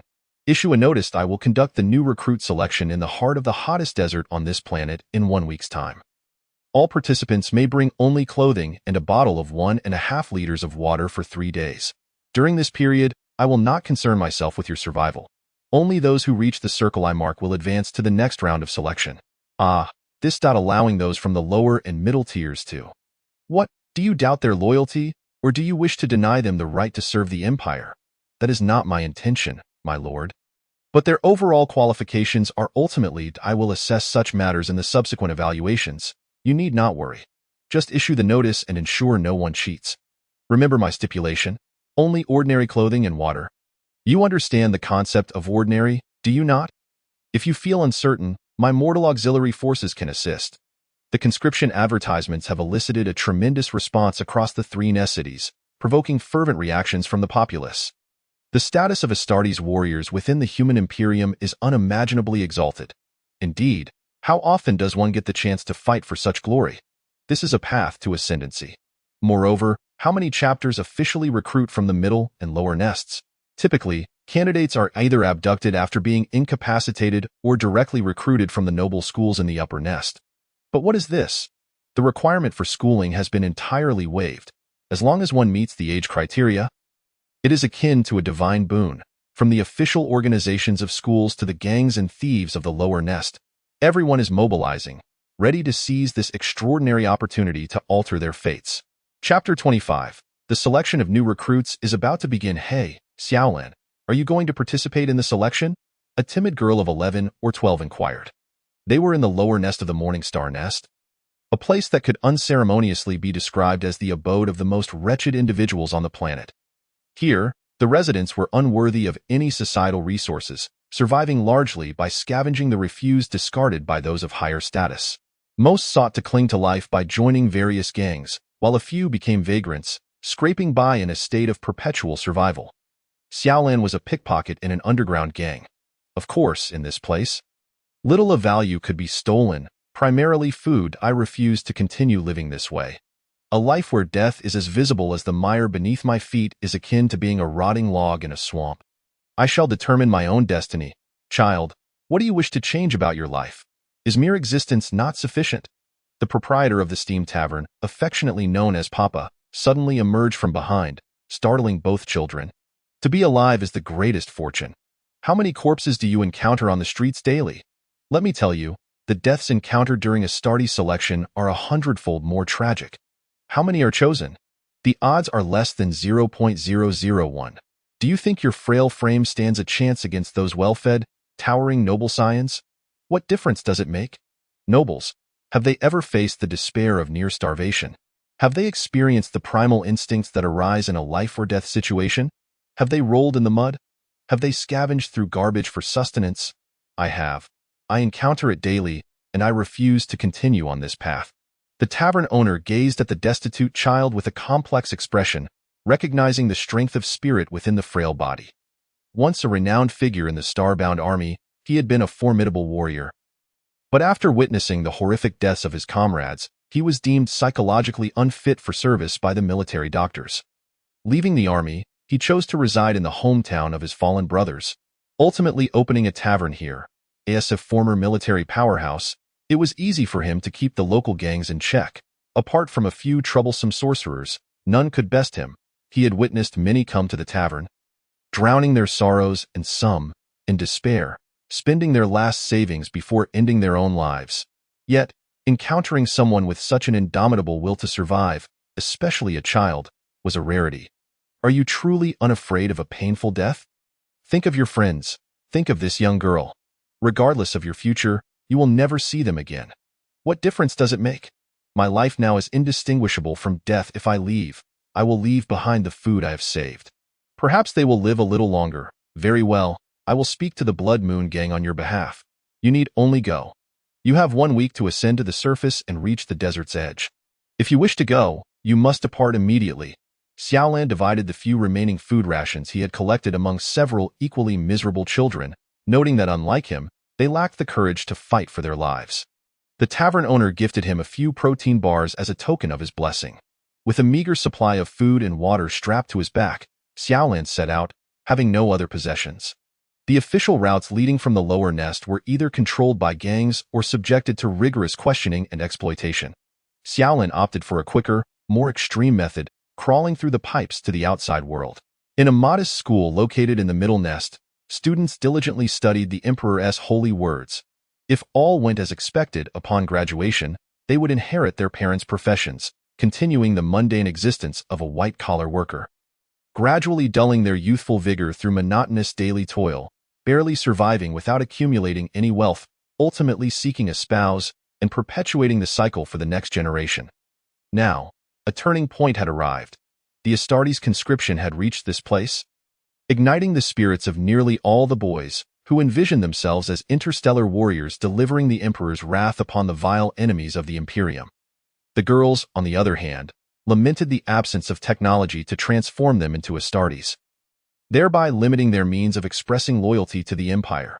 Each individual yearned to escape this drab and tedious existence, except for one, known as the Calculator. After conducting a complex series of computations, he concluded that his chances of being selected as an Astartes were approximately zero. What would be the point of participating? Is that not akin to courting death? His conclusion was not merely derived from a simple ratio of total applicants to selected candidates. Rather, it stemmed from a comparative analysis of the known processes for selecting new Astartes, alongside the curriculum and physical training intensity at other noble schools, evaluating the overall qualifications and compliance rates of potential rivals, and finally estimating the likelihood of exceptional individuals emerging from the middle and lower nests. Ultimately, he arrived at the rough conclusion that even if the entire school participated, the probability of producing a single Astartes was less than 1. Among the students, only he appeared genuinely engrossed in his studies, seemingly indifferent to the upcoming event. Come on. The school says they can organize a free shuttle to take us there, and they'll provide all our meals before the competition, urged his friend, Florosa, as she tried to pull him along to the selection. It1T matter. I trust my data. I do not believe the school's efforts will significantly improve the odds. Have you considered the unique qualities of the chapters and the human psyche in your calculations? These factors, thus I believe your calculations are flawed. Data does not lie. One must merely correct for bias. I will prove it to you. Will you come along, Florosa? You are aware that your chances of success are negligible. You know, some things cannot be quantified. We are not merely data that I wish to fight for my future. Sighing, ultimately boarded the school bus heading to the desert's edge, seeking to witness the variables beyond the data. In the upper nest, within the opulent estate of Duke William, a young boy was pleading with a lavishly dressed noblewoman. Mother, please allow me to participate. This is not a disgrace to the William family. No. Do you not comprehend the high mortality rate of this selection? Are you not aware that you are my only child? Even if you do nothing, simply living well will lead you to become a duke. What more could you want? Why pursue the selection? Mother, the men of the William family are no cowards who fear death, especially in battle for the empire. I do not aspire to be a duke. I wish only to return to the golden throne. Did you not say that I could determine my own future? My decision is to become an Astartes. Foolish child, how can you be certain you will become an Astartes? The last recruitment saw an 89% fatality rate among those who attempted the selection, with many of the survivors left with lifelong disabilities. The boy of the William family disregarded his mother's words and dashed away. Oh dear, this child. Chawatan, keep an eye on him. Do not let him wander. From the shadows emerged a figure wearing a peculiar black monocle, then gradually faded from view. William realized that his trial had begun. He must evade all eyes of his family and reach the desert's edge to participate in the selection. He beckoned a servant. Take me to the toy room, asked the heir to a duke. William had undergone rigorous elite education since childhood. Though he had access to an abundance of toys, he seldom had time dedicated solely to play. The duke was currently engaged in meetings with significant figures from other planets and would likely not return before the Astartes departed, leaving little to prevent young William from his pursuits. Under the guidance of a servant, young William arrived at a structure resembling a small castle, filled with a myriad of toys. He dismissed the servant and entered alone. His subsequent actions would unfold in 3 distinct phases.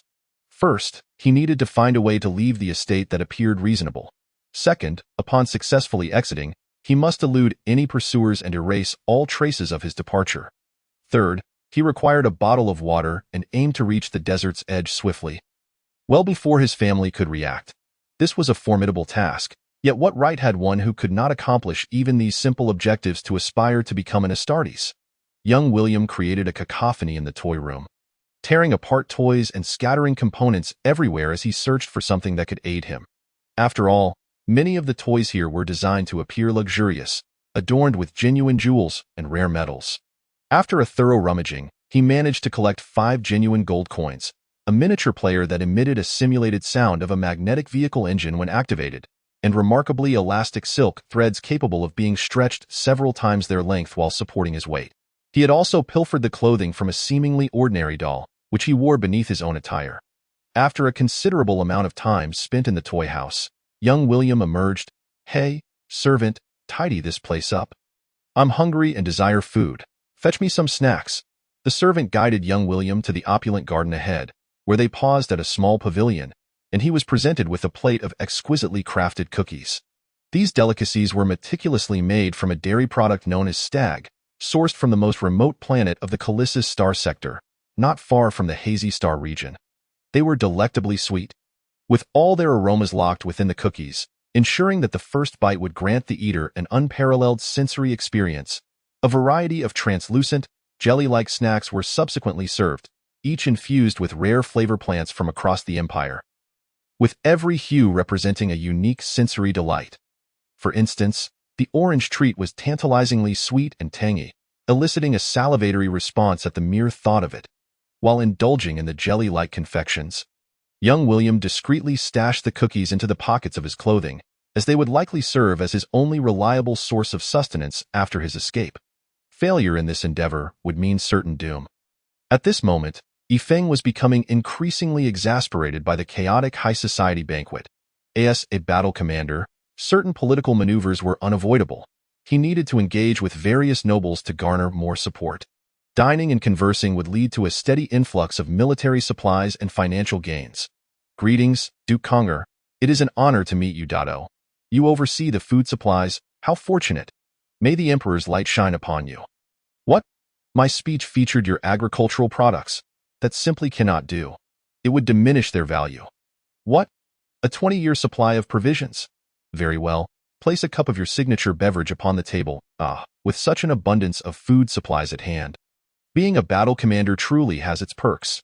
During the week of promotional selections, Yifeng traversed between 3 nests, with a seemingly endless series of speeches and meetings, while the Astartes could endure 2 weeks of relentless combat. Maintaining such a continuous schedule for 27 hours, the planet's day length, was genuinely taxing. Meanwhile, the technical sergeant was on the combat shuttle, crafting a self-made enhancement analysis device, as deciphering STC fragments was no trivial task and required extensive preparations. The apothecaries, too, were exceedingly busy, as they aimed to dock 2 warships together and establish a temporary passage connecting the new recruit transformation zones of both vessels, necessitating countless trips back and forth. Young William was now clamoring to personally visit the toy store, as the majority of toys in the playroom were broken.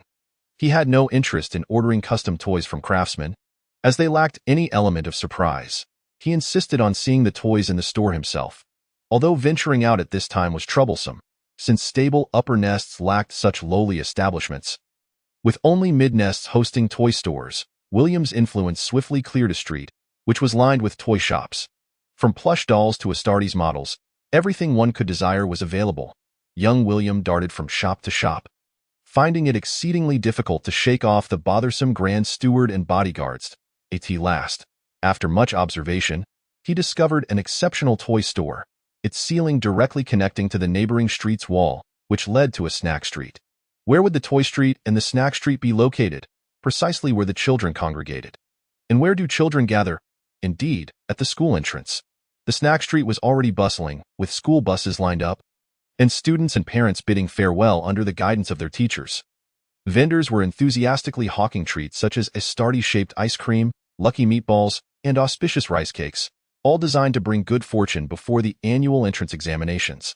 Young William entered the Astartes specialty store, firmly preventing the bodyguards from following him. You are not worthy to be in the presence of the great space marine, even if he is merely a model. The bodyguards were left speechless. After all, it was just a toy. The Grand Steward, however, accompanied young William inside, while the other bodyguards stood watch at the front and back doors of the toy store. At this point, young William faced the most challenging aspect of his plan: how to rid himself of that obnoxious Grand Steward. Down in the lower nests, Xiaolan finally crawled out of the foul-smelling sewage pipes. Filthy and disheveled, he followed the river upstream for a while, eventually encountering water that could barely be deemed clean, and he joyfully washed himself. After wringing out his clothes and consuming a small amount of food, He would continue his journey. While others began at the desert's edge, he had already commenced from the lower nests. Ahead, he could no longer follow the river. To reach the desert's edge, he would need to traverse the expansive plain before him, which was no ordinary wilderness. It concealed various ferocious beasts that posed no threat to those hidden within sturdy mechanical constructs. Yet for an unarmed Xiaolan, these creatures could indeed be lethal. He picked up a long stick and sharpened one end with a stone, fashioning it into both a walking staff and a spear. Anka was waiting for his friend, Frosa, when he suddenly spotted a figure across the street, swinging like a pendulum, ensnared by silk threads. As they swung into an alleyway, who was that, so daring? Based on the individual's earlier flight pattern and the resilience of the silk, my calculations indicated that the likelihood of falling was 89. The chance of landing on their feet and twisting an ankle was 6, and the probability of hitting their elbow and sustaining abrasions was 88. Sure enough, moments later, the 12 or 13-year-old boy emerged from the alley.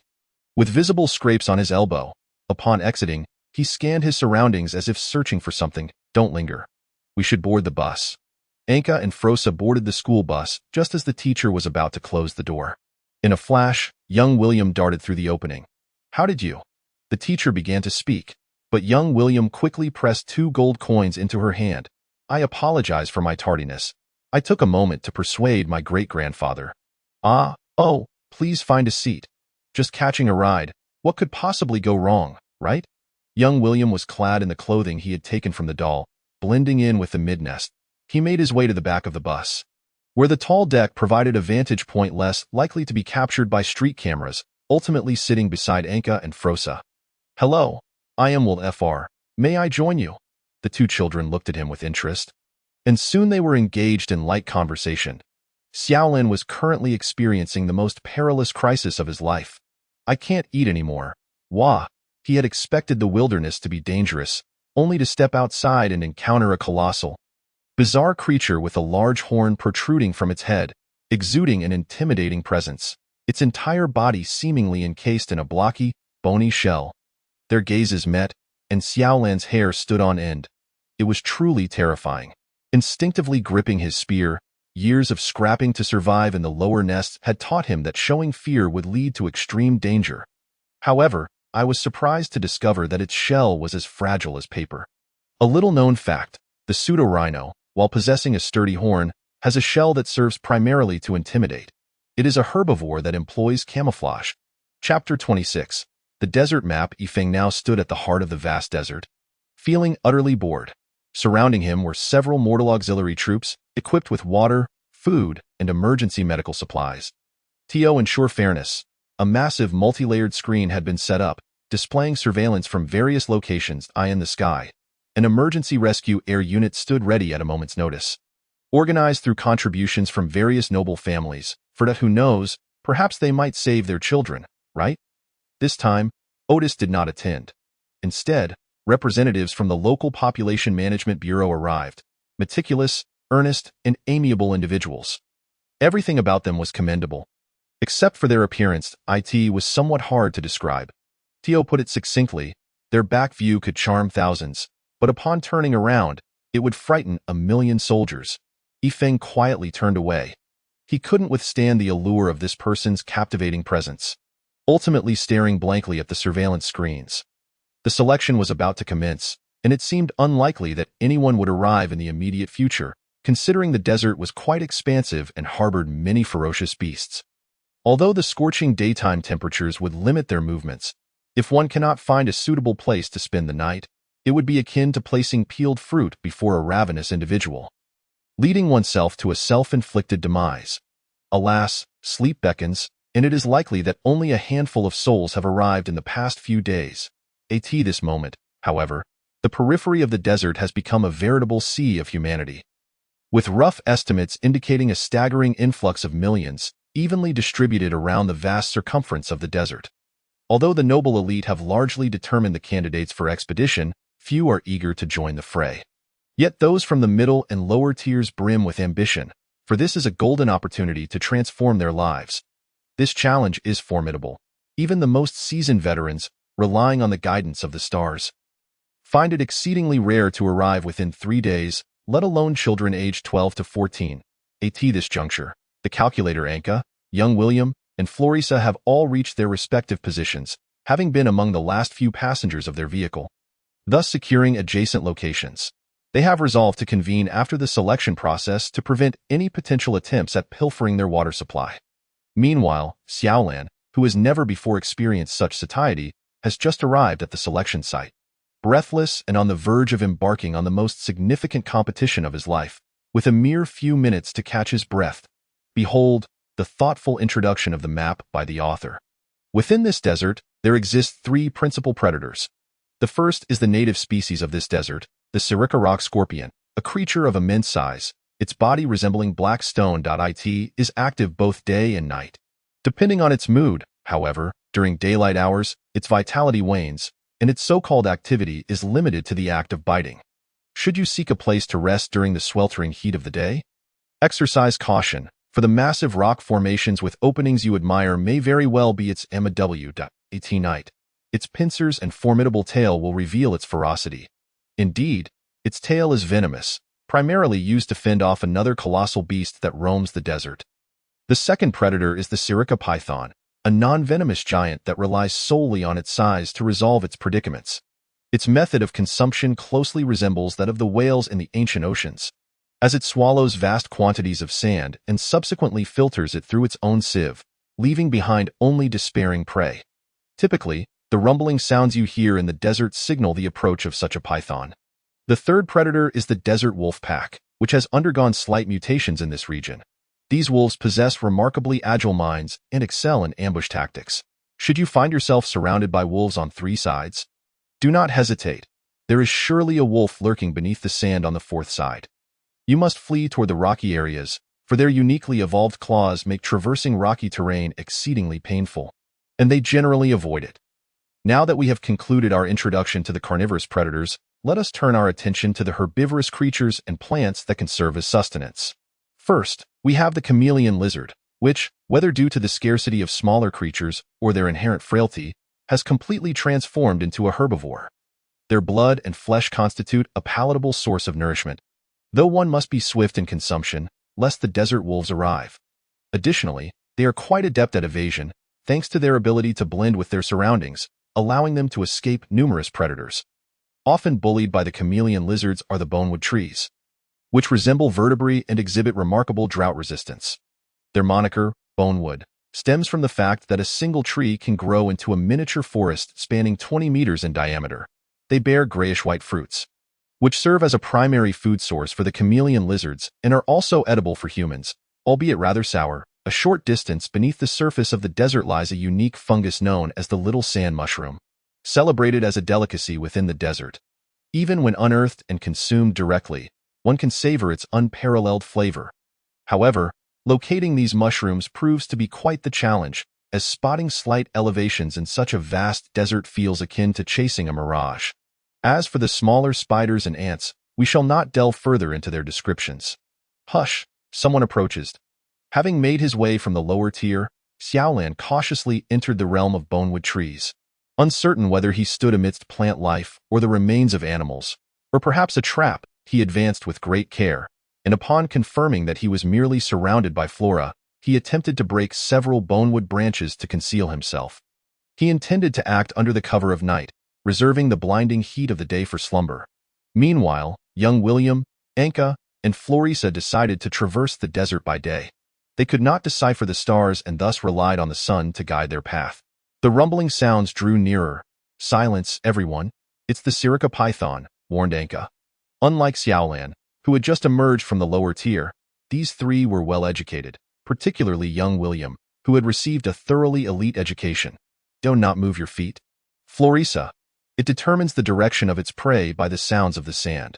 The rumbling gradually receded, accompanied by distant screams that were too far away to decipher. Young William, Anka, and Florissa cautiously shifted their footing. After a few seconds of silence from beneath the sand, they hastened their retreat. Hey, young William, what do you say we catch a python and ride it straight to the center? Florissa could not contain his brilliant idea. From my calculations, this plan is nothing short of a delusion, Anka remarked, his gaze fixed on the sun as he determined their course, paying little heed to Florissa's enthusiasm. Humph, You are dismissing me. You haven't even calculated anything. If you had, you would be discussing the data, Florisa retorted, well aware of Anka's tendencies. Young William, understanding the arduous nature of this assessment, chose to remain silent as for why they did not rest at night. It was because he had resolved to push on tirelessly, planning only to rest during the following day's light before summoning the strength to reach the destination in one go. Conserve your words. Teammates, we lack sufficient water. The trio advanced in silence, much like a pack of wolves in the desert. For those participating in the assessment, this selection process felt akin to wandering aimlessly before the gates of the underworld. Nay, it should be said they were meandering beneath the throne of terror. However, for the wolves that inhabit the desert, the situation was truly unbearable. Despite the aircraft soaring above, ever ready to provide assistance, there will inevitably be times when aid arrives too late. With millions of souls present, it is impossible to guarantee immediate rescue for all. The perils of death by thirst, heat stroke, or predation are varied and colorful. Alas, one feels overwhelmed by the excess. Wolves? At present, humans constitute the true pack. Does the desert harbor 500,000 wolves? It is unclear, but there are indeed tens of millions of people. The Sirica rock scorpion, typically confined to the desert's depths, has sensed an unusual atmosphere and hastily made its way toward the desert's periphery. Indeed, it would be folly to remain there, for the heart of the desert is fraught with perilous entities, Ifong, with a roasted python leg in one hand and a scorpion claw in the other. Feasted with great delight. What danger? He scoffed. Isn't this simply a matter of cleaving it with a sword? Outdoor barbecues are delightful. After all, come. On this first day of the assessment, I invite all to partake in roasted meat. You may wish to avoid the scorpion. It's indigestible. Stick to the python. The staff members were moved to tears. What is this? The esteemed commander of the Astartes personally grilling meat for us. Surely, this is a privilege befitting a genetic progenitor. They exclaimed, filled with reverence. Oh my, how delectable! The special envoy from the Ministry of Internal Affairs expressed his gratitude to Ifong with utmost respect before partaking in the food, causing the typically uncouth Ifong to feel slightly embarrassed about his savage manner of eating. As the greatest dominator of the desert, the first batch of colossal beasts that dared to provoke the Astartes paid the ultimate price: death. The tantalizing aroma of flesh drew the desert wolves from the heart of the desert. Oblivious to the abundance of food now available at the periphery, they remained ravenous. Consequently, Ifong found himself with a delightful wolf pelt to sit upon, exclaiming, "Ah, this wolf pelt is so soft. It must be quite comfortable to rest upon." The overwhelming scent of blood permeated the very center of the desert, causing all creatures to flee from the epicenter.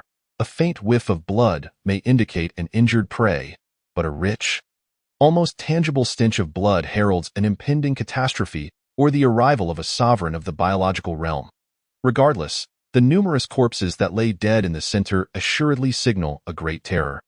The unfortunate candidates at the periphery encountered a horrifying number of ferocious beasts on the very first day. Of course, Xiaolan, who lay buried beneath the sand and bonewood trees, was the exception. Young William, Anka, and Florisa, now cowering behind a sand dune, trembled in fear, surrounded by stampeding beasts. Even young William felt bewildered. This was not covered in class, nor had there ever been scientific records detailing such strange occurrences throughout the years. Could it be that those scientists were too cowardly to venture deep into the desert? Surely not. They had no means to counter the mechanical creations of humanity. What did they have to fear? Shifting perspectives, they noticed the beasts were running outward. What could lie within? The assessment center, undoubtedly occupied by Astartes. If they were the cause, it could very well be a trial for them. Truly, the Astartes selection process is rigorous from the very outset. On merely the first day, numerous contestants from the mid-nest and lower-nest categories succumbed to the harsh conditions, resulting in many dehydrated individuals and those harmed by various dangers in the hospital, including a significant number of disabled persons. If only there were Astartes strategically positioned throughout the desert, it would provide a semblance of reassurance. Alas, only Ifong remains, feeling overwhelmed and powerless. As Ifong savored roasted meat while gazing at the screen. A fleeting shadow captured his attention. Intriguing, a mouse had ventured in. With a casual gesture, an Astartes transport vessel swiftly descended. Let us go investigate this little intruder. Meanwhile, Qi Wei Ding was racing through the desert, inadvertently losing the heir of the William family. Should he fail to retrieve him, self-termination would be his fate. Now, the lady of the house had dispatched a cadre of elite warriors to either bring back young William or ensure their own demise here, after which they would retrieve him. What a predicament! Where in this vast desert could he possibly search? Perhaps it would be wise to stake out around the desert's center. Qi Wei Ding had a fair understanding that all contestants arriving in the desert from the vicinity of young William's disappearance predominantly entered from this direction. Consequently, heading towards the center of the desert would significantly increase the chances of finding young William, with proximity to the center further enhancing those odds. With this thought, Qi Wei Ding accelerated, navigating the dunes and skeletal woods as if they were mere flat ground. Determinedly advancing towards the center, Xiao Lan slept soundly. He was abruptly jolted awake by a footstep. Groggy, he rose to see a figure in black racing away. Thank goodness for the abundant skeletal wood covering him. Otherwise, he might have been crushed by that step. Beep beep. A harmonious society begins with me. Glancing up, he noticed the sky darkening, indicating it was time to set off. Yifeng, aboard the transport ship, scanned the desert. He spotted several contestants, yet the shadow remained elusive. There it is. How brazen to wander the desert so freely. A missile was launched, its intense heat enveloping Qi Wei Ding, who was taken aback and hastily evaded. By the Emperor's dentures, what kind of projectile flies out of nowhere? Qi Wei Ding turned to observe the massive crater formed by the explosion. The sand at its center melted and gradually solidifying into a glassy substance. Suddenly, a fierce gust of wind howled above him, prompting Qi Wei Ding to roll away just in time as a colossal white metallic figure crashed to the ground. Commander Yifeng of the battle group made a dazzling entrance. Quite audacious, you dare intrude upon the Astartes selection process. Yifeng brandished his explosive firearm. If this figure in black failed to provide a satisfactory explanation, they would end up hanging from the communication poles outside the desert. Qi Wei Ding, grimacing, regarded Yifeng. Trouble was brewing. These Emperor's angels were not easily swayed. I, the eldest son of my family, has escaped to participate in the selection. We urgently need to bring him back. Participating in the selection is his own choice, and he has already joined this endeavor. Thus, no one outside the desert has the right to interfere, my lord. He is the heir of a duke if all else fails. Qi Wei Ding swiftly maneuvered, pulling out a tactical knife to thrust at Yifeng. If I cannot retrieve young William, my family will cleanse their ranks as soon as I step out of the desert. I might as well take the risk. His specially enhanced physique allowed him to endure extraordinary burdens and rapidly unleash incredible speed. Simultaneously, several small smoke grenades ejected from his waist, emitting a red and black cross-patterned haze. Without pausing, Qi Wei Ding wielded his knife in one hand while scattering small darts with the other, aimed directly at Yifeng. Bang! The explosive firearm responded, and a lifeless body slowly collapsed, blood staining the sands. The clattering of flying projectiles struck against the powered armor, leaving not a single scratch.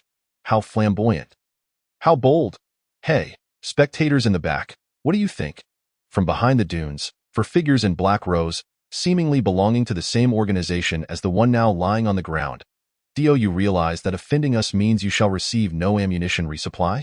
For explosive firearms answered him in unison. I know not who stands behind you, or how high your status may be, but I assure you, it pales in comparison to mine. Yifeng maintained his principle of victory first. Idle chatter later. What a joke. Who do you think you're threatening? Throughout the Empire, there are likely 1,000 Astartes commanders. How many of you exist on this planet? Conservatively, there must be 1 million.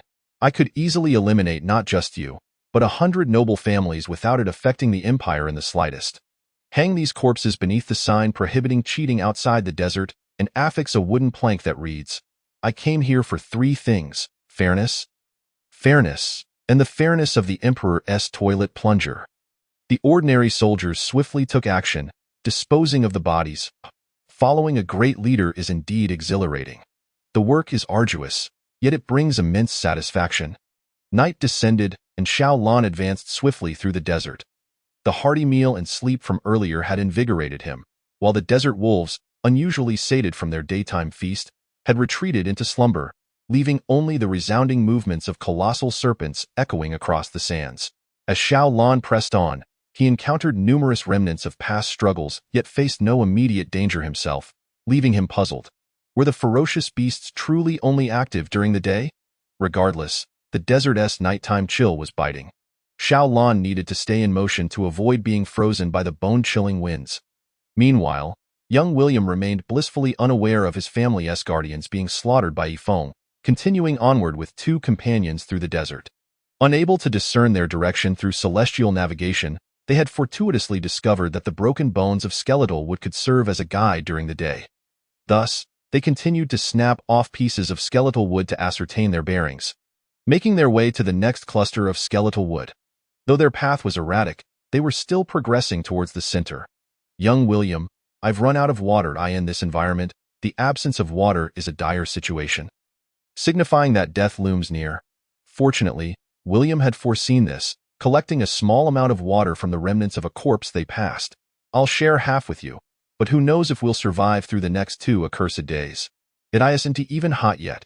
We'll have to endure until the heat becomes unbearable before we can drink. For our victory, a suitable strategy is essential.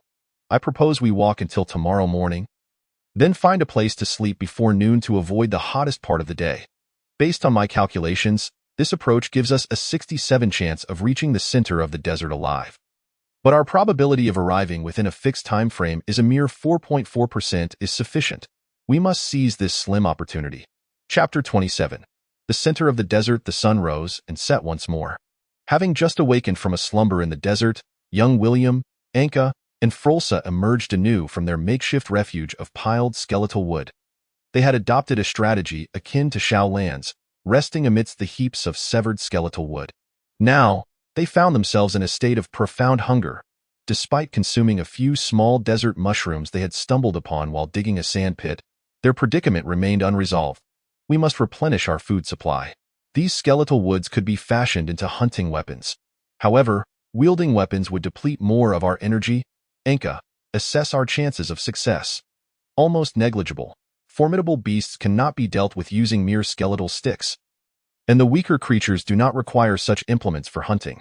For instance, the chameleon lizard scurrying beneath your feet, Frolsa. Frolsa gasped as she watched a lizard the size of a palm dart from her feet into the tangle of wood, its colors shifting between the sandy brown of the desert and the pale white of the skeletal wood. Bang! Young William struck it down with a single blow. Your luck is remarkable, but fortune has its limits. Does it not? The unfortunate little lizard now lay as a meal, yet the 3 hunters hesitated to make a move. Are we truly going to eat it? We don't even have a fire. Shall we consume it raw? Just like the raw dishes we had before, such as Frelis beef sashimi. Anka and Frolsa exchanged glances, having never heard of such an unconventional food. Can raw meat truly be consumed? Meanwhile, young William had already torn off a lizard leg, attempting to peel away its tough exterior. Blood dripped onto the sand, vanishing without a trace, as if a bloodthirsty demon lurked invisibly within. For days, the vast desert had indulged in a feast of blood. Once one partook, the psychological burden on the others lessened considerably. The 2 mid-nest children gingerly touched the mutilated lizard carcass, its slick, sanguine texture unsettling them, almost inducing a retch, yet their empty stomachs offered no conditions for such an act. Mimicking young William, they awkwardly tore at the exterior, placing the bloody flesh into their mouths. Fishy, particularly fishy, followed by an exceedingly peculiar texture. The meat was tough, defying their attempts to chew it. The more they chewed, the stronger their urge to vomit became. With steely resolve, they swallowed the flesh whole. Young William, is this what you typically eat? How repulsive! The 2 nearly gagged, forcing the contents back down. Not particularly frequently. The Frelis beef sashimi I mentioned was a gift from a business associate of my family's who visited from Felicis, and although it was abundant, we could savor it for a long time. The Emperor reigns supreme. Should I be granted a dish of the exquisite demon vinegar sauce and a small knife, I would find great delight in slicing this lizard meat into delicate pieces for dipping. The lizard is but a diminutive creature. In truth, 2 bites apiece leaves little for 1 person, and 3 must seek sustenance elsewhere. The Astartes do not require the cowardice of those who dare not confront bloodshed and slaughter. The 3 diligent students, steadfast in their studies, have embarked upon the initial steps to becoming the Emperor's instruments of death. The bone forest is abundant, yet the chameleon lizards are scarce. Oftentimes, Even after searching several groves, they find none. They must also navigate the ominous rumblings of the desert and the treacherous rocks akin to giant scorpions. Their pace has dwindled considerably. Ink, do you think this lizard skin can be of use?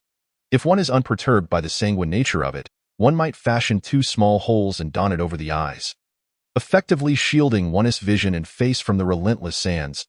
Forget it, that's too revolting. I fear that if I wear it even once, my eyes will become inflamed. Stop rambling, to this pace. We Shanti reached the heart of the desert in time. In truth, they have traversed 2/3 of the journey. Yet both their physical condition and mental resilience have waned significantly, unable to maintain their original speed. Little William, what shall we do? Though William is the youngest of the trio, he has subtly emerged as their leader. At dawn, we shall drain every last drop of water, discard all burdens, and push forward with all our might. We have no alternative. Our will shall guide us. In a moment of reverie, little William glimpsed his grandfather, the indomitable Lord William, whose spirit once commanded the winds to, "O ancestors, grant me your blessings and the emperor's favor." Meanwhile, at the William household, the jars and vessels were on the brink of being shattered. Useless. All of them. Lady William, the matriarch of the family, was nearing the edge of madness. The reckless little William had ventured forth to partake in the perilous Astartes trials, driving her to the brink, while the corpses of the elite warriors dispatched by the family hung grotesquely from wooden signs outside. What a disgrace! The entire William family has been shamed by those incompetent fools. Though these were the family's elite special forces, the average person might not recognize them. Yet the members of other noble families could easily identify them as the servants of House William. It could be said that this incident would leave the William family a laughingstock for generations. The other guards dared not utter a word. The wrathful matriarch was not one to be trifled with. It was best to remain silent, lest they offend both sides. What? The other side? Is Yifeng someone to be trifled with? They may be elite, but who stands opposing them? Astartes commanders numbering perhaps not even 1,000 across the whole empire. To send 5 against them? Our entire family combined would likely not suffice to stand against them. The lady's fury showed no signs of abating, yet an eerie whisper resonated in the void, piercing her mind. When has the illustrious William family suffered such indignities? Revenge is a must. They must pay dearly. Yes, they must bear the consequences. The dignity of House William has been trampled into the ground, to be displayed upon a stake for all to see. This is intolerable, utterly intolerable. The whispers of the demons grew ever more rampant, subtly stirring ripples in the fabric of space. It cannot end here. They must recognize our authority and receive a warning. Smash their ships. Is that even feasible? The merchant vessels of House William were not few. It was merely a matter of crashing into them while they remained unsuspecting. As the merchant vessels neared, they could feign an intention to dock in that area, and then a sharp shattering sound suddenly drew everyone's attention. The exquisite white jade ornament, which Lady William had worn for years, unexpectedly fractured. This piece, an ancient betrothal gift of the William family, had been passed down through countless generations. The lady awakened, gazing at the shards strewn across the ground, her body drenched in cold sweat. Others may have been oblivious, but she was acutely aware. This was a gift bestowed by a great psionic during the valiant exploits of their ancestors. This jade, infused with profound psychic energy, had grown more lustrous with each generation's prayers to the emperor. Yet now it shattered like raindrops upon an umbrella.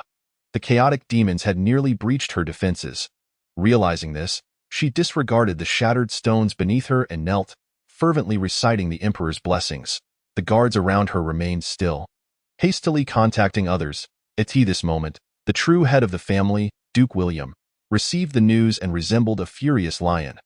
The other nobles, witnessing his wrath, hastily concocted excuses to depart. This foolish woman should have been consigned to the depths of the endless subspace along with that wretched vessel. Did she not claim to pray to the emperor day in and day out? What is she doing now? Disrupting the emperor's angels in their recruitment. How dare she? Had Franklin's pies fallen upon her head? Duke William found himself alone in the empty reception hall, pacing restlessly.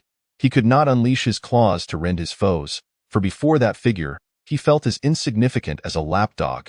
I must pay the price. No matter the cost, to restore our relationship. He composed himself and exited the conference room. Duke William, you've emerged. What transpired? Your countenance resembles one who has tasted my wife's pies. Enough, Duke Franklin. You may keep your wife's culinary delights to yourself. I have just received word that my son disregarded all warnings and joined the Astartes selection. The men of House William will never stand in the shadows of others. Duke Franklin shot him a dubious glance. Pray tell, your recent demeanor has led us to question whether, had you delayed a moment longer, this enraged lion would have devoured us whole. A longtime neighbor, Duke Franklin knew him all too well. To provoke him to such a state must have meant a loss of at least 10 ships worth of cargo. What? Duke William is willing to offer me 10 ships of mundane ammunition and supplies. Yifeng received this news with a face full of questions. Typically, those wishing to curry favor would present some self-proclaimed exquisite artwork, or perhaps 2 or 3 vessels of supplies. But 10 ships of ammunition? Ammunition, a clever lad, indeed. Those 5 hanging outside are yours, aren't they? Yifeng discreetly glanced at the official from the Ministry of Revenue, ensuring she had not detected her uncharacteristic behavior. We paid the price. Let them go, even if they are corpses. Sighing, she reflected that it had been fine for a group of rugged men to gather, indulging in food and drink without issue. Yet, when a refined female clerk was suddenly dispatched, the atmosphere shifted, leaving everyone feeling uncomfortable. Had she been an unparalleled beauty, the men would have self-regulated, each reluctant to lose composure before such a vision. However, with her presence, the discomfort was palpable. Meanwhile, the ministry's envoy meticulously documented the arrivals. Even on the 3rd morning, several exceptionally skilled contestants had reached this point. One was the son of a hunter, surviving in the desert by hunting the rare Silurican giant scorpion to sell as precious material to weapon merchants. Sometimes even foraging for sand mushrooms to sell to the nest. He had been surviving in the desert with his father since the age of 7. Another was a gifted noble from the nest. Possessing physical abilities far surpassing his peers, he had consumed all his water right from the start, discarding all burdens, walking ceaselessly to arrive here. All participants would be meticulously ranked, for even if they did not become Astartes, a successful return would ensure a promising future and high esteem in society. The school of the newly arrived noble was likely to become the most sought-after institution for nobles the following year.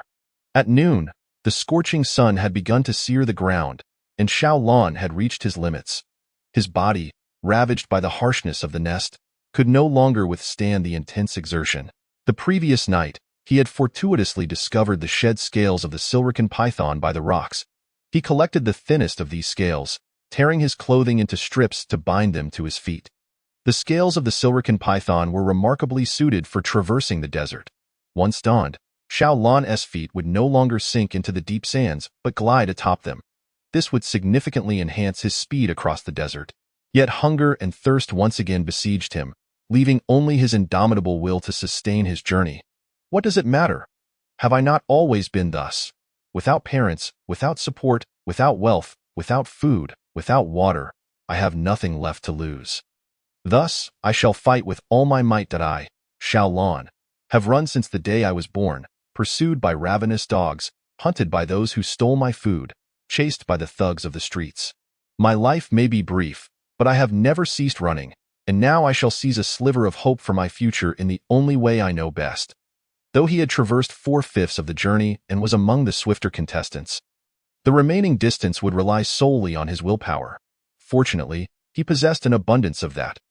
Other contestants occasionally appeared around him, indicating that those scattered throughout the vast desert were nearing the center. None showed interest in one another. They were all utterly exhausted and lacking supplies. To his left, on the distant dunes, William and his 2 companions were also approaching their limits. Reclining upon the dunes, William, Anka, and Frosa have repeatedly engaged in this activity to secure brief moments of respite for their weary bodies. Their garments have suffered considerable wear from the abrasive sand, with the fabric at their pant cuffs now serving as makeshift cushions. Approaching the heart of the desert, the menacing beasts have been thoroughly deterred by Yifeng's formidable presence, allowing the contestants to momentarily set aside their fears of predation, though they remain unable to procure sustenance from these creatures. The sun relentlessly exerts its oppressive force, posing a severe test of human will.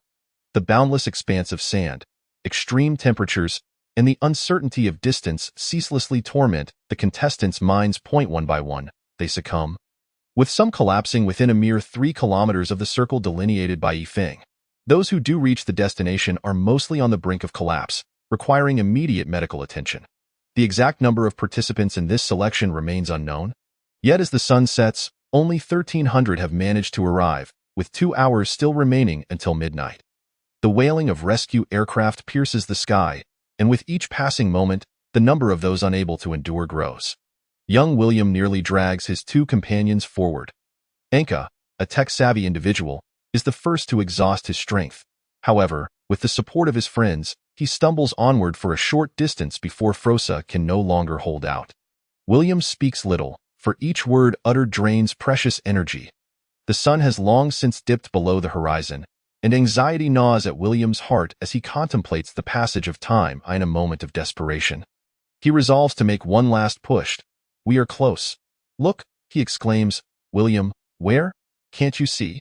Don't you smell the aroma of roasted meat? It's just ahead. Let's go." The night is shrouded in darkness, yet the 2 companions see William sprinting ahead. Indeed, he is running. An inexplicable surge of energy invigorates them, prompting them to follow in his wake. After a perilous ascent over a dune, William truly spots a glimmer of light in the distance. Victory is just ahead. Anka, Frosa, do you see it? The Emperor and our ancestors are watching over us. The trio crawls and tumbles toward the final finish line. A colossal skeleton, the carcass of a Serica giant python, encircles the end point. With the sizzling aroma of roasted meat and ample fresh water tantalizingly close in William's heart, the ancient drums of war echo, and a crimson tide surges within him. The spirits of his forebears seem to gaze upon him. As the steadfast resolve and indomitable courage passed down through generations erupt in this defining moment. Alone, he charges forward, with the weight of 1,000 soldiers at his back. Anka and Frosa, for the first time, truly catch a whiff of the tantalizing roasted meat that wafts through the air. Despite having traversed the desert for days, their bodies in a state of severe dehydration, they miraculously find their mouths salivating. In that instant, the great skeletal structure ahead, aglow with flickering flames, transforms from the mere end of a competition into the grand golden throne of the Emperor, beckoning his loyal subjects to worship at any cost. Just as the 3 are mere steps away from this monumental ring of bones, the resounding chime marking the dawn of a new day echoes throughout the desert. The thunderous toll reverberates across the sky. Thud thud, no, the trio collapses in despair, their throats parched and only futile cries of frustration escaping their lips. Have they truly missed the Emperor's grace? Hello, medical personnel are on their way. Please state your names. The 3 are utterly exhausted, barely able to open their eyes. The appointed official acknowledges their plight. You have passed the assessment and have surpassed the line by several meters. This skeleton is merely what we have prepared for the roast. Upon hearing the words passed, consciousness slips away from the trio as they are swiftly transported to the medical bay. Alongside them is a disheveled child from the lower tiers, from whom the medical team struggles to remove the scales of a serpent from his feet. The preliminary round of the new recruit selection finally concludes, with over 1,600 contestants emerging from the fray to enter the next elimination round. Among them, approximately 1,000 are noble offspring from the upper tiers. Undeniably the true elite. Notably, some have even astonished Yifeng. For instance, a formidable individual vanquished a solitary male desert wolf that had been ostracized from its pack, riding it to the vicinity of the final circle. A child from the middle tier, seemingly directionally challenged, managed to navigate most of the circle yet still reached the center within the allotted time. Additionally, some seemingly unremarkable contestants presented several sand mushrooms upon approaching Yifeng. Quite impressive. Chapter 28. Absolute isolation. The facilities surrounding the desert perimeter are gradually dismantled, including the remains and wooden markers. All entrances are officially rendered obsolete, with only the medical area remaining active. Frequented by aircraft, Duke William finally breathes a sigh of relief. The 10 ships of ammunition were not in vain, and most importantly, his son has successfully qualified. He muses that he wouldn't even mind sacrificing 10 more ships if it meant his son's success. The Duke hastily returns home, striding through the grand entrance of his estate. For him, the vast expanse of their property has never felt so monumental. At this moment, his wife has been kneeling on the rubble for 2 days. Seeking atonement from the Emperor, the Duke's arrival finally alleviates her anxiety, prompting her to divulge everything. Upon hearing of the encroachment of the subspace demons, even Duke William cannot help but pale. Local psychics are quickly summoned for necessary examinations. Scrutinizing everyone and everything in the vicinity, including the cats, the Duke gazes at the shattered relics of his ancestors, overwhelmed by emotion. Despite the passage of centuries, his forebears continue to watch over their descendants. All right, no more kneeling. Let us engage in something more practical. The Duke commands his servants to level the backyard and erect a grand statue of the Emperor. Nearby clergy hasten to join him. Engaging in multifaceted discussions regarding investment amounts, statue designs, and subsequent promotional efforts. With a grand wave of his hand, the Duke declares, "Just build it. If my son becomes an interstellar warrior, I would even finance the construction of a colossal statue of the Emperor in the very center of the desert, visible from space." Had it not been for the earlier unpleasantness, the Duke would have readily borne the costs to have his son withdraw from the subsequent selection, for the achievements of this desert trial would suffice for a lifetime of boasting. However, now he dares not take such a step. He can only strategize ways to bolster the mortal auxiliary troops, ensuring they remain vigilant and responsive in the event of an emergency. The selected individuals rejoice, while those who did not qualify are naturally devastated, especially the families of boys who could not be saved, forever entombed in the shifting sands. Given the dire conditions of many selected boys, Yifeng decisively orders, "Those who are ill shall be treated, and those who are well should eat heartily. Everyone rest for 30 days. Naturally, each boy is housed separately, and food supplies are delivered solely by robots during this period. This guise of rest serves as a test of endurance against solitude. After all, in the chaos of battle, one can never predict the outcome. Even the formidable Gene Original, Guillamon, had once been flung into outer space to drift for an eternity. Simultaneously, there is a need to safeguard these exceptional youths. Should they be released back into the world, what if someone attempts to eliminate their competitors? They are merely children. If they were all Astartes recruits, perhaps assassination could be considered a form of selection. Yifeng must also contemplate how to conduct the next phase of the assessment. Traditionally, this would involve casting them onto an alien planet teeming with Xenos for a wilderness survival challenge, or mandating that each retrieve a specific item to qualify. However, such measures typically require sufficient Astartes to ensure swift rescue should the boys encounter insurmountable challenges. Clearly, Yifeng cannot rely on shadow clones at this time and must devise a method manageable by mere mortal auxiliary troops. Surely, they cannot be tossed into a zoo to partake in survival games.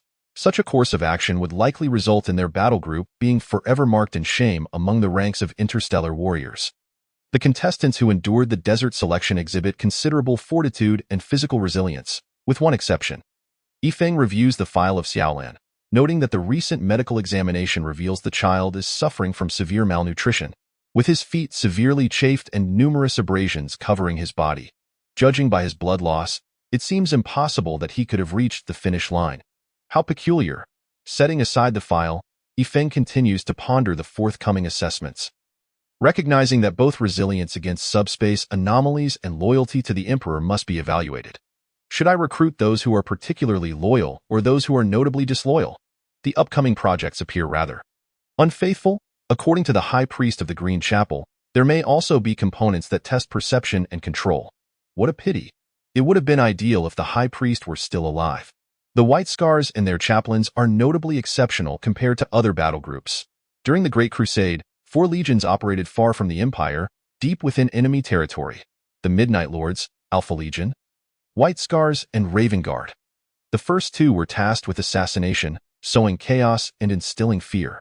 It is now confirmed that both have defected to chaos.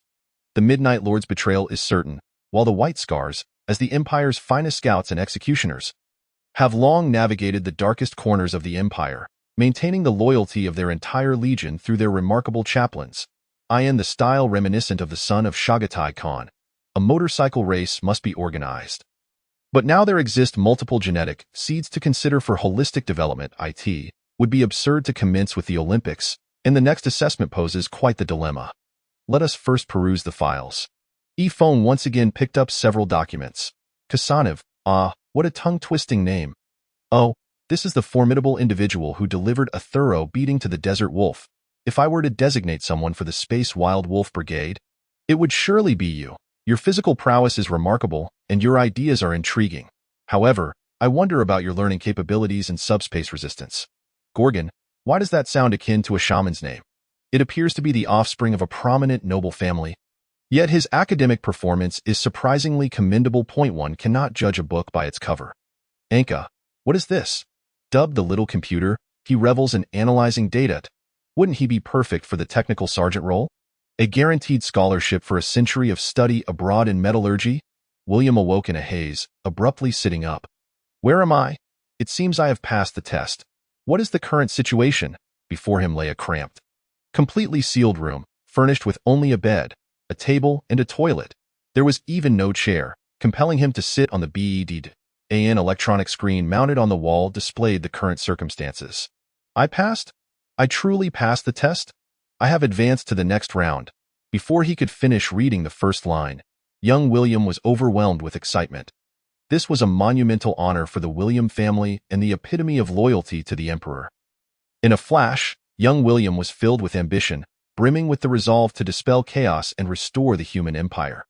After calming his exhilaration, he resumed reading the screen, which assessed his physical condition as merely a result of excessive fatigue and nutritional deficiency.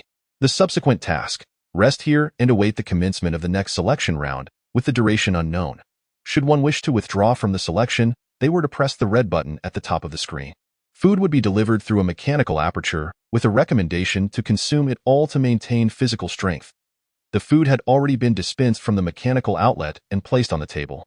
It consisted of nutrient blocks and food bars sufficient for a week's worth of sustenance, along with emergency water in bags. Such provisions were entirely foreign to young William, raised as he was among the upper echelons of society. Ugh, this is unpalatable. It's choking me. I need some water. This was a fully enclosed chamber, equipped with a ventilation system, lacking even a clock to indicate the time.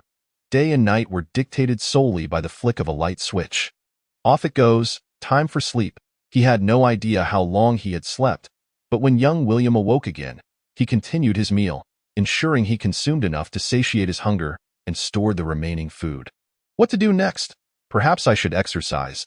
He completed a round of exercises that could be performed on a bed, then succumbed to fatigue and returned to slumber. Meanwhile, Anka found himself steeped in profound boredom. Devoid of any data or information, he could do nothing but eat and drink. Counting the passage of time, it was unbearable. Yet, unbeknownst to him, within this seemingly simple assessment, he possessed a distinct advantage. Anka's friend, Fu Luosa, remained unconscious in bed, while Xiao Lan reveled in immense happiness. What a wondrous day! No need to scavenge for food or risk being caught and beaten for thievery. Lying on this comfortable bed, food appeared as if by magic. Is this the life of the wealthy? Pure bliss to him. These nutrient-rich blocks and food bars were infinitely superior to the starchy remnants of corpses he occasionally managed to procure. Ah, bliss! Had it not been for this individual's limited education, Yifeng would have converted all the text into audio broadcasts. He could devour a week's worth of food within 2 or 3 days. Yifeng had set a trap here. Due to the fully enclosed management environment, no one knew the exact time, so he ordered supplies to be delivered every 6 days for a 7-day ration. Believing that many would find their biological clocks in a state of disarray, the first delivery, which included food and water, was met with indifference, as many assumed a week of rest would suffice. The second delivery went largely unnoticed, as most believed they had simply been unconscious for too long upon entry. By then, many had already experienced a disruption in their circadian rhythms, sometimes sleeping for 3 hours but feeling as if an entire night had passed, while at other times waking after merely 7 hours, convinced that day had already dawned. When they tried to take a short nap, they inadvertently slumbered for 10 hours, unaware that no one knew what time it truly was. They attempted to rest, only to find that the more they rested, the more fatigued they became, resulting in a near counterproductive effect. Some astute individuals began to devise methods to track time, such as slowly filling the sink with water to mark a cycle. Yet they still could not master their sleep duration. At this moment, the resting quarters resembled a confining cell, driving them to madness. By the time the third food delivery arrived, even those who had attempted to keep track of time had lost their sanity. For in their calculations, they had perceived a deficit of 27 hours. The day on this planet lasts 27 hours, meaning they believed they had lost 27 hours of sleep. Only a few remained unscathed. William was among them. His method of timing was rather unique. He relied on his physical training. His regular exercise regimen had instilled a sense of discipline, and he roughly knew the time required for each set of physical conditioning. Thus, his routine remained steadfast: training, eating, sleeping. His sleep was particularly consistent, as he often exerted himself to the point of exhaustion, necessitating a specific duration of rest for recovery. The exemplary qualities inherited from the William lineage were fully embodied within him. As he continually sought to strengthen himself and break through personal limits, enhancing both his physical and psychological resilience through training. Anka, on the other hand, was mired in deep confusion. His calculations were exceptionally precise, nearly aligning with real time, yet the 6-day food deliveries perplexed him. Consequently, he began to assess the probability of this being an evaluation, the likelihood of the food supplies being a trap, or even the odds of escaping this small confinement. Within this limited space, he searched for anything that could aid his escape or for cleverly concealed mechanisms. His confidence and formidable analytical skills were Anka's greatest advantages. He would not doubt his calculations. It could be said that he was one of the few participants who had surmised Yifeng's intentions. Xiao Lan continued to indulge in a life of luxury, occasionally pondering the fates of his old friends in the lower nests. What a pity that they lacked the courage to take a chance. Among his long-term collaborators in the lower nests was a fellow nicknamed Wild Mouse, whose dream was to perish from overeating. If only he were here. This selection process was ineffective for another type of individuals, the carefree boys, who were blissfully unconcerned with the minutiae of change. When weary, they simply slept. When hungry, they ate, adhering to their bodily instincts. What? Extra food? Splendid. Let us have a late-night feast. Perhaps only prolonged boredom could wear them down. Otis was both elated and troubled. Due to the recent large-scale selection, many had perished and numerous dissenters had emerged. The populace dared not direct their ire towards Astartes. Thus, the true ruler of the planet, Otis, bore the brunt of their anger. The joy stemmed from the fact that Yifeng was currently residing in his mansion. From this day forth, that room was to be sealed and reserved. Whenever a distinguished guest arrived, they would be accommodated in a second-rate chamber. When they inquired why they could not stay in that particular room, Otis could effortlessly present the illustrious Commander Yifeng, thus subtly elevating his own status in the eyes of the guest. The thought alone was delightful. He hastened to cater to Yifeng's needs. The public discontent outside was of no concern. The longer Commander Yifeng resided with him, the greater his prestige and the more secure his position would become. Yifeng was now ensconced in a lavish abode, adorned with exquisite craftsmanship, though he found the Western artistic aesthetic slightly disconcerting, possessing a hint of Germanic flavor intertwined with French sensibilities. As a representative of the ancient Eastern nation of 3K from the human world, Yifeng was struck by an unorthodox thought. What would an imperial portrait look like if rendered in ink wash? Just as he was lost in contemplation, the communicator emitted a series of beeps. What? The fourth food delivery? Someone pressed the red button to withdraw. But it has only been 19 days. A noble from the upper nests could no longer endure and chose to withdraw from the rest period. After all, returning home would still allow him to maintain his noble status, bolstered by the political capital gained from advancing in the desert selection. Exiting during the rest period to inherit the family estate was a perfectly reasonable excuse. The most exceptional individuals often belonged to this group, yet they were also the least resolute. They possessed a safety net, while the boys from the middle nests could also find their way home. Only the boys from the lower nests, although few in number, merely over 100, remained steadfast, with none opting to withdraw. Of course, I cannot speak for others, but Xiao Lan's perspective is simple. As long as there is food to eat, he shall partake. After these days of meals, his previously malnourished body had seen significant improvement. He was no longer merely skin and bones. Afterwards, several boys from the upper tier withdrew, preparing to inherit their family legacies. When the fifth batch of food was released, dozens pressed the red button. Oblivious to the passage of time and seasons, these boys, full of youthful vigor, were on the brink of madness from sheer boredom. When the sixth and final batch of food was delivered, marking the imminent conclusion of the selection process that very night, over 100 noble boys unexpectedly opted out. Even Yifeng was taken aback. The unwavering resolve these individuals had exhibited in the desert was utterly absent here. Was the retreat truly the greatest stumbling block? Had the most gifted children from across the planet, who came to become Astartes, failed to endure even 30 days? That night, Yifeng arrived at the designated small black room for the selection, determined to personally assess the condition of these children. By the end of the night, over 1,500 contestants emerged, most of them exhibiting severe disruptions in their biological clocks, with only a select few, including Anka, maintaining a stable physical state. The bodies and minds of the others had suffered tremendous blows. Congratulations on passing the second round of selection. I trust you have acquired the capacity to endure the ceaseless solitude of life in space. Next, we shall conduct a psychic examination to assess your loyalty to the Emperor and your resistance to the subspace. A contingent of soldiers guided the contestants to the prepared venue. Rest? Hadn't they just rested? Many psychics had been invited to this event. They would simulate the fluctuations of the subspace, even conjuring the allure of simulated malevolent deities. Of course, this would not include the sort of invectives against the Emperor that would likely land the psychics themselves in the tribunal. Instead, it aimed to provoke the boys' innermost desires, family disputes, friends and foes, cravings for gourmet food and power, and appetites for battle and bloodshed, among others. The vast space was filled with the expansion devices employed by the psychics, ensuring that all test subjects received identical psychic fluctuations for fairness and impartiality. Powerful psychics stood guard, reportedly borrowed from an IG general, likely a figure of psychic mentorship. The boys took their seats, preparing to meditate. Chapter 29. Submission is the choice of the week. Yifeng sat majestically on the high platform.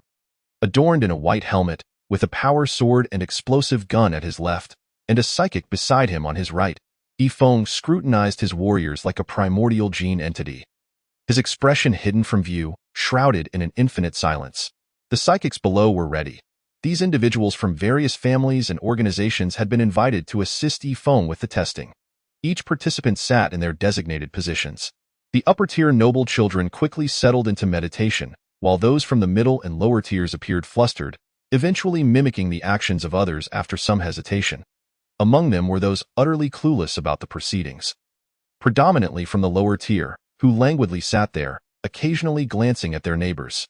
Xiaolan, having satisfied his hunger and thirst, simply closed his eyes to rest. At the conclusion of the previous round's break, he had been enjoying lunch. And upon the opening of the iron doors, he realized that his days of endless slumber and feasting were drawing to a close. Consequently, he hastily devoured nearly half of the week's food rations that had just been delivered. Leaving his belly round and his pockets filled with unfinished morsels, as the enormous bell tolled once more, the psychics unleashed their powers simultaneously, transmitting psychic shocks through the expansion devices into the minds of the participants. White electric sparks flickered incessantly along the linear devices, and each boy began to suffer from splitting headaches. The assessment commenced with a test of the boy's resistance to the subspace, with the loyalty examination following in the later stages. Blue psychic light began to infiltrate the devices as a prominent psychic under the IG general made his move, cloaked entirely in black robes, save for a single gloved hand gripping the expansion device. He would protect the boys, severing the white psychic energy quickly should they falter. Otherwise, the overwhelming psychic force could scorch their brains. As time passed, each boy's mind bore immense pressure. Some bled from their orifices, gritting their teeth to persevere, while others had blood at their lips, seared dry by the psychic energy, leaving charred black marks from the burns, and ultimately fainted. The blue psychic energy enveloped them, extracting them from the expansion device. Some boys' heads flickered with white light, as if they were on the verge of exploding. With each participant removed, the psychic pressure on the others intensified, and it became evident that some contestants' hair ignited. Yet they gritted their lips, refusing to utter a sound. Anka's friend, Frosa, was also carried away, nearly all his eyebrows singed off. Unbeknownst to him, he would no longer need to worry about his future. Surviving to the third round? Even collapsing under a test of subspace resistance would ensure Frosa garnered favor from numerous factions. As time wore on, over 900 participants had been removed. Yifeng waved his hand, signaling for a majority of the psychics to cease emitting white psychic energy, and all the boys sighed in relief. Yet, these psychics each sought their targets, commencing their eerie whispers.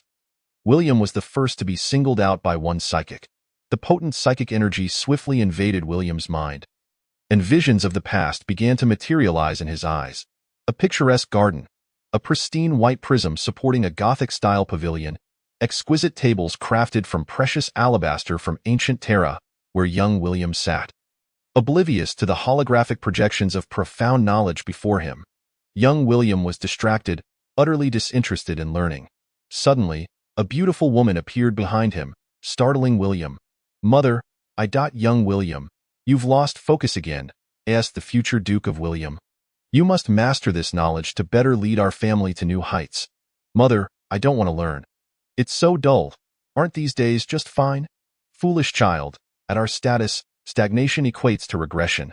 Many covet our position, and we have no choice.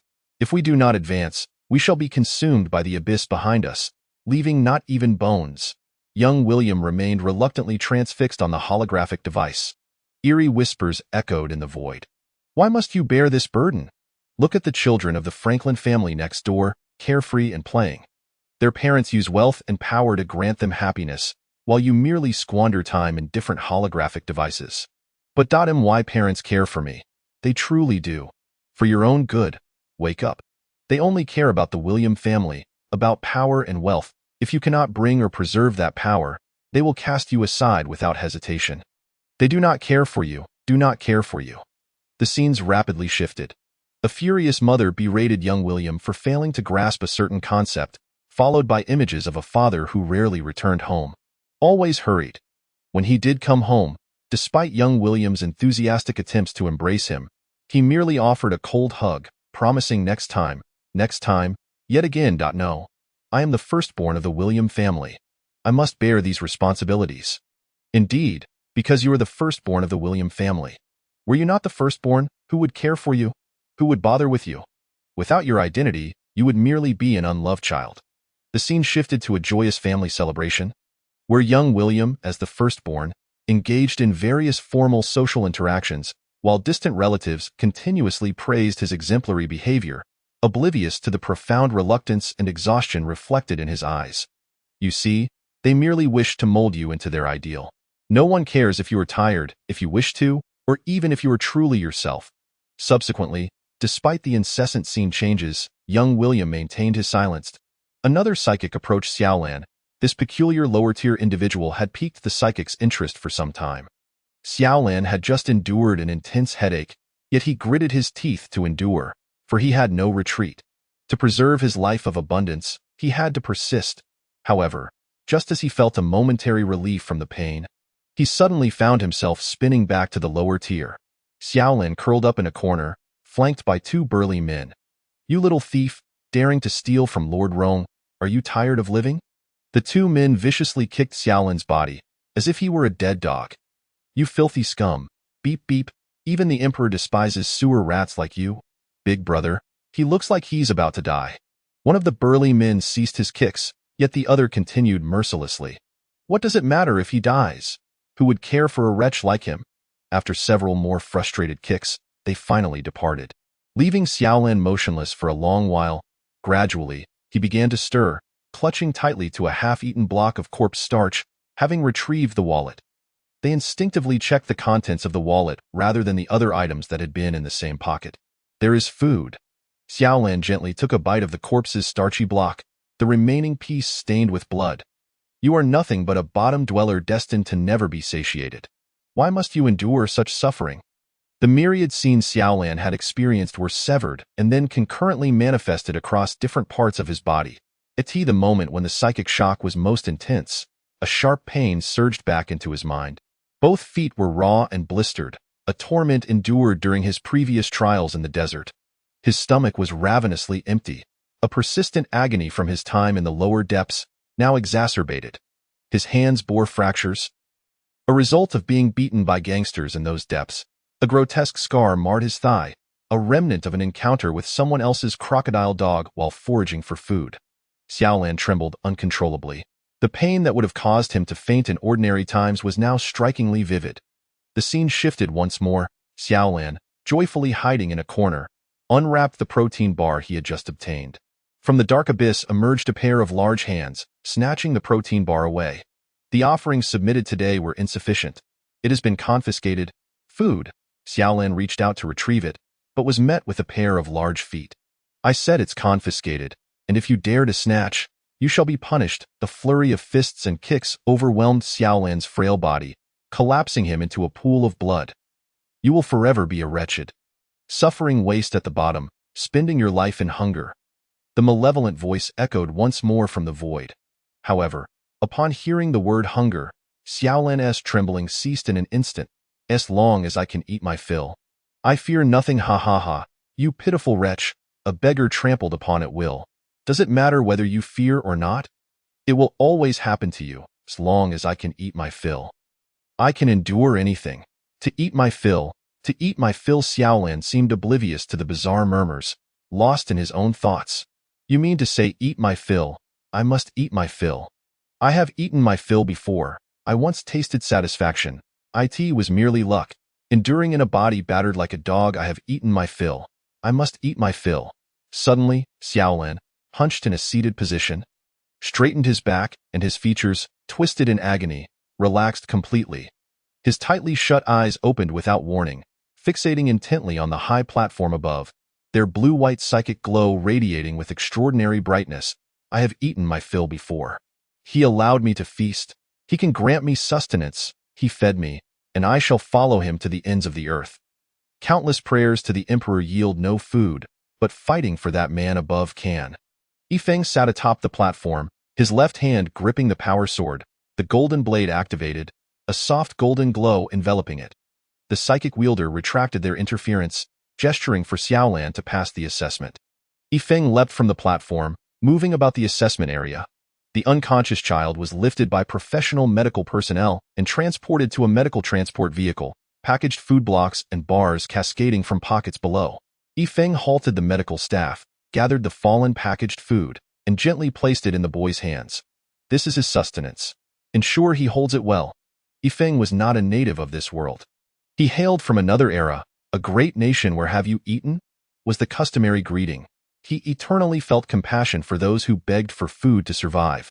Yifeng did not return to the platform, continuing to wander the examination grounds with his power sword in hand. According to my calculations, the probability of passing the assessment is 100, and the probability of your delusions is also 100. Are you always this confident in your calculations? Is there not a chance that you might be mistaken? Regardless of how the scenes shift or how the words entice, Anka remained motionless, his eyes firmly shut. He embodied the spirit of indifference, as the saying goes, let the strong be strong. Let the winds caress the hills. Let the obstinate be obstinate. Let the moon illuminate the great river. The psychic wielder raised a hand, indicating that Anka had passed the assessment. Little William's illusion persisted, each word piercing deeply into his soul like a dagger. You are merely a sacrificial pawn upholding the honor of the William family. Who cares about you as a person? They only care whether you can bring honor to elevate the family's prestige. The psychic wielder attempted to switch scenes again, seeking to further torment little William. Yet, the wielder discovered they could no longer control the scene's transitions. Now, an ancient and imposing elder sat at the center of the grand hall, cradling the young William, whose little feet kicked about, incessantly demanding stories from old William. Old William recounted the tales of his ancestors fighting alongside the great Astartes, a narrative woven into the very blood of this ancient family's glory. Behind him, on the central wall of the hall, hung a massive portrait depicting ancestors bravely battling alongside towering Astartes. They wish for me to become a man of great talent, to bring endless status and wealth to the family, and for my descendants to carry this legacy through the ages. Yes, indeed, in their eyes, you are merely a before the eerie whisper could conclude, little William interrupted. But there is another, who wishes for me to bring supreme glory to the family, who desires for me to surpass my ancestors under the emperor's guidance. Indeed, in his eyes, you are also. The strange voice grew frustrated, having been interrupted yet again. Coincidentally, I think the same. No, you are merely a boy reluctant to learn. No, I am no longer a boy. I am a man of the William family. The William family has, for centuries, produced politicians, merchants, soldiers, and even criminals, but never a coward lacking courage. I am a man of the William family. I am a man of the empire. I am a man of valor, for the emperor. the psychic wielder withdrew their power, signaling for him to pass. Blood flowed profusely from little William. Oh no. Now it is William, as emergency coagulants were swiftly injected into his body.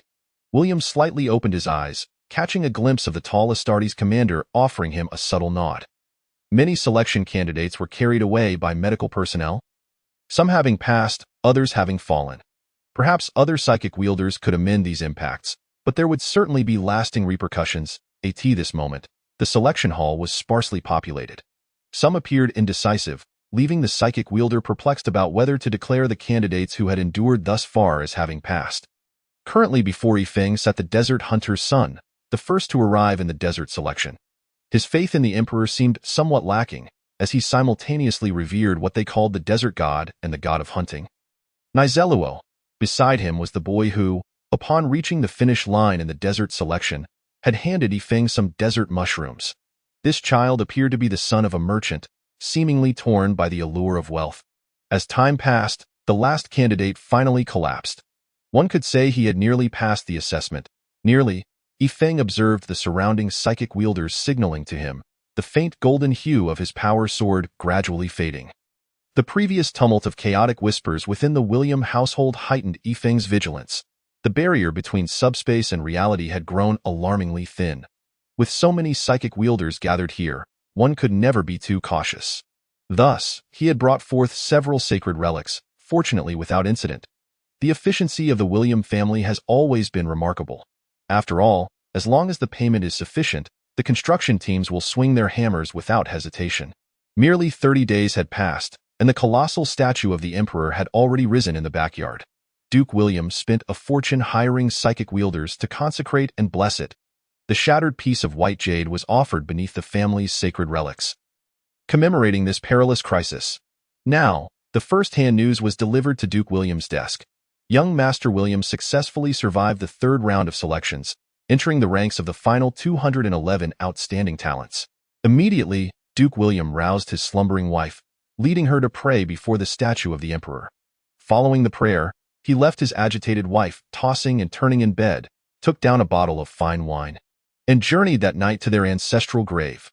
Medals hung from the stand before the gravestone, with old Duke William's resting place situated at the outermost edge of the cemetery. The current Duke William sat before the gravestone, pouring out cup after cup in tribute to the departed. Father, my son, yes, the grandson you cradled while telling stories has indeed made something of himself. He is likely to fulfill or even surpass your expectations. Please, in the spirit world, bless him. Ancestors of the William lineage, please watch over my son. He is about to forge the history of the William family. O Emperor, please take heed of your generations of loyal subjects. The 211 fortunate souls who passed the third round of selections remained unharmed under the careful treatment of medical personnel, and the final trial was about to commence. Chapter 30. Invulnerable? Yifeng is exceedingly eager to host the final selection on this planet. After all, it does not deplete my finances. My landlord, Otis, will cover all expenses in full. Moreover, there are numerous collaborators whose offspring are poised to enter the prestigious final selection. Although Yifeng feels a pang of sympathy for the potential casualties, the combat testing phase must indeed involve perilous trials. As for the biological specimen for the ultimate assessment, it will be generously provided by the technical sergeants from the Shadow Venom.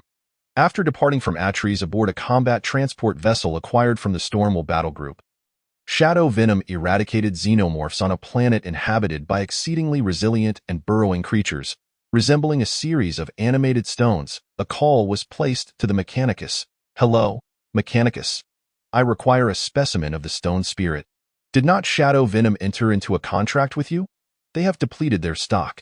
Thus, I ask for a single stone spirit, and in return, our battle group shall honor the agreement henceforth.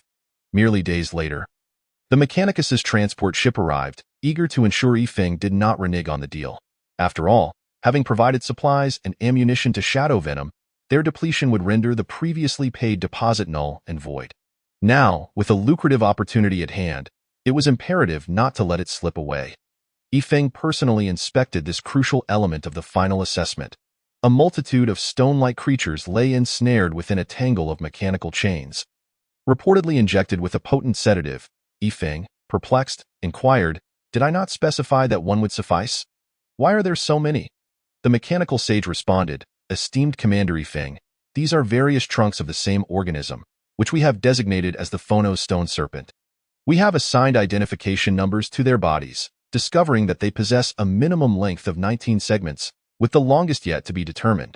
This particular Phonos stone serpent boasts a remarkable length of 22 segments. Additionally, esteemed Commander Yifeng, here is the contract you referenced in your astro-linguistic communication. Please affix your signature. The mechanical sage exhibited palpable urgency, fearing Yifeng's potential reconsideration. Yifeng ambled leisurely around the Phonos stone serpent, deducing from the Mechanicus's data that this colossal beast bore anatomical similarities to the ancient Terran tortoise. Its exoskeleton constituted its skeletal structure, and the junctures between its segments resembled the anatomy of a tardigrade. A design often employed in the spacesuits of humanity's 3K era. The interior of the Phonos stone serpent featured a conical structure, advantageous for traversing through the surrounding earth and rock, its digging mechanism akin to that of an earthworm. Our research indicates that the Phonos stone serpent exhibits extreme ferocity in environments devoid of geological matter, such as in water or exposed to the air. The pressing question before Yifeng is how to ensure precisely 100 individuals advance.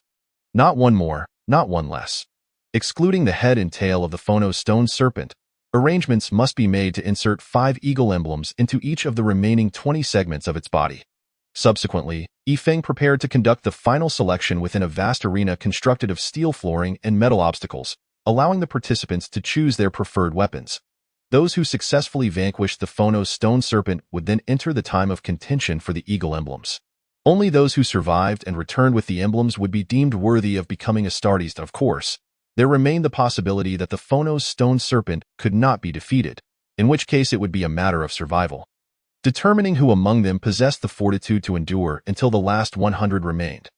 This approach may well be the most perilous selection yet necessity dictates that Astartes not only overcome formidable foes but also exit the battlefield alive. Do not inquire as to why. Over 1,000 souls observed from the heavens. The participants remained oblivious to the brutality of the impending conflict, yet the firearms training organized under Yifeng's command instilled a sense of trepidation among them. The results of the firearms training would not factor into the final selection, as many of the upper-tier elites had already mastered the fundamentals of weaponry. This training primarily catered to the lower-tier youth who had never wielded a firearm. Given the plethora of available firearms, participants were free to select their weapon of choice, with no restrictions imposed. Embracing the notion that larger weapons are more formidable, the diminutive Xiaolan gravitated towards an imposing ion pistol. Naturally, for space warriors, the commonly used daybreak-type ion pistol is merely a small armament, yet for a 12-year-old boy, it is overwhelmingly cumbersome. But what of it? One must consume ample sustenance to perform labor. I, Xiaolan, shall consume the most and become the mightiest Astartes. Amidst the bemused expressions of the training cadre, Xiaolan remained earnest in his studies. It was, after all, his first encounter with a teacher genuinely invested in imparting knowledge. Conversely, young Master William, though harboring different aspirations than Xiaolan, similarly opted for a large weapon he had never encountered before, the meltagun. This choice was not driven by a desire to learn something new, but rather by an unsettling realization. The emergence of such a sizable firearm suggested that their future adversaries would likely be of considerable size, necessitating the preparedness of these seemingly outlandish weapons for unforeseen challenges. The extreme meltagun was indeed substantial, and even with ample nourishment and a robust physique, William found it laborious to wield. Typically, only the most valiant warriors within the Astra Militarum would employ such armaments. Another contender selecting the meltagun was a formidable individual who had traversed the assessment atop a desert wolf, demonstrating extraordinary combat prowess. Anka's reasoning was straightforward. Possessing little athletic ability, he deemed it prudent to wield a small handgun while donning a thick, bulletproof vest. He quietly picked up the Mark IV penitent laser pistol, a classic piece of ordnance hailing from the Calyx sector. Alas, with Furiosa absent, Anka felt an acute sense of insecurity. His initial intention had been merely to observe the unexpected data, never anticipating he would aspire to become an Astartes. Yet, as the selection rounds progressed, he found himself increasingly invigorated, now compelled to prepare for training with a weapon. The 211 boys were distinctly categorized: 129 from the upper tiers, 70 from the middle tier, 10 from the lower tiers, and 2 from the outer realms, each group maintaining their own space, refraining from interaction. Were it not for this selection, they would never have encountered individuals from other layers of the nest. The firearms instruction was neither excessively long nor short, perfectly sufficient for the children to grasp the basic handling of firearms. However, to claim precision would be an overstatement. A colossal steel arena was erected, adorned with a myriad of metallic obstacles, predominantly towering pillars, and a few hemispherical fortifications for emergency protection, albeit only 3 fortifications in total, each capable of accommodating a maximum of 20 individuals. Considering the likelihood of participants evading the Phonos stone serpent while simultaneously engaging in offensive and defensive maneuvers against those within the fortifications, the design included thoughtfully placed firing apertures. The metallic container housing the Phonos stone serpent was positioned at the very center of the arena. Each contestant retrieved their preferred weapon and congregated around the peculiar black metal box at the arena's heart. Whispers filled the air as they speculated about the colossal beast contained within, the resonant thuds emanating from the metal box instilling a sense of unease. "William, what do you suppose that creature is? Surely it cannot be an orc. I heard the angels recently clashed with them." "Unlikely, there are no sounds of roaring." The noble scions of this venerable imperial world possessed insights far beyond those of the rebellious realms. "Then what do you believe it to be?" "I am at a loss. Such size and strength must belong to an exceedingly rare xenomorph. Is it possible it could be a war machine, not a living entity? Even so, it would not incessantly batter against that black metal box. A war machine would typically employ a strategy that unleashes devastating firepower the instant the box's door opens." Several upper-tier nobles engaged in animated discussion. Anka, standing alongside a few middle-tier boys, found his thick, bulletproof vest and laser pistol the subject of ridicule. Unfazed, Anka dismissed their jests. In his view, these boys were unlikely to pass the selection. Rather, he was intrigued by a child from the lower tiers, one who was gnawing on a food stick. The enmity between the lower-tier children and the sons of hunters was palpable. Forged by a life of hardship that taught them to trust no one easily, they stood apart, maintaining considerable distance from one another, each clutching their weapons and warily surveying the others. Xiaolan sat on the ground, cradling his ion pistol. Despite several days of ample nourishment and professional instruction, he could only manage to fire the ion pistol while prone. None could ascertain what damage he might inflict while standing. Xiaolan began to quietly retreat to the rear of the crowd. The weight of his weapon necessitated that he secure a favorable position in advance, as waiting for Yifeng's command to commence the selection would hinder his ability to move swiftly. Anka's gaze fixed upon that lower-tier child, and he too began to inch backward, recognizing the child's intent. This strategy resonated with Anka as well. A thunderous roar reverberated through the sky as Commander Yifeng leapt from an aircraft, landing firmly atop the colossal metal box at the center of the arena. "Very well, future denizens of the Empire, the final round of selection is about to commence. Prepare yourselves." Instinctively, everyone tightened their grips on their weapons. The presence of an Astartes commander and the incessant thuds emanating from the massive metal box enveloping the space in an invisible pressure. Now, let me elucidate the rules of the competition. There are 2 possible paths to victory. First, by vanquishing the monstrous creature within this box, which harbors 100 celestial eagle insignias, symbolizing 100 spots. Should you acquire these insignias and reach the exit, you shall advance to the next stage. Second, if you are unable to slay the beast, the last remaining 100 individuals will be deemed the victors, in the event that the celestial eagle insignias are destroyed. The individual holding the largest fragment will gain qualification.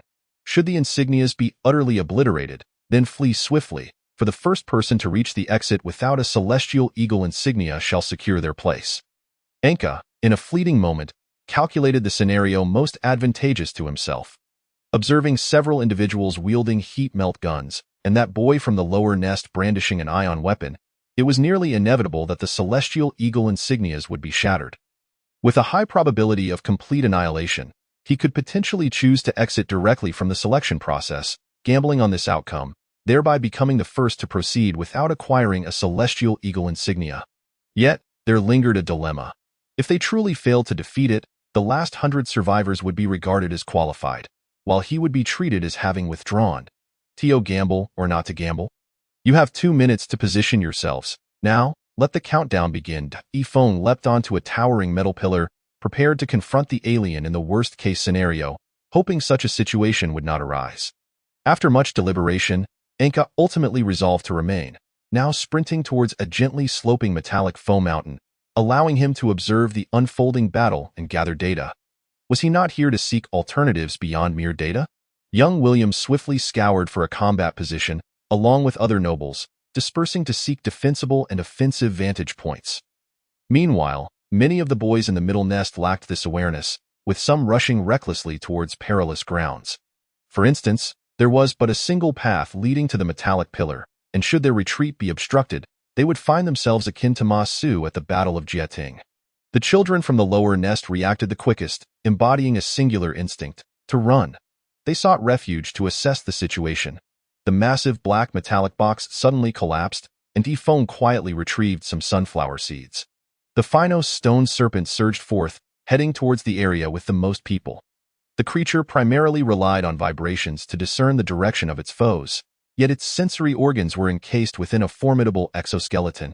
If it possessed any weakness, it would perhaps be the softness of its mouth when it opened to feed. In an instant, a barrage of projectiles engulfed the center of the arena, as boys from all directions opened fire simultaneously. Laser guns left only faint traces on the serpent's body, while the pitiful kinetic projectiles could scarcely harm the colossal snake. The heat melt guns were rendered ineffective due to the distance.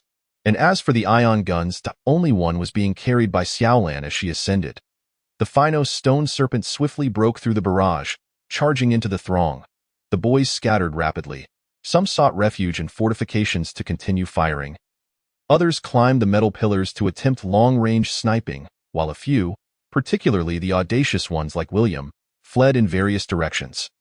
William concealed himself behind a metal pillar, pressing his back firmly against it.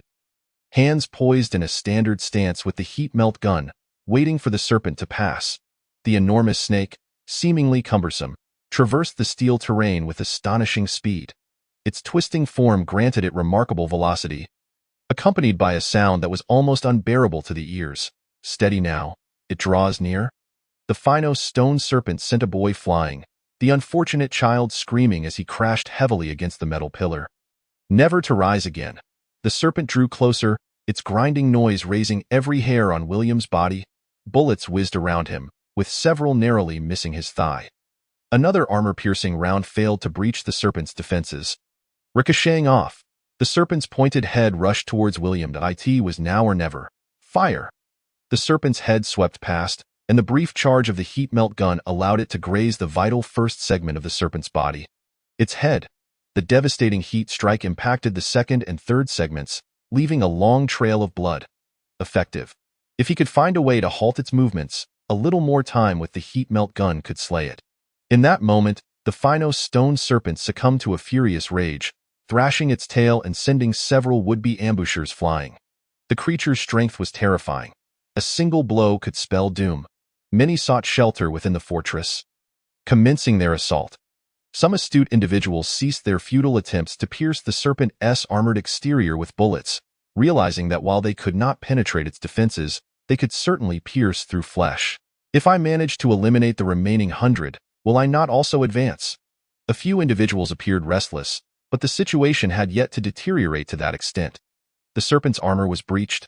Many observed smoke rising from the serpent's body, instantly revitalizing their spirits. The boys no longer conserved ammunition, aiming directly at its wounds. At this juncture, William was exerting every ounce of strength to flee. He held no fear of the Finos stone serpent. Having just observed its movements, he noted that the creature's structure seemed incapable of executing sharp turns exceeding 90 degrees. However, the ricocheting bullets were genuinely alarming. These individuals, unable to pierce the serpent's armor, continued to fire, with bullets flying wildly, leaving several unfortunate souls struck by stray shots. This heat melt gun is truly heavy. It hampers my speed. After sustaining injuries, the Finos stone serpent sought its assailant. Yet being a creature of the underground, it lacked vision. Now engulfed in violent vibrations, the cacophony of human movement and gunfire disoriented it. With enemies surrounding it, it mattered not where it struck. The Finos stone serpent charged with all its might towards the area with the most gunfire. With a resounding crash, the colossal serpent collided with the human hemispherical fortress, denting the metallic walls and startling everyone. Was this metallic bastion not absolutely secure? Many stood frozen in disbelief. High above, Anka wished to rouse them from their stupor with a resounding shout. What are you waiting for? It has ceased moving. Use the heat melt guns against it. The Phino stone serpent soon regained its composure, rapidly twisting its body, narrowly evading a potentially fatal strike. Though the cacophony of gunfire drowned out Anka's exhortations, Xiaolan, having finally scaled the summit of the adjacent peak, heard his call and promptly aimed her ion pistol at the great serpent. Had the serpent not awakened so swiftly, this shot could have dealt it a significant blow. Alas, it only kicked up a flurry of metallic debris. The battle appeared to be at an impasse. The enraged serpent relentlessly attacked the nearby combatants, with numerous individuals being sent flying, while those within the fortress and those perched at heights found themselves unable to counter the Phino stone serpent. Must we truly await our numbers to dwindle to a mere 100? This is unacceptable. Can over 200 candidates worthy of becoming Astartes truly be unable to subdue this creature? Chapter 31. The Grief of the Great Serpent. Brothers, the Warhammer official timeline has been updated. It turns out that in the originally set year of 42K, Guilliman was still pursuing Abaddon. Thus, let us shift the timeline to the year 42K 500. During Abaddon's 14th Crusade, an adaptation, on the battlefield, the gunfire had dwindled significantly, as everyone conserved their ammunition, refraining from unnecessary firing. The fortress was packed with individuals, and many competitors had climbed the exterior metal pillars. How, then, should one resolve this impenetrable monstrosity? William glanced at Yifeng, the captain of the battle group, atop the highest pillar. How would this esteemed individual handle the situation? Lacking a clear strategy, he surmised that Lord Yifeng would effortlessly rend the creature asunder. The only weapons capable of inflicting considerable damage were the heat melt guns and ion guns, yet achieving stable fire was exceedingly difficult. Opportunities would only present themselves when the Phino stone serpent momentarily halted. At this juncture, the colossal serpent had grown increasingly familiar with its surroundings, rendering it less likely to repeat its earlier blunder of crashing against the wall. Anka, concealed at a height, contemplated several potential methods to slay the serpent. But now was not the time to divulge them. The number of survivors was too great. Should the serpent be slain, it could very well lead to a scenario where allies inadvertently harmed one another. Such a situation would be detrimental to Anka, armed only with a small laser pistol. He had resolved that as long as the method of extermination would obliterate several celestial eagle insignias, he would dash towards the finish line. The Phino stone serpent roamed restlessly, its robust physique and incredible speed allowing it to kill enemies with simple collisions. Under normal circumstances, the Phino stone serpent would feast on prey in the earth, departing once satiated. However, in the metallic realm, it was utterly ferocious, yearning to shred its foes. Any noise was perceived as an enemy, including the sound of Yifeng cracking sunflower seeds. Several times, the serpent attempted to charge towards Yifeng, yet was drawn back by the ferocious gunfire. While everyone wishes to undertake the transformation of a multitude of new recruits in one fell swoop, the Forge world here is not specialized in the intricate techniques of Astartes modification. Their collaboration with Storr allows for the transformation of a mere 100 individuals at best. Previously, the Stormal battle group had indeed ordered these organs to restore their combat personnel, which is why Strelov currently has some stock. However, the Archmagos refuses to divulge this information, as it serves as a crucial bargaining chip in negotiations. We can provide you with the necessary supplies within the stipulated time frame, but as for the price, it is evidently a condition that has taken everyone by surprise. Should we truly receive the full support of the Forge world, it would necessitate an entire reallocation of production towards all matters concerning the Astartes. For the Imperium, a genuine military expansion of this magnitude would require approximately 250 years of preparation. The designated Forge worlds would commence the manufacture of all military supplies required for a new battle group. Including combat landers, by standard, the complete Astartes battle group possesses 3 combat landers or equivalent vessels, varying numbers of strike cruisers, transport ships, frigates, and other warships, alongside the recruitment of mortal troops and the production of their armaments. Among other necessities, this endeavor would consolidate the strength of the entire Imperium. Even the power of a single star system would be insufficient to support a complete military build-up. However, it is evident that the time is not ripe for the construction of an entirely new battle group. They already possess combat landers that can serve as Astartes chapels, and the mortal auxiliary forces and equipment have been generously provided by the Dawn Angels. What they currently require, aside from gene seeds, are supplies related to other modification procedures. Even power armor can be temporarily set aside. The immediate priority is to produce the new recruits, while other aspects can be addressed gradually. The Strelov world had already begun accelerating the production of these biological constructs upon hearing of the significant casualties sustained by the Astartes battle group. Yet negotiations had stalled due to pricing disagreements. After all, the armaments for the newly recruited mini-storm troops would also consume considerable resources. Modifying an Astartes takes a minimum of 4 years and can extend to 8. Depending on the individual boy's constitution, the first modification procedure occurs between ages 10 to 12, while the 19th procedure takes place between ages 16 to 18. To transform them into Primaris Astartes would require even more time, involving 3 additional procedures. The good news is that Primaris Astartes can be further modified from standard Astartes. This means that Yifeng need not rush. He can initially transform them into regular Space Marines and continue with the procedures once conditions permit. The priority is to amass sufficient numbers to restore the battle group to a viable strength. The greater the number, the higher the likelihood that they will be recognized as a new battle group by the Imperium rather than being merged into another. Moreover, if they are modified into Primaris warriors, each round of transformation would extend to 12 years. However, they could produce another batch of biological constructs in just 10 years, making it illogical to let the constructs remain idle. Simultaneously, the first batch to complete their modifications can begin acquiring the requisite knowledge to become apothecaries and tech marines. Those born a few years earlier can become apothecaries sooner. Individuals like Yifeng, who are directly modified into Primaris Astartes, are quite rare. At the dawn of the 42K era, various battle groups prioritize the modification of veteran soldiers to enhance their strength. Now, decades later, the machine goddess sage, Belisarius Call, has once again refined the procedures, significantly increasing the success rate of producing Primaris Space Marines in a single attempt.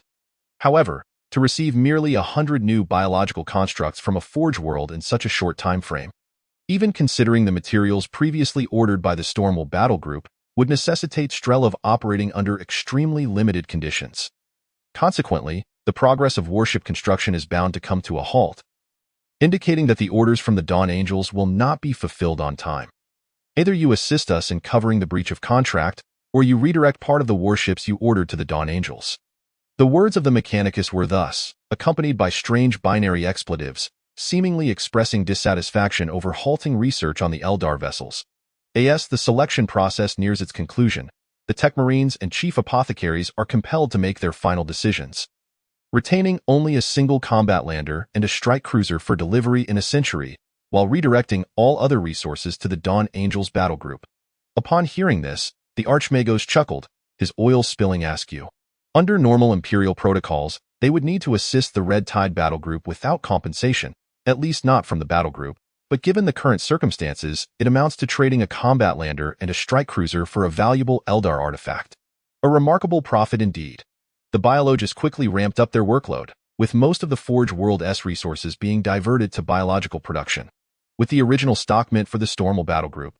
They actually do not require such an extensive production capacity, but do you, Red Tide, merely need 100 Astartes? No, you require nearly 1,000. Accounting for modification failures, you must prepare close to 2,000 sets of biological constructs. Are you not going to seek our services in the future?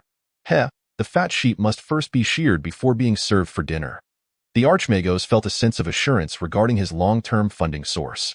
In Imperial law, aiding unknown Astartes is a grave sin, often considered a chaotic conspiracy, thus equating to a black market transaction. Yifeng was eagerly observing the selection process, feeling a pang of sympathy for the boys' casualties. Yet he was also keen to see what methods they would ultimately employ to secure victory. William, contemplating strategies while watching Yifeng, suddenly directed his gaze towards the towering metal spire beneath Yifeng's feet and the thermal lance in his hand. Inspiration striking him. "Lord Yifeng, may I request you to step over to another spire?" William shouted with all his might. Under ordinary circumstances, a mere mortal daring to address a battle group commander in such a manner would have been executed within 5 minutes. However, given the battlefield context, Yifeng nimbly leaped to another metal pillar. William then called out to those within the fortress, "I have a way to defeat it. Listen closely, everyone. Despite the cacophony of the battlefield, many heard his words. What nonsense! You can handle such a beast? I am the son of William. Heed my words. The effect was markedly improved. We lure the great serpent to the foot of the metal pillar. Then sever the pillar with the thermal lance to crush it, and finally burn it to death with the thermal energy. The crowd gazed at the towering metal spire, contemplating the feasibility of simultaneous fire from multiple thermal lances to achieve their goal. What gives you confidence that you can strike it? I require intense gunfire as bait to draw it in. Observe, it moves towards where the noise is loudest. For instance, at this moment, the Pheno's stone serpent was advancing towards William. While the boys in the distant fortress fired in unison, redirecting its attention. Why should we assist you? If we wait for the remaining 100 to perish, we will advance. This time, William genuinely scoffed. Do you think Commander Ifong would value cowards? Indeed, as a selection process aimed at identifying the most valiant and formidable Astartes, would it ultimately recruit those who cower in their holes? The questioning boy quickly realized that Commander Ifong was present. Embarrassment washing over him, and he understood that he must now demonstrate his valor in the ensuing battle. Anka realized he could no longer remain silent. William had proposed a highly feasible plan, and as he acknowledged, his current performance did not befit an Astartes. Anka shouted, I will guide you to the serpent's location. You prepare the trap. William gestured to Xiaolan at the top of the metal pillar, signaling him to assist with his ion pistol. Xiaolan regarded this individual who had ascended the spire favorably. His willingness to collaborate with someone below demonstrated a broad-minded character. He slid down the metal pillar. Armed with an ion pistol, compared to the limited ammunition of the thermal lance, the ion pistol's ammunition capacity was rather uncertain. It was said to be capable of firing 10 rounds, with most cases allowing for 5. Each round requiring about half a minute's interval before the risk of self-detonation increased significantly. Generally, the wielder of an ion pistol would perish before exhausting their shots. Of course, direct overload firing would require the sacred machine spirit of the battle group, which ordinary ion pistols lacked. However, there were also ancient models preserved from long ago, like the one Ifong had previously used in battle. With 5 rounds, it could take down 5 smaller metal pillars. At this moment, there were still many boys outside, around 80 in total. Most of those on the outside heeded William's call and joined the fray. Those still engaged in combat were brave warriors, ceaselessly seeking the Pheno's stone serpent's weaknesses. Anka continuously reported the serpent's position, occasionally firing his laser pistol to draw its attention. Between the largest metal pillar and the nearest battle fortress, William and Xiaolan had already toppled 4 metal pillars, creating a rudimentary passage to hinder the Pheno's stone serpent's advance. As soon as the serpent entered this area, it would be left with but one path to tread, leading directly to the formidable metal fortress it had just rammed into. At this juncture, the Pheno's stone serpent found itself in a dire predicament, with only the severing of the largest metal spire remaining to crush it.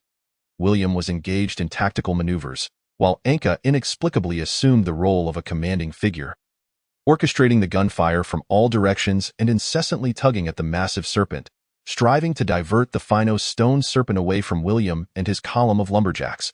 Alongside each column, spontaneous sound tubes had been organized to relay information. Ifong observed them with keen interest. When they united against a common enemy, they stood together as one. But what would their response be once the adversary was vanquished? Through Anka's meticulous calculations. As William and his team readied their trap, it was essential to lure the Pheno's stone serpent into the desired position. Thus, for the majority of the time, Anka directed the fortress and the spontaneously organized guerrilla fighters to confine the serpent's movements between 2 metallic fortifications. As William and his companions completed the trap, the colossal Pheno's stone serpent was poised to traverse the passage. Anka signaled for everyone to prepare. The moment the serpent's head emerged, a barrage of firepower enveloped it. Regardless of its effectiveness, the sound was undeniably thunderous. Enraged, the Pheno's stone serpent charged towards the fortress, its fury palpable. Despite having slain numerous foes, the incessant cacophony continued to plague it. Charge! I shall overturn everything. William and several others wielding fusion guns swiftly commenced the cutting of the highest metallic column. With each individual operating a cannon, nearly instantaneously, 90 of the column's area was vaporized. The immense structure began to tilt slowly. Initially, as it began to fall, The Phino stone serpent surged forward aggressively, but hesitated as the column descended halfway. When the column neared the serpent, it flailed wildly in a frenzied motion. The tremendous impact struck the previously dented metallic wall once more. And, as expected, the wall was thoroughly breached. The force of the serpent's collision, coupled with the debris from the metallic wall, instantly claimed the lives of half the fortress's occupants, while the rest struggled to survive under the overwhelming pressure. The severed metallic column finally crashed down upon the body of the Phino stone serpent. The unscathed parts writhed in chaos, save for its head, which was trapped within the metallic fortress. Inside the fortress, the serpent's massive head attempted to open its jaws to devour human flesh, but as it did so, it was met with a barrage of bullets from the first boys to awaken. William's fusion squad advanced rapidly, aiming at the junction between the serpent's second and third segments, unleashing a steady stream of fusion fire that successfully cleaved the serpent in twain. The personnel from the other two fortresses also arrived at the scene, with 95 individuals swiftly dissecting the carcasses in search of the eagle emblem, including Anka. Although one eagle emblem had been destroyed by the fusion fire, they managed to extract another from the second segment of the Phino stone serpent's body, hastily making their way towards the finish line. What? 10 severely injured individuals trapped in the fortress? Who cares about them? We must advance first. With only 4 eagle emblems remaining and 10 gravely wounded individuals inside the fortress, the situation appeared insurmountable. Judging by the condition of those inside, it seemed unlikely they could even budge the serpent's head, and they would likely perish within. Yifeng was already prepared to intervene and rescue them, reasoning that they could always hold another contest later once they had recovered. A shot from an ion pistol shattered the outer wall of the metallic fortress, and Xiaolan gazed at the gaping hole he had created. The edges of the hole were still glowing red from extreme heat, and already some contestants were bravely leaping through the scorching aperture. The children, whose main injuries were not to their legs, quickly climbed over the metallic columns, retrieving the remaining eagle emblems for their final retreat. Interestingly, the boy who had originally placed 100th, after searching in vain for the eagle emblem, sat down in despair and wept uncontrollably. Yet, a clever, severely injured contestant spotted Yifeng still on the battlefield and decided to gamble on the chance that an eagle emblem had been destroyed, dragging his battered body towards the final exit and claiming the last spot. What followed was of little surprise. Medical personnel rushed in to tend to the wounded. This selection process had been far bloodier than in the past, resulting in the deaths of half the contestants. Yet, in the face of such casualties, the survivors exhibited little sorrow. Wai's son fought valiantly under the gaze of the Astartes commander and fell in honor. He upheld the dignity of an imperial son. The parents and relatives of the fallen received immense respect from those around them, a noble deed worthy of being inscribed in the family annals. Each family held grand funerals to commemorate these children. Meanwhile, the victors reveled in elation. Typically, families of the failed recruits would not be informed. As for the populace, the final list of 100 was all that mattered. The nobles in the upper nest hosted extravagant feasts, boasting of their achievements for generations, a substantial capital that solidified their positions in the upper nest. For instance, the House of William allocated funds overnight to erect a colossal statue of the emperor in the heart of the desert.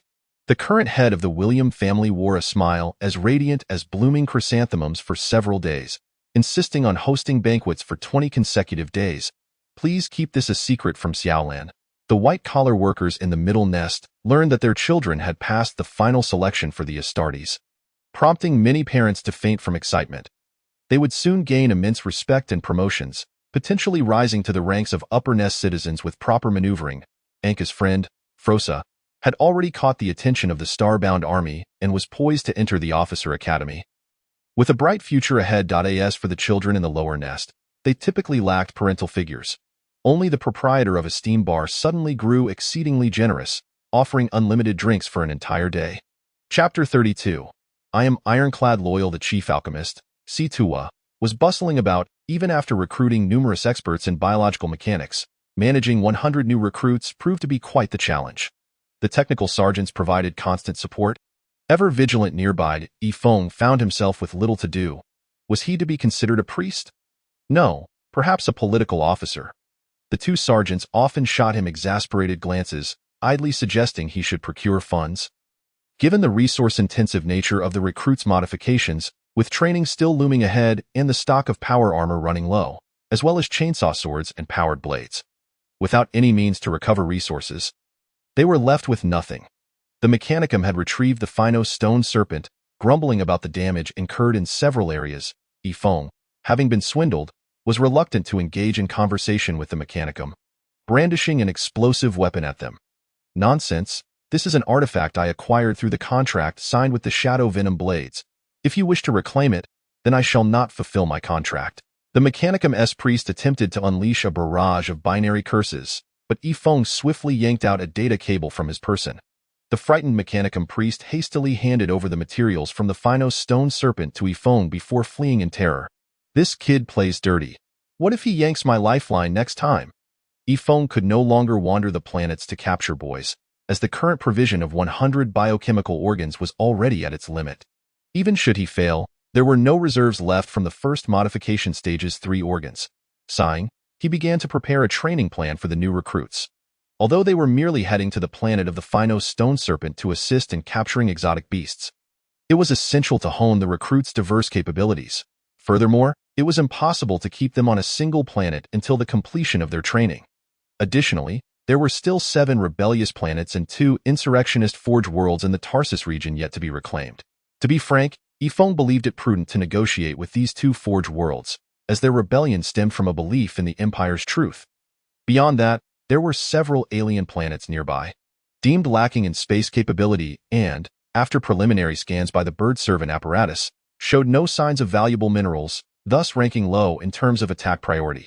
However, they could serve as excellent training grounds for new recruits. Yet these were merely plans for the future. What to do now? Perhaps write a book, the first chapter of the history of the battle group. Recruitment of new recruits. Point 1 must unify their thoughts and methods, while also preventing any leaks. The genetic seeds of the Shadow Moon Song Wolf would undoubtedly raise certain issues. It was imperative to devise some ideological strategies. What rationale could be employed to alter their perceptions? It would be quite unjust to present them as a penitential squad from the outset. The idea of a penitential squad was intriguing. The Blood Angels possess a death company. Perhaps I could establish a penitential squad as well. Why not send wayward Astartes there in the future, compelling them to fight valiantly? Perhaps designate it as Company 13. Different genetic seeds yielding distinct Astartes would surely result in varying combat styles. Should they be transformed into separate companies, or all be integrated into one company, each assigned different responsibilities? One must admit, the collaboration of the Sons of the White Scars and the Sons of the Shadow Moon Song Wolf could evoke the grandeur of the Great Crusade. Executing rapid and decisive strikes against enemy heads, coupled with the defensive prowess of the Sons of the Imperial Fists and the versatility of the Sons of the Mechanized Iron Hands, I would be a battle strategist of unparalleled caliber. Alas, perhaps that is an ill-omened. Yifeng's knack for rounding numbers had reached its zenith, equating the joy of wielding a powered sword and electricity to the successful ambush of several enemies, leaving no stone unturned, no opportunity unexplored. From the teachings of the Green Skins, I contemplated my ability to triumph. Although my declaration of winning the regimental championship does not imply that I would be the sole survivor. Life, on the whole, seems to have resumed its proper course. 6 years later, Yifeng officially transitioned into a full-time caretaker. No, a new recruit instructor. Though the technical sergeants persistently harbored doubts about his capabilities, the success rate for transforming new recruits this time stood at 46. Comprising 13 Sons of the White Scar, 12 Sons of the Imperial Fist, 10 Sons of the Shadow Moon Grey Wolves, and 11 Sons of the Iron Hand. Under Yifeng's seemingly otherworldly murmurs, reminiscent of whispers from the subspace, all those privy to the genetic seeds of the Horus Sons fell silent. All right, equality among officers and soldiers, uniting all forces. As long as you remain loyal, you needn't speak, and neither shall I.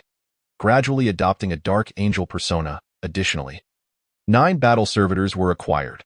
These fortunate yet unfortunate children, unable to attain full-fledged Astartes status, had nevertheless transcended the realm of mere mortals. According to Yifeng's suggestion, serving as a minor leader in the auxiliary human forces seemed quite advantageous. Without the necessity of trailing behind the Astartes. 3 years prior, the Red Tide Battle Company's combat transport ship had reached the homeworld of the Finos Stone Serpent, Finos, collaborating with the Mechanicus. The earliest recruits had trained under Yifeng's mentorship for 2 years now. While combat remained essential, Yifeng felt a pang of concern, as every recruit was now a cherished gem, and the loss of even one would be a significant blow. Phenos, a desert planet of high gravity, provided an excellent environment for Astartes recruits to enhance their physiques and accelerate hormonal release from their glands, though it remained uncertain whether prolonged exposure would render them diminutive in stature. Initially, the primary training activity for recruits on this desert planet involved using the Mechanicus's seismic devices to lure out the Phenos stone serpent, with Yifeng engaging it head-on while the recruits attacked its segmented joints from the sides. For the present recruits, this was considered a weakness. The Phenos stone serpent exhibited a strong territorial instinct. Typically, one seismic device could entice only a single serpent, though occasionally, particularly unfortunate couples would emerge together. Once subdued, the Mechanicus personnel would reclaim the materials. Within the area cleared by Yifeng and his team, the Mechanicus continued to excavate downward, endeavoring to construct a high-gravity alloy foundry and a material processing center for the Phenos stone serpent. The underground walls, mimicking the look of rock, could leave the serpent questioning its very existence upon collision. Meanwhile, a majestic mixed fleet emerged from Mandeville Point, unexpectedly visited by officials from the Ministry of Internal Affairs and the Ministry of Justice. Dispatched from the nebulous star domain to this desolate frontier of the peaceful star sector. Why would they abandon their jurisdiction to venture here? Thanks to the clarion call of the Dawn Angels. All high-ranking human officials were now aware of the significant victory taking place. Desperately clinging to survival and accompanied by my unfortunate, loquacious comrades, an accompanying ship from the tribunal arrived to verify the loyalty of this place. The fleet reached the planet housing the temporary assembly of the Second Council of the Peaceful Star Sector, where Otist promptly arose to receive them. Despite being from a neighboring star domain, rank has its privileges, and theirs was considerably higher. Officially, the largest administrative division is the star domain, akin to a provincial level, followed by the star sector, comparable to a municipal level. The temporary assembly of the Peaceful Star Sector, represented by Otist, resembled a gathering of village chiefs, suddenly confronted by an inspecting magistrate. Was it not enough to leave one utterly bewildered? Upon their arrival, they immediately revealed their identities. Negotiations with the Internal Affairs Ministry could be somewhat navigable. But could one truly deceive the Tribunal and the Justice Ministry? In an instant, Otist replayed all his past transgressions in his mind, from the gravest crimes of political assassinations to the trivial act of pilfering a handkerchief from the Duke of William's maid. What had gone awry? Tax collection was not within their purview, nor was it necessary to bring along the Ministry of Justice. The primary figure behind this operation was Weisheng from the Ministry of Internal Affairs, the highest-ranking official present. Originally, his fleet was solely tasked with collecting taxes throughout the empire and transporting the proceeds to designated locations, generally established imperial warehouses in star sectors or star domains. Only special materials warranted transportation back to Terra or elsewhere. However, upon venturing out, the ever-volatile Abaddon had stirred trouble once more, effectively isolating me. Following the failure of the Emperor's appointed war commander Horus's insurrection, the defeated rebel legion hastily retreated into the Eye of Terror. At this juncture, stripped of their leader Horus, Abaddon, a captain of the Horus Sons, stepped forth, reclaiming Horus's remains and weaponry.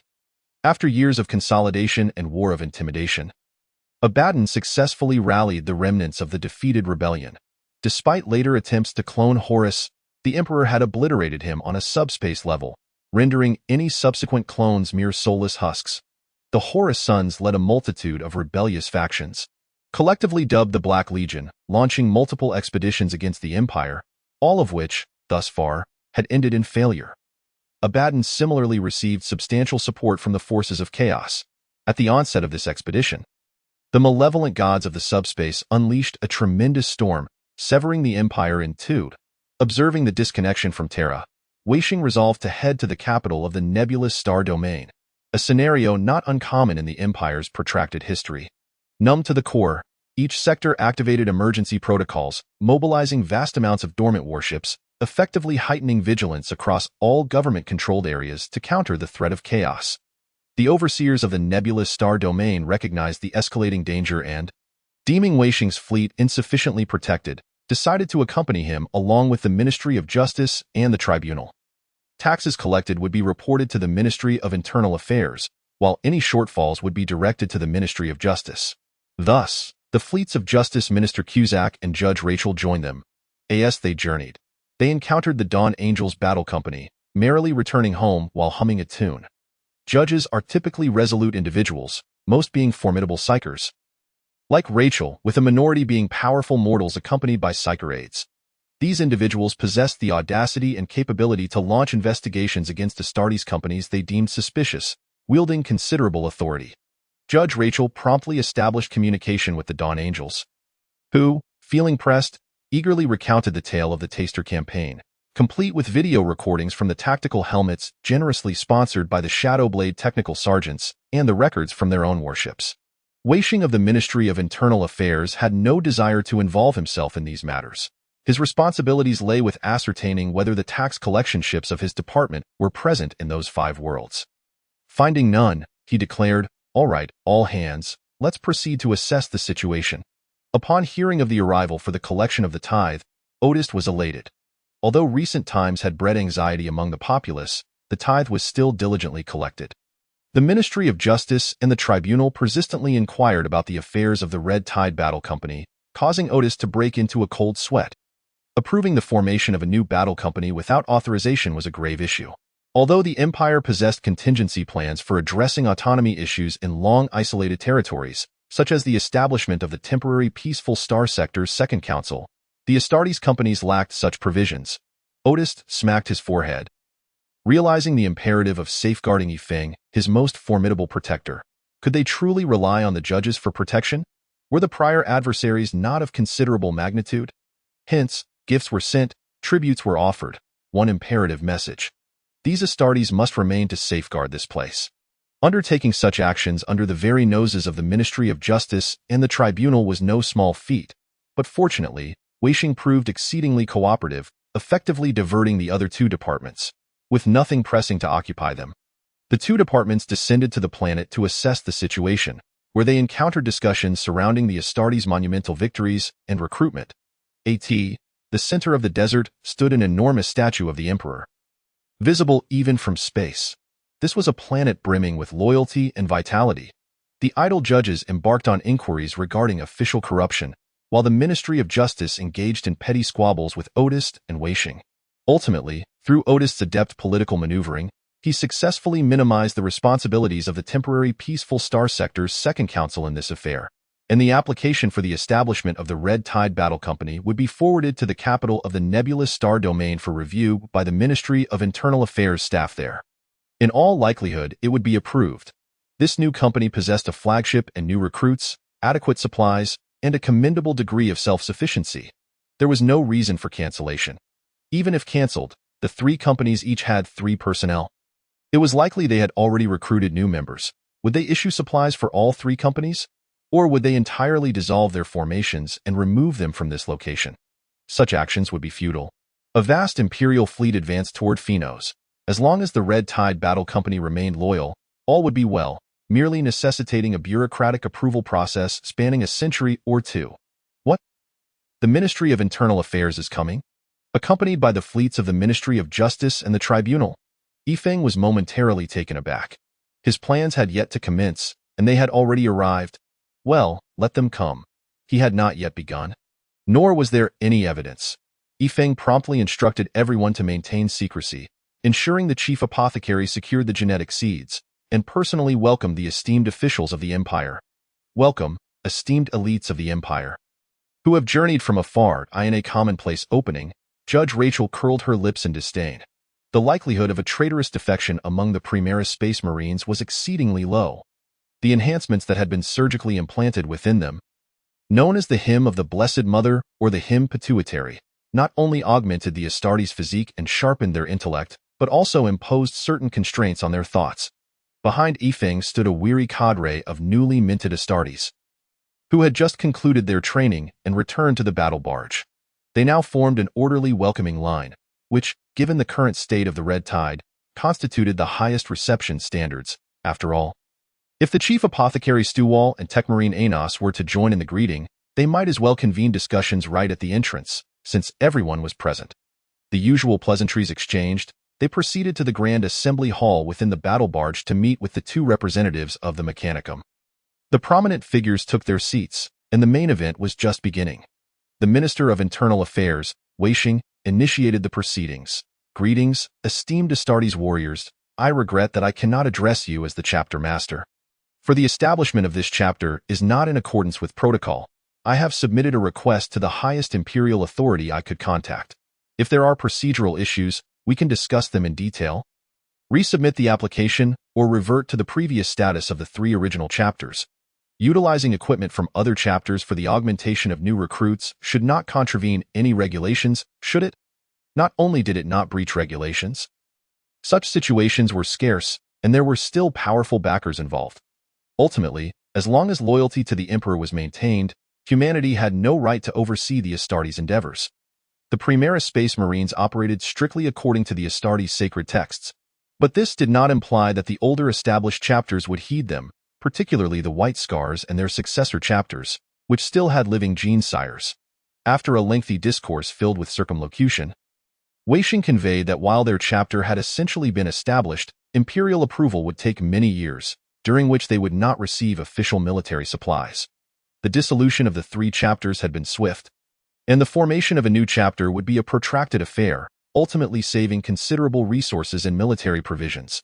Yifeng found delight in this situation.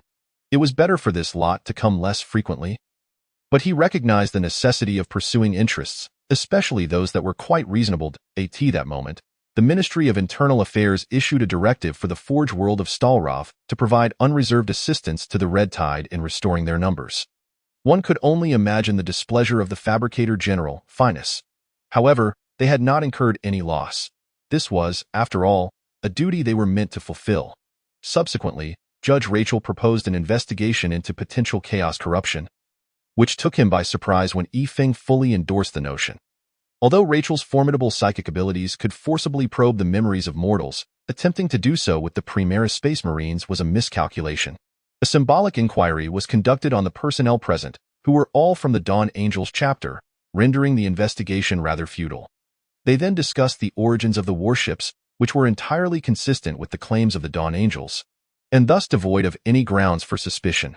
Finally, Weisheng suggested reviewing the records of the harrowing conflict. The legal department's Cusack and Judge Rachel straightened in their seats. This was the focal point of their visit. The gruesome combat was played back on a holographic projection, followed by a still frame. By the time it resumed motion, the battle had concluded. The valiant and noble warriors would forever be remembered by the Imperium. Yet there lingered some rather impolite questions that Yifeng hoped to have elucidated. Why did this still frame appear, and what were you occupied with during that time? Yifeng's expression remained unperturbed, and even the judge failed to detect any anomaly. At that time, helmets were merely cumbersome to us. If it were possible, I would have preferred to remove all power armor for swifter reactions. Only after vanquishing the greater demon did we find the time to reorganize the battlefield. Yifeng explained to Stuwall the events surrounding the still frame. This was already a highly cooperative attitude, considering that most Astartes chapters would consider it a privilege to submit a final combat report. The judge continued with his inquiries. Your report states that the enemy was suspected of protecting something. Did you ultimately not uncover anything? The atmosphere grew tense, the judge's eyes gleaming with intensity, while Stuwall and Anos fell silent. Awaiting Yifeng's response, that was the purpose of this inquiry, he began. Chapter 33. The misfortunate blooming planet, of course not. Neither we nor the Dawn Angels, who arrived later, found anything. It likely perished amidst the overwhelming artillery fire and violent explosions. Or perhaps we were completely mistaken. They may have merely come to gather supplies and offer a tribute to that one, before heading to the main battlefield. The ship that had slain the greater demon had obliterated the cargo bays concealing gene seeds and STC templates to the extent that even the ship's designer could not recognize it, let alone the mechanical conduits, with the very walls reduced to rubble. Who could ascertain what lay within? Yifeng maintained a facade of sorrow, as though he had truly suffered catastrophic losses without recompense. In any case, he firmly insisted there were no treasures. The precise location of the gene seeds was known only to Stuwall, and even the Mechanicus personnel assisting with the recruits' augmentation remained oblivious to the matter. All gene seed implantation was personally conducted by Stuwall. The metallic boxes containing fragments of STC templates were even more elusive, embedded within metal columns without a trace. Anos screamed silently within, "You come and look. If you find it, I'll gift you my warship." Yet outwardly, he could not reveal his thoughts. The best course was to steer the speculation toward the notion that a large contingent of enemies was headed to the main battlefield. Who could say what the condition of the Imperial front lines was? What followed was a grand banquet, where the unfortunate chef, Phelan, swung his spatula once more, its smoke rising. Since arriving here, his arms had grown immensely, and no chef could prevail against him in an arm-wrestling contest. Even though Judge Rachel remained somewhat unsettled, he hesitated to question this Astartes, who had undoubtedly proven his loyalty and recently secured a significant victory for the Imperium. Under Yifeng's guidance, they toured the battle barge, greeting the Mechanicus personnel stationed there before taking their leave. There was nothing amiss here, and the initiation of an investigation appeared unwarranted. Following the conclusion of the warp storm, they could even apply for a medal for these 4 valiant warriors on Terra. After confirming that all was in order, the Imperial officials' fleet set sail for the recently reclaimed planet of Atres, which would undergo a series of long-lasting modifications, approvals, and the establishment of faith. Once the fleet of Imperial officials departed, everyone promptly scrutinized the warships, as these judges might have left behind some listening devices. After a thorough search yielded no findings, everyone finally exhaled in relief. Having just undergone a round of scrutiny, it was unlikely that another would commence immediately. Thankfully, the test was on loyalty to the Emperor. Had it been on loyalty to the human Imperium, one could only speculate what might transpire. For now, they would bide their time, waiting to grow their numbers before embarking on other plans. It was truly said that the nebulous regions were rife with chaos and greenskins. One could hardly comprehend why they had come here. The Mechanicus Bishop Finus felt a headache brewing. I am not your subordinate, nor is it as if we had agreed on a cooperative arrangement.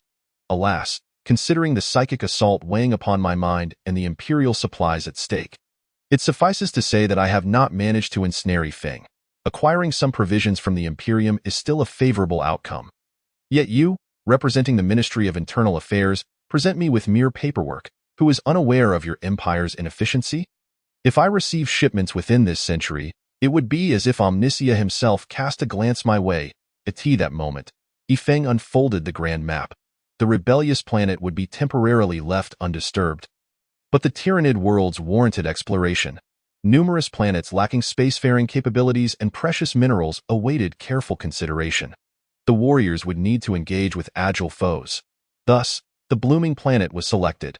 This world boasted a rather impoverished ecosystem, primarily inhabited by a species of flying lizards that exhibited a social structure akin to that of ants.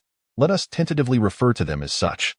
These flying lizards could grow up to 4 meters in length, their dark brown wings complementing sharp claws on all 4 limbs.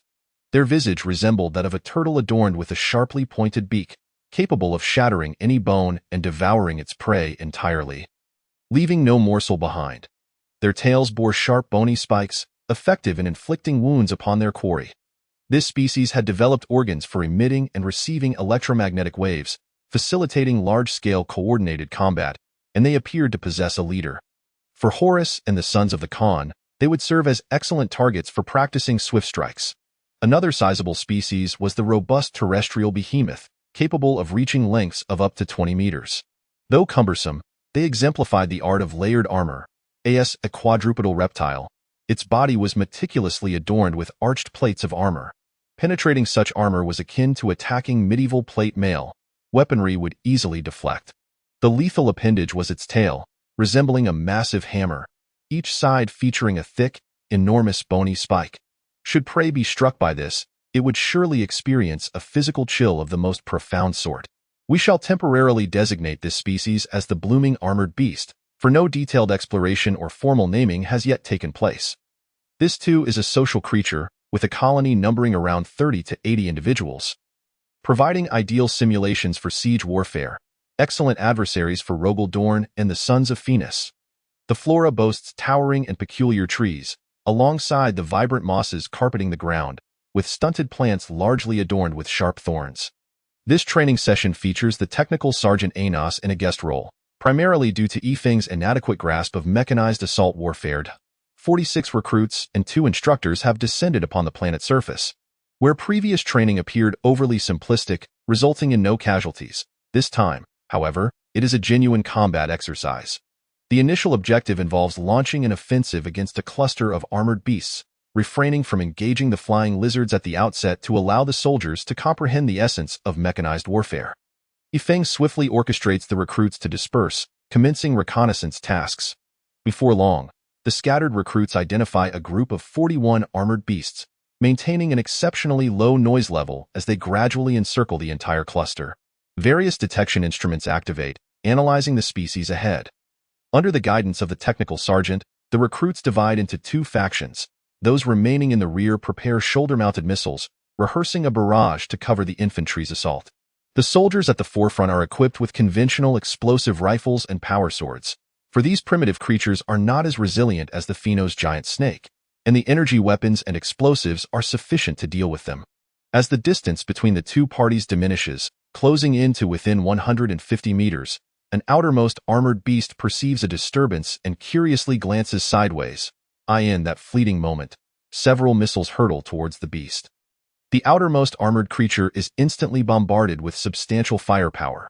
Although, in a sense, the interstellar warriors need not charge, training remains imperative. Unaccustomed to such a display, the armored beasts swiftly resort to their most familiar strategy, encircling all the weak and infirm within their midst. With their rears facing outward, their formidable tails lash about relentlessly. The entire group resembles a colossal flywheel adorned with sharp teeth, and even the Astartes recruits clad in reconnaissance armor struggle to identify a tactical breakthrough. Of course, their armor is no match for the explosive rifle's onslaught, rendering their defenses inconsequential. 5 minutes later, the recruits gather around a pile of corpses to analyze the battle. The technical sergeant Anos furiously admonishes the infantry charging ahead, emphasizing the importance of trusting one's comrades and not slowing their advance in the face of explosive fire. Yifeng then conducts an analysis of reconnaissance and assault, noting that being discovered at a distance of 150 meters is still too far, and the recruits should possess the capability to close in even closer. Subsequently, the surrounding armored beast tribe suffers a stroke of misfortune as a group of colossal tanks suddenly emerges from a nearby location. Accompanied by bursts of flames and violent explosions, the thick scent of blood swiftly attracts a multitude of flying lizards. Logically, a retreat would be prudent. However, Yifeng orders immediate concealment, determined to avoid detection by the flying lizards, lest they return to combat training with the instructors. All recruits desperately wish to dig a hole and hide within. Xiaolin quickly identifies a well-concealed position to take cover, while Anka's battlefield analysis abilities, significantly enhanced through Astartes modification, swiftly calculate the optimal hiding spot. Then, they observe Yifeng, the battle group leader, crouching down, opting for the second-best location. Good choice, Anos. Eventually, everyone finds suitable concealment as the swarm of flying lizards approaches from a distance, briefly circling before landing and swiftly commencing their feeding. The recruits promptly begin to gather intelligence on their adversaries. After a spell of feeding, the largest flying lizard descends, and all the feeding lizards part to create a path for it. Heading directly towards the carcass of the largest prey. It is evident that this creature is their leader. Yifeng quickly issues a command on the tactical communication channel. Injure the wings of the largest flying lizard. Then capture it alive, and hold the position until reinforcements arrived. A nearby recruit swiftly calls for transport ship support. The recruits responsible for fire support have already shouldered their weapons. This situation highlights the importance of selecting a suitable hiding spot. Some individuals have chosen genuinely concealed locations that facilitate observation but complicate offensive maneuvers. Xiaolan being the most representative example, with a thicket of hard, spiky bushes before him. Fire coverage swiftly shifts to precision strikes, and the overwhelming firepower rends apart the feeding quadrupedal lizards, with the largest attempting to flee only to have one of its wings shattered by an explosive round. The recruits quickly advance towards the largest creature, half continuing to eliminate enemies while the other half establishes a defensive position. Lacking power armor and nuclear-powered backpacks, the recruits cannot strictly be classified as conducting a mechanized assault. Their ammunition supply is also limited. However, training progresses incrementally from the simple to the complex. The enemy outnumbers them significantly, and with ammunition running low, many recruits resort to their power swords, resulting in several sustaining minor injuries. Although scratches from claws and pecks from their odd beaks do not inflict severe harm, a brief rest will suffice for recovery. Nevertheless, it is embarrassing, especially with everyone present. William commands several Astartes to form a combat unit, providing cover for one another and achieving commendable results. Typically, Astartes combat units comprise 3 members. Their combat prowess sufficiently formidable, as the Imperial airborne capsules often follow a similar 3-person configuration. However, the White Scars and Sons of the Iron Hands are unique chapters, employing 10-member combat groups primarily for frontline or assault spearhead formations. Yifeng observes William, noting the young man's leadership qualities. If he survives the ensuing battles, he will undoubtedly ascend to at least the rank of company commander. Some recruits exhibit extraordinary prowess, wielding their power swords in a manner that prevents the flying lizards from approaching. Reminiscent of a certain individual who once roamed the desert atop a desert wolf, named Kosniev.as, they record enemy data. Yifeng continues to assess the recruits. The transport aircraft is now visible on the horizon, and the dark masses of flying lizards appear in the tactical scopes. However, the transport aircraft has not received Yifeng's command and promptly unleashes a wave of firepower deterrence upon the 2 enemy clusters, causing them to flee in terror. Yifeng shrugs, signifying a miscalculation, lamenting his oversight. The recruits successfully return to the vigilant Sentinel battle barge. The Grand Apothecary Stewall conducts an autopsy on the slain flying lizard to gain a deeper understanding of its physiological mechanisms, while several members of the Mechanicus express keen interest in the armored scales of the armored beasts, which may be utilized to craft similar shields. Although such shields hold little significance for the Astartes, they could potentially enhance the combat effectiveness of the Planetary Defense Forces, PDF. Yifeng convenes all recruits to formulate a plan to decapitate the leader of the largest flying lizard tribe. Which one is the largest? Scan the area. The den of the most populous creatures is likely the lair. A few recruits are still exchanging jests over each other's injuries, yet after descending for several more missions, the laughter fades. One recruit inadvertently suffers a grievous injury as the powerful tail of an armored beast pierces through his body. Fortunately, timely rescue averts disaster. The recruits finally realize that even though they are now akin to angels, this mission still carries a risk of death. All become earnest, embodying the essence of formidable Astartes warriors. These warriors engage in meticulous planning, with the perceptive sons of the White Scars taking on reconnaissance. The sons of the Shadowmoon Wolves, adept at executing audacious tactics, spearheading the assault. The sons of the Iron Hands, renowned for their mechanized warfare, providing fire support, and the Imperial Fists, famed for their robust defense and close-quarters combat capabilities. Safeguarding the fire support personnel, the formidable war contingent begins to take shape. Within the chaotic and malevolent realm of the Immaterium, a domain suffused with blood and fire, one traverses the ground littered with severed limbs and torn bodies. Wading through the vast river of blood, navigating among the frenzied demons engaged in ceaseless conflict and slaughter, the heart of this expansive territory, a colossal fortress stands resolute, its blood-soaked moat churning with the lamentations of the damned, and its solid walls adorned with horrifying instruments of torture. At its very center, atop a mound of countless skulls, sits a grand brass throne. Now, from this brass throne, a voice erupts, one that is both joyous and terrifying. Ha ha ha ha! I have seen it. I have witnessed the endless slaughter that is about to unfold. My power shall grow immensely. The crimson exterior and obsidian spikes fail to convey the terror he embodies. For the great master of the brass throne, Khorne, sits high upon his divine seat, where a semblance of order exists amidst the chaos. Let the Blood Legion advance. Abaddon can no longer hold the front line. Yet he has successfully drawn the strength of most of the bloodthirsty. Let the Blood Legion feast to their heart's content. His voice reverberates throughout the domain, as countless demons unleash a bone-chilling war cry in unison. The Bloodthirster brandishes its war blades, while the Skulltaker swings its massive battle axe, roaring as they enter the rift between the Immaterium and the material world.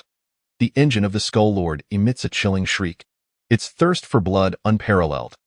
This moment marks the perfect opportunity to execute the will of the brass throne. To truly simulate warfare, each son of the Iron Hands is tasked with commanding a squad of Emperor's Poison Blade tanks, engaging in genuine artillery infantry coordination training. Certainly, it is not the formidable Toxin Blade tanks produced on Mars, but rather the second-class Toxin Blades manufactured in other foundries across the universe. Due to the absence of complete technology, these Imperial Toxin Blade tanks have largely undergone modifications based on the available local technology. For instance, these Toxin Blade tanks have replaced their primary weapon with gigantic plasma cannons due to the lack of manufacturing technology. Unlike traditional plasma cannons that require cooling, This variant dismantles the plasma device after firing a round and replaces it with a new one. The old plasma device, once cooled by liquid coolant, is then returned to the ammunition chamber for the next assault. This results in a slower rate of fire and larger turrets, but with commendable firepower, as for the issue of detonation upon being hit. Any attack capable of penetrating the armor of the toxin blade tank and genuinely harming its plasma component would yield the same outcome, whether it detonates or not. The auxiliary machine guns on either side have also been transformed from turret style to spherical gun mounts used in bombers. Now outfitted with dual laser cannons. It must be noted that this design significantly enhances the tank's anti-air capabilities, albeit at the expense of its firepower density when facing foes head-on. The only stable frontal firepower comes from the explosive cannon at the forefront and the quad-barreled short cannon of the auxiliary guns. The concentration of firepower is sufficient to obliterate any enemy daring to charge directly at the toxin blade, though if the foe is a titan, the effectiveness of the main gun will determine the outcome. As for why the coordination is artillery-based rather than infantry tank simulation, it appears those soldiers charging ahead are more ferocious than the tanks themselves. Under the relentless barrage, all four-legged lizards that dared to obstruct them were instantly reduced to ash, while the occasional fortunate adversary that approached the tank was swiftly shattered by the wrathful power sword of Rogel Dorn's sons. The agile sons of the Khan of the Astartes quickly identified three vulnerabilities in the enemy's defenses, and the swift strikes of the Shadowmoon Grey Wolves tore through the enemy lines, penetrating into the caverns. Blood stained the surrounding earth a vivid crimson, and before long, these lizards scattered in panic. William carried the massive corpse of the Lizard King, while the deranged warrior Kazanif raised the enemy's severed head high, the two emerging side by side from the cave. For the new recruits, the use of artillery support seemed to render this trial excessively simplistic. Clearly, Yifeng held a different view. The Astartes must become adept at commanding their crews in battle. After all, in Yifeng's later plans, the Astartes hidden within mortal ranks would play a crucial role in evading imperial scrutiny, or perhaps, these Astartes serve a function akin to political commissars. The Empire grapples with a long-standing dilemma. Most vessels are sealed away, only to be activated in times of war, and the hastily recruited soldiers often lack quality, with many infiltrated by chaos corruption or gene stealers. These political commissars will prove effective in curbing such issues. Chapter 34. The Secret Art of Concealed Troops. As the years swiftly passed amidst the interstellar wanderings, the new recruits were on the cusp of completing their 10th year of service, the minimum requirement for graduation. This time, Yifeng prepared a rebel planet for them as an assessment. A decade had elapsed, and the second batch of Astartes' new recruits from the Mechanicus had arrived. Although there were only 60 candidates, technical sergeants had already moved on to oversee the next recruitment of Astartes on another planet, rotating through 5 colonies. Atrus required time to recover and would refrain from such large-scale activities for the time being. Thus, it would be the tragic Tastir, a poor colony ravaged by terror and subsequently battered by the Dawn Angels. Although the Dawn Angels did deliver a thorough beating to Tastir, they departed without any semblance of notifying an ecclesiastical authority to take over. This unfortunate rebel planet once boasted a population of several 100 million, but now it was uncertain if even 100 million remained. Naturally, the recruit's task could not be that simple. It was likely that upon seeing the Astartes, the opposing forces would swear fealty to the Empire. Yifeng's directive was to overthrow the local regime and establish a well-structured Red Society. As for the specifics, they were to analyze the intelligence gathered from their reconnaissance missions and make their own decisions. Under the cover of night, 42 recruits descended upon Tastir, utilizing disposable aircraft. Upon entering the atmosphere, they abandoned the craft and glided down slowly, while the aircraft, akin to the debris of ships frequently seen in recent years, transformed into a fireball in the atmosphere before vanishing completely. Discovered in space. The fragments of space stations still drift in the void. If you can spot me on land, consider yourself fortunate, Y-42. New recruit training does come with casualties. Despite Yifeng's meticulous precautions, 4 individuals suffered fatalities and 8 were left with prosthetics. Fortunately, Anos' craftsmanship remained sharp, and the quality of the prosthetics is commendable. Yifeng would not participate in this operation. It belonged entirely to them as an evaluation. Before their departure, he imparted a singular message. We are a force exceedingly benevolent to the people, solely for the people. After the recruits embarked on their trial, Yifeng leisurely sought out Apothecary Stewall. Each Astartes chapter possesses its own unique ceremonies, conducted either during the transformation of recruits or throughout their training. For instance, the White Scars must carve distinctive symbols and totems upon their faces. While the other 3 chapters had no issues, they were unfamiliar with the rituals of the Shadowmoon Grey Wolves, having only gleaned a modicum of knowledge about the Warhammer world during late-night storytelling sessions in the dormitory prior to his crossing over. Yifeng stealthily approached Stuwall, who was inspecting various metal canisters to ensure their proper functioning. There's something you need, Yifeng? Over the years of collaboration, they had grown more familiar with one another, although Stuwall and Anos were not particularly fond of Yifeng's informal manner of speaking and his carefree demeanor. Stuwall, at the current pace, how long will it take to restore the chapter to its full complement of 1,000? Given the present circumstances, at least 200 years, and that is without any external interference. Do you have any plans for apprentices? It was evident that the current conditions did not allow the Astartes to attend specialized training facilities. Stuwall hesitated momentarily. While many chapter apothecaries matured under the tutelage of the Grand Apothecary, this was generally the domain of chapter masters operating outside the Empire. For a chapter like the Storm Wardens, seeking formal education was far more common. I could supervise a trainee apothecary, but for a novice to start from scratch, it might take nearly 100 years. Stuwall lacked confidence. He had never trained a complete novice before. Well then, let us commence from this point forward. Do you have suitable candidates in mind? Stuwall had not thoroughly contemplated this matter, as he was currently overwhelmed with responsibilities. What are your thoughts, brother? Send 10 individuals to the Forge world for 100 years to study as technical sergeants, and 10 to learn apothecary skills under your guidance. That seems excessive. Are you aiming to cultivate an entire chapter's worth of technical personnel all at once? 100 years, within 100 years, we must at least be fully staffed. That is implausible. It is simply absurd. Stuwall asserted that even with 100 recruits undergoing transformation, it would be impossible to achieve full capacity so swiftly. Yifeng, however, appeared intent on seizing a few more capital ships. Panic surged within Yifeng, an increasing sense of dread. Why was the subspace storm still raging? Had Abaddon not returned home? Surely, the Empire would not face any major calamities on the battlefield, as Guilliman was present. How could the situation remain so tense? Meanwhile, matters concerning the technical sergeants were more straightforward. The 11 Sons of the Iron Hands had fortuitously lost one member, thus all 10 were dispatched to study at the Mechanicus for 100 years. However, under Yifeng's vehement objections, a division of 2 gene seeds and 4 Sons of the Iron Hands was established. The remaining 6 were to be led by the technical sergeant Anos himself. Even if it meant merely assisting AS for the other significant issues, the think tank was still donning makeshift invulnerable armor while sleeping. A new solution must be sought. The technical sergeant set aside all other matters for the moment and began instructing Yifeng. Admittedly, it was somewhat embarrassing for a chapter master to have never donned Terminator armor, of course, not the crude, hastily constructed Ranger-type Terminator with slightly enhanced defenses, but the ironclad Terminator armor employed by the Empire for countless years, the original Astartes model.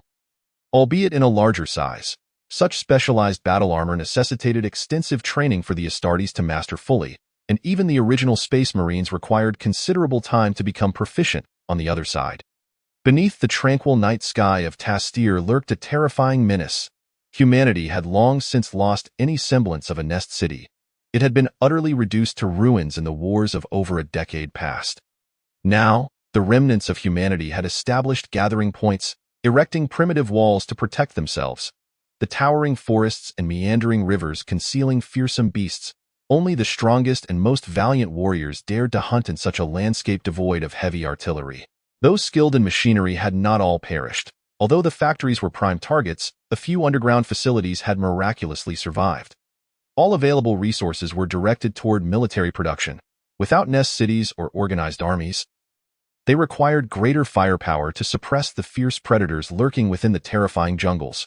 Relying on the hidden warehouses and factories beneath the thickets, they constructed rudimentary defenses and began to absorb refugees from various regions, plunging the entire planet of Tastir into a high-tech tribal societal structure.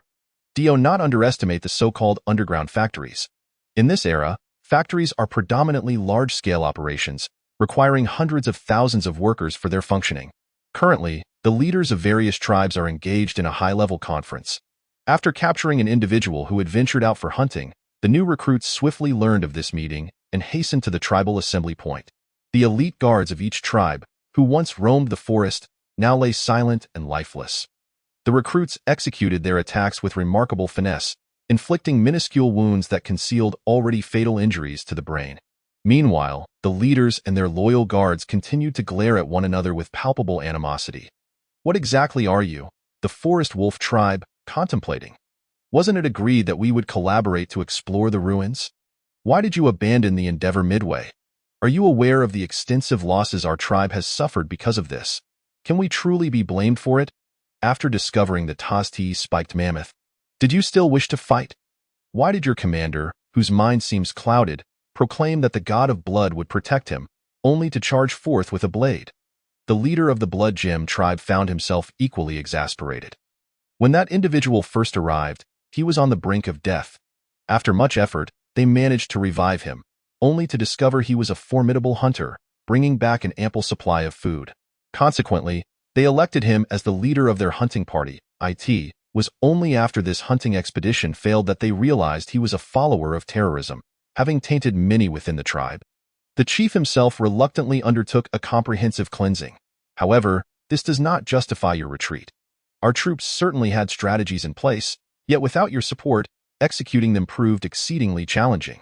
Although we acknowledge our faults, we cannot afford to lose face. Even a dead duck quacks defiantly. How much more so a living man of Tastia? I, a Tasti man, am resolute in spirit. Very well, we did not come here merely to bicker. We must discuss our future course of action, at the very least determining whether a merger is feasible.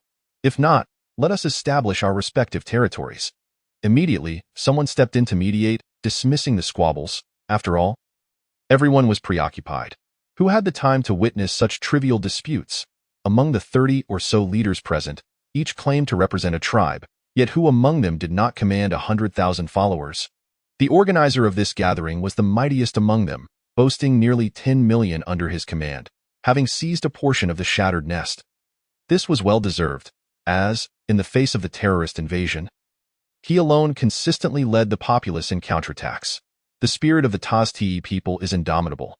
Had they not been at a severe disadvantage in terms of equipment, they might have matched the casualties of the terrorists' mortal followers. This great leader, Puccini, aspired to reunite humanity across the planet, to jointly reconstruct their homeland. At this moment, he took the initiative to speak. Ladies and gentlemen, you are aware that our planet has endured unprecedented calamities. Now, we must unite our efforts to rebuild, confining the beast within the jungles, resuming the production of factories and various supplies, and re-establishing the space stations. Our time is limited. We must quickly organize a formidable army capable of resisting them before other planets regain their footing. Lest we become mere meat on the chopping block. Indeed, this is our collective objective, but who shall lead us? Moreover, on what basis can that individual command respect? Doubts are inevitable. This grand reshuffling presents the best opportunity for the ambitious to gamble everything.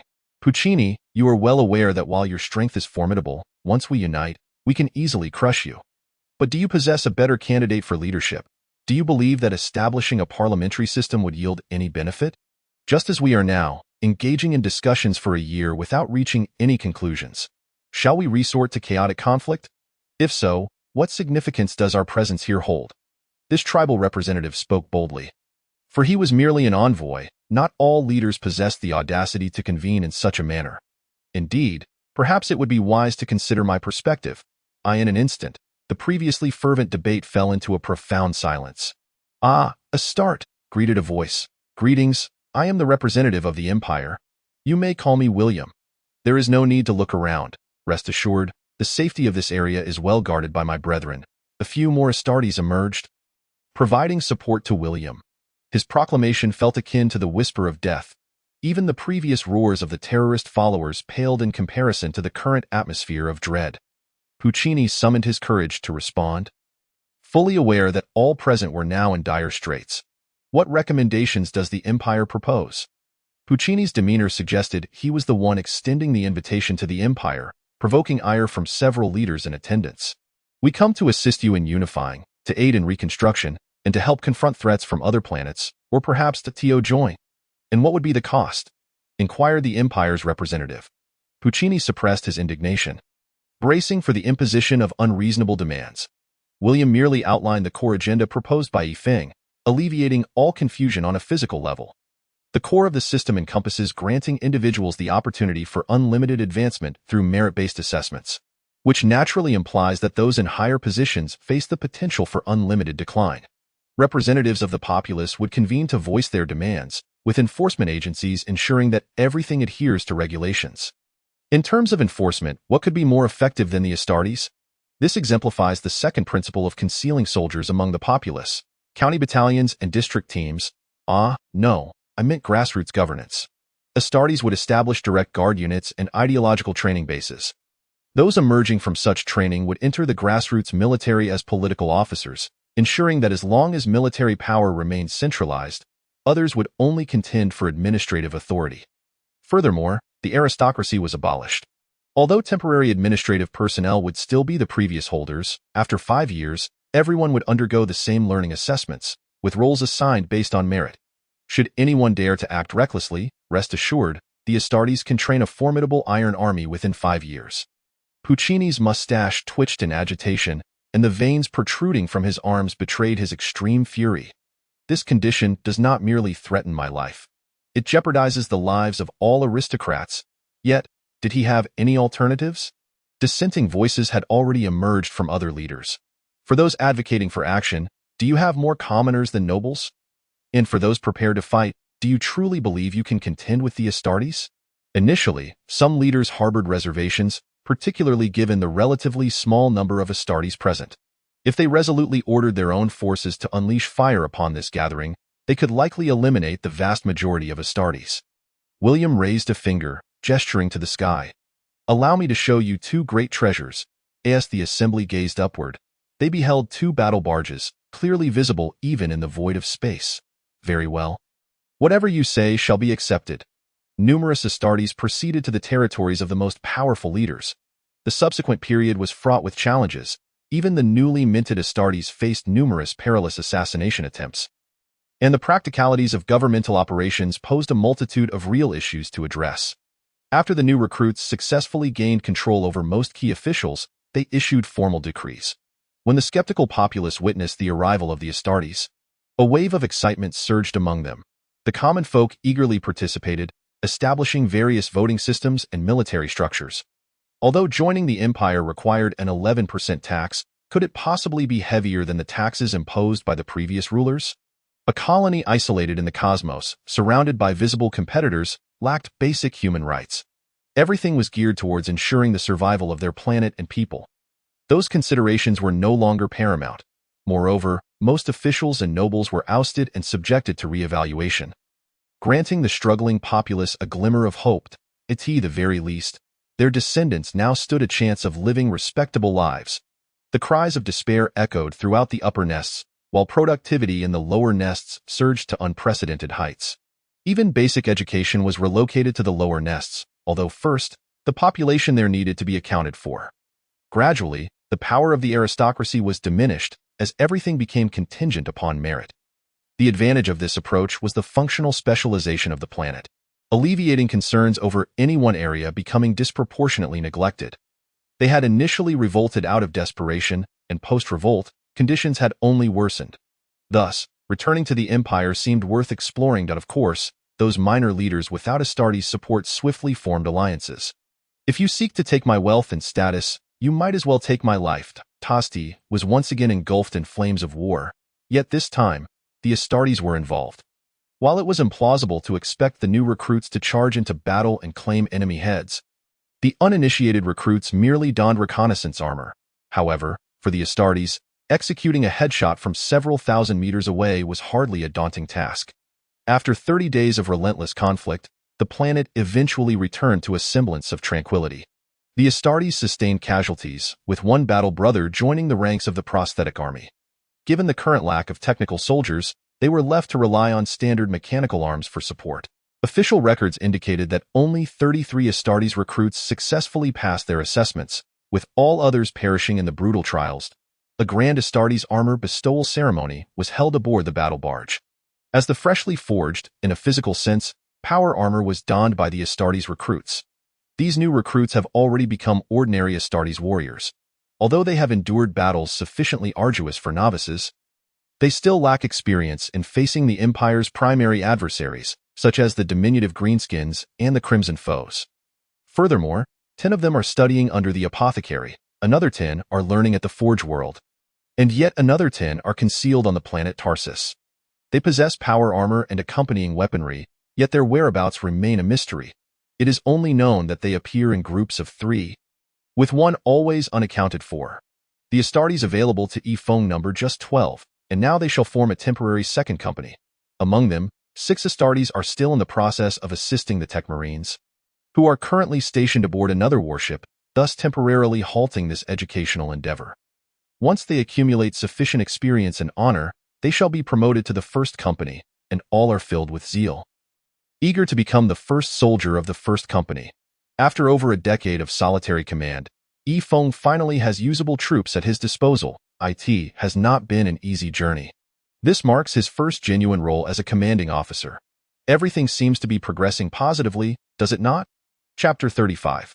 An expanding appetite. The planet Arala, one of the rebellious worlds, is primarily an agricultural planet. However, following the insurrection, in pursuit of enhancing their combat capabilities, the inhabitants established mining and forging centers on its moons.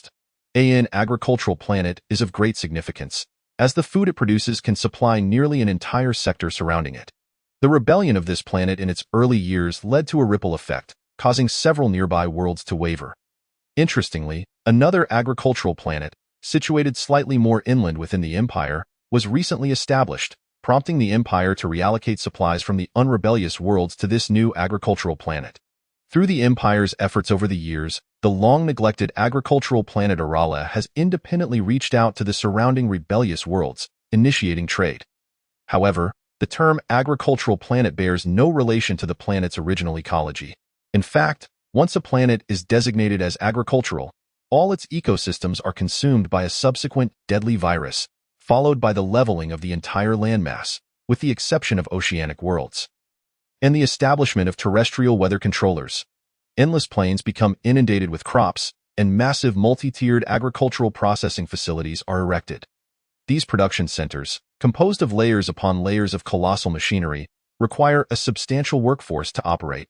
As per tradition, every 60 years, after the final crop is processed into starch blocks, the entire production facility undergoes mechanical maintenance. Upon completion, the officials responsible, along with numerous laborers, partake in a ritual of thanksgiving for the bountiful harvest. 7,777 mortals kneel upon the ground, with the finest genetic wheat collected from the previous cycle and a complete specimen of the last harvested genetic wheat displayed atop the altar. However, an unforeseen occurrence transpired unnoticed. A decayed leaf was gently blown onto the sacrificial platform by the wind. A minute subspace rift was opened, and a small, rotund, grayish-green creature struggled to emerge from the fissure. This action triggered an inexplicable reaction, as strange juices dripped from the creature, following which the subspace rift closed. Unbeknownst to anyone, normalcy resumed. Work commenced as usual, with only the occasional employee sneezing. The dawn of light battle barge, featuring 60 transformation slots for new recruits, was commanded by the chief apothecary and tech marines as it journeyed to the conscription site. Ifong and 12 Astartes boarded another battle barge headed toward the rebellious Forge World. The truth of the Empire is negotiable. It is said that when Kilimanjaro recently awakened, he nearly succumbed to the impulse to reduce nearby ecclesiastical personnel to pulp, proclaiming, "You have sullied our sacred future." These two Forge worlds are merely in rebellion and do not strictly qualify as adherents of the Dark Mechanicum. Alas, such words lack fidelity. As the battle barge traversed the subspace, the 12 Astartes occupied their individual quarters. Ifong could not help but reflect, "I must not allow you to endure the hardships I once faced." Regrettably, the supply situation for his own chapter is rather inadequate, extremely so, with only about 100 power swords and a few dozen chain swords to go around, and merely 100 or so explosive weapons. Power armor is even scarcer, totaling only 98 suits, and there are just 10 Terminator suits, an insufficient number to equip them all. They must devise a way to acquire some from the Forge world. The Tech Marines have already deciphered the minutest fragment of an STC template, which contains a partial technology. One part refers to a complete small energy core, potentially serving as a power source for tanks, while the other half details a method for forging ultradense alloys. Since we have acquired the technology within this fragment, can we not leverage it to our advantage against the Mechanicum? Techmarine Anos expressed his agreement and provided a rough estimate. This small fragment could be exchanged for about 20 cruisers, as it is indeed rather diminutive. Who says I am worth nothing? I shall procure something valuable in return. The targeted location is stated to be 2 rebellious Forge worlds. But in truth, they exist within the same star system. The Mavlek Forge worlds encompass a total of 13 planets. Rather than the Mavlek Forge worlds, it is more accurate to refer to them as the Mavlek Forge system. The outermost planets, the 13th, 12th, and 11th, serve as defensive bases for the system, while the innermost first planet, a lava world, functions as a formidable forging center. The 2nd and 8th planets serve as mining hubs, while the 3rd planet is of little utility, merely housing a conversion center for the ecclesiarchy. The 4th and 5th planets can be classified as habitable, serving as welfare planets for high-ranking members of the Mechanicum. The 6th and 9th planets are gas giants, rich in usable gases, constituting significant alternative energy centers. The 7th and 10th planets serve as true forging centers, whether in the form of the supermassive integrated shipyards and space stations in the outer ring or the forging facilities on the planets themselves. This opulent configuration allows them to survive in this dark, forest-like universe, while the defensive perimeters of the 3 planets ensure that any fleets arriving here comply with regulations. Naturally, today, a few guests have arrived who are not particularly inclined to follow the rules. The battle barge emerged from the Mandeville Point, and the entire system entered a state of full readiness, with numerous defensive cannons and star fortresses being activated as countless ships began to converge from various points within the system. A plethora of binary greetings were transmitted, yet Yifeng instructed the warship to remain still, disregarding the cacophony of noise. It was not until the mechanical archbishop made his appearance that the communications finally shifted to the normal Gothic language. "What brings you here?" Yifeng did not respond to this inquiry. Instead, he extended an invitation for a meeting, signed as the captain of the Crimson Torrent chapter. Regardless of how the opposing side aimed their weapons or operated their planetary cannons, Yifeng chose to ignore them. What a farce! As a captain of the Astartes, my mere presence here without obliterating your rebellious forces is already a concession. Do you dare refuse a meeting? Yifeng even contemplated whether to bombard them with artillery.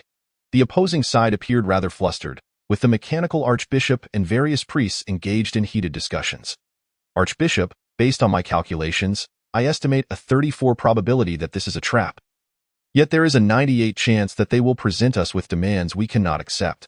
Historically, every time Astartes have extended an invitation for a meeting to hostile forces, it has invariably been a demand for surrender or other unacceptable terms. Archbishop, I believe this situation is different. No previous hostile forces have approached us with such a demeanor. They clearly possess a battle barge capable of launching a direct assault against us, while we would likely destroy them. They have shown no willingness for combat. Karen, are you jesting? You claim the Astartes lack the will to fight. Such words from you are utterly absurd." The archbishop was equally pained. Although his analysis consistently indicated dire outcomes, he still wished to meet them and discern their true intentions for coming here. The mechanical archbishop consented to the meeting, requesting a change of venue. Yifeng declined, insisting, "We shall meet here." The opposing side remained unresponsive for a prolonged period.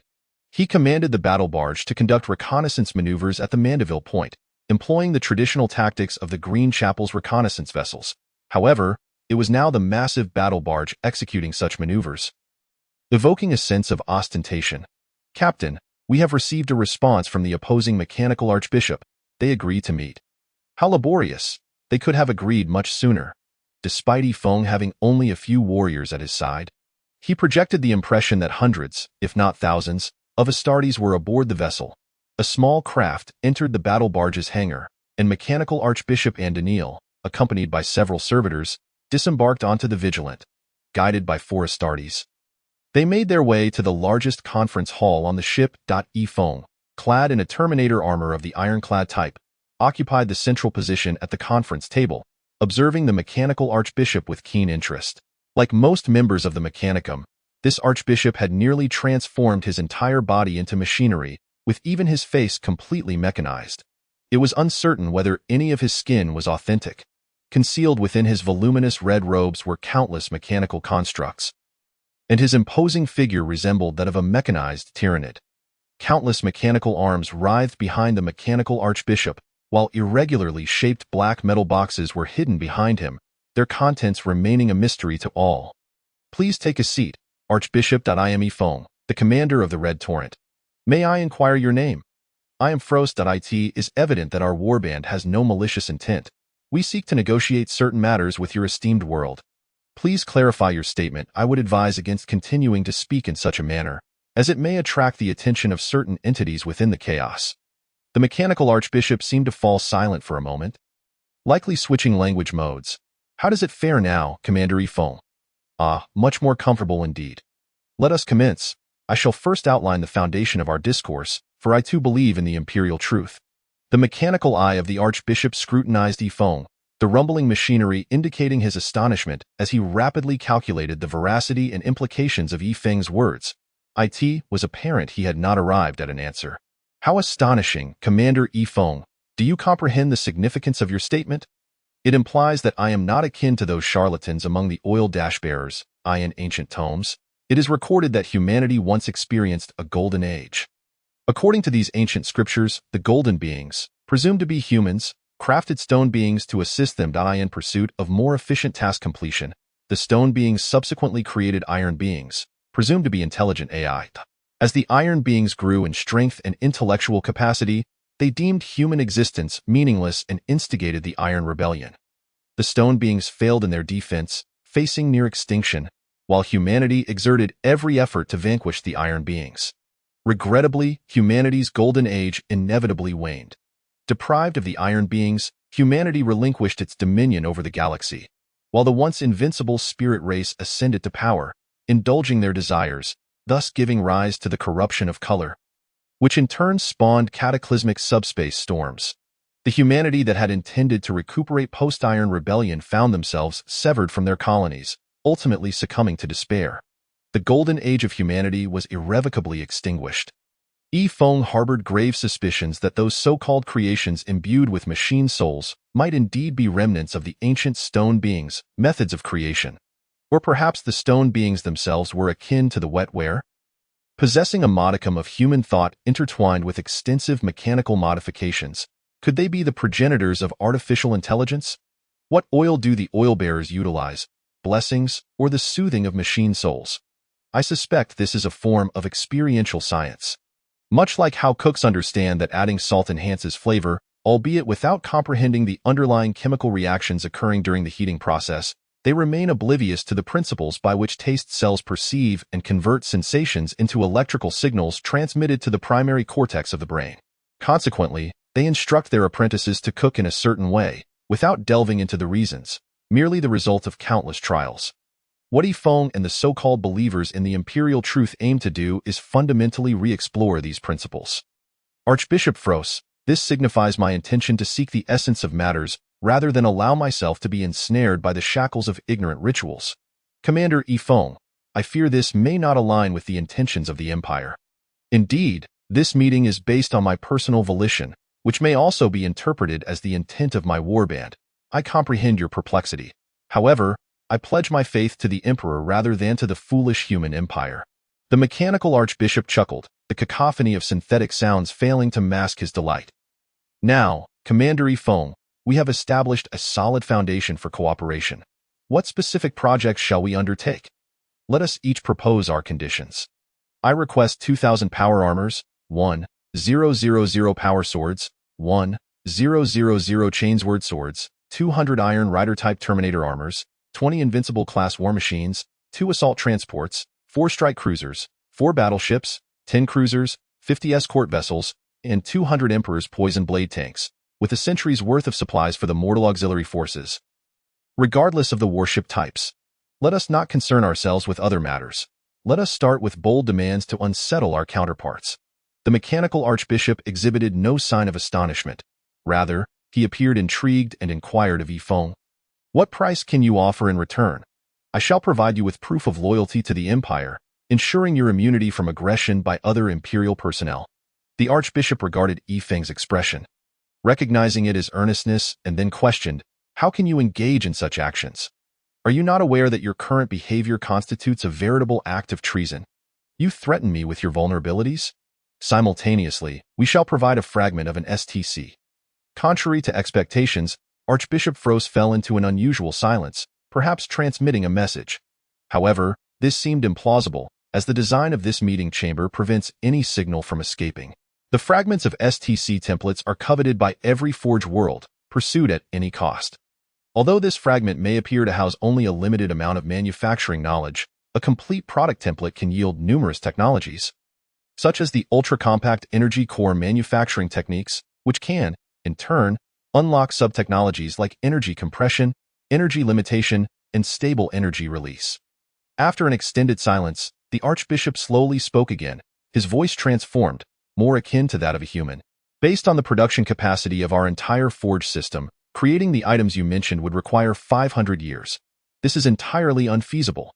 The manufacturing methods for the Iron Rider-type Terminators are nearly lost to us, known only to a singular mechanical sage. We must assess the true value of this STC fragment before proceeding, primarily as I have yet to see or analyze it. Archbishop Frost rambled on, essentially expressing a desire to view the fragment. Very well, let him see it. To be candid, Yifeng believed this fragment held substantial value, particularly given the utility of the energy core. A metallic box, sealed by layers of various shielding materials, was brought forth by 6 Astartes. Even the mechanical archbishop could hardly contain his excitement, if one could call it that, as the various materials of the box were unsealed. The archbishop's mechanical eye adjusted frantically. A small fragment was revealed, and the archbishop's mechanical arms reached out to gently approach it, only to be rebuffed by the Astartes standing nearby. Archbishop, you have yet to specify your conditions. This fragment cannot be permitted for your touch. Archbishop Frost suddenly turned to glare at Yifeng, as if he were his sworn enemy. The calming protocols swiftly activated, suppressing the torrent of meaningless garbled speech emanating from Frost. Commander Yifeng, I hope you can grasp our sincerity. All members of the mechanical church across the star system shall strive to fulfill your requirements, yet your conditions are rather excessive, in truth. It could be arranged, as the factories would not cease operations. However, they too required income to sustain their workforce. Provided they could ensure their prosperous output could be exchanged for sustenance and mineral resources. The Archbishop rapidly calculated the maximum yield. What can you offer within a century? A friendly reminder. You need not regard the threats posed by those rebel planetary alliances or deeper cosmic forces. We currently possess 6 semi-finished cruisers, with 96 orders for escort vessels yet to be delivered. There are 47 Emperor's poison blade tanks completed, with 29 still in production. Although the Forge world of Malfleck is a rebellious system, their rebellion has not persisted long enough to eradicate the technological prowess utilized by the Empire. It is merely the latest models that are lacking. In fact, the vast majority of mechanical sages have transitioned from the era of the Empire. However, re-establishing the production lines necessary for Astartes equipment will require considerable time. How long until your semi-finished products are fully operational? Conservatively, around 10 years. I refer to total production. In other words, how much can you produce from the military equipment I previously outlined in 10 years? Approximately 0.7 cruisers, 96 escort vessels, around 100 Emperor's poison blade tanks. If we redirect all remaining resources toward Astartes equipment manufacturing, we could potentially produce 100 power armors, 100 power swords, 100 blast guns, and 10 Iron Rider-type Terminators. Let us consider these as a down payment. I shall return in 10 years to claim these goods in exchange for the STC fragment, while also requiring your assurance. You mean the use of a Warlord-class Titan until you deliver the remaining items? Do not claim you lack one. Your rebellion has not endured long enough to render that impossible, an audacious demand. Indeed, Yifeng had gleaned this information from late-night storytelling sessions, where the entire dormitory would vociferously criticize the inconsistencies within the Warhammer lore. It was evident that even if both Forge worlds operated at full capacity, they could not meet Yifeng's terms. The true value of the STC fragment remained uncertain. The two parties engaged in a protracted negotiation, ultimately reaching a conclusion. Within a century, 10 cruisers, 150 escort vessels, 500 power armors, blast guns, and power swords, 50 Iron Rider-type Terminator armors, and 200 Emperor's poison blade tanks would be provided. Should any members of the Red Torrent Warband still be alive thereafter? Then within the subsequent century, an additional 2 battleships, 100 power armors, chains words, and power swords, as well as 100 Terminator armors would be delivered. It was not that the Forge Worlds wished to withhold the invincible mechs. They simply lacked the requisite technology. As for the assault transports, they were unable to procure the necessary materials, and even if both colossal shipyards operated at full capacity, they could not guarantee completion within 200 years. Yifeng was utterly astonished to discover that it was indeed possible to construct battleships in this world. Within the Imperial foundries, the capability to build cruisers was already a rare feat, let alone the construction of battleships. However, the mechanical archbishop elucidated that these were merely remnants of battleships salvaged from a past conflict, which could be restored and modified. The archbishop's proposition represented nearly the pinnacle of what the foundries could achieve. Naturally, Yifeng would also need to furnish them with rare materials and pacify the rebellious planetary alliances. Note: according to official data, the finest foundries, when operating at full capacity, can produce a lunar-class cruiser in 11 months. Yifeng. 1 fragment.